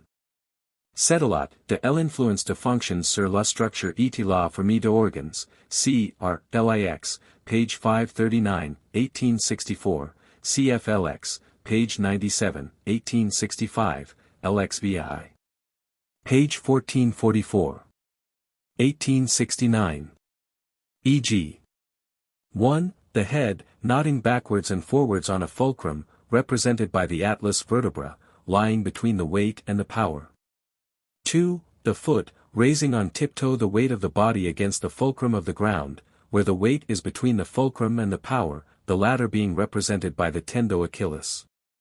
3. The arm, lifting a weight in the hand, with the power, i.e. the biceps muscle, between the fulcrum and the weight. The second case, by the way, has been much disputed, cf. Haycraft in Schaeffer's Textbook of Physiology, page 251, 1900. Our problem is analogous to Dr. Thomas Young's problem of the best disposition of the timbers in a wooden ship, Phil. Trans 1814, page 303. He was not long of finding that the forces which may act upon the fabric are very numerous and very variable, and that the best mode of resisting them, or best structural arrangement for ultimate strength, becomes an immensely complicated problem. In like manner, Clerk Maxwell could not help employing the term skeleton in defining the mathematical conception of a frame constituted by points and their interconnecting lines, in studying the equilibrium of which we consider its different points as mutually acting on each other with forces whose directions are those of the lines joining each pair of points. Hence, says Maxwell, in order to exhibit the mechanical action of the frame in the most elementary manner, we may draw it as a skeleton, in which the different points are joined by straight lines. And we may indicate by numbers attached to these lines the tensions or compressions in the corresponding pieces of the frame, trans. R. S. E. XXV, page 1, 1870. It follows that the diagram so constructed represents a diagram of forces, in this limited sense that it is geometrical as regards the position and direction of the forces, but arithmetical as regards their magnitude. It is to just such a diagram that the animal skeleton tends to approximate. When the jockey crouches over the neck of his racehorse, and when Todd Sloan introduced the American seat, the object in both cases is to relieve the hind legs of weight, and so leave them free for the work of propulsion. Nevertheless, we must not exaggerate the share taken by the hind limbs in this latter duty, cf. Stillman, The Horse in Motion, page 69, 1882. This and the following diagrams are borrowed and adapted from Professor Fiedler's bridge construction. The method of constructing reciprocal diagrams, in which one should represent the outlines of a frame, and the other the system of forces necessary to keep it in equilibrium, was first indicated in Coleman's graphisch static. It was greatly developed soon afterwards by Makern Rankin, Phil. Mag., February 1864, and Applied Mechanics, Passam, to whom is mainly due the general application of the principle to engineering practice. Dialogues Concerning Two New Sciences, 1638 Crew and Salvio's translation, page 140 seq. The form and direction of the vertebral spines have been frequently and elaborately described, cf. e.g., Gottlieb, H. Die Antikleine der Wirbelsäule der Saugetiere, Morphol. Jarb. LXAX, pages 179 to 220, 1915, and many works quoted therein. According to Morita, über die Ursachen der Richtung und die Gestalt der thoracalen Dornfortsatz der Saugethierwirbelsäule, IB Sit p. 201, various changes take place in the direction or inclination of these processes in rabbits, after section of the interspinous ligaments and muscles. These changes seem to be very much what we should expect, on simple mechanical grounds. See also Fischer, O. Theoretische Grundlagen für eine Mechanik der lebenden Körper, Leipzig, pages 3, 372, 1906. I owe the first four of these determinations to the kindness of Dr. Chalmers Mitchell, who had them made for me at the Zoological Society's gardens, while the great Clydesdale cart horse was weighed for me by a friend in Dundee. This pose of Diplodocus, and of other sauropodous reptiles, has been much discussed. Cf. Int. Al. Abel, O. ABH. K. K. Zoology Bot Guess. Wien, V. 1909-10, 60 pages. Tournier, S.B. Guess. Naderf. Father Berlin, pages 193-209, 1909, Hay, O. P., America Nat. October. 1908, T.R. Washington Academic, Sci. XLII, pages 1 to 25, 1910, Holland, America Nat. May, 1910, pages 259 to 283, Matthew, Ibid pages 547 to 560, Gilmore, C. W., Restoration of Stegosaurus. PRUS Nat Museum, 1915. The form of the cantilever is much less typical in the small flying birds, where the strength of the pelvic region is ensured in another way, with which we need not here stop to deal. The motto was Macron Rankin's.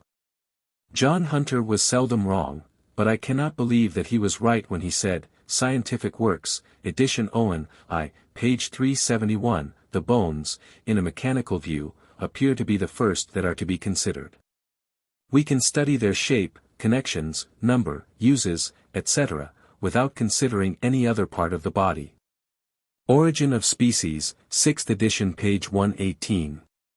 America Naturalist, April, 1915, page 198, etc.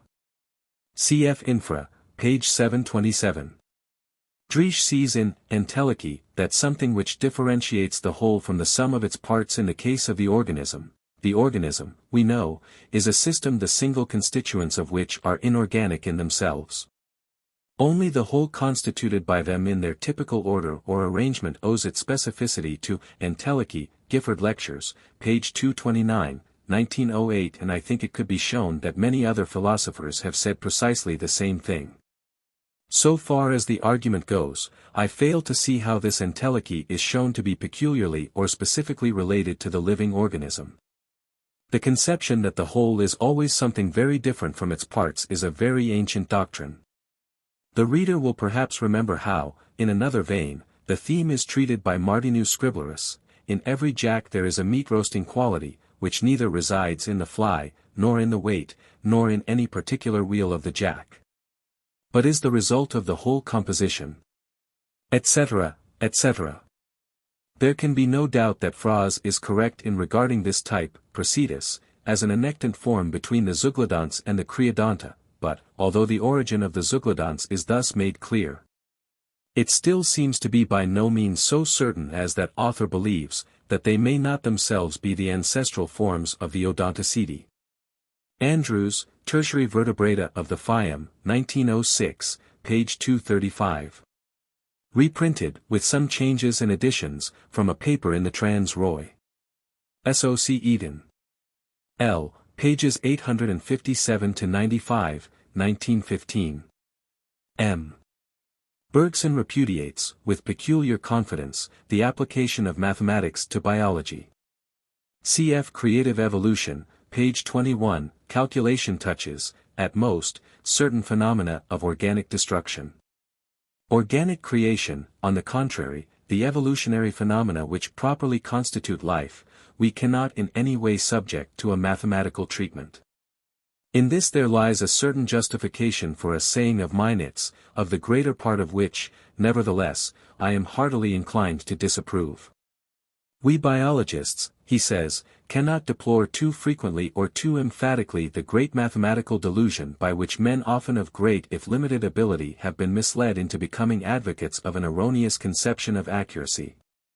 The delusion is that no science is accurate until its results can be expressed mathematically. The error comes from the assumption that mathematics can express complex relations.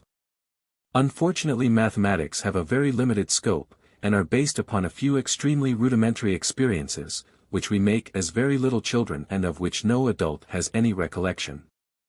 The fact that from this basis men of genius have evolved wonderful methods of dealing with numerical relations should not blind us to another fact, namely, that the observational basis of mathematics is, psychologically speaking, very minute compared with the observational basis of even a single minor branch of biology.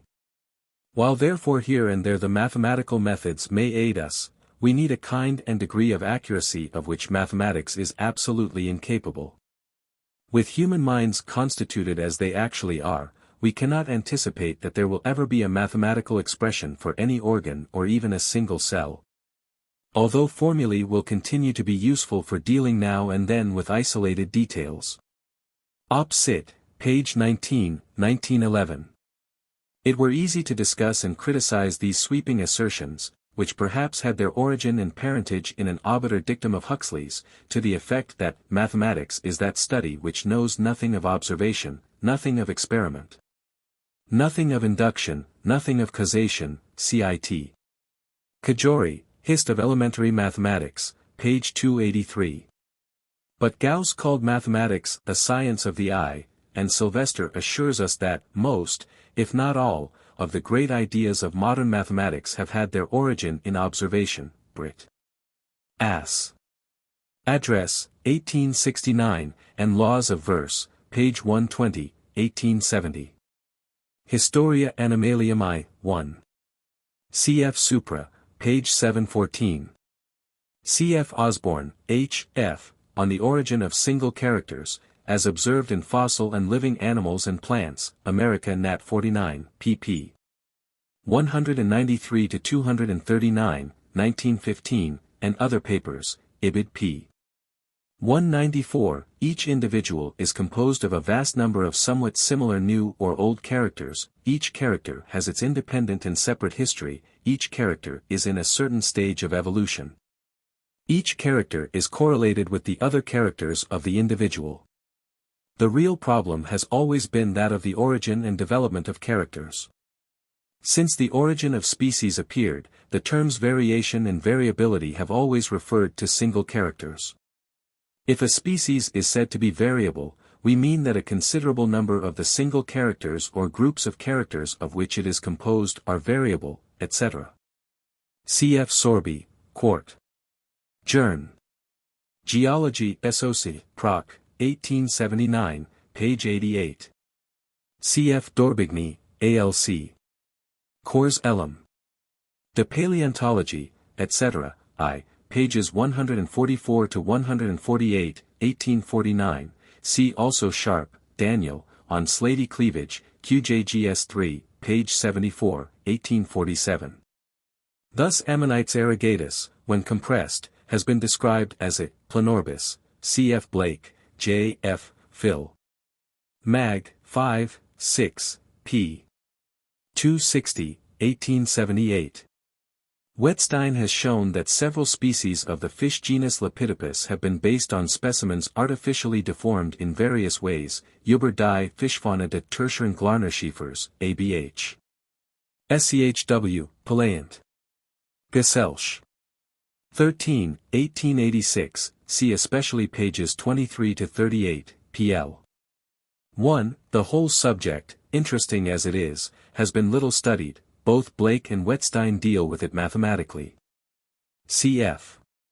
Sir Thomas Browne, in the Garden of Cyrus, but why ofttimes one side of the leaf is unequal unto the other, as in hazel and oaks, why on either side the master vein the lesser and derivative channel stand not directly opposite, nor at equal angles, respectively unto the adverse side, but those of one side do often exceed the other, as the walnut and many more, deserves another inquiry. Where gourds are common, the glassblower is still apt to take them for a prototype, as the prehistoric potter also did. For instance, a tall, annulated Florence oil flask is an exact but no longer a conscious imitation of a gourd which has been converted into a bottle in the manner described. Cf. Elsie Venner, Chapter 2. This significance is particularly remarkable in connection with the development of speed, for the metacarpal region is the seat of very important leverage in the propulsion of the body. In the Museum of the Royal College of Surgeons in Edinburgh, there stands side by side the skeleton of an immense cart horse, celebrated for having drawn all the stones of the Bell Rock lighthouse to the shore. And a beautiful skeleton of a racehorse, which, though the fact is disputed, there is good reason to believe is the actual skeleton of Eclipse. When I was a boy my grandfather used to point out to me that the cannon bone of the little racer is not only relatively, but actually, longer than that of the great Clydesdale. Cf. Vitruvius, 3, 1. Les Cotters livres d'Albert Dur de la proportion de parties et portraits de corps humains, Arnheim, 1613, folio, and earlier editions. Cf. also Lavater, Essays on Physiognomy, 3, page 271, 1799. It was these very drawings of Dürer's that gave to Peter Camper his notion of the facial angle. Camper's method of comparison was the very same as ours, save that he only drew the axes, without filling in the network, of his coordinate system. He saw clearly the essential fact, that the skull varies as a whole, and that the facial angle is the index to a general deformation. The great object was to shew that natural differences might be reduced to rules, of which the direction of the facial line forms the norma or canon. And that these directions and inclinations are always accompanied by correspondent form, size and position of the other parts of the cranium, etc., from Dr. T. Cogan's preface to Camper's work on the connection between the science of anatomy and the arts of drawing, painting and sculpture, 1768, quoted in Dr. R. Hamilton's Memoir of Camper, in Lives of Eminent Naturalists, Nat Lib. Eden. 1840. The coordinate system of Fig is somewhat different from that which I drew and published in my former paper. It is not unlikely that further investigation will further simplify the comparison, and shew it to involve a still more symmetrical system. Dinosaurs of North America, PLLXXXI, etc. 1896. MEM. America Muse of Nat History. I. 3, 1898. These and also other coordinate diagrams will be found in Mr. G. Heilmann's book Fuglings Afstamming, 398 pages, Copenhagen, 1916, see especially pages 368 to 380. CFW B. Scott, America Journ. Of Science, XLVI, pp. 335 to 374, 1894, we find that any mammalian series at all complete, such as that of the horses, is remarkably continuous, and that the progress of discovery is steadily filling up what few gaps remain. So closely do successive stages follow upon one another that it is sometimes extremely difficult to arrange them all in order, and to distinguish clearly those members which belong in the main line of descent, and those which represent incipient branches. Some phylogenies actually suffer from an embarrassment of riches. C.F. Dwight, T., The Range of Variation of the Human Scapula, America Nat XXI, pages 627 to 638, 1887. C.F. also Turner, Challenger Representative XLV, on Human Skeletons, p. 86, 1886, I gather both from my own measurements, and those of other observers, that the range of variation in the relative length and breadth of the scapula is very considerable in the same race, so that it needs a large number of bones to enable one to obtain an accurate idea of the mean of the race. There is a paper on the mathematical study of organic forms and organic processes by the learned and celebrated Gustav Theodor Fechner, which I have only lately read, but which would have been of no little use and help to our argument had I known it before. Über die mathematische Behandlung organischer Gestalten und Prozess, Bericht D. K. Sachs. Gesellschaft, Math, Phys. C.L., Leipzig, 1849, pages 50 to 64. Fechner's treatment is more purely mathematical and less physical in its scope and bearing than ours, and his paper is but a short one, but the conclusions to which he is led differ little from our own. Let me quote a single sentence which, together with its context, runs precisely on the lines of the discussion with which this chapter of ours began. So ist also die mathematische Bestimmbarkeit im Gebiet der organischen ganz eben so gut vorhanden als in dem der unorganischen, und in letzterem eben solchen oder äquivalenten Beschränkungen unterworfen als in ersterem. Und nur sofern die unorganischen Formen und das unorganische Gestehen sich einer einfacheren Gesetzlichkeit mehr nähern als die organischen, kann die Approximation im unorganischen Gebiet leichter und weitergetrieben werden als im organischen. Dies where der ganz, Sonach rein relative, Unterschied. Here in a nutshell, in words written some 70 years ago, is the gist of the whole matter. An interesting little book of Schiaparelli's, which I ought to have known long ago, for me Organische Naturale e for me Geometrische Pure, Milano, Hopley, 1898, has likewise come into my hands too late for discussion. Index. Abbe's Diffraction. Plates. Abel, O. Abogny, A. Acantharia, spicules of. Acanthometridae. Acceleration. Aceratherium. Aclea. Acromegaly. Actinoma. Actinomyxidia. Actinophrys. Actinospherium. Adams, J. C. Adaptation. Addison, Joseph. Adiantum. Adsorption. Orientert. Pseudo. Agglutination. Aglaophenia. Airy, H. Albumin molecule. Alcyonaria. Alexif, A. Allman, W. Alpheus, claws of. Alpine plants. Altman's granules. Alveolar meshwork. Ammonites. Amoeba. Amphidiscs. Amphioxus. Ampullaria. Anabina. Anaxagoras. Ancyloceras. Andrews, G. F. C. W. Anhydrite. Anikin, W. P. Anisonema. Anisotropy. Anomia. Antelopes, horns of. Antheridia. Anthoceros, spore of. Anthogorgia, spicules of. Anthropometry. Anticline. Antigonia. Antlers. Apatornis. Apossonum, pollen of. Apticus. Arachnoidiscus. Arachnophyllum. Arcella. Archestis. Archaeopteryx. Archimedes. Spiral of. Argali, horns of. Argiope. Argonauta. Argus pheasant.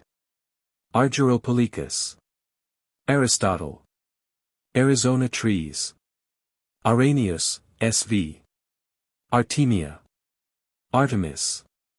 Ascaris megalocephala. Aschimänella. Asheton, R. Asterina. Asteroids. Asterolampra. Asters. Asthenosoma. Astrorhiza. Astrosclera. Asymmetric substances. Asymmetry. Atripa. Auerbach, F. Olacantha. Olastrum. Olonia. Auricular height. Autocatalysis. Oxymones. Aurinzu, S. Babic, E. Barbarossa, teeth of. Baboon, skull of. Bacillus, B. Ramosis. Bacon, Lord. Bacteria. Bear, K. E. Vaughan. Balancement. Balfour, F. M. Baltzer, father. Bamboo, growth of. Barclay, J. Barforth, D. Barlow, W. Barrett, J. O. W. Bartholinus, E. Bashforth, father. Bast fibers, strength of. Baster, job. Bateson, W. Bather, F. A. Batch, A. J. G. K. Baudremont, A. and Saint Ange. Bauman and Roos. Baylis, W. M. Beads or globules. Beak, shape of. Beal, W. J. Beam, loaded. Bee's cell. Begonia. Bisa antelope, horns of. Bellerophon. Bernard, H. Bending moments. Ben Eden, Ed. Van.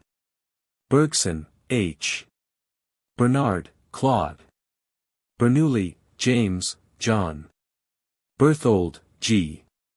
Beta, A. Biolazowicz, K. Biderman, W. Bilharzia, egg of. Binuclearity. Biocrystallization. Biogenetisches Grundgesetz. Biometrics.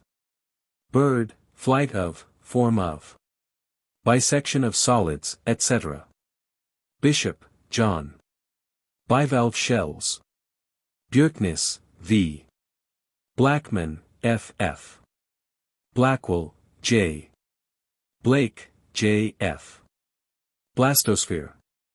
Blood corpuscles, form of. Size of. Blood vessels.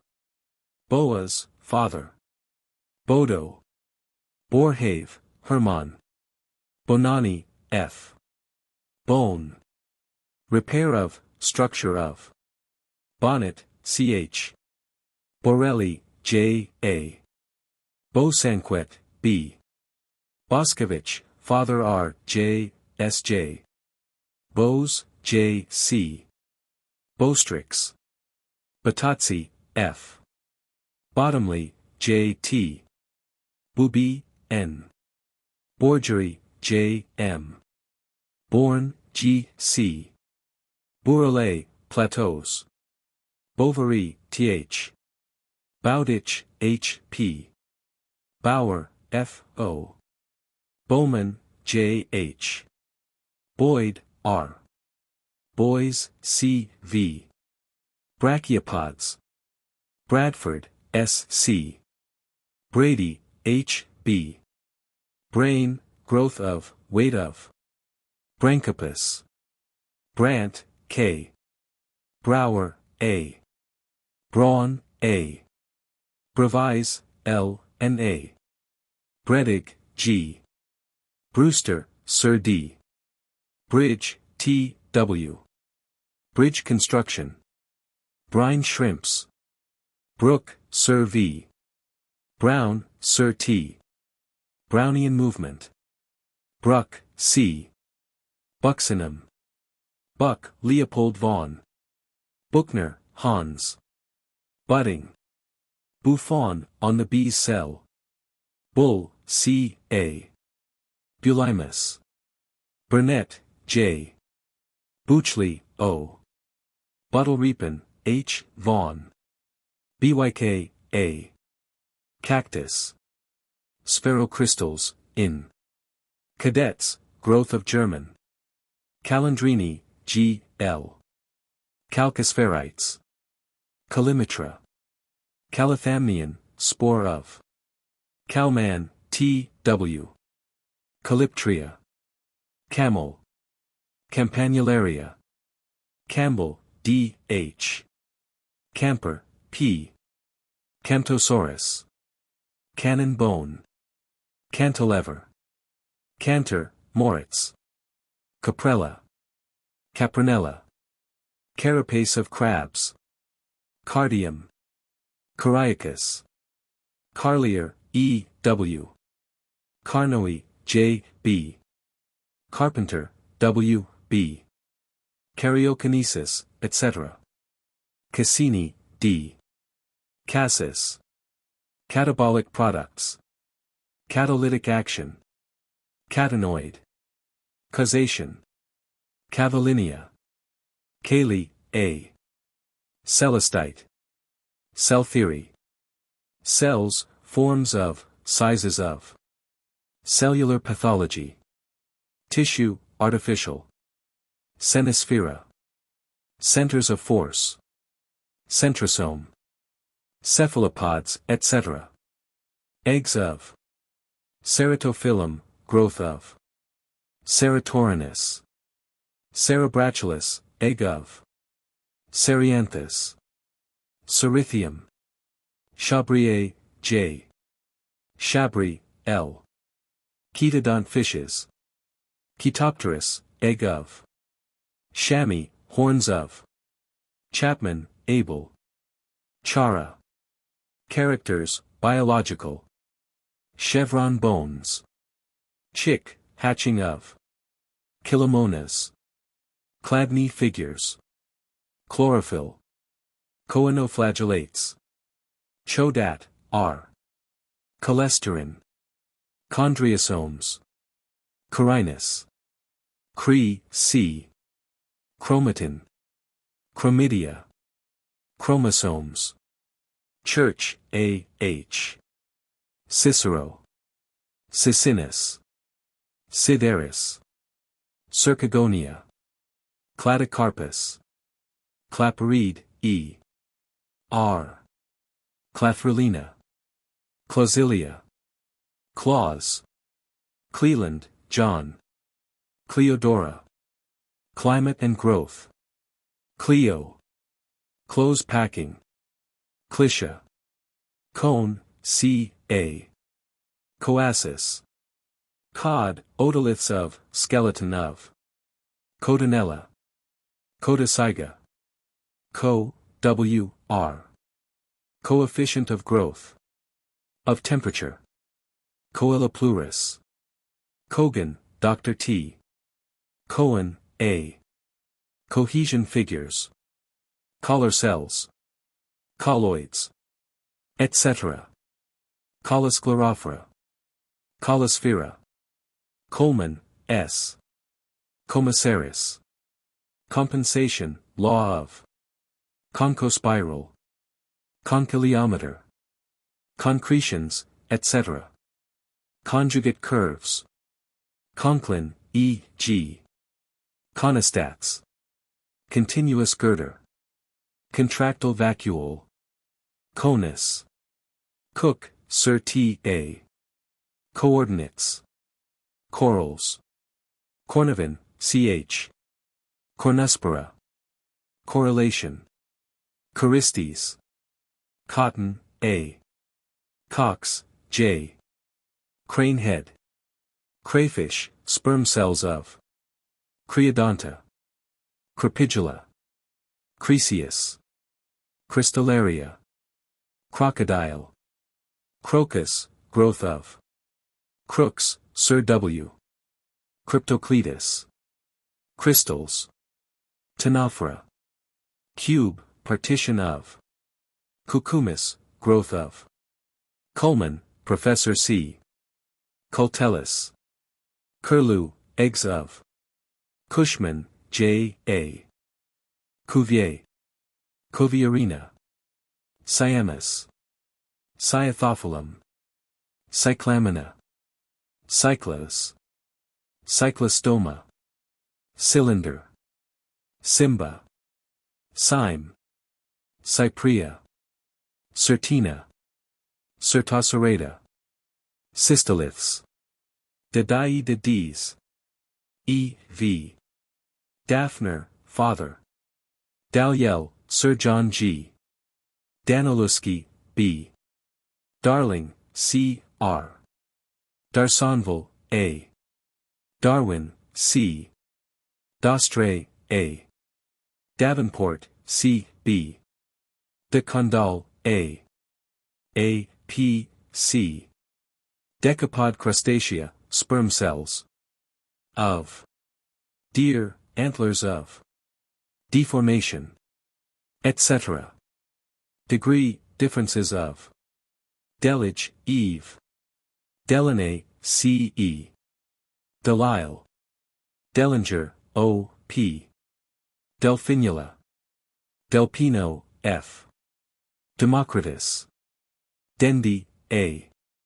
Dentalium. Dentine. Descartes, R. Desmers, O.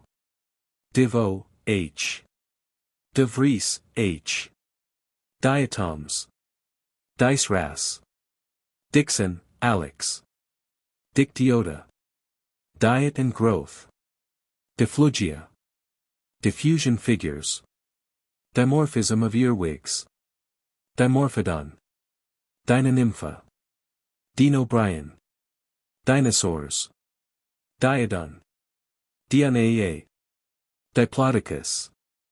Disc, segmentation of A. Discorbina. Distigma. Distribution, geographical. Ditropa. Dixon, A. F. Dobel, C. C. Dodecahedron. Etc. Dofleon, F. J. Dog's skull. Dolium. Dolphin, skeleton of. Donaldson, H. H. Dorataspis. Dorbigny, ALC. Douglas, A. E. Draper, J. W. Dreyer, F. R. Driesch, H. Dromia. Drops. Dubois Raymond, Emile. Dourdan, J. E. Dufour, Louis. Dujardin, F. Dunan. Duncan, P. Martin. Dupré, Athanasi. Durbin, Marion L. Durer, A. Dutrochet, R. J. H. Dwight, T. Dynamical similarity. Earthworm. Calcospheres in. Earwigs, dimorphism in. Ebner, V. Vaughan. Echinoderms, larval. Spicules of. Echinus. Eclipse, skeleton of. Ectosark. Eel, growth of. Efficiency, mechanical. Efficient cause. Eggs of birds. Eiffel Tower. 8 cells, grouping of. Etc. Eimer, Th. Einstein formula. Elastic curve. Elators. Electrical convection, stimulation of growth. Elephant. Elk, antlers of. Ellipsoliths. Ellis, R. Leslie. M. Elodia. Emarginula. Emil, V. E. Empedocles. Emperor moth. Encystment. Engelmann, T. W. Enriquez, P. Entelechy. Entoselenia. Enzymes. Epira. Epicurus. Epidermis. Epilobium, pollen of. Epipolic force. Equatorial plate. Equiangular spiral. Equilibrium, figures of. Equipotential lines. Equisetum, spores of. Arera. Leo. Erythrotrichia. Ethmosphere. Euastrum. Eucharis. Euclid. Euglena. Euglypha. Euler, L. Eulama. Eunicia, spicules of. Euomphalus. Evelyn, John. Evolution, etc. Ewart, A. J. Fabre, J. H. Facial angle. Faraday, M. Farmer, J. B. and Digby. Fatigue, molecular. Faucon, A. Phagocytes. Fechner, G.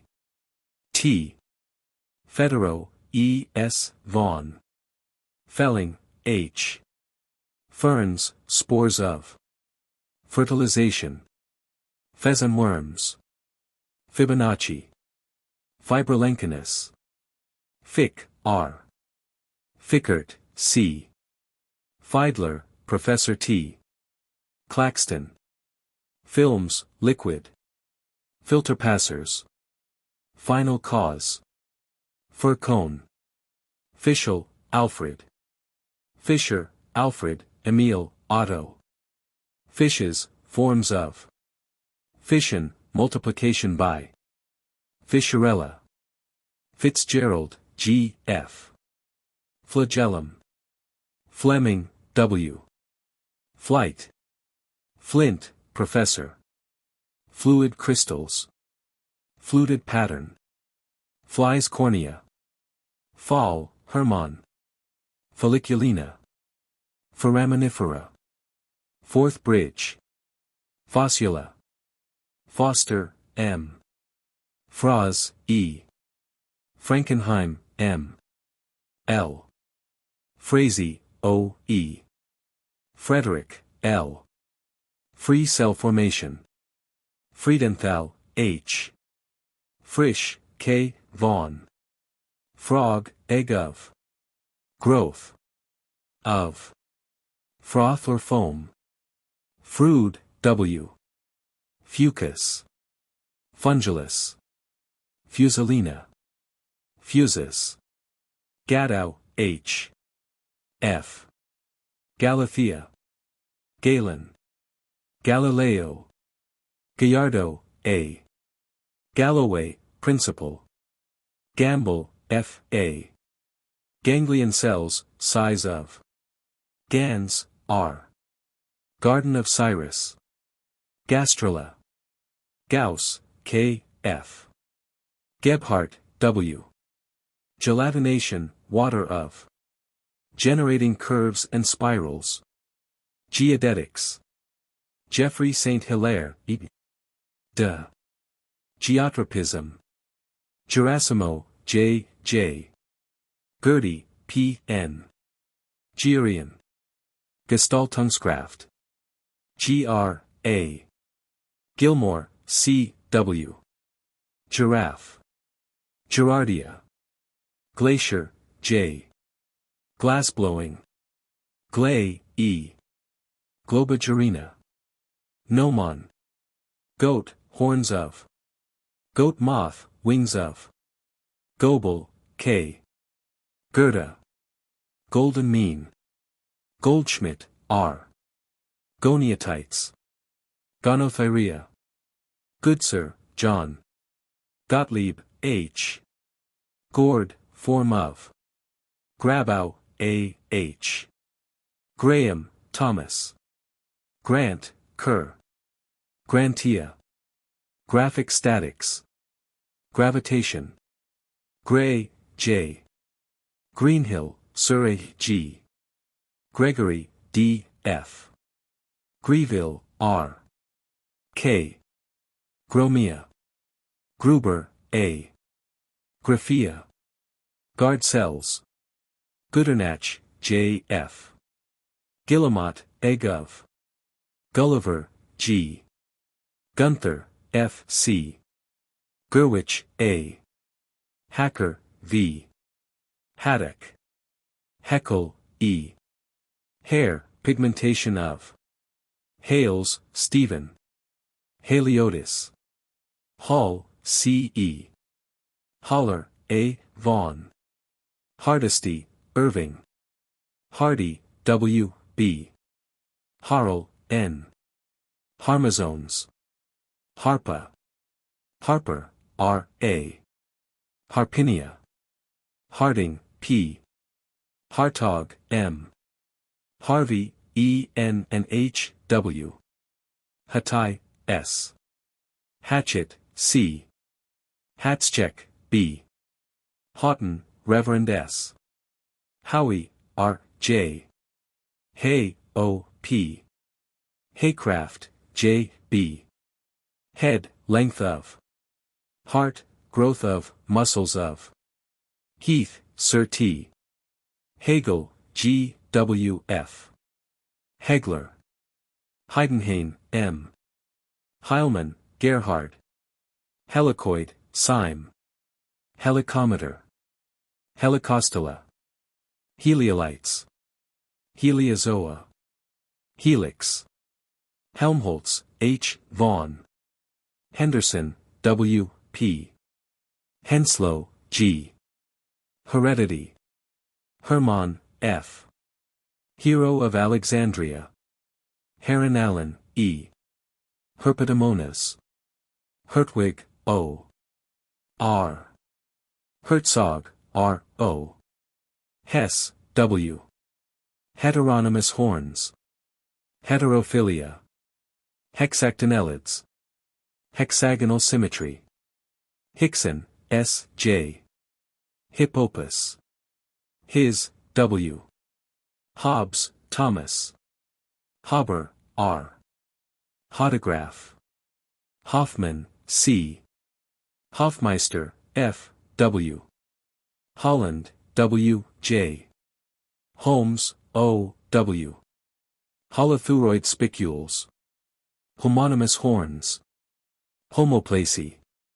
Hook, Robert. Hop, growth of. Stem of. Horus. Hormones. Horns. Horse. Hussey, F. Huber, P. Huya bird. Humboldt, A. Vaughan. Hume, David. Hunter, John. Huxley, Th. Hyacinth. Hyalea. Hyalonema. Hyatt, A. Hyde, Ida H. Hydra. Egg. Of. Hydractinia. Hydraulics. Hydrocharis. Hyperia. Hyraceus. Hyracotherium. Ibex. Ice, structure of. Ichthyosaurus. Icosahedron. Iguanodon. Inachus, sperm cells of. Infusoria. Intussusception. Inulin. Invagination. Iodine. Irvine, Robert. Isocardia. Isoparametrical problems. Isotonic solutions. Itterson, G. Van. Jackson, C. M. Jameen, J. C. Janet, Paul. Jap, F. R. Jellett, J. H. Jenkin, C. F. Jenkinson, J. W. Jennings, H. S. Vaughan. Jensen, P. Johnson, Drive S. Jolie, John. Jost, L. Juncus, Pith of. Jungermania. Kangaroo. Canitz, Al. Kant, Emmanuel. Cappers, C. U. A. Kellicott, W. E. Kelvin, Lord. Kepler. Kienitz-Gerloff, F. Kirby and Spence. Kirchner, A. Kirkpatrick, R. Klebs, G. Kny, L. Koch, G. Vaughan. Koenig, Samuel. Coffoyd, C. A. Colliker, A. Vaughan. Kallman, M. Koltzoff, N. K. Koninkina. Kudu, Horns of. Koppen, Vladimir. Korotnev, A. Kraus, G. Crow, A. Kroll. Kuhn, W. Custer, E. Lafresnaye, F. De. Legina. Lagrange, J. L. Lalanne, L.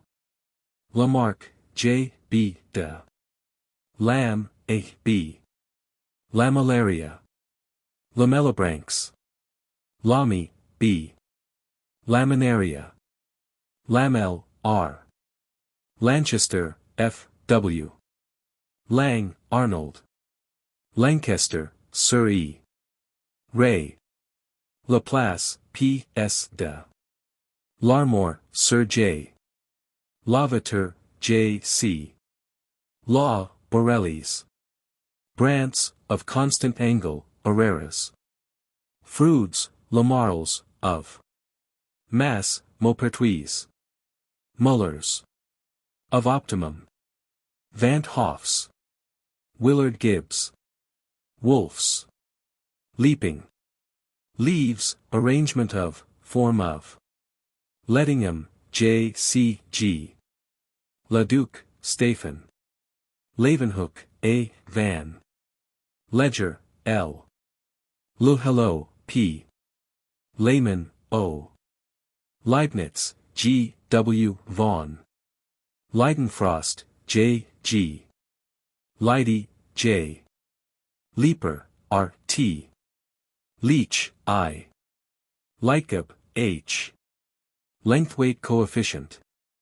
Leonardo da Vinci, of Pisa. Lepeshkin. Leptocephalus. Luray, Ad. Lesage, G. L. Leslie, Sir John. Lestabudois, T. Leucocytes. Levers, orders of. Levi, G. Lewis, C. M. Lullier, S. J. Leesgang's rings. Light, pressure of. Lilly, F. R. R. S. Lima. Limacina. Lines of force. Of growth. Lingula. Linnaeus. Lion, brain of. Liquid veins. Lister, Martin, J. J. Listing, J. B. Lithostrosian. Littorina. Lituites. Llama. Lobster's claws. Locke, John. Lobe, J. Loey, A. Logarithmic spiral, etc. Loisel, G. Loligo, shell of. Low Monaco. Lonberg, E. Lus, A. Lotzi, R. H. Love, A. E. H. Lucas, F. A. Luciani, L. Lucretius. Ludwig, Carl, F. H. J. Lupa. Lupinus, growth of. McAllister. A. McAllister, Sir D. McCallum, A. B. J. B. McCoy, F. Mach, Ernst. Macaritas, teeth of. McKendrick, J. G. Mackenzie, A. McKinnon, D. L. Maclaurin, Colin. Macroscophites. Mactra. Magnitude. Maillard, L. Maze, growth of. Mall, F. P. Malto, Mli. Mammoth. Man, growth of, skull of. Maraldi, J. P. Marbled papers. Marcus Aurelius. Marker, horns of. Marsh, O. C. Marsigli, Comte L. F. de. Massart, J. Mastodon. Mathematics. Etc. Matthews, A. Matrix. Matter and energy. Matthew, W. D. Matyuta. Malpus, M. Maupertuis. Maxwell, J. Clerk. Mechanical efficiency. Mechanism, etc. Meek, C. F. U. Melanchthon. Melanopsis. Meldola, R. Melipona. Meller, J. W. Mellow. Melobesia. Melsons, L. H. F. Membrane formation. Mensbrug, G. van der. Mesier, O. Mesocarpus. Mesohippus. Metamorphosis. Meaves, F. Meyer, Arthur, G. H. Myceli. Michaelis, L. Microchemistry. Micrococci. Micromonas. Miliology. Milner, R. S. Milton, John. Mimicry. Minchin, E. A. Minimal areas. Minot, C. S. Myohippus. Mitchell, P. Chalmers. Mitosis. Mitra. Mobius, K. Modiola. Mole, H. Vaughan. Molar and molecular forces. Mole cricket, chromosomes of. Molecular asymmetry. Molecules. Mahler, V. Vaughan. Monnier, A. Monticulipara. Moore, B. Maury, S. Morgan, T. H. Morita. Morphodynamique. Morphology synthétique. Morphology, etc. Morse, Max. Mosley, H. Moss, embryo of. Gemma of, rhizoids of. Mullard, L. P. Mouse, growth of. Muker, sporangium of. Mullenhoff, K. Vaughan. Muller, Fritz, Johannes. Mummery, J. H. Monroe, H. Muskox, horns of. Maya. Myonemes. Neighbor, H.A. Nageli, C. Nacellaria. Natica. Natural selection. Naumann, C. F. J. F. Nautilus. Hood of, kidney of, N. Umbilicatus. Nebenkern. Neodia, pollen of. Nereus, egg of. Nerita. Numair, M. Neutral zone. Newton. Nicholson, H. A. Noctiluca. Nodoid. Nodoceria. Norman, A. M. Norris, Richard. Nostoc. Notosicus. Nuclear spindle, structure. Nummulites. Nussbaum, M. Ecotrosts. Ogilvy Gordon, M. M. Oil globules, plateaus. Oithona. Oken, L. Oliva. Ootype. Operculina. Operculum of gastropods. Opal, A. Optimum temperature. Orbitalites. Orbulina. Organs, growth of. Orthogoriscus. Orthis. Orthoceras. Orthogenesis. Orthogonal trajectories. Orthostiches. Orthotoluidine. Oryx, horns of. Osborne, H. F. Oscillatoria. Osmosis, etc. Osmunda. Austria. Ostrich. Ostwald, Wilhelm. Wolfgang. Otoliths. Ovis Ammon. Owen, Sir R. Ox, cannon bone of. Growth of. Oxalate, calcium. Palaeoconus. Palm. Pander, C.H. Pangenesis. Papillon, Fernan. Pappus of Alexandria. Parabolic girder. Parahippus. Paralomes. Paraphyses of mosses. Parastiches. Passiflora, pollen of. Pasteur, L. Patella. Polly, W. Pearl, Raymond. Pearls. Pearson, Carl. Peas, growth of. Pectin. Petty, W. Pellia, spore of. Pelsineer, P. Pendulum. Peneroplis. Percentage curves, minutes. Pericline. Periploca, pollen of. Peristome. Permeability, magnetic. Perrin, J. Peter, Carl. Pettigrew, J. B. Pfeffer, W. Pfluger, E. Phagocytosis. Phascum. Phase of curve, etc. Phasionella. Phatnaspis. Philipsastria. Philolaeus. Pholos.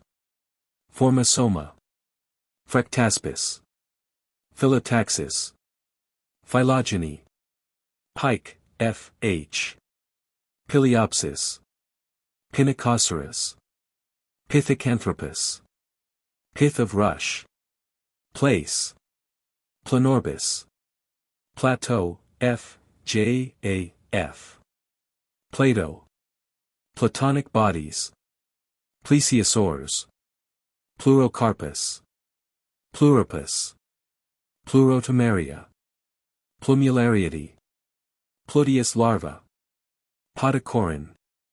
Poiquare, H. Poiswheel, J. L. M. Polar bodies. Furrow. Polarized light. Polarity, morphological.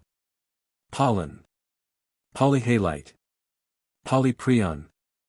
Polyspermy. Polytrichum. Pomacanthus. Popov, M. Potemides. Potassium, in living cells.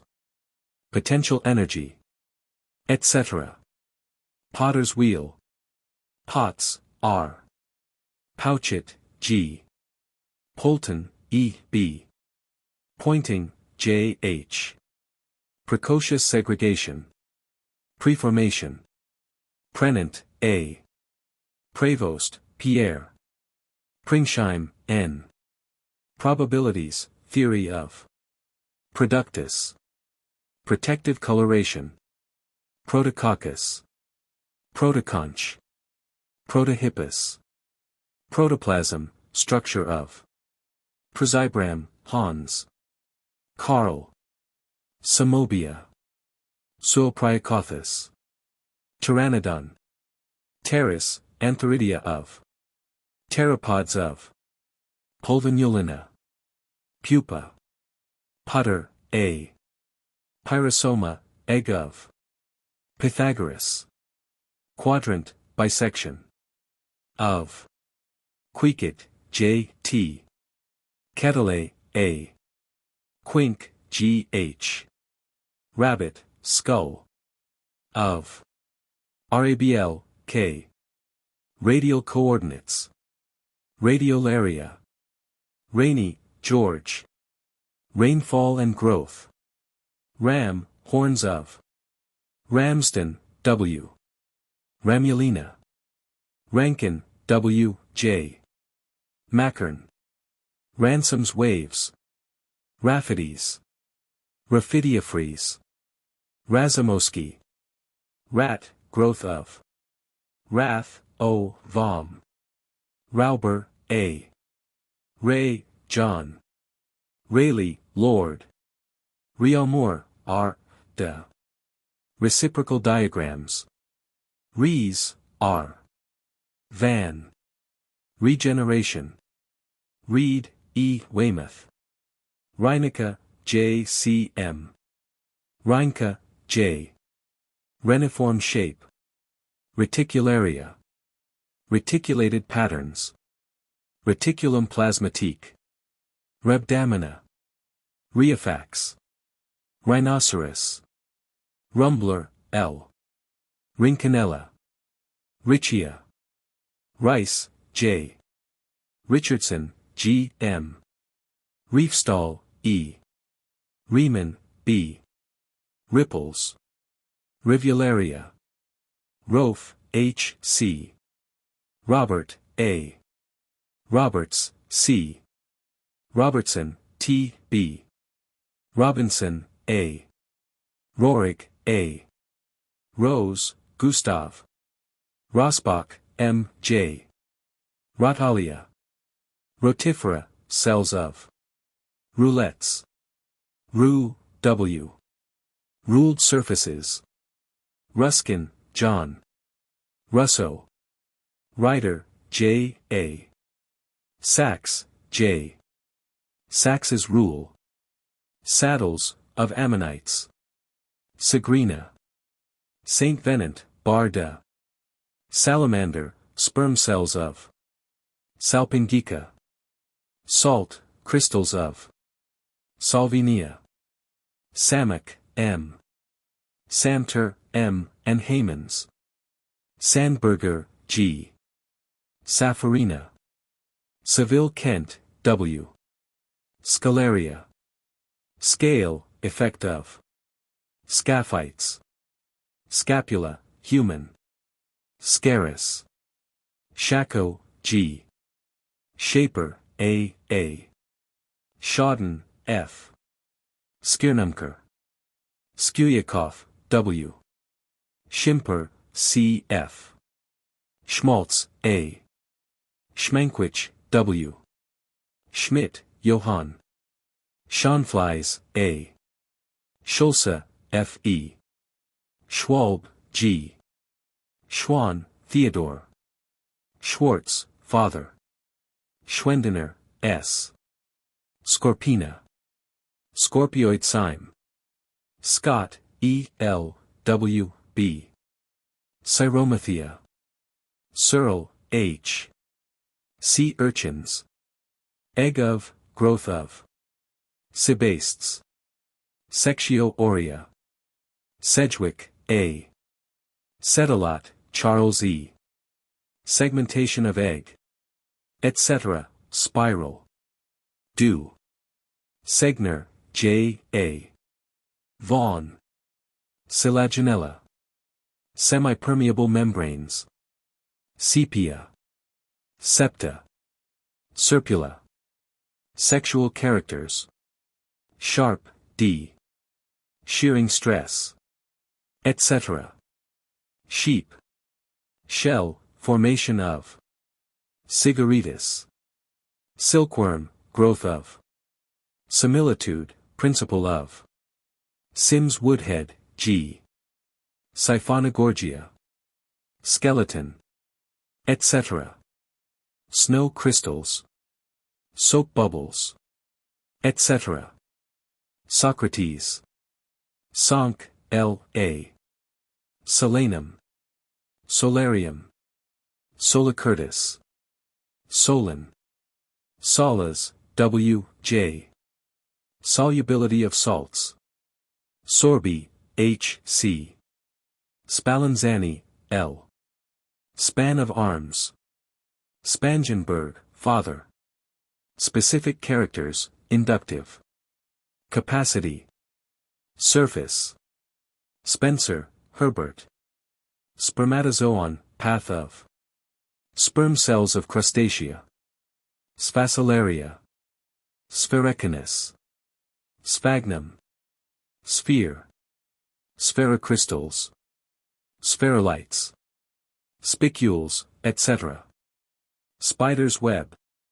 Spindle, nuclear. Spinning of protoplasm. Spiral, geodetic. Logarithmic, etc. Segmentation. Spireme. Spirophore. Spirillum. Spirochetes. Spirographus. Spirogyra. Spirorbes. Spirula. Spitzka, E. A. Splashes.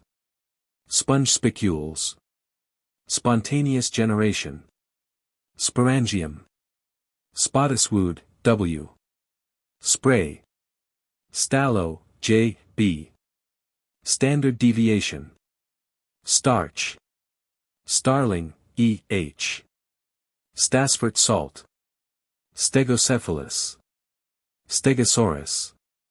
Steiner, Jacob. Steinman, G. Stellate cells. Stentor. Stereometry. Sternoptics. Stillman, J. D. B. St. Louis, R. Stokes, Sir G. G. Stalk, ant. Stomach, muscles of. Stomata. Stomatella. Strasburger, E. Strauss-Durkheim, H. E. Streamlines. Strength of materials. Streptoplasma. Strophomena. Studer, T. Stylonychia. Succinia. Sunflower. Surface energy. Survival of species. Sutures of cephalopods. Swammerdam, J. Swezi, Olive. Sylvester, J. J. Symmetry, meaning of. Synapta, egg of. Syncytium. Synhelia. Sealasco, A. Tadpole, growth. Of. Tate, P. G. Townia. Tapetum. Taper. Taylor, W. W. Teeth. Telescopium. Telesius, Bernardinus. Telina. Temperature coefficient. Terebra. Terebratula. Teredo. Terni, T. Turquam, O. Tesh, J. J.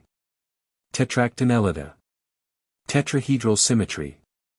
Tetracadecahedron. Tetraspores. Textularia. Thamnostria.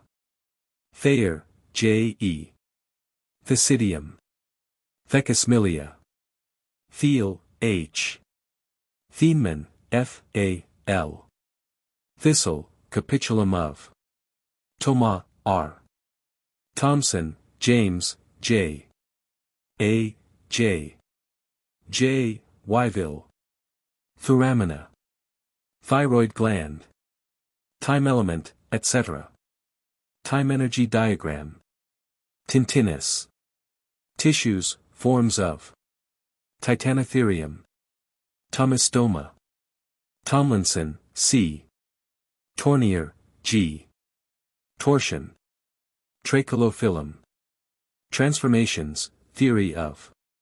Traub, M. Trees, growth of, height of.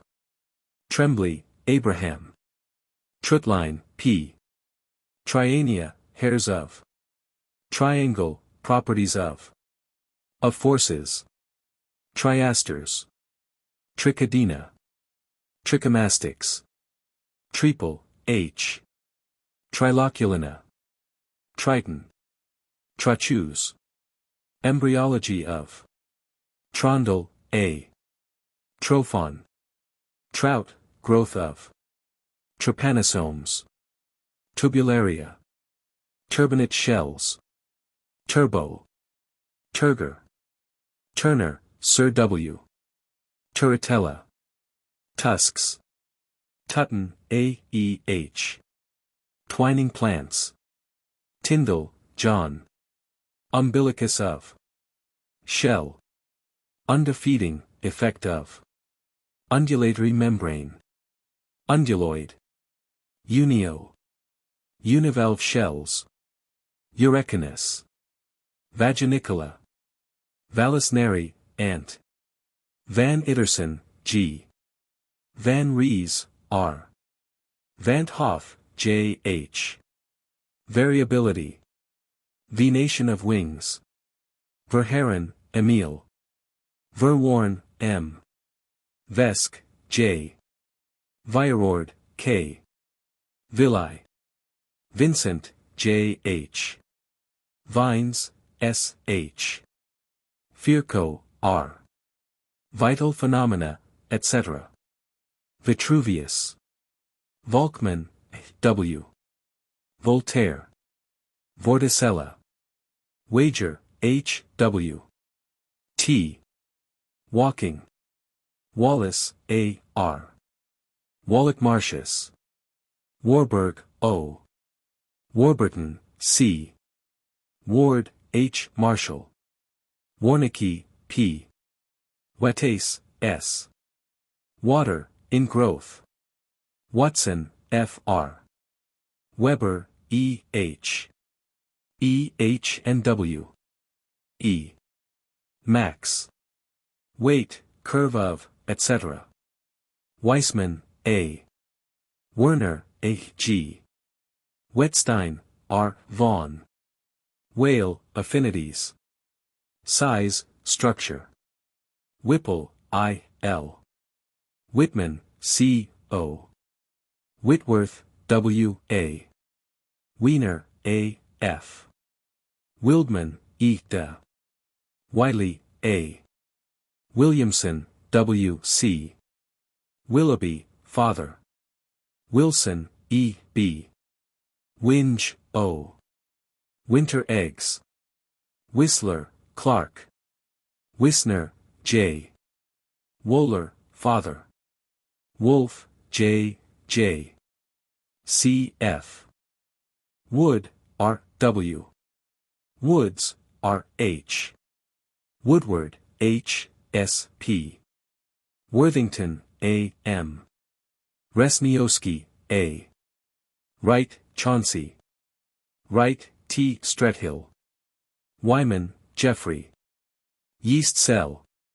Yield point. Yolk of egg. Young, Thomas. Zanger. H. Ziesing, A. Zeleny, C. Zugladon. Zuthen, H. G. Ziehen, Ch. Zittel, K. Vaughan. Zooglia. Schock, F. Zygmundi.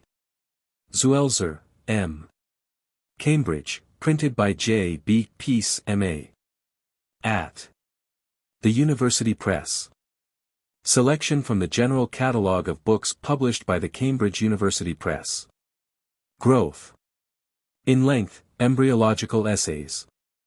By Richard Assheton, M.A., Doctor of Science, F.R.S. With 42 illustrations.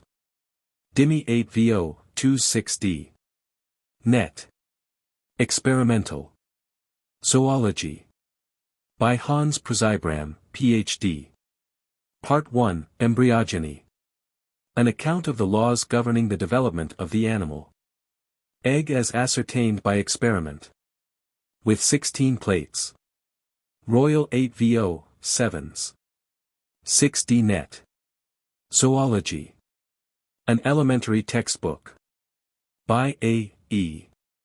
Shipley, Doctor of Science, F.R.S., and E. W. McBride, D.Sc., F.R.S. 3rd. Edition, enlarged and rewritten. With 360 illustrations. Dimi. 8vo, 12/6d net. Cambridge Zoological Series. The Natural History of Some Common Animals. By Oswald H. Latter, M.A. With 54 illustrations. Crown 8vo, 5s net. Cambridge Biological Series. The Origin and Influence of the Thoroughbred Horse. By W. Ridgway, Doctor of Science, Doctor of Literature, F.B.A. Disney Professor of Archaeology and Fellow of Gonville and Caius College. With 143 illustrations. Dimi 8vo, 12/6d net. Cambridge Biological Series. The Vertebrate Skeleton. By S. H. Reynolds, M.A., Professor of Geology in the University of Bristol. 2nd edition. Dimi 8vo. 15s net. Cambridge Zoological Series. Outlines of Vertebrate Paleontology for Students of Zoology. By Arthur Smith Woodward, M.A., F.R.S. With 228 illustrations. Dimi 8vo, 14s net. Cambridge Biological Series. Paleontology, Invertebrate.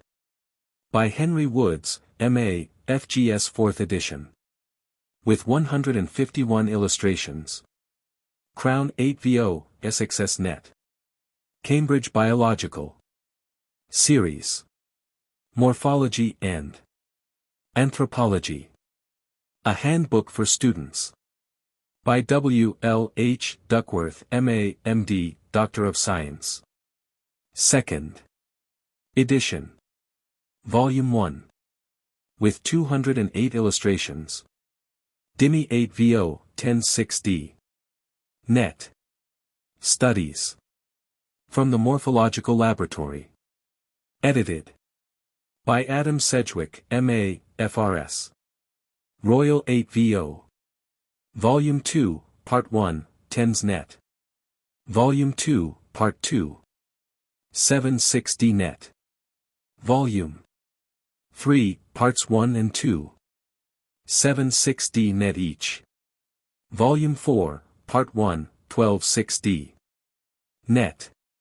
Volume 4, Part 2. 10s net. Volume 4, Part 3. 5s net. Volume V, Part 1, 7/6d net. Volume 5, Part 2. 5s net. Volume 6. 15s. Net. The Determination of Sex.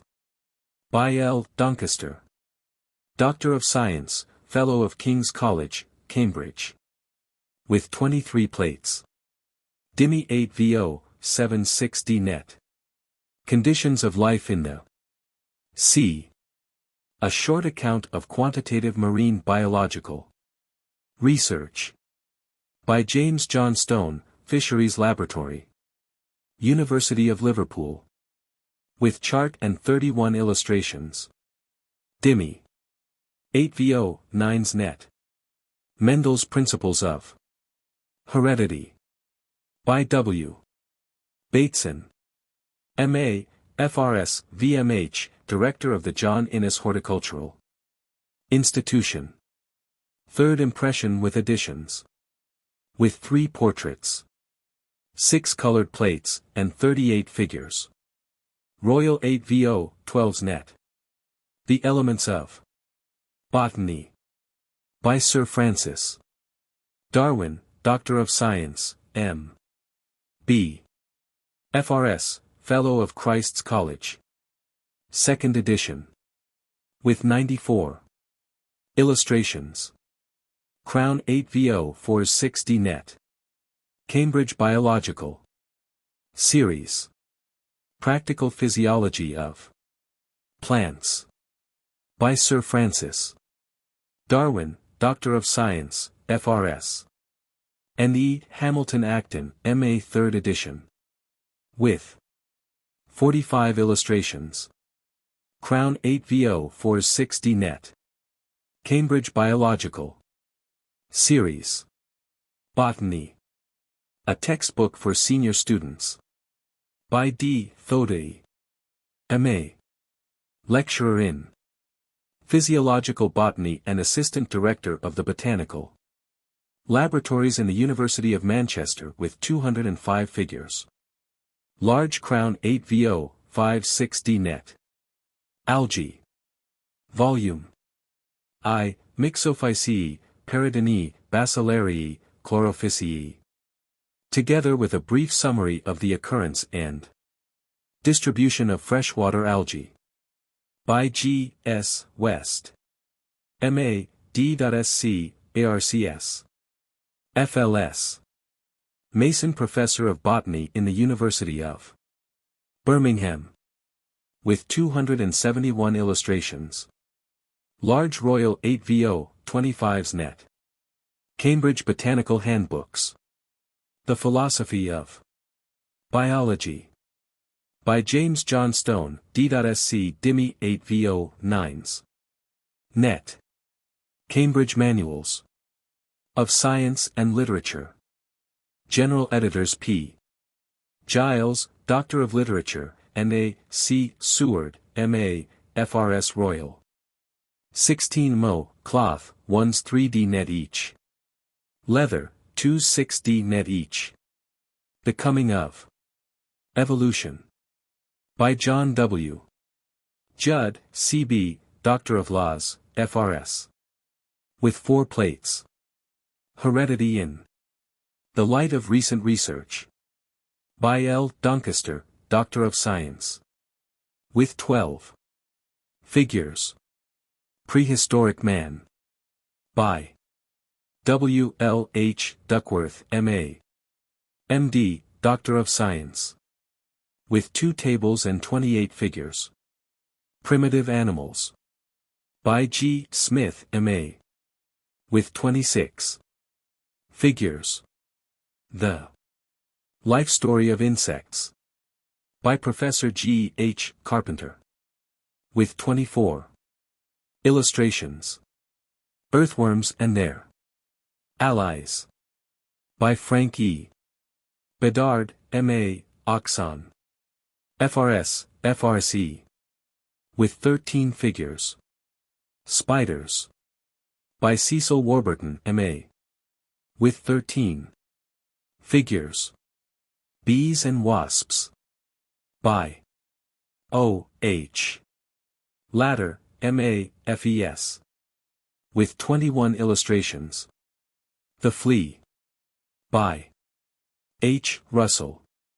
With 9 illustrations. Life in the Sea. By James John Stone, B.Sc. With frontispiece. 4 figures and 5 tailpieces. Plant Animals. By F. W. Keeble, Doctor of Science. With 23 figures. Plant life on land. Considered in some of its biological aspects. By F. O. Bauer, Doctor of Science, F.R.S. With 27 figures. Links with the Past in the Plant World. By A. C. Seward, M.A., F.R.S.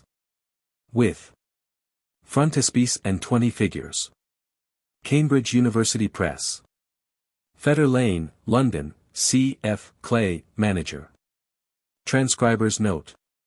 Original spelling and grammar have been generally retained, with some exceptions noted below. Original printed page numbers are shown like this. Footnotes have been renumbered 1 to 663 and relocated to the end of the book, ahead of the index. The transcriber produced the cover image and hereby assigns it to the public domain. Original page images are available from archive.org, search for On-Growth Form 1917 Tom.